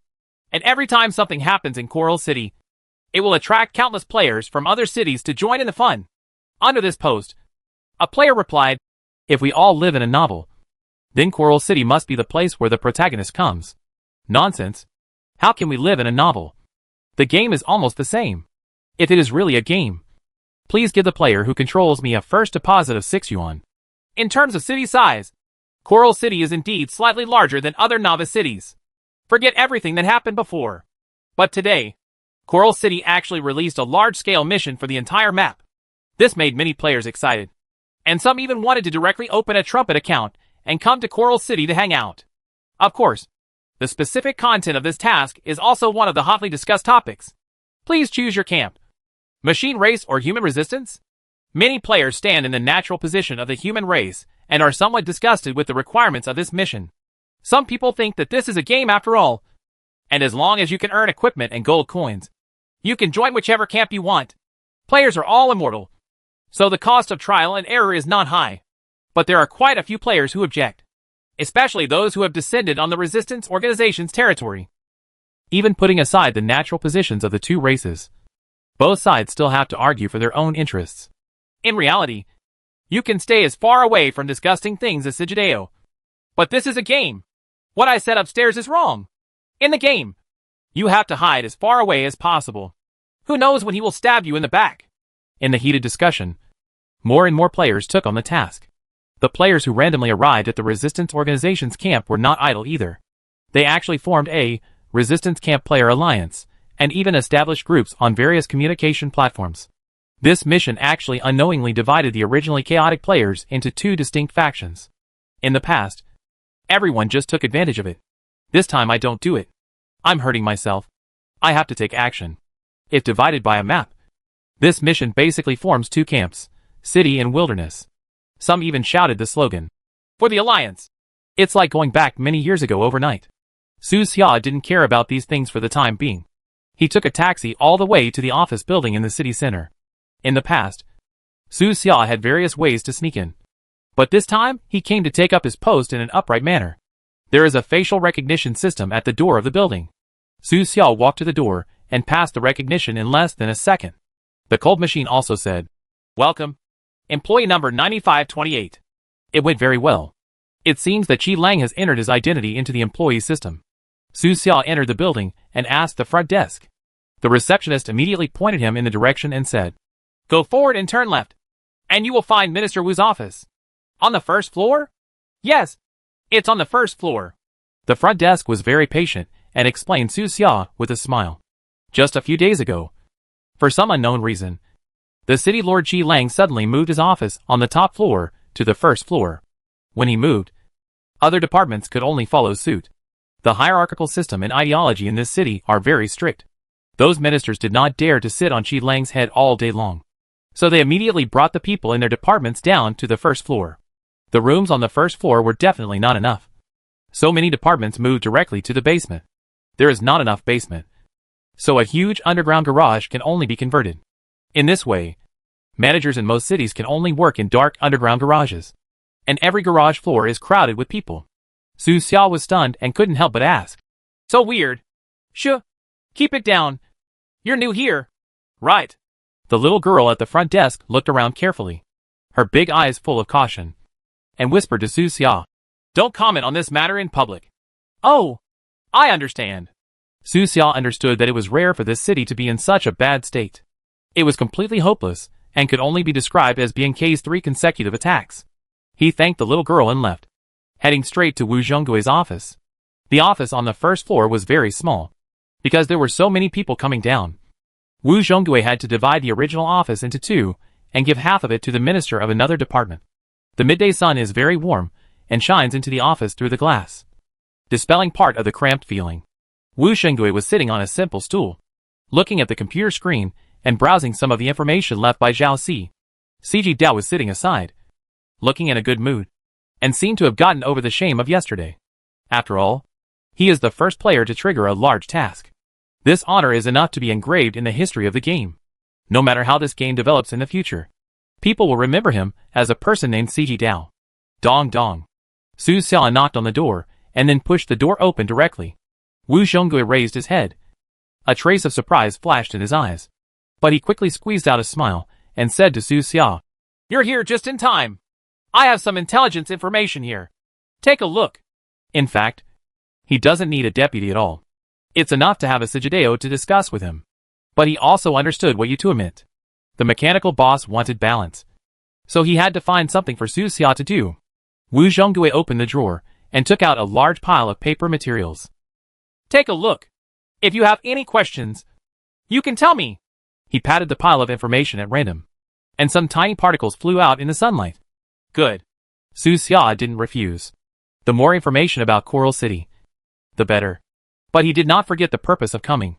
While browsing the information, he asked, "Is this the Coral Expedition your intention, Minister?" "Oh, this thing?" Wu Zhonggui was not surprised. Su Xia should have known about this. Only, during the morning discussion, Sigideo said that Su Xia would definitely not deal with him because of the matter at the pharmacy, and would try her best to mess up the matter. So they took advantage of Su Xia not coming to take office in the morning and got the matter done first. "This is not what I mean alone." Wu Zhonggui had already thought of his words. "The resistance organizations in the wilderness have been too rampant recently. Although the masked monster is dead, the influence it left has not been eliminated. So many of us, the departments, jointly held a meeting, and also consulted Qilong City Lord for his opinions, and finally decided on this expedition. Su Xia asked again. The City Lord has decided to completely conquer those resistance organizations? Wu Zhonggui shook his head. Of course not. It's just driven by profit, driving the tiger to devour the wolf. I think you also understand. Su Xia had nothing to say. The wood has become a boat. This guy had even prepared his words for him, and was obviously ready to push forward with his task. The so-called multi-department alliance seems to be very powerful, but there are no people from other departments at all. The real leaders of this expedition are still Wu Zhonggui and Ciji Dao. When they took office as new officials, they failed once at the pharmacy and had to find face elsewhere. You are new here. If you have any questions, you can ask more. Wu Zhonggui smiled, and when Su Xia stopped talking, he thought he had compromised. Although Su Xia was the person arranged by Yutu, he had never had any experience in working in the company before. He was just a newbie and didn't understand anything. This small office is Wu Zhonggui's home court. Here, he has countless ways to manipulate Su Xia. Wu Zhonggui felt that this expedition incident had dampened Su Xia's spirit very well. As long as similar things happened a few more times, he would be sure to make Su Xia bow to him. Representatives of those mercenary organizations have already entered the city one after another, Wu Zhonggui said with a confident smile. At 5 o'clock in the afternoon, we will hold a reception banquet. Then you can come with me to receive them. Good. Su Xia acted very calmly. Ciji Dao was standing by, as if he had forgotten the humiliation of kneeling yesterday, with the same smile on his face. It's just that there's a bit of coldness in that smile, like a poisonous snake that chooses people to eat. He smiled coldly, pretended to be kind, and extended his hand to Su Xia, saying, Su Xia, I hope you can put aside the past grudges when you and I work together in the future. Who is speaking? Su Xia looked confused, scratched her ears, and looked around. His eyes directly skipped Ciji Dao, as if he didn't even see Ciji Dao's hand stretched out to him for season's rice. His outstretched hand froze in midair, looking funny. This kind of ignored humiliation reminded him of his kneeling yesterday afternoon. Various humiliations collided in his chest, making him tremble with anger. He could no longer hold the smile on his face, and shouted coldly, Just wait! Su Xia was too lazy to pay attention to him, and lowered her head to flip through the documents. Time was precious, and he tried to find some useful information from these intelligence documents. Soon he discovered the intelligence documents Wu Zhonggui gave him were all useless scraps. Basically, it's like a clerk in a certain department forging medical records to ask for leave, or an administrator in a certain area saying bad things about the city lord behind his back, etc. Wu Zhonggui's meaning was obvious. He just dealt with Su Xia by throwing some rubbish at random. If Su Xia is willing, he can even do nothing. Be a marginal person. Stay in the office every day to kill time, and get his salary on time every month. Chapter 162 Mercenary Town. A bunch of rubbish information wasted most of Su Xia's precious time in the afternoon. Spending the time watching Tom and Jerry can still be enjoyable, but this garbage just makes people miserable. Snapped. Su Xia casually threw the pile of garbage on the desk and counted the time silently. Not long after, 5 o'clock finally arrived. In a hotel near the office building, Wu Zhonggui booked a large private room and hosted a banquet for representatives of various mercenary organizations who responded to the call. These mercenaries only work for money. As long as the money is in place, they can talk about anything. They can clear monsters around the wilderness mining area, or they can kidnap a large number of civilians to serve as slaves in the Blackheart mine. But in the past, most of them collected private money. It's not easy to get a job in the public sector. Things like looting licenses can only be obtained by a few well-connected mercenary organizations. This time Coral City was unusually generous and spent a lot of money to issue a bounty mission. As long as the mercenary organizations got the news, they were basically moved. They are not worried that this is a trap for Coral City, because it has not yet come time for liquidation, and Coral City still needs them to create unrest in the wilderness. When the day of reckoning comes, they will naturally have a way to cleanse those blood-stained coins. They will use the laundered money to become rich people, philanthropists, investors, etc.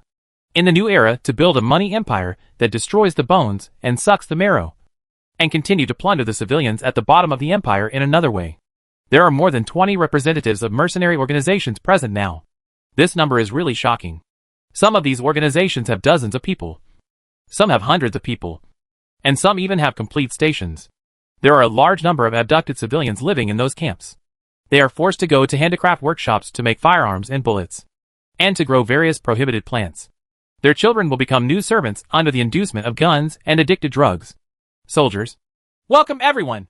In the private room, Wu Xingui, as the representative of the host, raised his wine glass with a smile on his face. This is how the banquet began. CG Dao held a wine glass and toasted everywhere, communicating enthusiastically with the mercenary representatives, saying words like cooperation and happiness, looking very enthusiastic. But Su Xiao was not in the mood and was too lazy to get up and choose his favorite dishes on the dining table. The atmosphere at the banquet was quite lively. The representative of a certain mercenary organization laughed boldly. Don't worry. Leave this matter to us. There is only a small place in the wilderness, and those rebels like rats can't hide. Then I'll help you all. Wu Zhonggui clinked glasses with him, then raised his head and drank it all.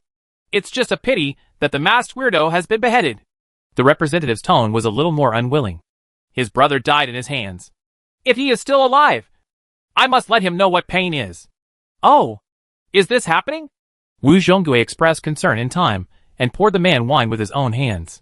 Su Xia also paid more attention, listening to the conversation over there while eating. He has killed too many people these days.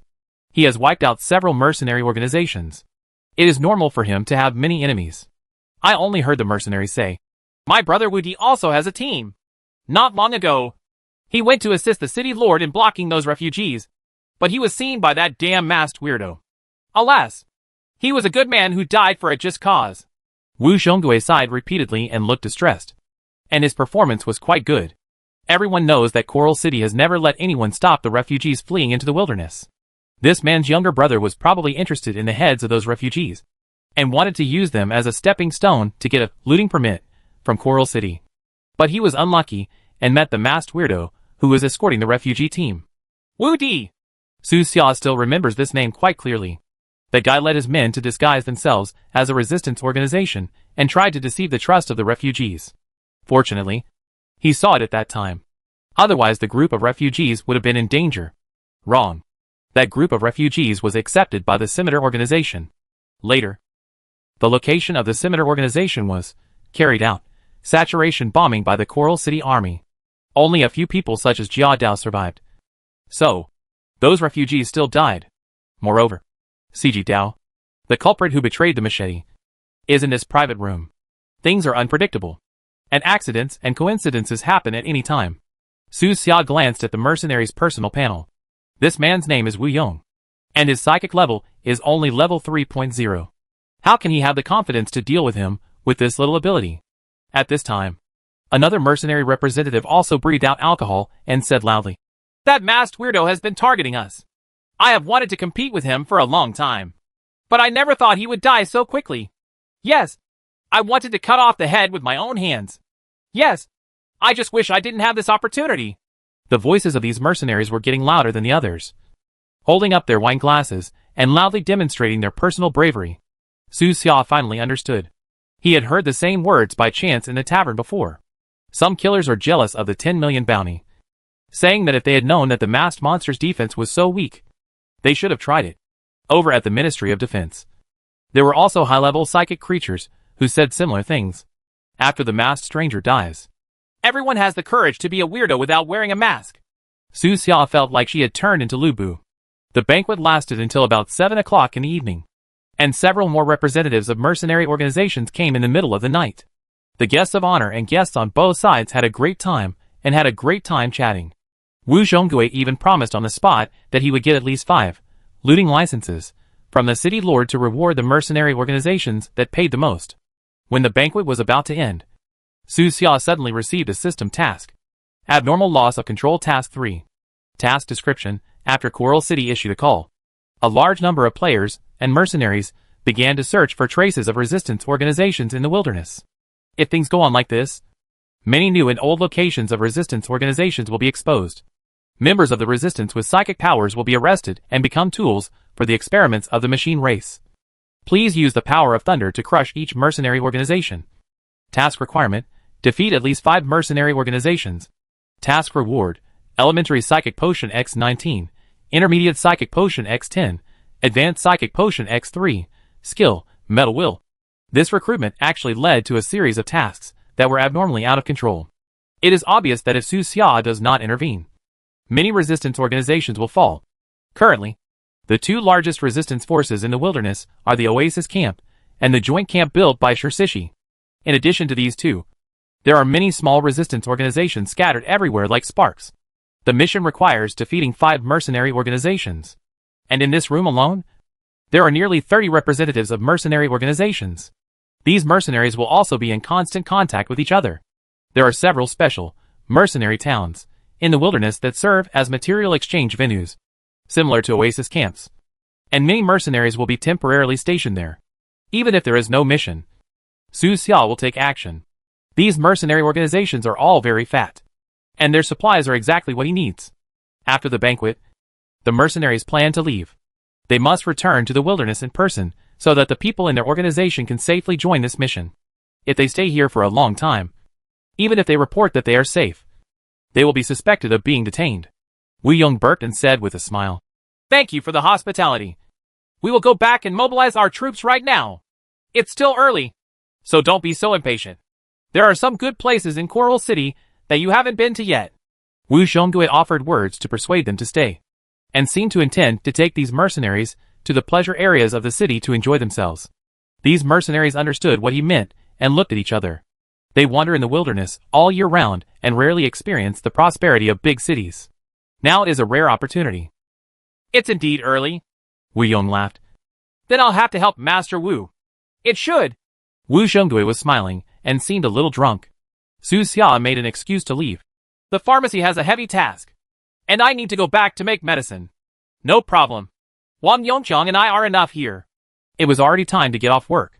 Wu Zhonggui was also happy to send Su Xia away. Su Xia had no intention of saying anything to these mercenary representatives, so she turned around and left. But as soon as he walked out of the door, CG Dao behind him said coldly, "Su Xia, I forgot to tell you that I am also a pharmacist now. With the current progress, I can refine the second-level potion in half a month."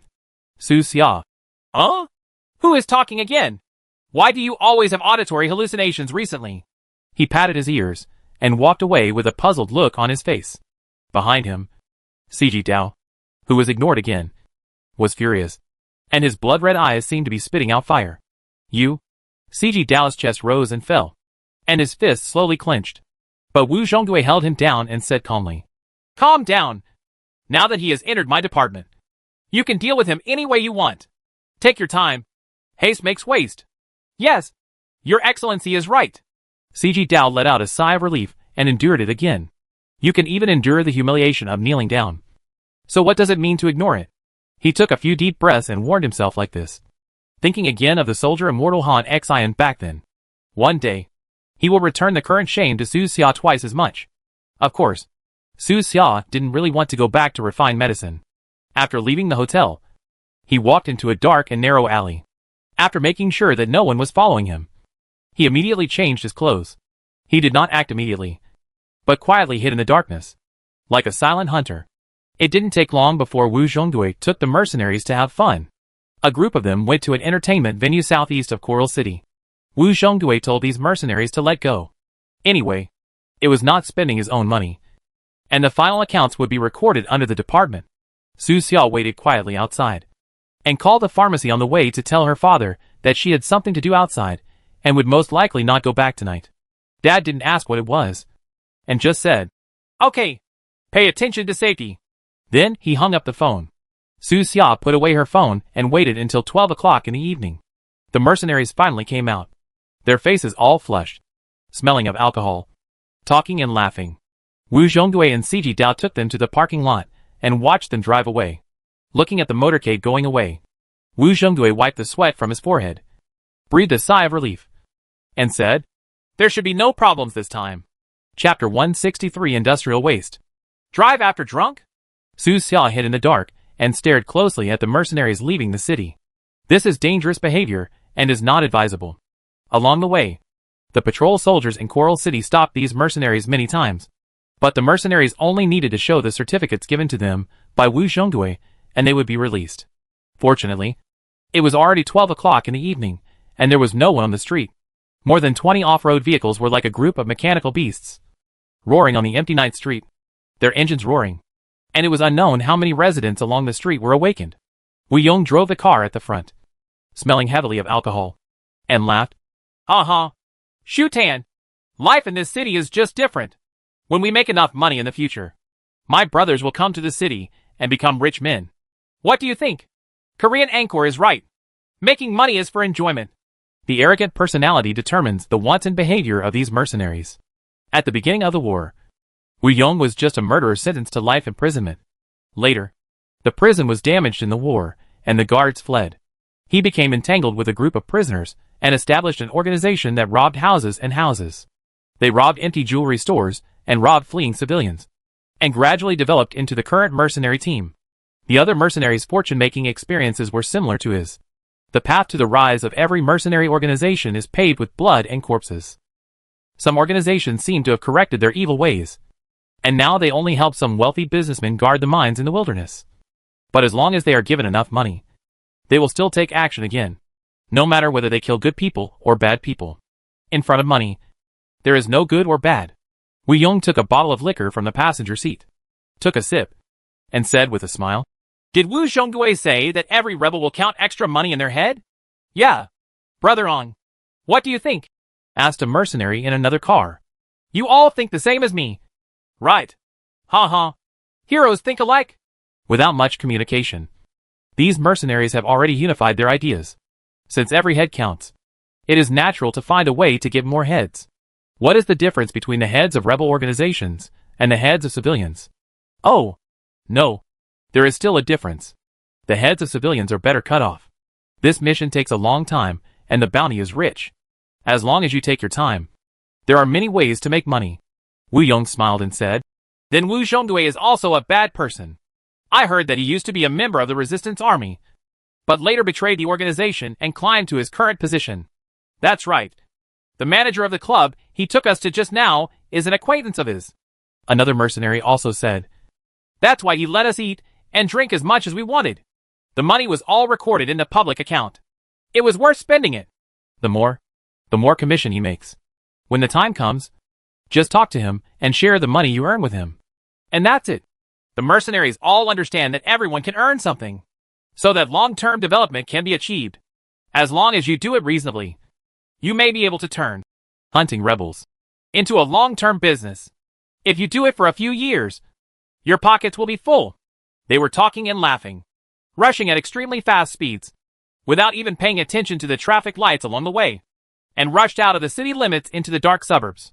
The heavy tires quickly rolled over the broken road. The grass on both sides of the road was undulating, and the sound of insects was heard. In the suburbs, the speed is even faster.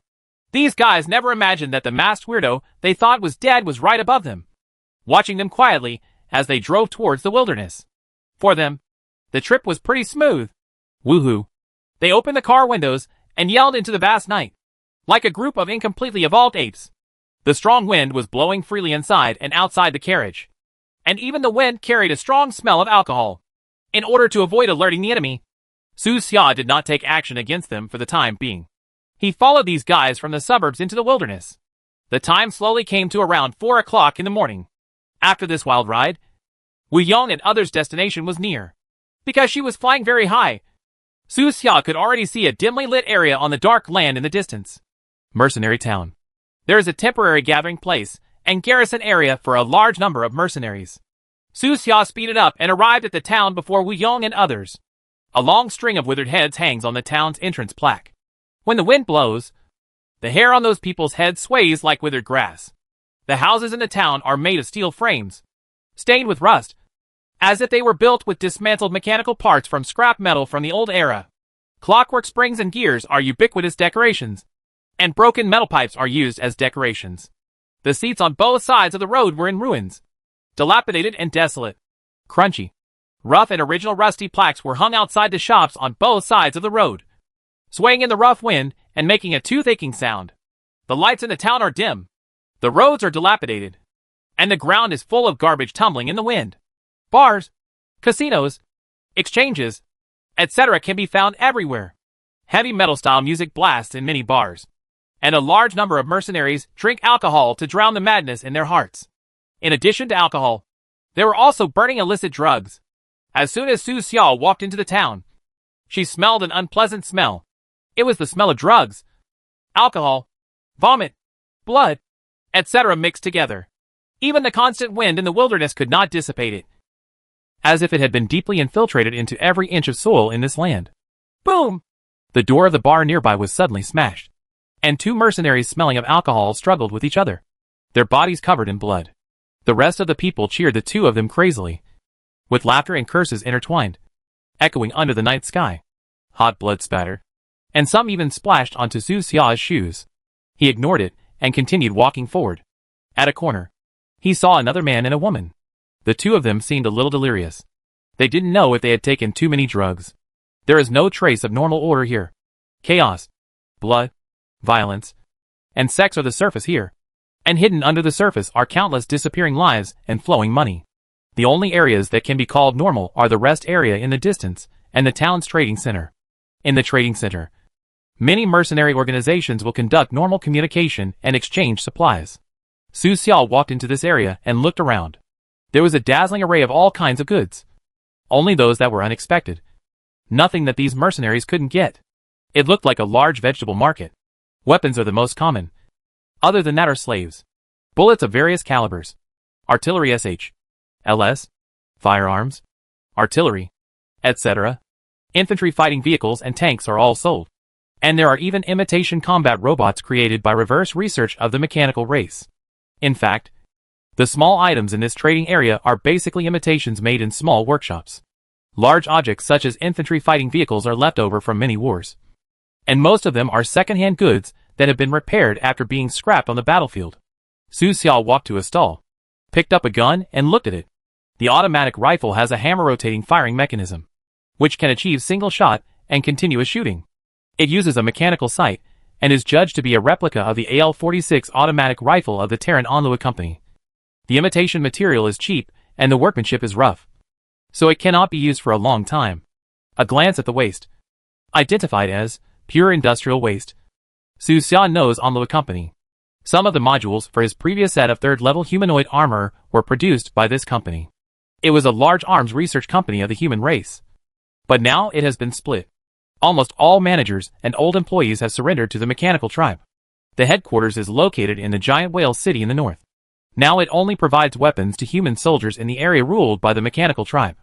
Only one young man jumped on the plane before the company's headquarters base fell, and finally fled into Dragon City, where he established another headquarters of Onlua Company. It's just trash. Su Xiao carefully looked at the gun in her hand. Its appearance looked quite exquisite. Although the products of small handicraft workshops cannot compare with large companies in terms of materials and craftsmanship. For mercenary organizations and resistance organizations in the wilderness, weapons only need to be usable. There are also several small workshops at the Oasis camp. The most typical one is Boss Shu's studio. Su Xiao has gone in and looked at it several times. There are a large number of imitation mechanical parts inside. Even the set of level 4 armor that Boss Shu made for him had many parts made by hand. The current situation is difficult, and it is difficult to put together a set of genuine equipment.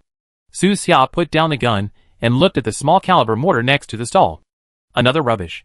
The system once again gave the identification result of the garbage. But in Su Xiao's eyes, all the garbage in this trading market are very precious materials. When the mercenary in charge of this stall heard Su Xiao's words, he immediately raised his head and said in a bad tone, "What rubbish are you talking about?" "Nothing." Su Xiao looked calm, pointed at the gun and asked, "How much does this gun cost?" 3,000. No bargaining. So expensive? Su Xiao picked up the gun and shook it. This is not genuine. Look at where there are genuine products now. The mercenary knocked on his stall hard. These are all imitations. They killed me when I bought the goods. If you think they are expensive, I still think they are too expensive. Su Xiao smiled, threw down the gun, and asked, "Do you want to sell it for 50? Upon hearing the price, the stall owner's face completely darkened. Are you deliberately looking for trouble? Yes. You. Chapter 164 Massive Harvest. What kind of person would come to the trading center of a mercenary town to deliberately seek trouble? In this small town, there are more than 20 mercenary organizations gathered. and a small half of them are stationed here for a long time. Unless there is a deep hatred, there are few people who intentionally cause trouble. So the mercenaries in this stall were obviously stunned after hearing Su Xia's words. But he quickly reacted, and the look on his face became fierce. He directly picked up a gun, pointed it at Su Xia's forehead, and said viciously, "Get out of here now. Otherwise, this will be your burial place." Su Xia smiled. When the enemy was too weak, the threats he made had a comical effect. He read out the character panel of the mercenary in front of him. In his personal description, he saw the various crimes this mercenary had committed. The sum total of these crimes would not be enough to kill even 10 times in peacetime. In this market, the other mercenaries were no better. Almost everyone had innocent blood on their hands. Snapped. Su Xia lightly snapped her fingers. In the mercenary's shocked eyes, the gun in his hand instantly turned into a pile of parts and fell to the ground with a clatter. You. His face turned pale, and the ferocity disappeared instantly. He took 2 steps back, knowing that he had bumped into someone he couldn't afford to offend. Bullying the weak and fearing the strong is the nature of these mercenaries. He planned to report his background and then see Su Xia's reaction. If Su Xia regressed, he could be tougher. If not, he would just kneel down and beg for mercy. But Su Xia didn't give him this chance.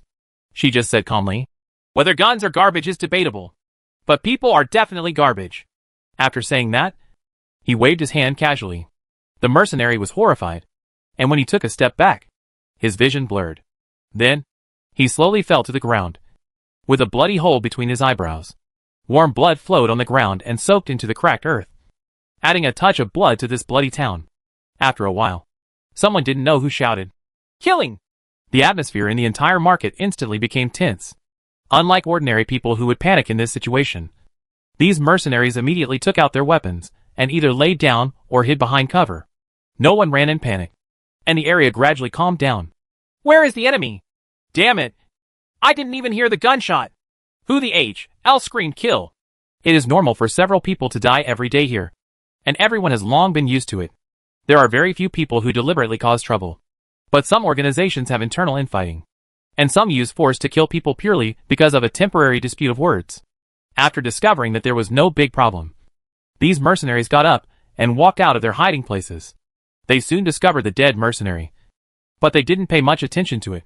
The boy who died was a skeleton mercenary. Someone recognized his identity. "Who is so brave and dares to kill Boss Luo?" It seems to be the guy in front of the stall. Many people's eyes immediately moved to Su Xia. Since the lights in the market were also dim, someone had to take a few steps forward to see Su Xia's appearance clearly. For the mercenary town, Su Xia's face was unfamiliar. "Which family is he from? Never seen it. What weapon did he use?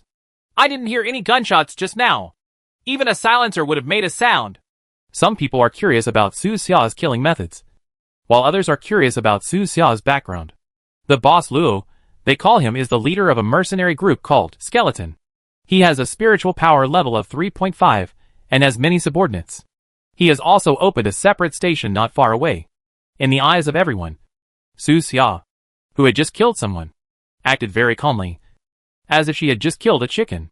Su Xia didn't think too much and quietly admired the many weapons on the stall. The items displayed in this booth alone are enough to arm an elite team, including machine gunners, snipers, screeners, blasters, etc. In this market, if you look around, there are a huge number of various weapons. No wonder these mercenary organizations are becoming more and more rampant. Their arrogance is indeed well-founded. In this era, weapons represent the right to speak. Su Xia picked up an automatic rifle, loaded the ammunition, and then fired a few test shots at the corpse next to her. Da-da-da. Bullets poured out and blood splattered. It feels good, but the material is really not that good. In fact, most of the weapons of the mercenary organizations that Su Xia had seized were imitations from small workshops. Even many of the light artillery in the Oasis camp are imitations, and the materials do not meet the original design requirements. Therefore, when they resisted the insect attack last time, several artillery exploded so quickly. This time it was worth it, Su Xia thought to herself. So many weapons are enough for the Beifeng organization to use for a long time. No matter how deceptive the imitation is, it will never be more deceptive than the Sten submachine gun. Quantity makes up for the lack of quality. In the market, the other mercenaries looked at Su Xia with strange eyes.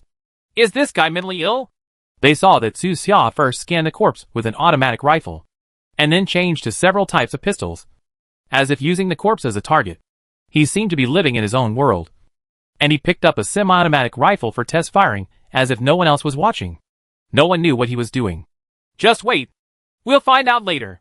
Someone had already informed the skeleton mercenaries, so they just watched quietly, with the mentality of watching a show. Not long after, Mr. Luo from the skeleton mercenary came menacingly. This guy has a sinister face and fierce eyes. He is over 2 meters tall, and looks like an armored wild bear. Although the incident happened suddenly, he also brought hundreds of people to support the event. Which family dares to attack my people? He shouted angrily, looking around the audience, and the spiritual energy fluctuations all over his body burst out instantly. The surrounding mercenaries, who were watching the show, were secretly shocked. They felt that Boss Luo was stronger than before, perhaps due to the bonus effect of anger. Which family are you from? Do you dare to do it but not admit it? Boss Luo roared again. His momentum was overwhelming, and his voice was extremely penetrating. In this mercenary town, the solution to killing someone is simple. One life for one life. This is how it works out most of the time. Otherwise, it could easily escalate into a conflagration between the two organizations. If the other party doesn't want to lose his life, just provide a lot of resources, explain the reason clearly, and apologize privately. Anyway, one party must earn face, and the other party must earn honor. Who is it? Boss Luo took a step forward, with a strong back and a fierce look, forcing the people around him to step back. Soon, there was no one in front of him, leaving a large open space, and his eyes fell directly on Su Xia behind the stall. His face darkened, and he walked straight towards Su Xia, followed by more than 100 fully armed subordinates behind him. Is it you? He looked at Su Xia, his murderous intention revealed. The person who killed me still dares to stay here. Who gave you the courage? With a wave of his hand, the subordinates behind him instantly raised their weapons and aimed them at Su Xia. The black muzzle of the gun released the coldness of death, as if it would set fire on Su Xia at any time and beat him into a sieve. Seeing this, the surrounding mercenaries watching the show hurriedly stepped back more than 10 meters for fear of being accidentally injured. Why doesn't that guy speak up and tell his background? He still has a chance to survive. Could he really be a lunatic? Isn't there any organization that will come forward to claim it? In this mercenary town, there is an organization behind every mercenary. There are no loners here. Those who like to act alone are basically killers. Seeing that Su Xia remained silent, Boss Luo's veins popped up on his forehead, and he became even more angry. How do you want to die? Listening to his words, it seemed that he did not intend to give Su Xia a happy life, and there was a hint of bloody cruelty in his words. At this moment, Su Xia's eyes suddenly lit up. He picked up an automatic rifle from the stall, rubbed it carefully, as if he had found a treasure, and said with emotion, "It is actually a genuine one. It is really rare." Boss Luo. The cruel words he just said seemed to be all blown into thin air. The surrounding mercenaries were shocked. This was the first time they saw such a ruthless person as Su Xia. With Boss Luo's strength, even if he goes to Coral City, he will get pretty good treatment. And he is the king and hegemon in this mercenary town. Who dares to ignore him? In this short period of time, more than 10 leaders of mercenary organizations came with their own people.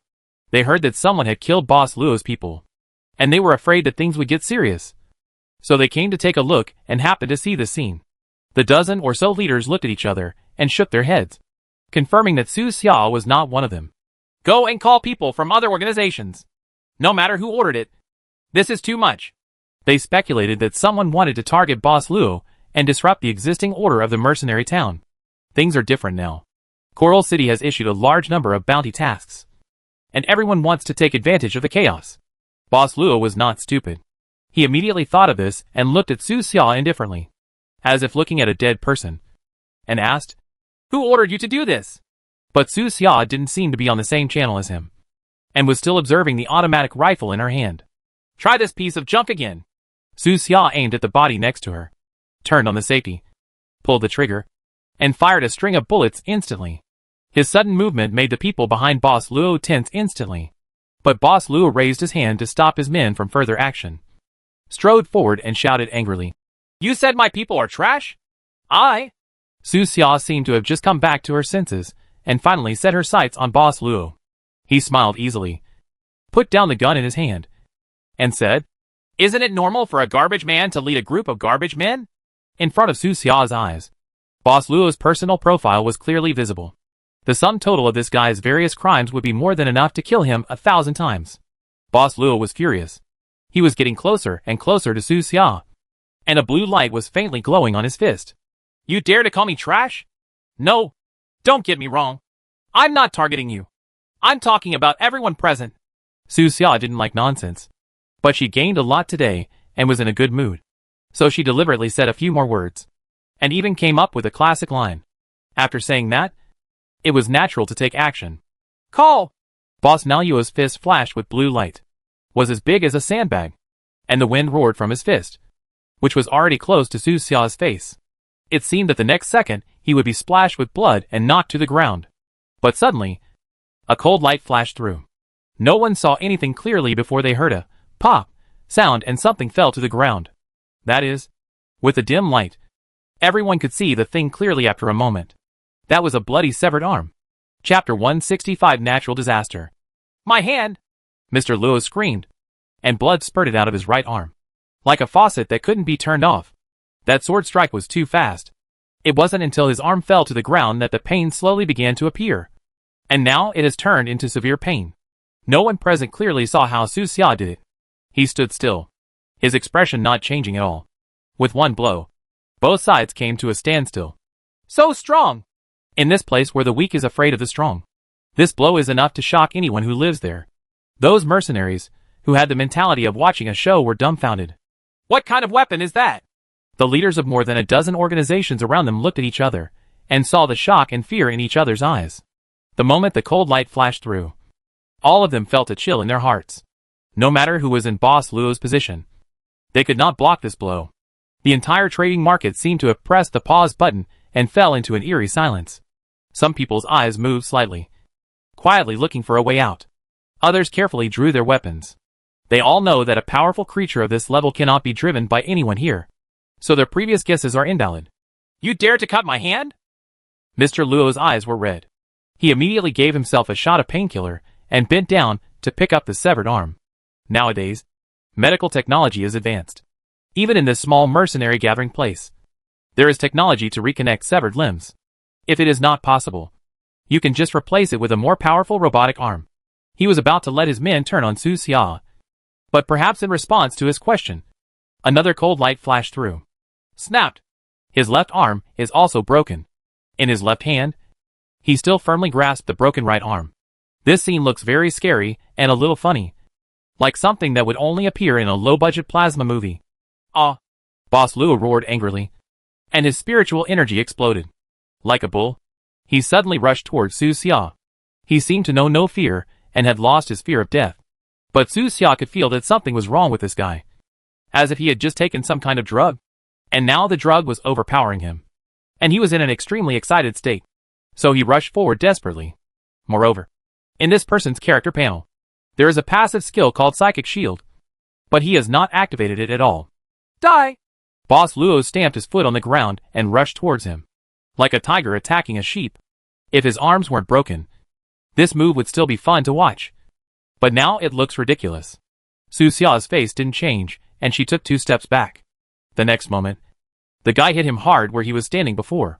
Before Boss Luo could take his position, Su Xia suddenly stepped forward and punched him in the lower ribs, making him grunt, and then punched him on the chin again. Crack! Countless people present heard the sound of Boss Luo's mandible cracking. Boss Luo fell heavily to the ground and passed out without even having time to say a word. This guy with level 3.5 psionic power never showed his combat power from beginning to end. He was like a child in Su Xia's hands, unable to move even 3 moves away. Seeing this scene, his men looked at each other, not knowing what to do. Is the other party just targeting Boss Luo? Or does he want to target Boss Luo's entire organization? Or the entire mercenary town? Gulu. Some people swallowed their saliva and took 2 steps back in fear. This retreat caused the others to retreat one after another. The 4 words, bullying the weak and fearing the strong, are simply engraved in the bones of the mercenaries, and they cannot be changed no matter what. The lights in the market were dim. The smell of blood filled the air, and the atmosphere was tense. No one knew what to do next. Most of the mercenaries' eyes were focused on Su Xia. There were also a few people who looked at the leaders of more than a dozen mercenary organizations, hoping that they could come forward and say a word to let them express their intentions.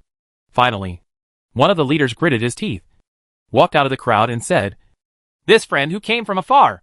Boss Liu is already dead. Would you like to come and have a drink with me?" Until now, they still hope that this is just a personal conflict and that the other party is only here for Boss Liu. But Su Xia suddenly smiled, and her smile looked weird under the dim light. "Didn't I just say?" he replied. "Everyone here is rubbish." "You?" The mercenary leader's expression changed. When these words appeared again, there was no room for turning around. A chill ran down his spine, and he held the weapon tightly. The atmosphere became increasingly tense. Everyone present was tense and motionless, and they did not dare to breathe. No one knows how capable Su Xia is, and how dare she declare war on the entire mercenary town. So no one wants to be the one who stands out. But Su Xia didn't want to waste time with him. So, he simply took a step forward. This small step directly shattered the tense atmosphere. One of the organization leaders suddenly shouted, "Brothers, come together." "Good." All the mercenaries in the market took up their weapons, and their momentum was not weak. From the looks of it, they planned to besiege Su Xia and let Su Xia die in rounds of concentrated fire. But in the next moment, those mercenaries who shouted, "Let's go together," actually ran in the opposite direction. No one rushed towards Su Xia. Not even one fired a gun. The contrast was full of humor. "A bunch of insects." Su Xia only had this comment. He flew into the sky, like an invincible god, high above, and pressed down with both hands. Boom! All the buildings near the center of the town burst into pieces. Smoke and dust flew everywhere. Countless mercenaries screamed, and the scene was extremely terrifying. Tiny metal fragments turned into a bloodthirsty torrent, shuttling through the town's roads. Some that escaped relatively slowly were swallowed up in an instant. And after a few shrill screams, there was no movement. This scene made the mercenaries, who were running away, feel like they were dying. They wished their parents would give them more legs, and tried their best to escape outside. "Damn it! It's the masked weirdo!" "What? Isn't he already dead?" "That damn Coral City spread false news. Who else can control so much metal besides that metal monster? The masked weirdo?" If they can escape this time, many mercenaries will definitely undergo mechanical prosthetic surgery to replace their 2 legs with machines. Panic gradually spread from the center of the town to the surrounding areas. The movement became louder and louder, and soon spread to the edges of the town. "What happened?" At first, the situation was unclear. But as long as those people opened the door and took a look, their faces would turn pale with fright, and they would understand everything. "The masked man is here. Run! Hiding in the basement is useless." Except for those who were really delirious. The rest of the mercenaries, as long as they were still breathing, basically started a crazy escape journey. At this moment, nothing is more important than life. Not even money. In casinos of all sizes in this small town, many gambling tables are filled with chips and banknotes. One moment, they were surrounded by gamblers. And the next moment, there were only people running frantically for their lives. Banknotes were flying in all directions, and scattered all over the floor, turned into worthless confetti. As for counterattack, when everyone is fleeing, who dares to go upstream and fight back? At this time of life and death, all the previous friendships seemed worthless. They used to be as close as brothers. But now they can fight for an escape vehicle. "Get out of here! This car is mine!" Boom! Even before the metal craze engulfed the parking lot, it was already enveloped in blood and death. Countless warm corpses fell to the ground, using blood to pave the way for the living to escape. But not long after, the vehicles in the entire parking lot began to shake. Clang! Bang! Clang! The glass shook, the door shook, and the car seemed to come alive. The mercenaries who were fighting for it were horrified and stepped back one after another. The next moment, a ferocious tornado seemed to have rolled up in the parking lot. All the vehicles were flying into the sky, spiraling upward at an alarming speed. The parking lot of Nuoda was instantly destroyed by this metal tornado. The mercenaries among them were naturally not much better. When the storm passed, only mutilated bodies were left on the ground. "Run!" The mercenaries who were still alive were terrified, desperately seeking a way out in endless fear. There is an old saying that goes well. If you encounter a tiger in the wild, you don't need to run faster than the tiger. You just need to run faster than your companions. On this fateful night, countless mercenaries were practicing this sentence, in order to slow down the speed of the metal frenzy. Some people even injured their own brothers, parents and children. ignoring their desperate pleas and throwing them into the thousands of metal debris behind them. Every piece of metal is like a knife. Once devoured, these mercenaries will instantly feel the pain of being cut to pieces. Some only had time to let out a scream before all the flesh and blood on their bodies was scraped away, leaving only a bloody skeleton. When the wind blew, the skeleton fell, and the bloody bones were scattered on the ground. Su Xia in the sky is like a living natural disaster, with only death wherever it passes. The leaders of the organizations below are the ones who cherish their lives the most. They haven't enjoyed enough and don't want to die here. Hurry! Hurry up! The guy didn't notice us. He went to the casino. The leaders of more than a dozen mercenary organizations saw this clearly and fled in the opposite direction. At this time, there was no time to clean up. Their men didn't even have time to bring various survival supplies. So they fled with them carrying a gun. Masters, don't follow me. You guys, run away! The leaders of these organizations were almost crying. They had cars and could escape very quickly. But many of their men only had 2 legs. These men hanging behind them were perfect signposts, guiding the masked strangers in the direction of their escape. There are several organizational leaders who are more fortunate. Their organization was not based here, so no one followed them when they fled. But what they didn't expect was countless nanorobots invisible to the naked eye have already been attached to the back of their necks, feeding back their coordinates to Su Xia every moment. Chapter 166 Guards. That night, death was like a ghost, following the town like a shadow. The whole town was stained red with blood. On the roads, in casinos, in basements, etc. Fresh blood flows everywhere. This should have been a war of equal strength. The mercenaries of the entire town united and had countless firearms and ammunition to deal with the previous insect wave in the Oasis camp. As long as they were not afraid of death, even Su Xia had to avoid its edge in a short time. But they don't have this confidence. Once you start running, a group of people will start running. No one thinks about victory. They only think about saving their lives. As a certain 5-star General Mai Pao Pao said, without the determination to win, the war will inevitably fail. The overall quality of these mercenaries is really shockingly poor. In terms of combat effectiveness, given their relative numbers, they are not even as good as half of Coral City's regular army. They are completely in disarray. At this time, the convoy of Wei Yong and others also approached the town. What happened? They all stopped the car, looking puzzled. In the small town not far away, there were flames and roars, as if several large organizations were fighting. Wei Yong opened the car door, got out of the car, and asked the others, "Have you received any news?" One of them shook his head. "No. What about you?" "I do not have either."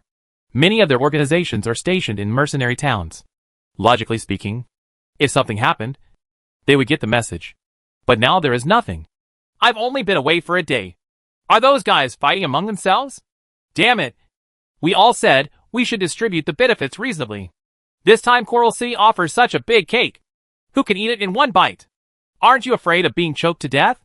Wei Yong and others knew the character of these mercenaries, so they all guessed that they were fighting for profit distribution. It's not like I haven't fought before. But this time the scene was really amazing. It looked like all kinds of artillery were used.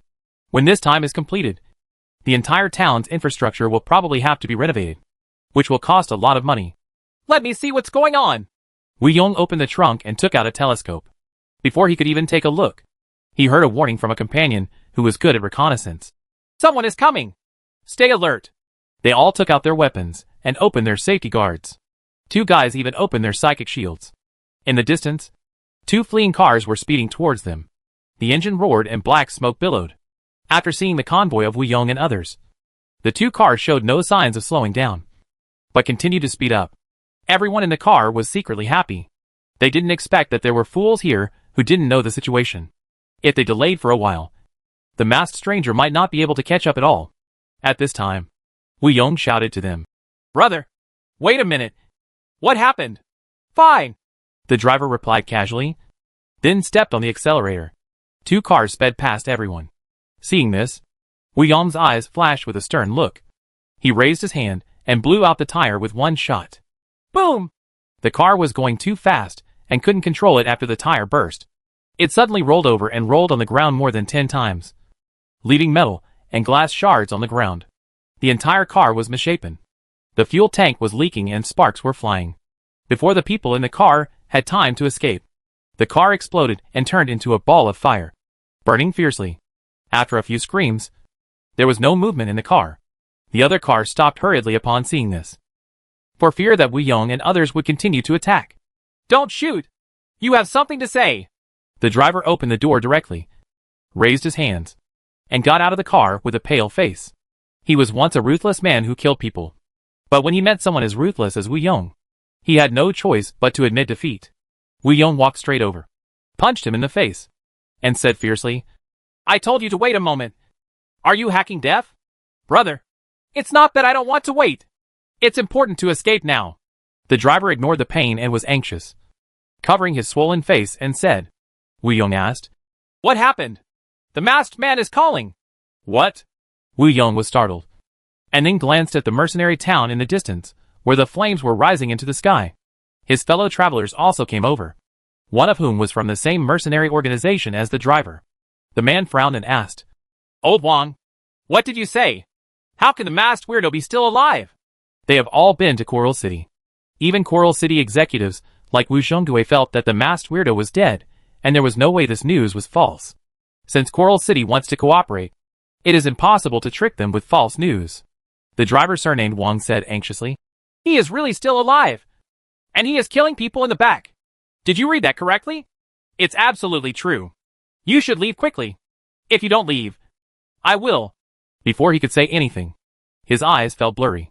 A red-hot steel pipe fell from the sky at an astonishing speed, pierced through his chest, and stuck diagonally into the ground. Boom! Mud splashed, and the steel pipe trembled. The driver screamed, and the severe pain and burning sensation made him miserable. Ah! His face was full of pain, and his expression was distorted. He held the steel pipe with both hands and tried to pull it out, but the scalding heat instantly burned his hands to black. Wu Yong and others were all shocked and stepped back more than 10 meters. Run! The people in the car were so scared that they were scared to death. The person in the passenger seat hurriedly climbed to the driver's seat. He didn't care about anything and started running away as soon as he stepped on the accelerator. But just as the car took off, another huge steel beam flew from the distance. Boom! The steel beam slammed down, causing the entire car to collapse. Seeing this scene, Wu Yong and others finally believed that the masked stranger was still alive. Their faces turned pale, and they hurried to their cars. Damn it! Fake news from Coral City. At the previous banquet, they all lamented that they could not fight the masked stranger and regretted that they could not cut off the masked stranger's head with their own hands. But now, everyone can run as fast as they can. But before they could get to their car, the car started to move on its own. The more than 20 off-road vehicles with superior performance all drove towards the town. There was no one on board, which was extremely weird. He came! Seeing this scene, how could Wu Yong and others not understand what was going on? The coldness of death was in stark contrast to the blazing flames in the distance, making them feel cold all over. You can't escape by running. Wu Yong and others knew that once they started running, that person would be their fate. Weird masked man. We have no grievances or grudges. Wu Yong shouted to the front. But before he finished shouting, a red-hot steel pipe suddenly hit him. He was frightened and hurriedly fell to the ground to avoid it. He rolled several times on the ground in a state of embarrassment. The faces of the others changed wildly, and they were covered in cold sweat. They held their weapons back to back, constantly observing the surrounding environment. The shadow of the famous tree of man. The reputation of the masked weirdo is really too great, and it is spreading more and more evil in many places. His resurrection from the dead this time is even more frightening. Suddenly a voice came from the distance. You are wrong. In fact, we have a grudge. Su Xia jumped forward at an extremely fast speed, drawing a long straight line through the undulating grass. He looked at Wu Yong and asked indifferently, Didn't I kill your brother? This is revenge. How did you know? Wu Yong stood up and then backed away crazily. I heard it from your own mouth. Su Xia stopped using the function of the red crystal, and her face changed for a while, gradually becoming her original appearance. When he saw his face, Wu Yong's pupil shrank. His heart was shaken, and he was so shocked that he trembled. Are you? Not only him, but everyone else was shocked to the extreme when they saw Su Xia's face. Isn't this the Coral City official who was dining with them? Why is he a masked man? Could it be that this mission is a trap jointly created by Coral City and the masked stranger? No, this doesn't make sense. It doesn't make sense at all. In this current situation, it can only be those idiots in Coral City. One mercenary figured it out and wailed feebly. The masked stranger is among them. And they don't know it yet. No wonder they fail every time. Damn it. Cooperating with idiots is destined to lead to stupid failure. The other mercenaries no longer knew what to say. Their faces turned pale, and they were numb. How can you play this when every move is under the control of the other party? Wu Yong could no longer care about the shock in his heart. In order to save his life, he dropped the weapon in his hand, knelt on the ground, and said to Su Xia in a very humble manner, Masked stranger, I am willing to surrender. I can do it for you. Go deal with those idiots in Coral City. Really? Su Xia said in a neither salty nor cool tone. I killed your brother. You don't hate me? No, I don't hate him at all. He's just a younger brother. If he dies, he will die. Wu Yong was afraid of causing Su Xia's dissatisfaction. So he hurriedly put aside his relationship with his younger brother Wu Di. But Su Xia said, If you treat your brother like this, you will treat me the same way in the future. Wu Yong was shocked. Huh? No. I mean, crack. The long sword flew past and chopped off his head. Wu Yong's head and body were separated. Gulialu rolled to the ground, and the world in front of him gradually darkened. Blood spurted from his neck like a red fountain. The rest of the people's faces were pale, knowing that they had no way out, could not escape at all, and could not pray for survival. So they simply gritted their teeth and rushed towards Su Xia. But soon the sword light flashed, and none of these guys survived. Su Xia wiped the blood on the sword blade and experienced the joy of classmately by killing one person in 10 steps. At this moment, in the distant Coral City, in the office building, many rooms on the first floor have no lights. Wu Xiongdui had already taken a rest, and the ministers and assistants from another department had also gone home. There is only one person left in the office, Cg Dao, who is drafting opinions on the reform of his undead management department, and intends to find a title for all players who join his department. He wanted to organize the players into a special force called the Coral City Guards Corps. After every player joins, they will receive a medal symbolizing honor. Although it has no practical use, it can attract players who like honor to a certain extent. Many people love to collect medals. At the same time, he was waiting for the mercenaries' reply. It's strange. Logically, I should be here. Why haven't I heard back yet? Cg Dao put down the drafting book in his hand and looked at the time. After all, this was a large-scale plan promoted by him. He had to make sure that the members of the mercenary organization who returned were fine before he could relax. Maybe I was just delayed on the road. Cg Dao didn't think too much. He was really sleepy. So he went offline to make a cup of coffee and posted a post on the forum. Have you ever seen Coral City at 4 in the morning? Chapter 167, The Showdown Between the Winds. Why am I so successful? Just because I see Coral City at 4 in the morning every day. Sigideo blew the steam of coffee and quietly watched the popularity of the post rising little by little. His forum account has been followed by the administrator. Every time he posts, he gets extra traffic. So he quickly attracts the attention of many people. Players from the two camps started arguing under his post again. Since the rewards for this mission were extremely generous, more players were siding with Sigideo, and it was no longer the one-sided situation in which they were scolded. Sigideo is very aware of the importance of this mission, so he emphasized at the bottom of the post. This afternoon, I had a great chat with many NPCs from mercenary organizations at the banquet. With their assistance, this mission will be foolproof. At the same time, players from other cities are welcome to join Coral City. The resources of Coral City are not yet saturated. After uttering these words, Sigideo felt comfortable. The reason why he was able to reach this point was not only due to his betrayal of the Scimitar organization, but also his use of the information gap between the two worlds. Now he has more than 1,000 players under his command, making him a local hegemon. Each person only needs to be given 900 per month. This amount of money is quite small in the eyes of Coral City. It is less than 1/10 of the cost of training regular soldiers. But it can get a group of alternative mercenaries who can die repeatedly. But in the eyes of many players, the monthly subsidy is a huge sum of money, which satisfies their free pleasure in the game.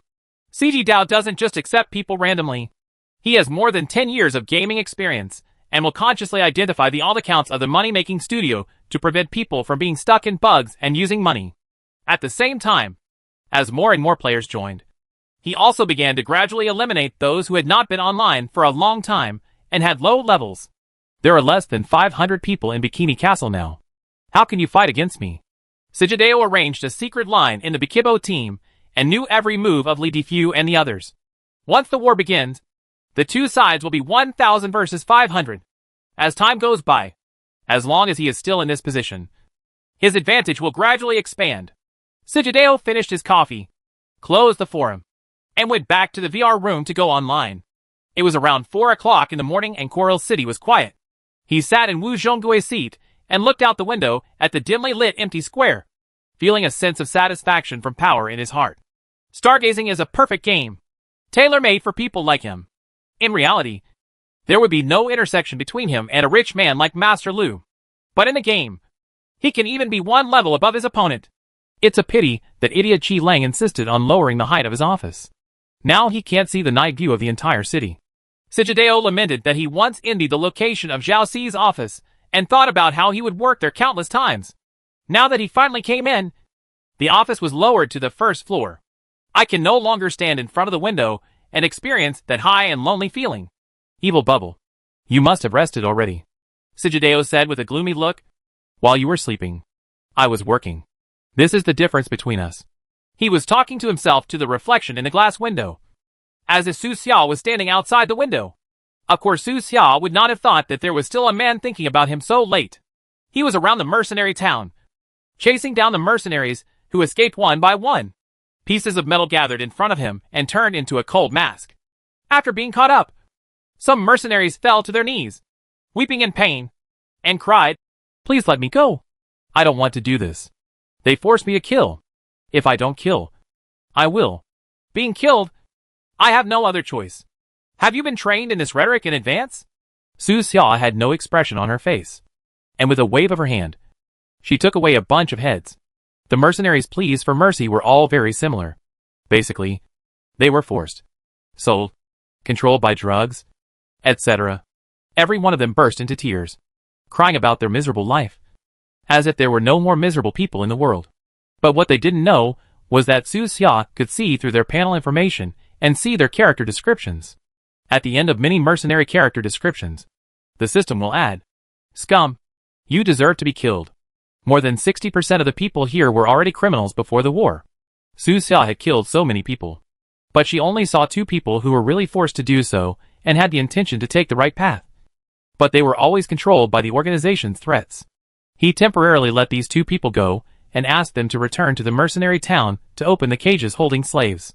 It didn't take long for Su Xia to kill most of the mercenaries around who were escaping slowly. He didn't stop and continued to attack further areas. Under a mountain call close to the mercenary town is the headquarters of the Tyrannosaurus mercenary organization. This organization has more than 100 combatants, and there are many people in the station who are responsible for other tasks. It seems that it has the prototype of a long-term gathering place. There are also a large number of captured civilians in the camp. The leader of this organization asked his subordinates and civilians to call him Dragon King and enjoy the happiness of being a local emperor in this remote wilderness. But tonight, the Dragon King couldn't be happy anymore. He was one of the dozen or so leaders who had previously been trading in the center of the town. After the masked stranger took action, he saw that the situation was not going well and began to run away frantically. His own psychic talent was extremely precious and was very suitable for escaping. "See the Dragon King!" After seeing the Dragon King, more than a dozen mercenaries in front of the station knelt down in unison.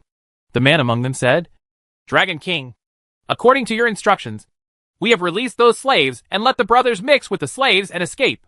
Okay, good job." The Dragon King sent a message to the station while escaping. This was the best way he could think of in a short time. There were more than 1,000 civilians at his garrison. On weekdays, in order to prevent these civilians from collaborating with each other to riot, the Dragon King divided them into more than 10 small teams and arranged forced labor in different areas of the station. So most of them did not know each other. At the critical moment, they were mixed together. And then, their subordinates were asked to put on civilian clothes and mix in and escape together. As long as you dress a little unkempt, it will be difficult to be recognized in the darkness and chaos. The Dragon King glanced at the deserted station and said to these subordinates, "You guys should leave too. While there is still time, run as far as you can. Meet me at the rendezvous point in half a month." His subordinates said, "Dragon King, we want to follow you. Stop talking nonsense at times like this. I know what you are thinking. When disaster strikes, we all fly away. This sentence is most suitable for mercenaries. The Dragon King immediately put on a pair of tattered civilian clothes. For the sake of authenticity, he didn't even have a penny on him. The same is true for his more than 10 subordinates. But they had just finished changing their clothes when a cold light hit them from a distance under the night. What? Before one of them could react, his vision went dark and his head separated from his neck. Warm blood splashed onto the others, and they were all shocked, with horrified expressions on their faces. Come on! The masked stranger is coming! These mercenaries dispersed instantly, fleeing in all directions with fear and a glimmer of hope. As long as you run fast enough, there is hope, and the masked monster will kill those who run slowly first. But they thought too much after all. After more than 10 seconds, no matter how fast or slow, everyone will be given the head. Papa! More than a dozen heads fell to the ground one after another, and the strong smell of blood spread in the wind. Only the Dragon King was left, and was still running away. That flash of sword light was like the god of death chasing souls and killing people. It made his scalp numb. But he still shouted, Masked stranger! You can't kill me! His psychic talent is called Call of the Wind, and can be used 3 times a day. This was his last resort. Su Xia also saw this talent from this guy's personal panel. But he couldn't see the specific description of this talent. Only the name, which felt a bit similar to his second talent. Will of the Wind!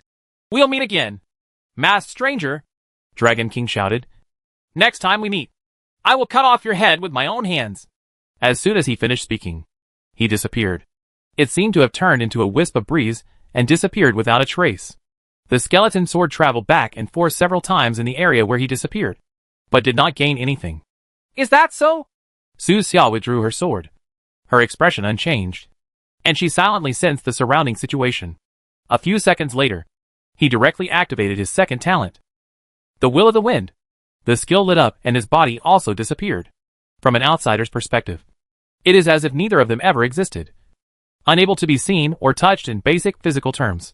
But after Su Xia turned into wind, she saw the Dragon King, who also turned into wind. The Dragon King was congratulating himself on his life-saving trick of hundreds of trial bailing, and wiped the sweat from his forehead. Damn masked weirdo. One day I will let you. Before he finished speaking, he suddenly heard a voice coming from behind him. The Dragon King looked back. His whole body was shaken, and his face instantly turned pale. Masked weirdo. How does he know this skill? The Dragon King panicked instantly. Could it be that the masked stranger had the ability to pursue and kill him relentlessly? However, Su Xia did not take action directly, but was seriously thinking about the specific role of the talent. Will of the Wind.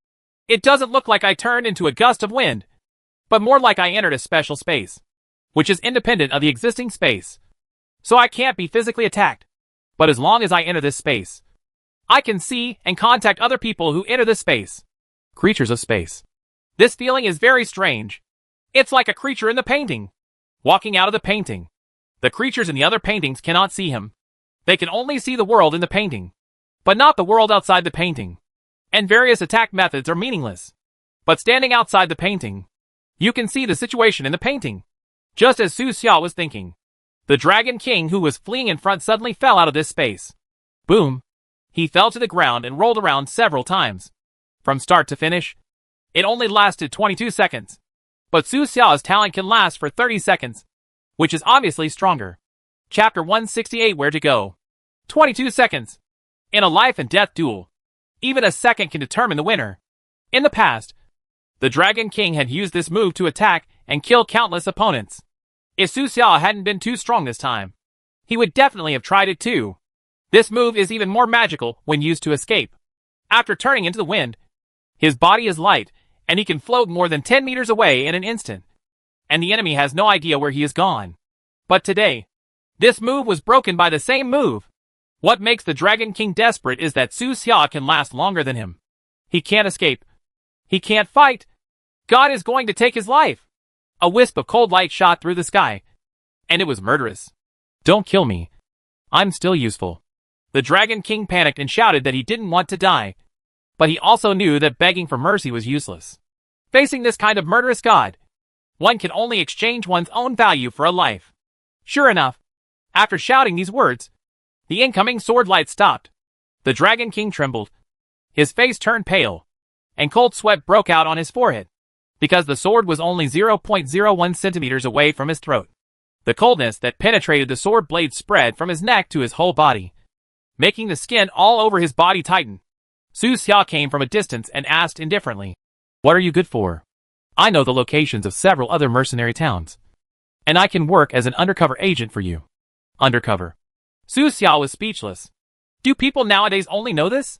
Seeing that Su Xia seemed dissatisfied, the Dragon King hurriedly added, "You must believe me. I still have some reputation in the mercenary organization. I am willing to be the sword in your hand and your dog to find the way. As long as you let me go, I'm willing to do anything." This guy talks pretty nicely, but in his personal description, he wrote this: a villain, treacherous and capricious, being able to get in the way of a woman's brother, being able to betray one's biological parents for treasure. The credibility is close to zero. Scum. You deserve to be killed. Su Xia would not be mentally retarded enough to listen to such a person, but he showed a sign of emotion and asked, "Where are the supplies of your organization hidden? Tell me, and I will ask you to go to other mercenaries." The town slowly developed. It's just below the station. Easy to find? The Dragon King did not dare to hesitate and spoke immediately. He felt a little happy when he saw that Su Xia's tone had softened a lot. This masked weirdo is also a killer, and he probably loves money like many killers. He hurriedly said, "I will collect more treasures for you in other mercenary towns. Not only treasures, but also weapons, women, energy, medicines, etc. As long as you ask, I will." Crack! Before he could speak, a sharp long sword suddenly penetrated his body. The Dragon King's face turned pale, and he lowered his head, staring blankly at the sharp sword blade that pierced his chest, feeling as if he was falling into the abyss. His lips trembled, and he asked desperately, "Didn't you say you would let me?" "Oh, I lied to you." Su Xia waved her hand casually, and the sword instantly passed through her chest, then turned around and slashed horizontally. The sword flashed and blood spilled all over the ground. The Dragon King's body was broken into 2 pieces and rolled to the ground, completely lifeless. The human body is so fragile. If it were the Zerg or machine race, even if it was broken into several pieces, it would be possible for them to fight back. After dealing with this guy, Su Xia did not go looking for supplies, but continued to hunt down the other mercenaries who escaped. The task has already been completed. In the small town just now, 6 mercenary organizations stationed in it were completely destroyed, and no one escaped. Many organizations were crippled. Important leaders were killed, and their members fled in all directions. Eradicate all evil.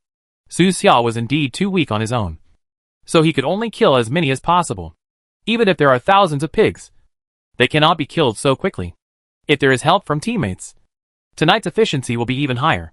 Unfortunately, Sanyu, Ju Lu and others from the North Wind Story Club are only level 3 psychic creatures. They are likely to be injured or even die in a scene like tonight.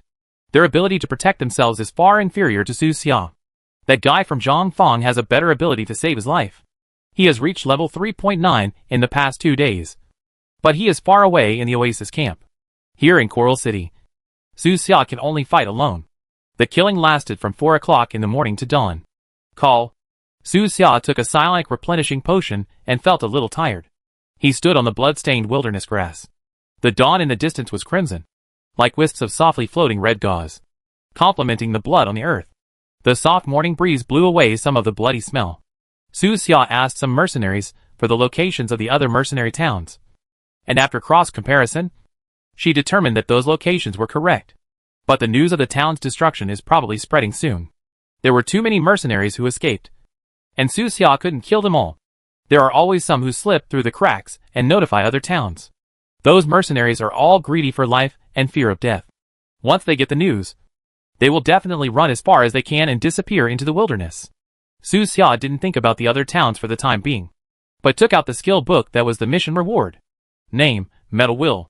Level, unleveled item. Type, passive skill. Description, greatly enhance your control over metal. At least 15%. Note, this skill cannot exist at the same time as armor affinity, mechanical affinity, metal affinity, and other skills. It's just a simple passive skill that makes him stronger.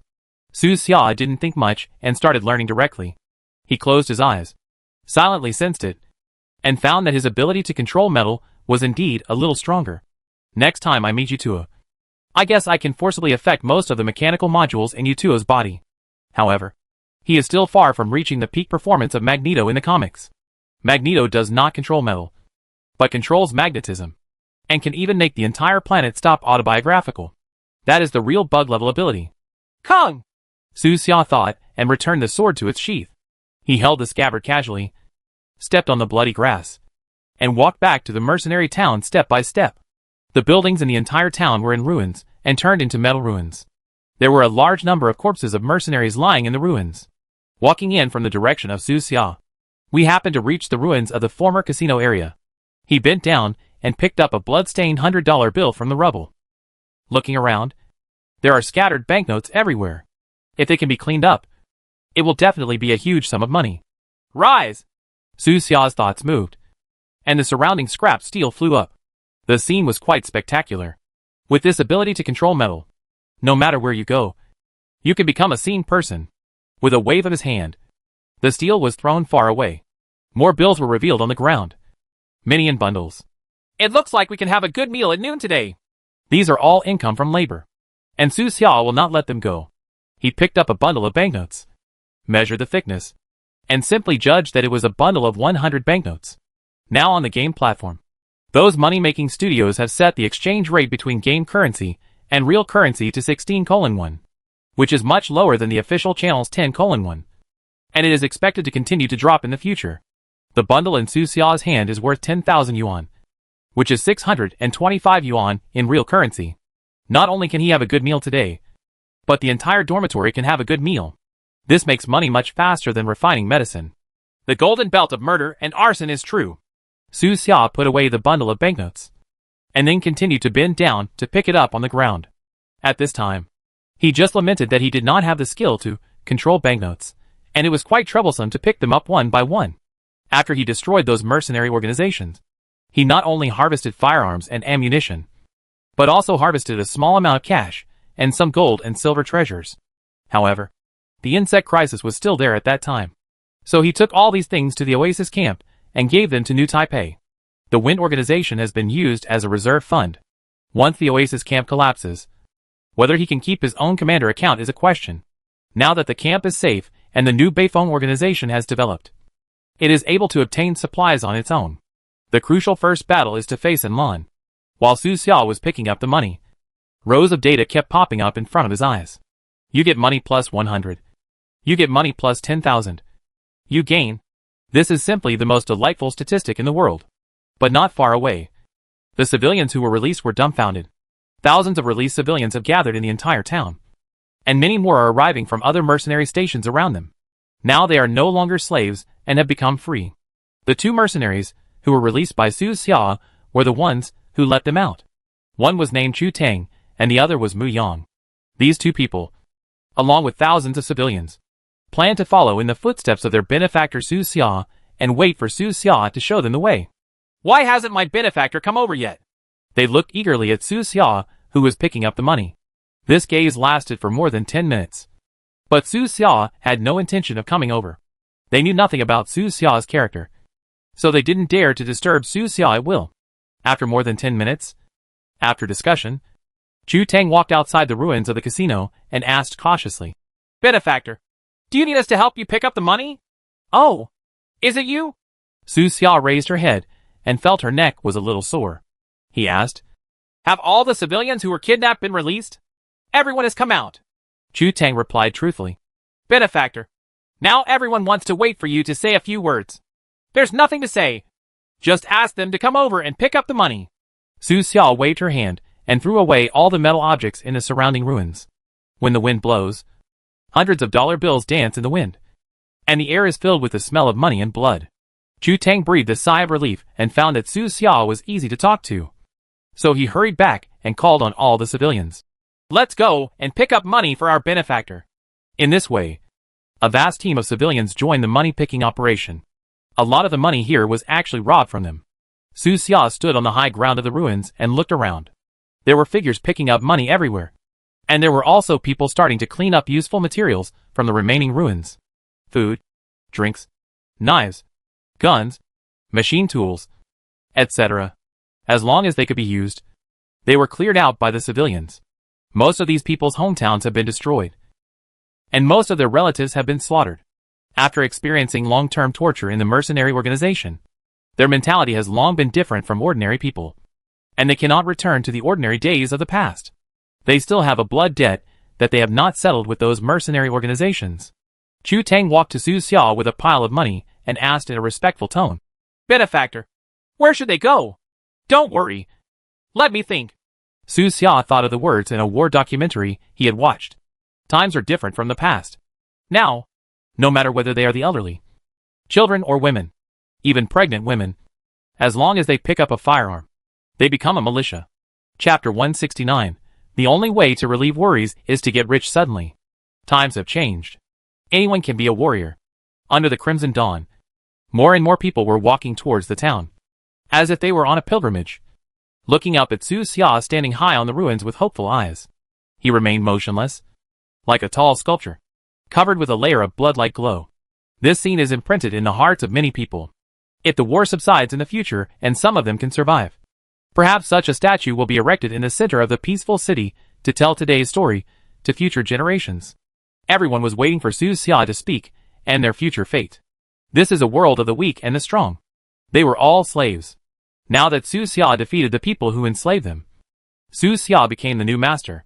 But Su Xia had no intention of being the master and gave them freedom. They also preferred to call Su Xia the word benefactor. I don't know how long it took, but Su Xia finally spoke. But instead of making a statement, she asked a question. Who is your enemy? This question is really too simple. Many people understood and raised their hands, hoping to earn some performance in front of Su Xia. They wanted to follow Su Xia, and by the side of such a strong man, they would not have to worry about living the humiliating life of the past. Tell me about it. Su Xia pointed at a young man casually. The young man who was pointed out was very excited and hurriedly replied, The benefactor is those damn mercenaries. Yes, it's them. Su Xia nodded, agreeing with this statement. But he then added, But what caused those wandering mercenaries to appear? Is it the mechanical race? Well, that's okay. You have to learn to see the essence through phenomena. Su Xia didn't expect these people to understand too much, so she just mentioned it briefly today. The cultural level of the people in front of him was not high, and most of them could only write their own names. This era has given those wandering mercenaries an opportunity, Su Xia said. If this era does not change, even if the mechanical tribe is overthrown, these mercenaries will still exist in another form. You must remember. The speaker has a heart, and the listener also has a heart. Chu Tang and Mu Yang actually took out the small notebooks they carried with them and began to record Su Xia's words.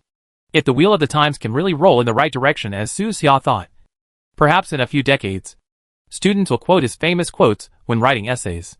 The famous masked man once said, as long as he is famous enough, regardless of whether he said it or not, as long as it makes sense, it can be said by him. When Su Xia finished speaking her thoughts, it was already 7:30 in the morning. The endless wind from the wilderness blows into the town, taking away the dust and haze, leaving only the warm sunshine in the morning covering every corner. People continued to pick up money, but they did not keep the money for themselves. Instead, they placed it in large wooden boxes aside.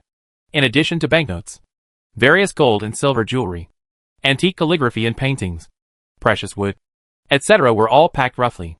Chu Tang respectfully asked Su Xia, Benefactor, these money and jewelry belong to you. Do you need us to help you move them? Don't worry. Organizational development also requires money. Organize? Chu Tang's spirit was shaken, and he was overjoyed. Although Su Xia said a lot just now, she never said where these civilians should go next. She just asked everyone to continue packing supplies. Although people wanted to follow him, they didn't know how to express it. They were afraid that Su Xia would be dissatisfied if they acted too eagerly.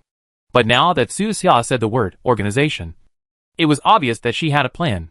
Both Chu Tang and Mu Yang were forced to join mercenary organizations. Those years were extremely painful, and their days were like years. They have always dreamed of serving a just cause. And now Su Xia gives them hope. Su, she ordered, distribute all the food first so that everyone can have a full meal. Yes, let's do it now. The two of them followed Su Xiaoyan's advice, and immediately ran to organize people to distribute the food found in the ruins. Most of the civilians here can be described as skinny. The mercenaries forced them to work, but they are worried that they will eat too much and cause trouble. So the food they are given every day can only make them struggle to survive. They were all sallow and thin, looking like refugees from Africa. Not long after, Chu Tang ran towards Su Xia and said, "Benefactor, there is not enough food. A lot of food is in the ground and has not been cleared out. Go to the surrounding stations and move out all the supplies. It should be enough to eat." Su Xia directly threw him a rough map and marked several locations on the map, including the location of the Tyrannosaurus organization. Those mercenaries all fled in a hurry, following the principle that life is more important than anything else, and they only had time to take some belongings with them.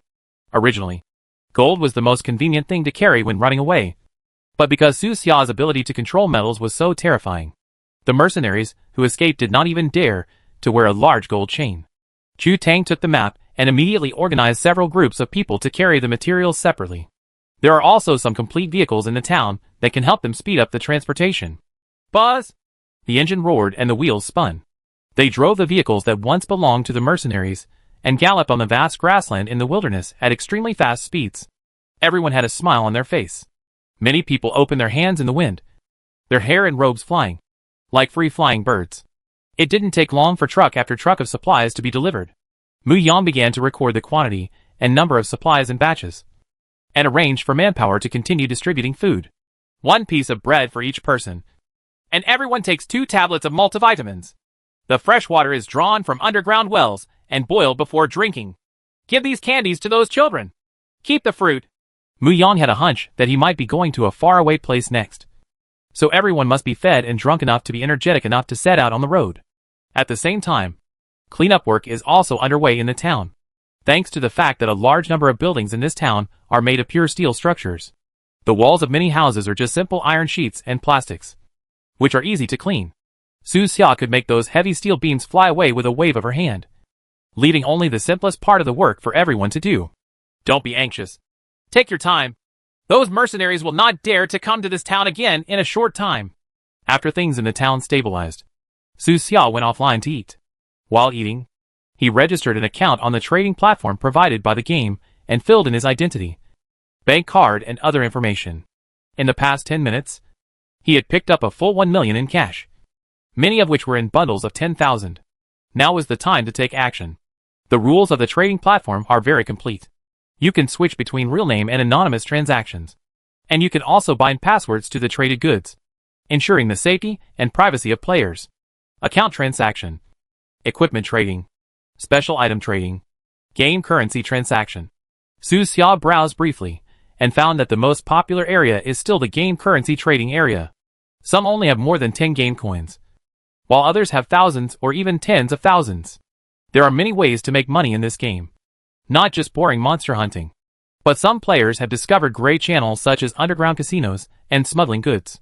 Players who are lucky and extremely smart can earn tens of thousands in a short period of time. The exchange rate is still stable at 16:1, and there is currently no downward trend. It is estimated that it will remain stable for a few days. In order to make a quick move, Su Xia spent some time and divided her 1 million into more than 200 large and small portions, and put them into the market at 17:1 or even 18:1. In an instant, she formed a large-scale wave on the market. Impact. Some small studios that were preparing to put game currency on the shelves were dumbfounded. Oh! Why did it suddenly fall? Could it be that the game officials deliberately manipulated the game? Probably not. What benefits will the official depreciation do if it depreciates too quickly? The hearts of many small studios are bleeding, and many people are secretly cursing the guy who disrupted the market. Fortunately, the game market is large enough, and Su Xia did not continue to invest more money, so the exchange rate is relatively stable for the time being. But the more than 200 copies he posted sold faster. Not even a minute passed before he received the message. The 3,000 game coins you sold on the Starry Sky gaming platform were bought by player. Asterisk, asterisk, asterisk, asterisk. The 6,500 game coins you were selling on consignment were bought by the player, Master Lu. Some buyers choose to remain anonymous, while others do not. Master Lu. Su Xia knew that this player was a young rich man and the president of the gaming union who first cooperated with Sigideo. This kind of president-level figure will show his name during transactions for the sake of publicity. Not long after, a text message informed that the transaction amount had arrived. Stargazing's gaming platform is convenient and fast, But the platform will take away 8% of the transaction commission. Trading privately will not result in commission. But safety cannot be guaranteed. In the history of the game, incidents of account fraud, equipment fraud, and even personal fraud resulting from private transactions have occurred from time to time. Within an hour, half of Su Xia's game coins were sold. And his bank card balance also changed from 498.00 to 25,798.00, becoming the first 10,000 yuan account in the dormitory. Seeing so much money, Su Xia's first thought was, "You must eat 2 bags of instant noodles from now on." Su Xia let out a long breath and suddenly felt an indescribable feeling. Now that the situation in the game has stabilized, he can make more and more money. Even if one day the resistance fails, he can still make a lot of money by just being a killer. But once the resistance is successful, he will become one of the heroes in the game world. And he can even dominate an area in the future. Just like the roommates thought. Be a city lord or something. Right now, we only need to cultivate more resistance organizations and invest in the current period to pave the way for a virtuous cycle in the future. Su Xia immediately ran to the campus bank counter and took out 10,000 yuan. Not for anything else. Just to experience the feeling of counting money. But before he could count, the bracelet sent a message. It has been detected that Chu Tang from the Blue Star world is calling you. Are you going to come to Blue Star? Chapter 117 Nanfeng Organization and Weird Legends. 10 o'clock in the morning. Mercenary Town. People had enough to eat and drink, and were a little more grateful to Su Xia. Su Xia returned to the game and found that there were large wooden boxes filled with supplies in front of her. And the town had been cleaned up. Chu Tang still asked Su Xia respectfully, "Benefactor, where should we go next?" There are more than 2,000 civilians gathered in this small town, all waiting for the follow-up arrangements. There are no more civilians outside the town. And those who are willing to come are basically here. Those who didn't come were either worried that Su Xia would be like those brutal mercenaries, or they wanted to return to their hometown. So they all took advantage of the chaos and fled far away in the dark night. "Don't worry. There is still one thing left to do." Su Xia stood on a high place and moved her eyes, overlooking the entire town. He first asked, "How many of you have ever fired a gun?" As soon as he finished speaking, Chu Tang and Mu Yang raised their hands together. They were both proficient in marksmanship. Otherwise, they wouldn't have been able to stay in the mercenary organization for so long. In the town below, many people raised their hands one after another. At a rough glance, there should be more than 200 people. This ratio is not low. The fighting quality of these people should be higher than the refugees Su Xia rescued in Coral City Manor before. "Very well. Go get your weapons. From now on, you will be the soldiers of the Nanfeng Organization." Southwind Organization? People looked at each other and muttered the name silently. Many of them had heard of the legend of the Northwind Organization before being kidnapped here and becoming slaves. The current name of Southwind is obviously to correspond to that legendary organization. It was obvious that their benefactor had high expectations for them. The more than 200 people instantly felt a great sense of responsibility, and they moved forward one after another, opened the wooden boxes containing weapons, and began to arm themselves. "You two go too. Find a set of equipment and put it on," Su Xia said to the two people beside her. "Yes." Chu Tang and Mu Yang did not hesitate and immediately went down to find suitable equipment. The strength of the two of them is not too strong. Chu Tang has level 0.3 psychic power, while Mu Yang only has level 0.1. They are both new psychic creatures and have not even awakened their psychic talents. But just now, the two of them performed well in sorting supplies and appeasing the civilians. Su Xia intends to train them to become leaders of this new organization. After more than 10 minutes, more than 200 people were armed. Although each of them still looked sallow and thin, coupled with the cold weapons, they immediately had an invisible sense of intimidation. "Good." Su Xia is very satisfied. There are many talents among the more than 2,000 people. There are many weapons here that they were forced to produce in small workshops by the mercenaries. Under the accumulation of pressure over time, many people have the foundation to become mechanical repairmen, and they have a clear understanding of the structure and production steps of various firearms and weapons.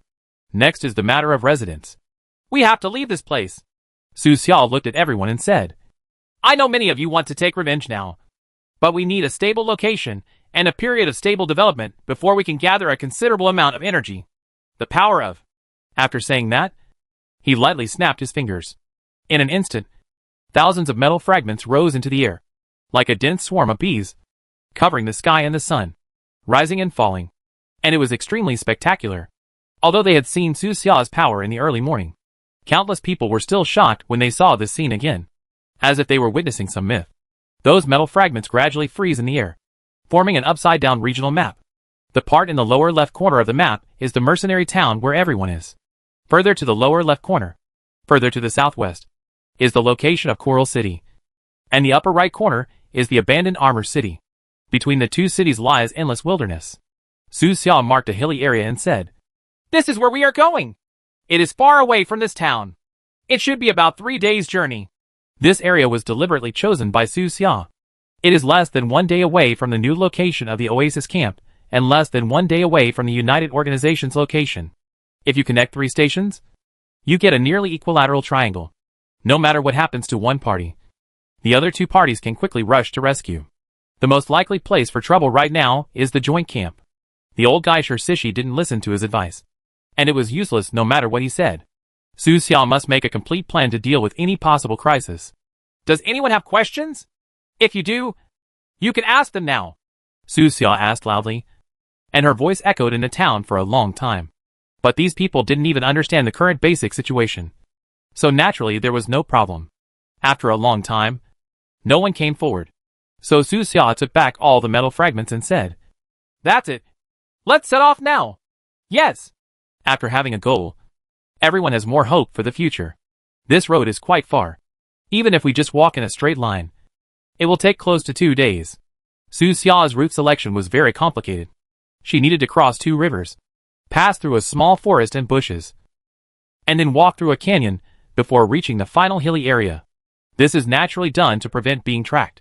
He handed the map to Chu Tang and Mu Yang, and then said, "Stay vigilant along the way.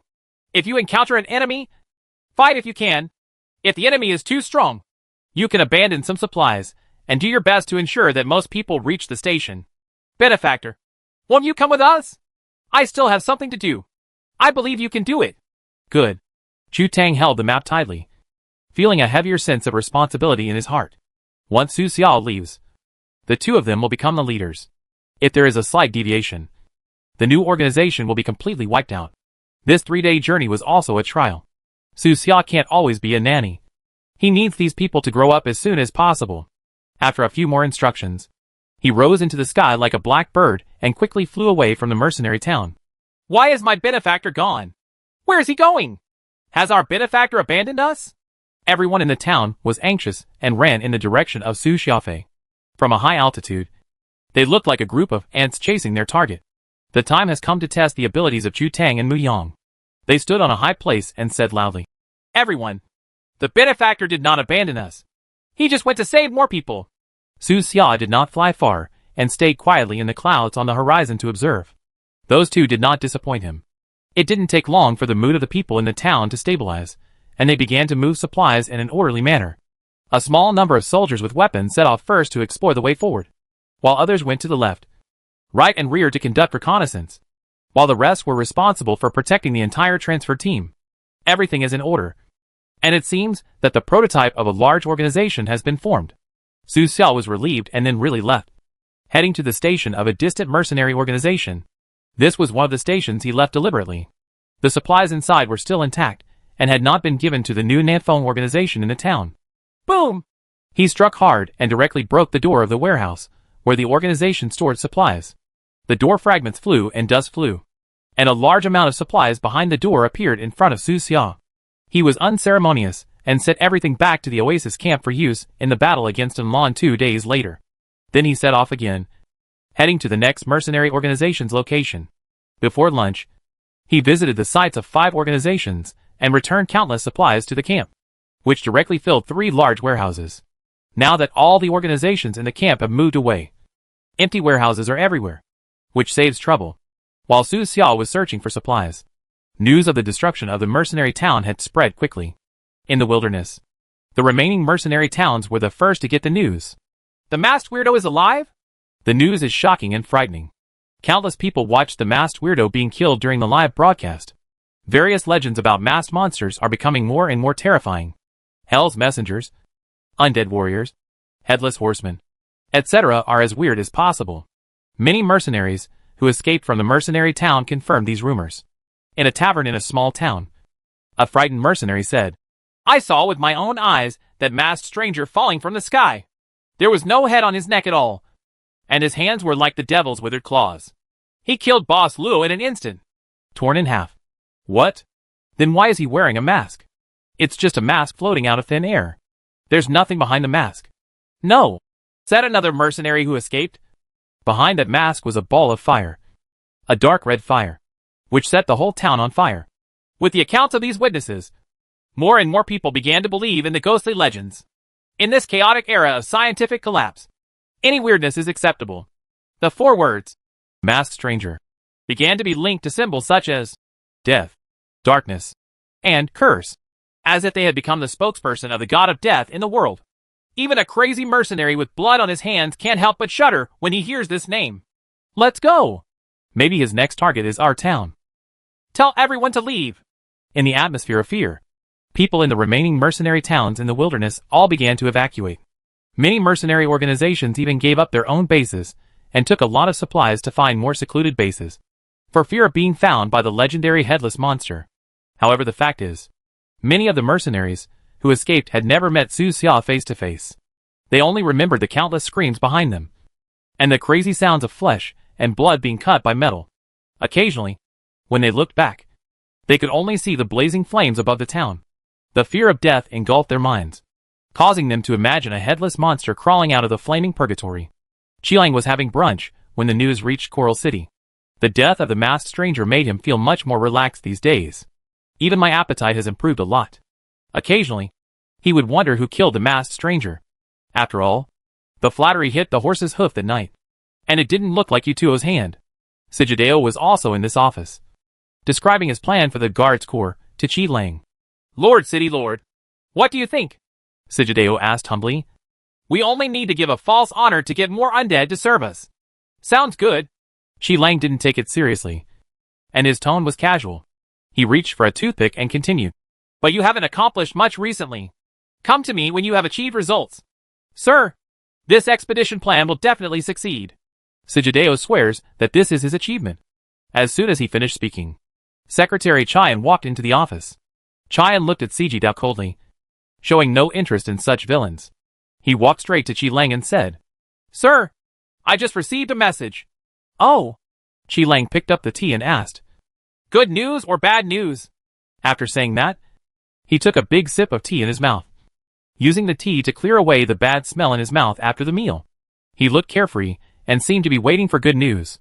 But Chayan politely said, "Sir, why don't you spit out the tea in your mouth first?" Chapter 171, The City of Opposites. The same news may sound like good news to some people, but may sound like bad news to others. A bolt from the blue. Puff! Qi Lang spit out the tea in his mouth suddenly. His eyes widened with a look of disbelief. He stood up, grabbed Chayan's collar, and asked loudly, "What did you say? The masked weirdo is alive?" "Yes." Chayan seemed very calm, even though the sip of tea just now sprayed on him. He had anticipated Qi Lang's reaction.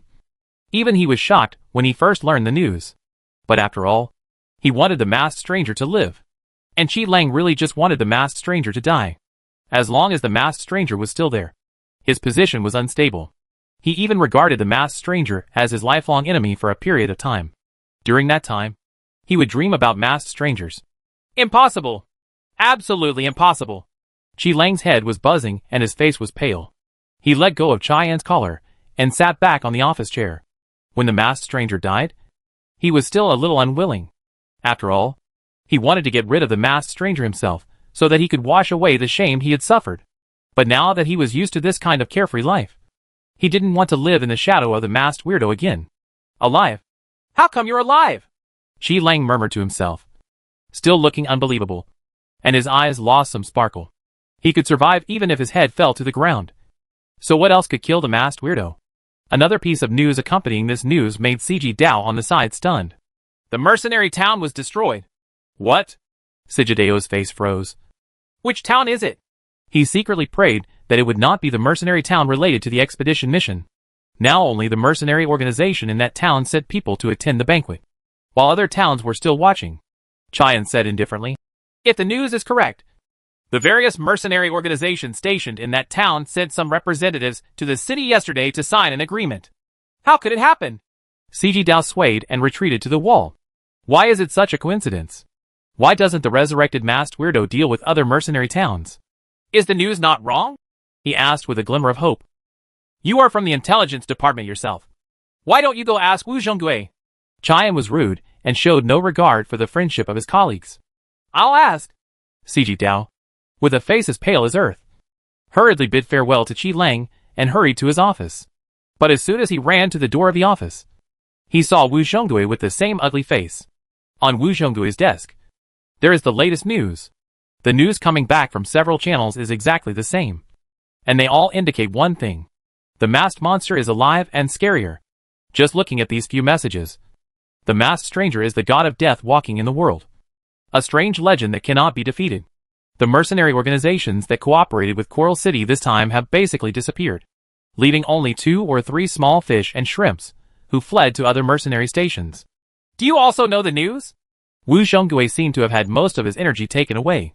He sat on the stool, his face a little more depressed. No, sir. We must still have a way. Sijideo doesn't want to give up. This task is the biggest reliance on his reputation in Coral City.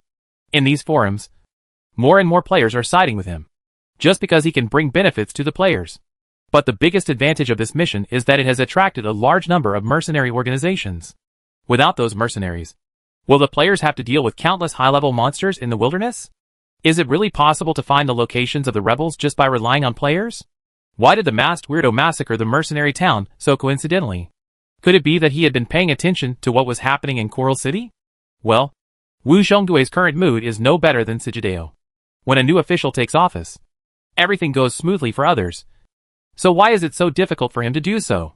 He rubbed his brows, feeling a headache, and asked, Wan Yongqiang, based on your understanding of the undead, do you think this mission can still be carried out? Sijideo said hurriedly. Yes, it must be possible. Let me think of another way. There are other mercenary organizations in the wilderness, and there are also a large number of masters in the surrounding cities. We can continue to issue tasks to them. They do not have the right to mobilize a large number of troops, and can only find ways to attract other mercenary organizations and private organizations to join. But now I'm afraid that the masked weirdo is targeting this mission. If that's the case, with the masked monster's current terrifying reputation, who else would dare to take on this mission? Although money is important, life is more important. Sir, we must calm down first and not show any problems to the outside world. Sijideo gritted his teeth. He had put so many rhetoric on the forum and just gave up. Then, he would really become a complete loser. His position is not stable. And even within his own team, people often question him. Now I can only take a gamble. The masked weirdo acted with no logic at all. His style was weird. And he acted whenever he wanted, like a madman without any plan. Maybe he just passed by the mercenary town and was killed when he didn't like it. This mission will definitely not be fruitless. Sir, if you give me some more time, we will never become a laughing stock. CG Dao's idea is obvious. Even if this mission cannot be completed, it must be carried out forcefully. Both players and Coral City must be satisfied. No matter what, we must give some rewards to the players. And at the same time, we must get several resistance organization stations to Coral City. Even if it ends in an anticlimax, it's still better than giving up directly. At the same time, the news about the masked stranger is alive quickly flew through the streets and alleys of Coral City as if it had wings. From the city center to the edge of the city. From wealthy areas to refugee camps. From above-ground buildings to underground mines. The sound of discussion is like a tidal wave. Before long, even the vendors selling snacks on the street knew about it. When they first heard the news, everyone was shocked. After the shock, all kinds of emotions came flooding back. Some are happy and some are sad. Earth-shattering cheers came from the refugee camps, slums, and large areas of the dilapidated old city. Children walked around the old neighborhoods holding wooden masks, laughing and laughing. And adults were also celebrating. However, the areas around the city center and large areas of the new city were gloomy and gloomy. And the lamentations inside could be heard from miles away. Is that guy a human or a ghost? Did he really crawl out of HL? Unconsciously, the two main emotions split the entire city in half, as if they were two completely opposite cities. Many smart people have smelled something unusual. The turmoil has begun, and the fragile social shackles are breaking bit by bit. A new round of war flames quietly ignited in the ruins, like dandelion seeds, drifting across the city in the wind. At this moment, the masked stranger himself did not know all this. It's lunchtime. Su Xia went offline, but did not go to the canteen immediately. Instead, she sat on the bed. 1, 2, and 3-inch. He spread the bills on the bed. The bed is red all over, and the bedding is stained. The strong smell of money instantly made this simple bed a bit more luxurious, giving it a sense of elegance and vulgarity. Li Defu's voice came from getting out of bed. Brother Su, what are you counting? Tickets. Huh? Li Defu regained his energy and rolled out of his own bed. Then he stepped on the edge of the bed and grabbed Su Xia's bed edge. He looked up with his fat head and saw the $100 bills all over the bed. Hack! He was shocked, and his small eyes that were comparable to Li Ronghao suddenly widened, as if to put down more banknotes in his field of vision. Brother Su, are you going to rob a bank? Why don't you take me to grab it with you? Time is limited. Su Xia finished counting the banknotes with satisfaction, and then began to collect them one by one. And Li Defu's hack voice had already attracted the attention of the other roommates. They all climbed up to the edge of the bed and poked their heads up one by one, like a group of giant gophers emerging from the ground.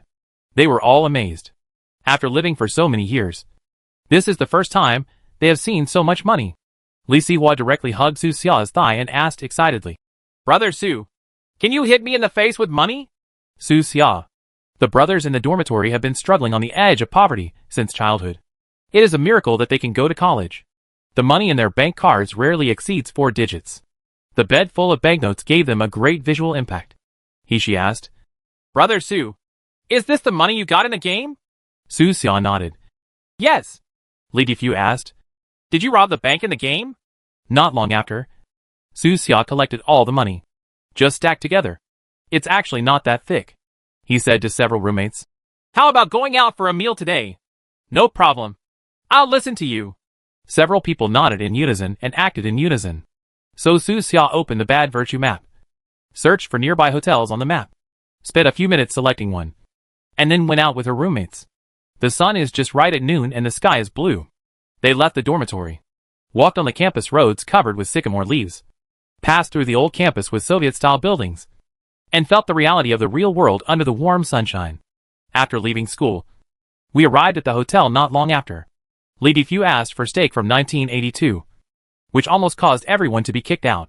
Apart from this little hiccup, everything went smoothly afterwards.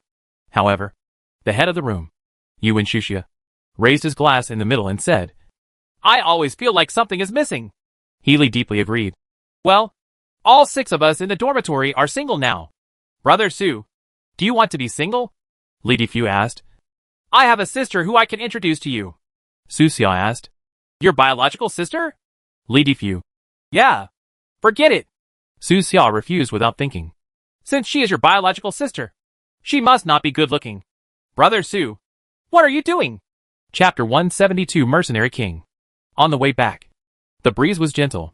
The 5 brothers in the dormitory walked side by side, occupying half of the street, causing the cars behind them to honk their horns. These guys all drank a little too much and sang while walking. Their voices were extremely unpleasant, and they could be described as disgusting. Su Xia walked behind them silently, paying attention to the passing vehicles for them. When walking along several roads near the women's dormitory, Su Xia deliberately walked a little further to show that she had nothing to do with these people. Room Chief Yuan Shuxia is relatively sober. After returning to the dormitory, he showed several people the messages in the game. Did you see that the masked weirdo is alive? What? My master is alive? Li Defu shook his head to wake himself up, took Yuan Shuxia's cell phone and looked at it carefully. But when he saw the words, resurrection and mercenary destruction, he held his mobile phone and laughed a few times, like a complete fool, and said cheerfully, Let me tell you. How could my master die? My master is invincible in the world. As soon as he finished speaking, he fell down on his bed. The others were not much better.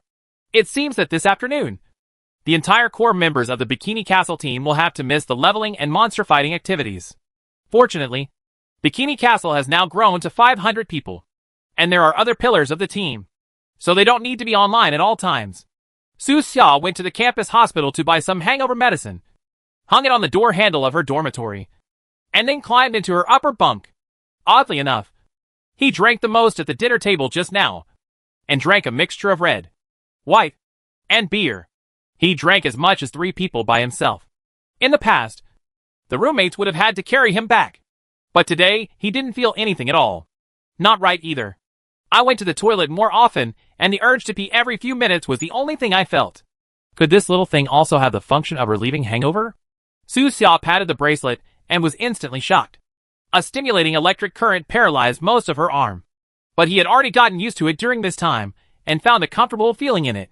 He sat at the desk on the bed, turned on the computer, logged into the game forum, and read some posts about the resurrection of the masked monster. These posts basically use words such as rumors, reliable sources, it is said, and no player is sure about it. After all, although the entire Coral City is discussing the resurrection of the masked monster, no reliable photos or videos have been leaked.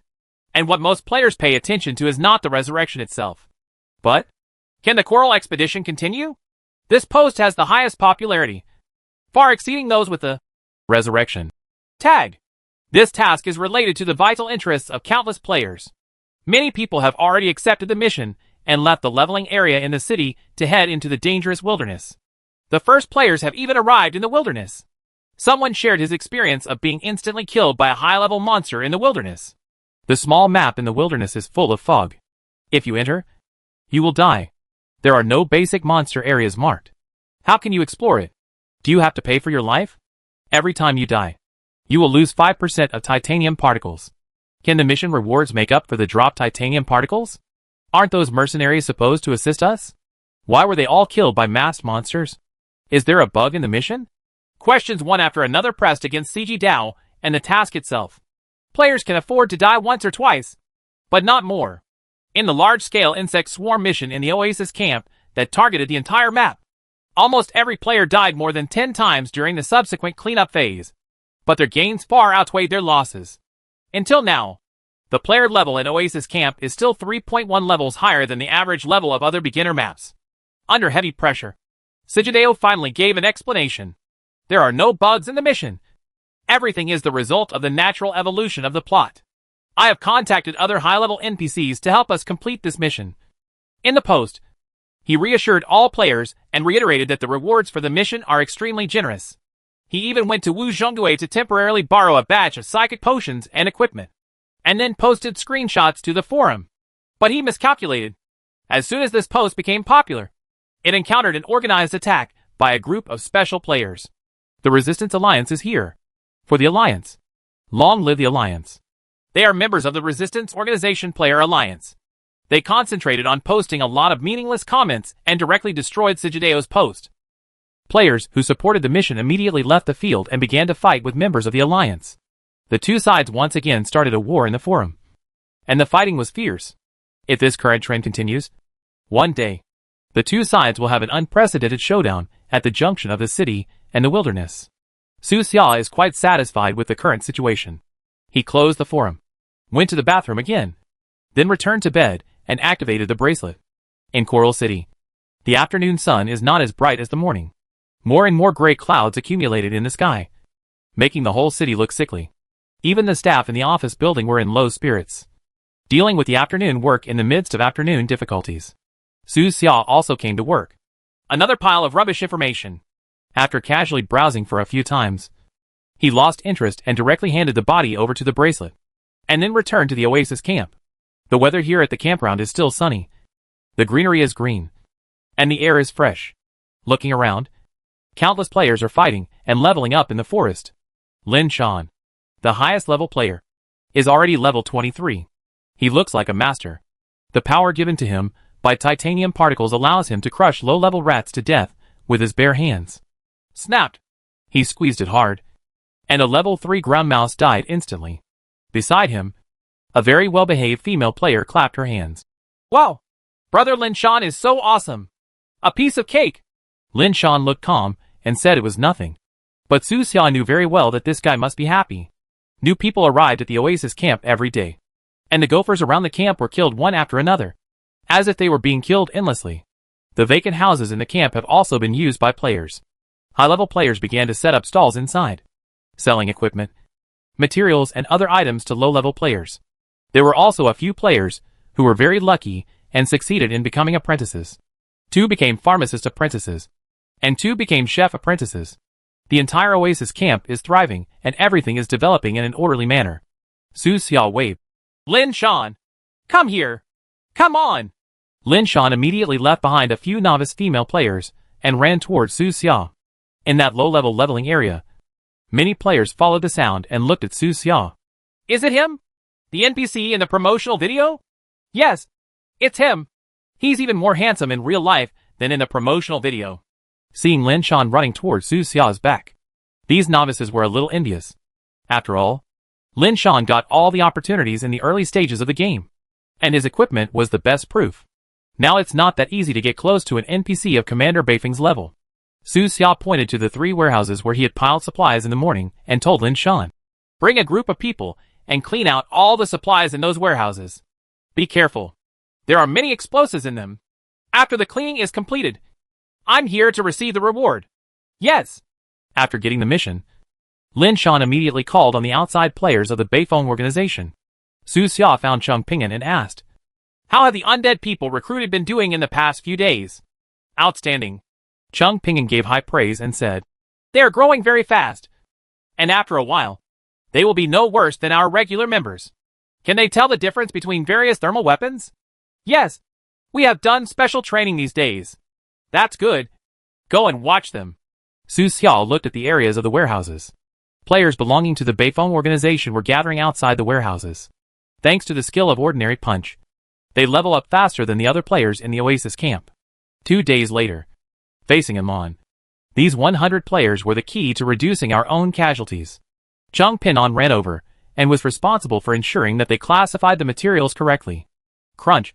When the warehouse door opened, Cheng Ping'an was stunned.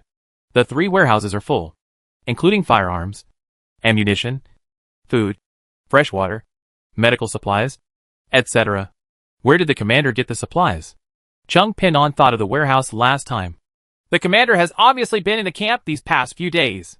Does he have a different space where supplies are stored? He was puzzled, and a bunch of questions were swirling in his mind. Su Xia didn't care so much. He found an empty warehouse, locked the door after entering, and took out the mission rewards and all the intermediate psychic potions he had collected in the mercenary organization. Just when he was about to use the potion, his bracelet suddenly sent a reminder. It has been detected that your body in Coral City is being called by Wu Zhonggui. Has it arrived in Coral City? Su Xia was confused. That guy Wu Zhonggui didn't regard him as one of his own now. What could happen if he called him? Give him more junk files to occupy his time? Yes. Su Xi's eyes flashed, and she instantly returned to Coral City. In the office, Wu Zhonggui was packing up documents and seemed to be going out. CG Dao is also packing things up. Su Xia, follow me to the suburbs. We have to meet a very important person. Wu Zhonggui ordered. That person can save this mission and prevent our department from becoming a laughing stock. Who? The king of mercenaries, Wang Teng. Mercenary king? Domineering, and with a hint of the title of Chiuni. Su Xia asked. Self-proclaimed king? I used to be self-proclaimed, Wu Zhonggui said with the document package. Later, he became stronger and stronger. He was recognized by many mercenary organizations in the Southwest and became the king of mercenaries in the wilderness of the Southwest. Bring your ID card. We are on our side. Talk as we go. Still the same as last time. The minister came forward with his 2 deputies to express the importance he attached to the conversation. Out of caution or arrogance, the mercenary king did not come to the city in person. Instead, he asked Wu Zhonggui to meet him in the suburbs. On the way, Su Xia got a piece of basic information from Wu Zhonggui. The data records this guy's legendary life. The most eye-catching thing is his powerful spiritual power up to level 4.8. He has a high reputation in the mercenary organization, Wu Zhonggui said. This time, the masked weirdo massacred an entire town. His methods were cruel, and he was dissatisfied. So he decided to do it himself. That's it. Su Xia understood that she came specifically for herself. It can be recognized by most mercenary organizations outside the more than 10 cities in the southwest region. And its strength and methods cannot be underestimated. This man named Wang Teng is indeed worthy of becoming a king. The message he sent to Wu Zhonggui was domineering. Hell is a good place. I climbed out of it this time. I will send the masked monster back with my own hands. He said this as if he had really been to H.L. Chapter 173 Close Encounters of the Third Kind. People who make a name for themselves in the wilderness basically have a name. Northwind is a name. The commander's real name is not that. Most of the names of those mercenaries have scary connotations, such as Lame Wolf, Blood Red, Skeleton, etc., which make enemies feel uncomfortable when they hear them. With a name, you must have corresponding experience. It must be an experience that can shock countless people and be widely circulated in various pubs. On Wang Teng's profile, it says, "Fighted a bunch of dead people in a real H.L. Climb out of H.L. and onto the throne made of countless corpses." More than 90% of this kind of experience record is probably something he brags about for the sake of fame. Believe in science? There is no so-called H.L. in this world. The three of them took Coral City's exclusive black office car and headed to the suburbs with the seals required for various agreements. Before the car left the central area of the city, Wu Zhonggui hurriedly stopped and said to Su Xia, "No, you can't just go there wearing this. Hurry up and change your clothes." Both himself and CG Dao were wearing formal attire, while Su Xia was wearing casual sportswear, looking like a student. Last time, the mercenaries came to the city to meet them. They could be casual and wear everyday clothes to create a sense of intimacy, making it easier to talk in a place like a club. But this time, they were going to meet the mercenaries. They had a low profile and had to be solemn. Su Xia spread her hands. "I don't have one." "Then go buy it quickly." Wu Zhonggui was a little anxious and immediately asked the driver to drive to the nearest clothing store. In fact, he didn't want to take Su Xia out. But he had no choice. After all, Su Xia was the person appointed by Yutuo. Taking him, there would show how much he valued this meeting. In external situations, Su Xia's face is much more useful than CG Dao. He doesn't need to say anything. Just show his face. More than 10 minutes later, Wu Zhonggui used public funds to equip Su Xia with a top-notch formal suit, which cost tens of thousands. It instantly gave Su Xia the temperament of a professional elite. Outside of the game, Su Xia had never worn such expensive clothes. He bought all his winter and summer clothes at Walmart when they were on sale. Summer short-sleeve clothes cost 29 each, and they never cost more than 3 digits. "We'll meet in the afternoon. You don't have to say anything later. Just stand behind me." "Good." Su Xia looked at herself in the mirror and suddenly felt the futile joy of those players. It's comfortable to use public funds to buy things. No wonder things like this happen every year on the other side of the world. It seems to have gotten a lot better in the past few years, and the work against corruption has been done well. Wu Zhonggui took the two of them back to the car and told the driver, "Drive quickly. We must arrive before 3 o'clock. "Yes." The drivers who drive for the Coral City Government Affairs Department are absolutely professional. They are either retired from the army or have a career as a racing driver. After hearing Wu Zhonggui's words, the driver stepped on the accelerator, and the car flew out like an arrow from a string. The world outside the window is moving backwards rapidly. At 2:50 in the afternoon, the three of them arrived at a small town called Whitewood in the suburbs. The size of this town is much larger than the town Su Xia has visited in the past. There is a lumberyard in the distance and several temporary processing plants, providing a large number of jobs. The Bikini Castle team is leveling up in the lumberyard, helping the lumberyard managers clear out high-level monsters in the forest. "Sir, we're here." The driver acted steadily and parked the car outside the town's reception hall.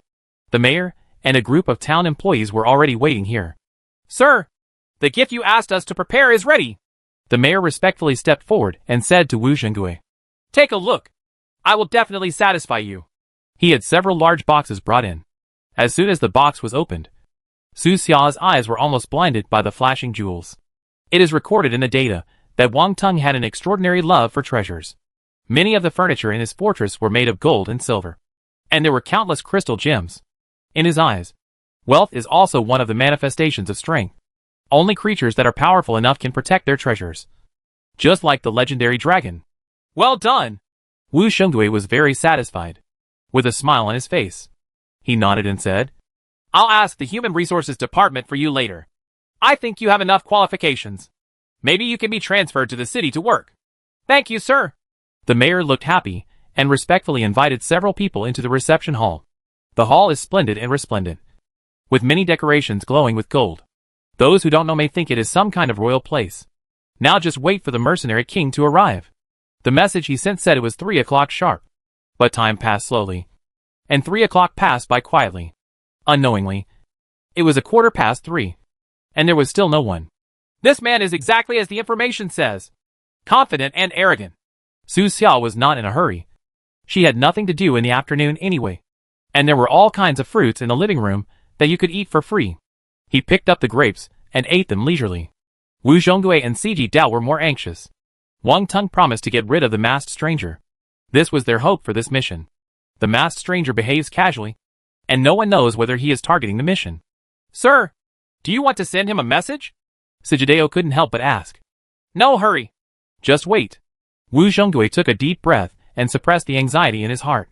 When he was on the road before, he had been urging the driver very urgently, fearing that he would not be able to arrive at the appointed time. Now he has arrived. But the other party has not arrived yet. Did the other party do it on purpose? No one knows. While Su Xiao was eating fruit, she habitually looked at the other town employees in the hall and read their character information. His eyes swept one after another, and he was suddenly startled when he glanced at an inconspicuous sweeping employee. Name, Wang Tung. Race, human race. Faction, wilderness mercenaries. Psychic level? Su Xiao's eyes narrowed, and she quietly borrowed her complete level 4.4 psychic energy from the main body. He picked up a grape, seemed to be looking at the decoration in the hall, and then vaguely glanced at the employee again. Psychic power level, 4.9. TNN particle level, level 32. Psychic active skills, psychic shield. Fast movement. Tearing cut. Psychic passive skills, fighting will. Armor affinity. Common skills, tiger claw. Dragon fist. Iron mountain support. Mountain shaking fist. Psychic talent 1, mountain shaking power. Psychic talent 2, immortal will. Character description, a terrifying felon. He is extremely talented, and as early as an early age, he showed an ability far beyond his peers. After the war broke out, he made his first bloody money by selling the organs of refugees, and then embarked on the path of using blood and bones to achieve his goals. No less than tens of thousands of people died in his hands, and he killed many people in the southwestern region of the mainland. Illustrious name. Inferior. Despicable. Shameless. Murderous but lucky. He was lucky enough to have the third kind of contact, and fought with the phantoms of countless dead people in the H.L. battlefield, and gained a powerful ability. Close encounters of the third kind? Su Xiao was startled. In the popular sense, the third type of contact refers to direct contact with aliens. Even Su Xiao, a cheater, has only obtained some alien items so far, such as the skeleton sword and Dr. Agar's notes. The been to H.L. recorded in Wang Ting's information turned out to be no bragging. The so-called H.L. battlefield is probably an illusory area for alien training, which contains the data of countless powerful warriors. Even if those warriors have died, they can still train their descendants in the virtual space. Level 4.9 psychic power is higher than what is recorded in the data. Su Xia thought to herself. Is this guy pretending to be a sweeping employee to observe Coral City's attitude? With Su Xia's current spiritual power, she still can't fully see through it. Very strong indeed. Once a war begins, without understanding the opponent, Su Xia is likely to fall into his hands. He ate the fruit silently, keeping a relaxed expression and pretending that he didn't notice anything. Just like that. More than 10 minutes later, the time has come to 3:30. Why aren't you here yet? Wu Zhonggui kept looking at the time. They had waited too long. The anxiety in his heart was slowly fermenting. Ciji Dao was even more impatient than him. He couldn't sit still a few minutes ago and kept standing at the door of the reception hall, looking around. If this mission fails, Wu Zhonggui will at best be laughed at by his colleagues in other departments. But Sijideo will face a very serious internal crisis of trust, and his own team may be in civil strife. That leader Lu had long been dissatisfied with him, and seemed to have been trying to seize power. Several other joint union presidents are also restless. Cuckoo! The hands on the gold-plated clock beat one by one. The sound was very low, but in the silent reception hall, it was like a heavy hammer hitting the two people's hearts again and again. Another half hour flew by, and it was 4 o'clock sharp. The agreed 3 o'clock in the afternoon seemed like a joke. Wu Zhonggui felt a bit humiliated, even if the other party had not arrived yet. He seemed to be able to see the other party's superior posture. It's too much. His expression remained unchanged, and his right hand on the table could not help but clenched into a fist. As the top person in Coral City's intelligence department, Wu Zhonggui's status can be said to be lower than that of one person. No matter how powerful the characters in the wilderness are, they are all just Earth Emperors after all. No matter what, you have to give people like him some face. Sir, why don't you just send a message and ask? CG Dao couldn't bear it any longer. Perhaps he was delayed by something on the way? Wait. Keep waiting. Wu Zhonggui had a sullen face. It was useless no matter how anxious he was now. The other party obviously did it on purpose, and firmly took the initiative in his own hands before he came. The conversation after that probably won't be too easy. Crack! Su Xiao looked relaxed and bit into a small piece of papaya. The juice splashes everywhere, and the rich fruity sweetness spreads instantly between the lips and teeth. He seemed to be in a different dimension from the two people, acting as if he was on vacation and didn't care about the subsequent meeting. Chapter 174 Wingspan in the Sky. This papaya tastes good. Please cut more of it. Su Xia smiled at the waitress beside her with a gentle voice. With his expensive outfit and his face that is more or less similar to Daniel Wu, he looks like a young and promising elite. The waitress blushed and whispered, "Wait a moment." "Good." Su Xia touched her belly leisurely and felt very satisfied. In the reception hall, the other town officials were stunned. They had never seen such a weird thing. Actually eating fruit as food in such a serious place. As if he was just a bastard who came to eat and drink. In the past hour, Su Xia ordered more than 10 different fruits in a row, and even ordered 3 dessert cakes. But this is a living room, not a buffet. Due to Su Xia's identity, the others couldn't say anything and could only endure it silently. But when another piece of fruit was served, Wu Zhonggui couldn't help it anymore. He stood up and slammed the table. Boom! The movement was so sudden that everyone else around him was startled. Wu Zhonggui glared at Su Xia and shouted loudly as a superior. "What time has it been? How can you still be in the mood to eat when you are sitting in your position?" His face was ugly, as if he wanted to vent all his dissatisfaction with Wang Tung on Su Xia. But Su Xia still behaved like a bastard and said calmly, "It's boring to wait. Eating something can make people feel happy. Why not? It's free." "You?" Wu Zhonggui gritted his teeth. His chest heaved, and his angry eyes seemed to tear Su Xia apart. But Su Xia has Yutuo's background and is a backdoor connection person. Wu Zhonggui still didn't dare to attack him. He could only say angrily, "I have already written down what happened when I went out for work this time. After I return, I will personally report to Lord Qi Lang and ask him to contact City Lord Yutuo to make a decision. Just wait." "Oh, you want some grapes?" Su Xia looked calm and handed the fruit platter to Wu Zhonggui. The threatening words seemed to be automatically filtered by his ears. "You?" Wu Zhonggui was almost furious by his move. He couldn't help it anymore, and knocked over the fruit platter in Su Xia's hand with one slap. Snapped. The plate flew straight out and hit the wall nearby. The fruits inside were scattered all over the floor. And Su Xia sighed repeatedly. "Oh, what a pity. Materials are in short supply now, so we can't waste it if we don't eat it." He wasn't worried about Yutuo's reaction. What Yutuo wanted was a balance. Otherwise, he wouldn't be hired into the intelligence department. The less confrontation between Su Xia and Wu Zhonggui, the more satisfied Yutuo will be. A small thing like eating some fruit would not attract Yutuo's attention at all. Maybe he would praise him for his indifference. "Su Xia!" CG Dao also glared at Su Xia. "I know there is a gap between us. But now that we are colleagues, you don't consider the honor of the department, but instead hold us back here. It's really too much. Who is speaking?" Su Xia looked around. Still looking like that. Since joining the company, he has not said a word to CG Dao, and seems to disdain communication at all. CG Dao was furious. Extremely angry. And his face turned red with anger. You. He was trembling with anger. Pointing at Su Xia. His eyes seemed to be spitting fire. This fight within the department was witnessed by many employees in the town nearby. But even the mayor did not dare to speak out for fear of arousing their dissatisfaction. Everyone huddled around, waiting for the quarrel to end. But at this moment, the employee sweeping the floor by the back door suddenly clapped his hands. "Papa!" He stared here and smiled brightly as he clapped. In the hall at this moment, this sudden applause seemed very harsh. After the applause stopped, he smiled and said, "As expected of the person appointed by Lord Yutuo, his determination is quite good." Everyone followed the sound and were stunned when they saw the rickety sweeper. What's wrong with this guy? This idea came to their minds invariably. In this reception hall, the real people in charge are these 3 officials from the city. Even the mayor can only lower his head and listened to their quarrel. How dare he sweep the floor? Isn't it just for sarcasm to applaud at this time? He actually dared to comment on one of the officers. And wasn't he afraid that they would target him? With Wu Zhonggui's current status, it is too easy to deal with a sweeper, and his family can be destroyed with just a few clicks.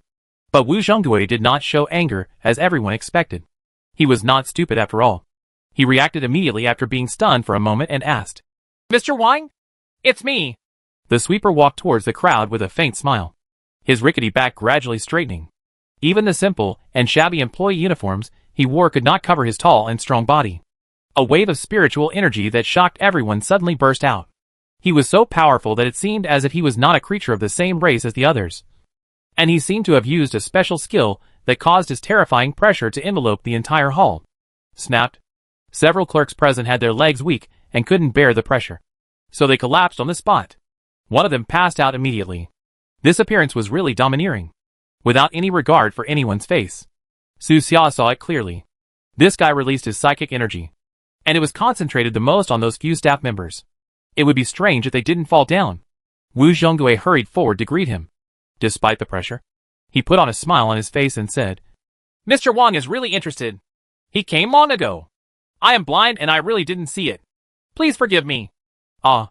Wang Teng laughed, then stretched out his hand, grabbed the fake skin on his face, and ripped it off. There was only a stabbing sound, and the soft face was torn off in an instant, and Wang Teng's true face appeared in front of everyone. It was a very terrifying face. The left and right cheeks were covered with centipede-shaped scars and were uneven. A piece of the nose was missing, and the mouth was crooked, like a stitched monster crawling out of some horror movie. The timid town clerk couldn't help but take half a step back, not daring to take a second look. This is a face that would give you nightmares. It's hard to imagine how many injuries he has suffered. Even Wu Zhonggui was startled and trembled slightly, but he quickly controlled his reaction and still maintained his smile. Only Su Xia was calm and could still eat. This guy obviously left the scar on his face deliberately.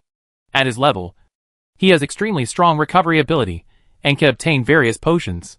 The scar is probably meant to deter others. Wang Teng glanced at Su Xia and said with a smile, This is just a very rough disguise. I am so close to you and have been waiting for so long.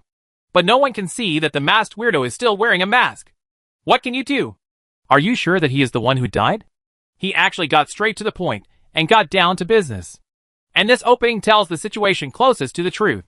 Wu Zhonggui was confused. He actually ignored this most likely option, which was much more reliable than resurrection from the dead. But that person died during the live broadcast. Countless people can prove that that person's moves, abilities, and figure were the same as the masked weirdo. Does that masked weirdo have a special clone skill? Manipulating metal is indeed a very precious ability. Wang Teng casually threw away the human skin mask. In my half-life, I have never met a living person with this kind of ability. I have seen one in HL before. Dead people with this ability. It's rare to find such a person. The probability of two appearing at the same time is even smaller than winning the lottery jackpot. This is also the reason why Wu Zhonggui and others did not expect this situation. Mr. Wang, sit down and let's talk slowly. Wu Zhonggui personally pulled out the chair for Wang Teng. He now needed the mercenary's strong strength and rich experience. But Wang Teng did not sit down, as if he did not intend to talk immediately, but said a number. 40 million. Wu Zhonggui obviously didn't expect this guy to be so direct, asking for money right away without any tact. The two parties didn't even exchange basic information. That's not how things were discussed. 40 million?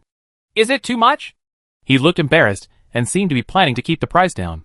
But Wang Teng said, How much damage did the masked stranger cause to your Coral City? Wu Zhonggui, at this time, Su Xia, who was sitting on the chair, suddenly said something. 40 million is okay. How about this price? Coral City is not short of this kind of money. Not bad. Wang Teng laughed. Go back and tell Yutua that you, a little kid, should sit in the minister's position. Change these two people. No problem. Su Xia smiled and agreed readily. This person is very direct and does not care about the normal negotiation process. It is right to agree immediately. With a little delay, he would lead directly, and Wu Zhonggui wouldn't even have time to regret it.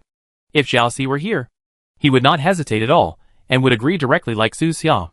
In comparison, Wu Zhonggui lacked some means and courage.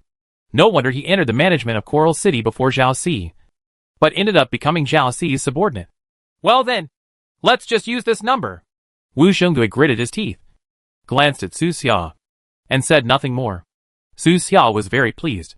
The price of his head finally increased again, still significantly, and it was more expensive than a human head made of gold. Very good. It seems there is nothing to talk about. Wang Tung still did not sit down. Remember to have the money ready, and pay the money and deliver the goods when the time comes. This guy once again did not follow the routine and fooled Wu Xiongui. After pretending to be a sweeper for so long, he showed up and just said a few words asking for money and then left. At least, we need to exchange the most basic information. Seeing that Wang Tung had turned around and seemed to be walking out of the hall, Wu Xiongui asked hurriedly, Mr. Wang, do you know where the masked stranger is? Have no idea. Wang Tung waved his hand and answered directly. Wu Xiongui added, We can cooperate. I will provide you with information about the masked stranger. Maybe we can cooperate in depth in the future. Wang Tung smiled and asked, Then do you know where the masked stranger is? We don't know yet. Wu Xiongui said. However, it is very likely that he is targeting my mission. How about we talk about it in detail? No need. Wang Tung walked towards the door of the hall, his tone full of confidence. There is no need to know his location. The next time he appears, it will be his death. As soon as he finished speaking, the clothes on his back suddenly tore apart. Stab dash. A pair of cold steel wings tore through his clothes and slowly opened behind him. Countless thin silver-white metal feathers stretched out like sharp blades, glowing with a penetrating light. Get the money ready. See you later. Chapter 175 Big Shot. Birdman. The information didn't mention that this guy was actually a reformer. Wang Tung walked out of the hall, soared into the sky, so fast that an afterimage appeared, and disappeared into the distant horizon in an instant. In the hall, Wu Xiongui looked ugly. 40 million is really a big deal for a lion. Nua is a big coral city, so it is not difficult to come up with this little money. But this quantity far exceeds the value of one head. After word spreads, many people will doubt Wu Xionggui's ability to do things. CG Dao was even more embarrassed. He didn't even say a word during the whole process. He seemed to be a transparent person, and was directly ignored by Wang Tung. The other party didn't even look at him.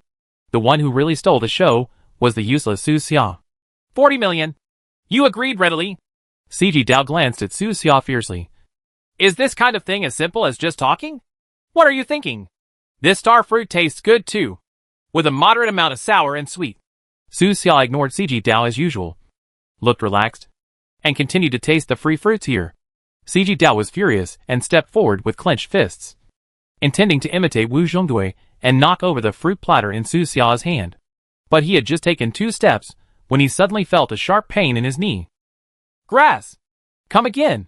CG Dao looked down at the 2 poisonous needles on his legs, trembling with anger. He hurriedly used both hands to support the long table in the reception hall to support his body, so that he would not kneel down this time. At the same time, he took out the 3rd-level antidote he asked for from his teacher, opened the seal, and drank it down. The antidote quickly took effect, and the excruciating pain in my legs gradually subsided. Okay. Wu Xiongui stopped CG Dao's next move. Go back. It's time for the people in the propaganda department to take action. Yes. CG Dao took a deep breath, reluctantly unclenched his clenched fists, and suppressed the anger in his heart. He no longer knew how many times he had to endure it, and the anger and frustration accumulated in his heart became more and more. He is still waiting. When he gets the location of the joint camp and wipes out more than a dozen resistance organizations in one fell swoop, his status will skyrocket. When the offensive and defensive positions change, he will make Su Xia completely unable to have a foothold in Coral City. Su Xia, don't you plan to go back? Wu Xiongui asked when he saw that Su Xia had no intention of taking action. Well, I have some friends who are practicing here. Su Xia replied. I plan to go see them. You guys should go back first. You don't have to wait for me. Well, this is exactly what Wu Xiongui wants. He feels bored when he sees Su Xia's face now, and he wishes Su Xia could take leave these days. Wan Yongqiang, let's go! In this way, Wu Xiongui left the town hall with CG Dao and got into a car to return to the city. And Su Xia stayed here. In the corner of the hall, the boxes of gold and silver treasures were of no use. Wang Tung had been here for a long time, so he naturally knew that these boxes of treasures were prepared for him. But he didn't like them at all and only wanted cash. It can be said that he gained both fame and fortune this time. As long as he can kill the masked stranger, he will not only get the 40 million from Coral City, but also gain another level of reputation with the mercenary organization. He may be able to take advantage of the situation to recruit some organizations and form a huge mercenary empire. Your sincerity in these boxes of treasures is still not enough. Su Xiao walked to the corner and kicked open a box at will. The shining gold and silver light almost blinded his eyes again. But it's just for a look. Most of the crystals, gems and the like are not very valuable. Silver in this world is also very cheap. Even cheaper than that on Earth. There are only a few gold products that are truly valuable. The mayor looked embarrassed and said in a low voice, Sir, our town has been in trouble these past few years. If it weren't for the lumber mills and several processing factories, the young people in the town would have left long ago. Is it difficult? Alas, taxes have been getting higher year by year in recent years. It's really true. The mayor sighed, with a complicated look on his face, but hesitated to speak. After all, Su Xia is an official from the city, and her position is unclear. She doesn't know what she will say when she returns. Worried about his identity, the mayor did not dare to reveal too much. Su Xia said, Are you born and raised in this town? I think you really want to be an official in the city. After going to the city, I can at least take care of my own town. The mayor said honestly. Sir, it is really difficult to have no one in the city. You should also understand. Okay, got it. Su Xia still knows a little about the ways of the world. The mayor kept his attitude very low, opened several other boxes of treasures, and asked carefully, Sir, do you have any that you like? Oh, Su Xia smiled. This person actually wanted to have a relationship with him, but he usually doesn't bother to take care of things. So he is destined to disappoint this guy. The mayor's idea is also very simple. If you have a chance, try it. If you don't have a chance, forget it. Anyway, you won't lose too much. Wang Tung had said before that the young official in front of him was personally promoted by Yutuo, the lord of Mechanical City, and he dared to openly oppose his superior Wu Zhonggui. As long as nothing happened, he would have a bright future. It is best for such people to establish relationships as early as possible. Keep it. I'm not interested in money.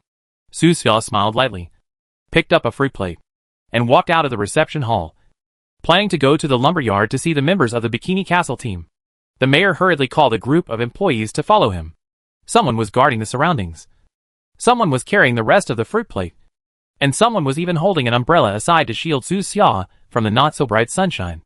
The way he looked like an ancient minister visiting a place to inspect.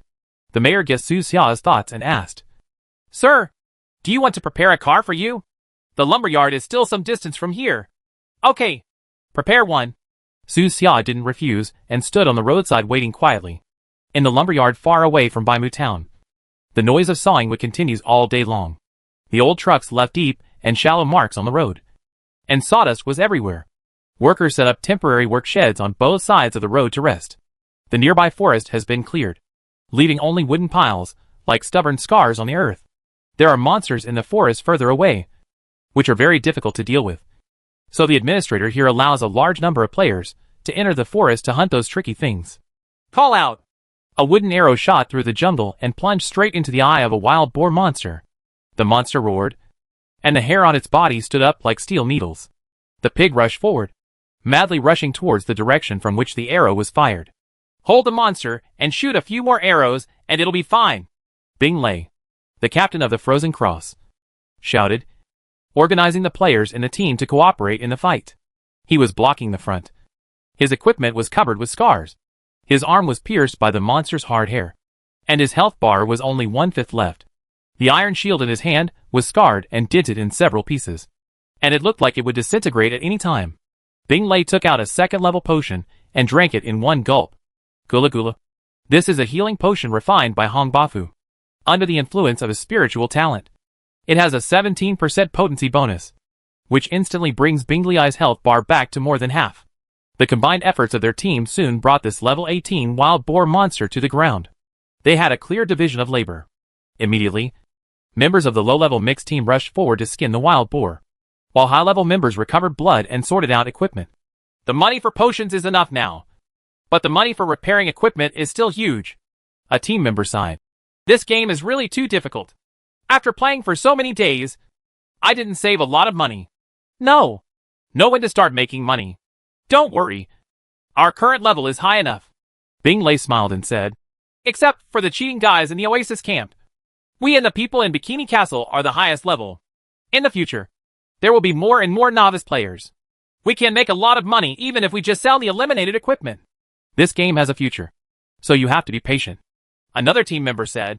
In the morning, a mysterious person suddenly took out a large amount of gold coins on the trading platform to hit the market. I don't know who can make so much money in a short period of time.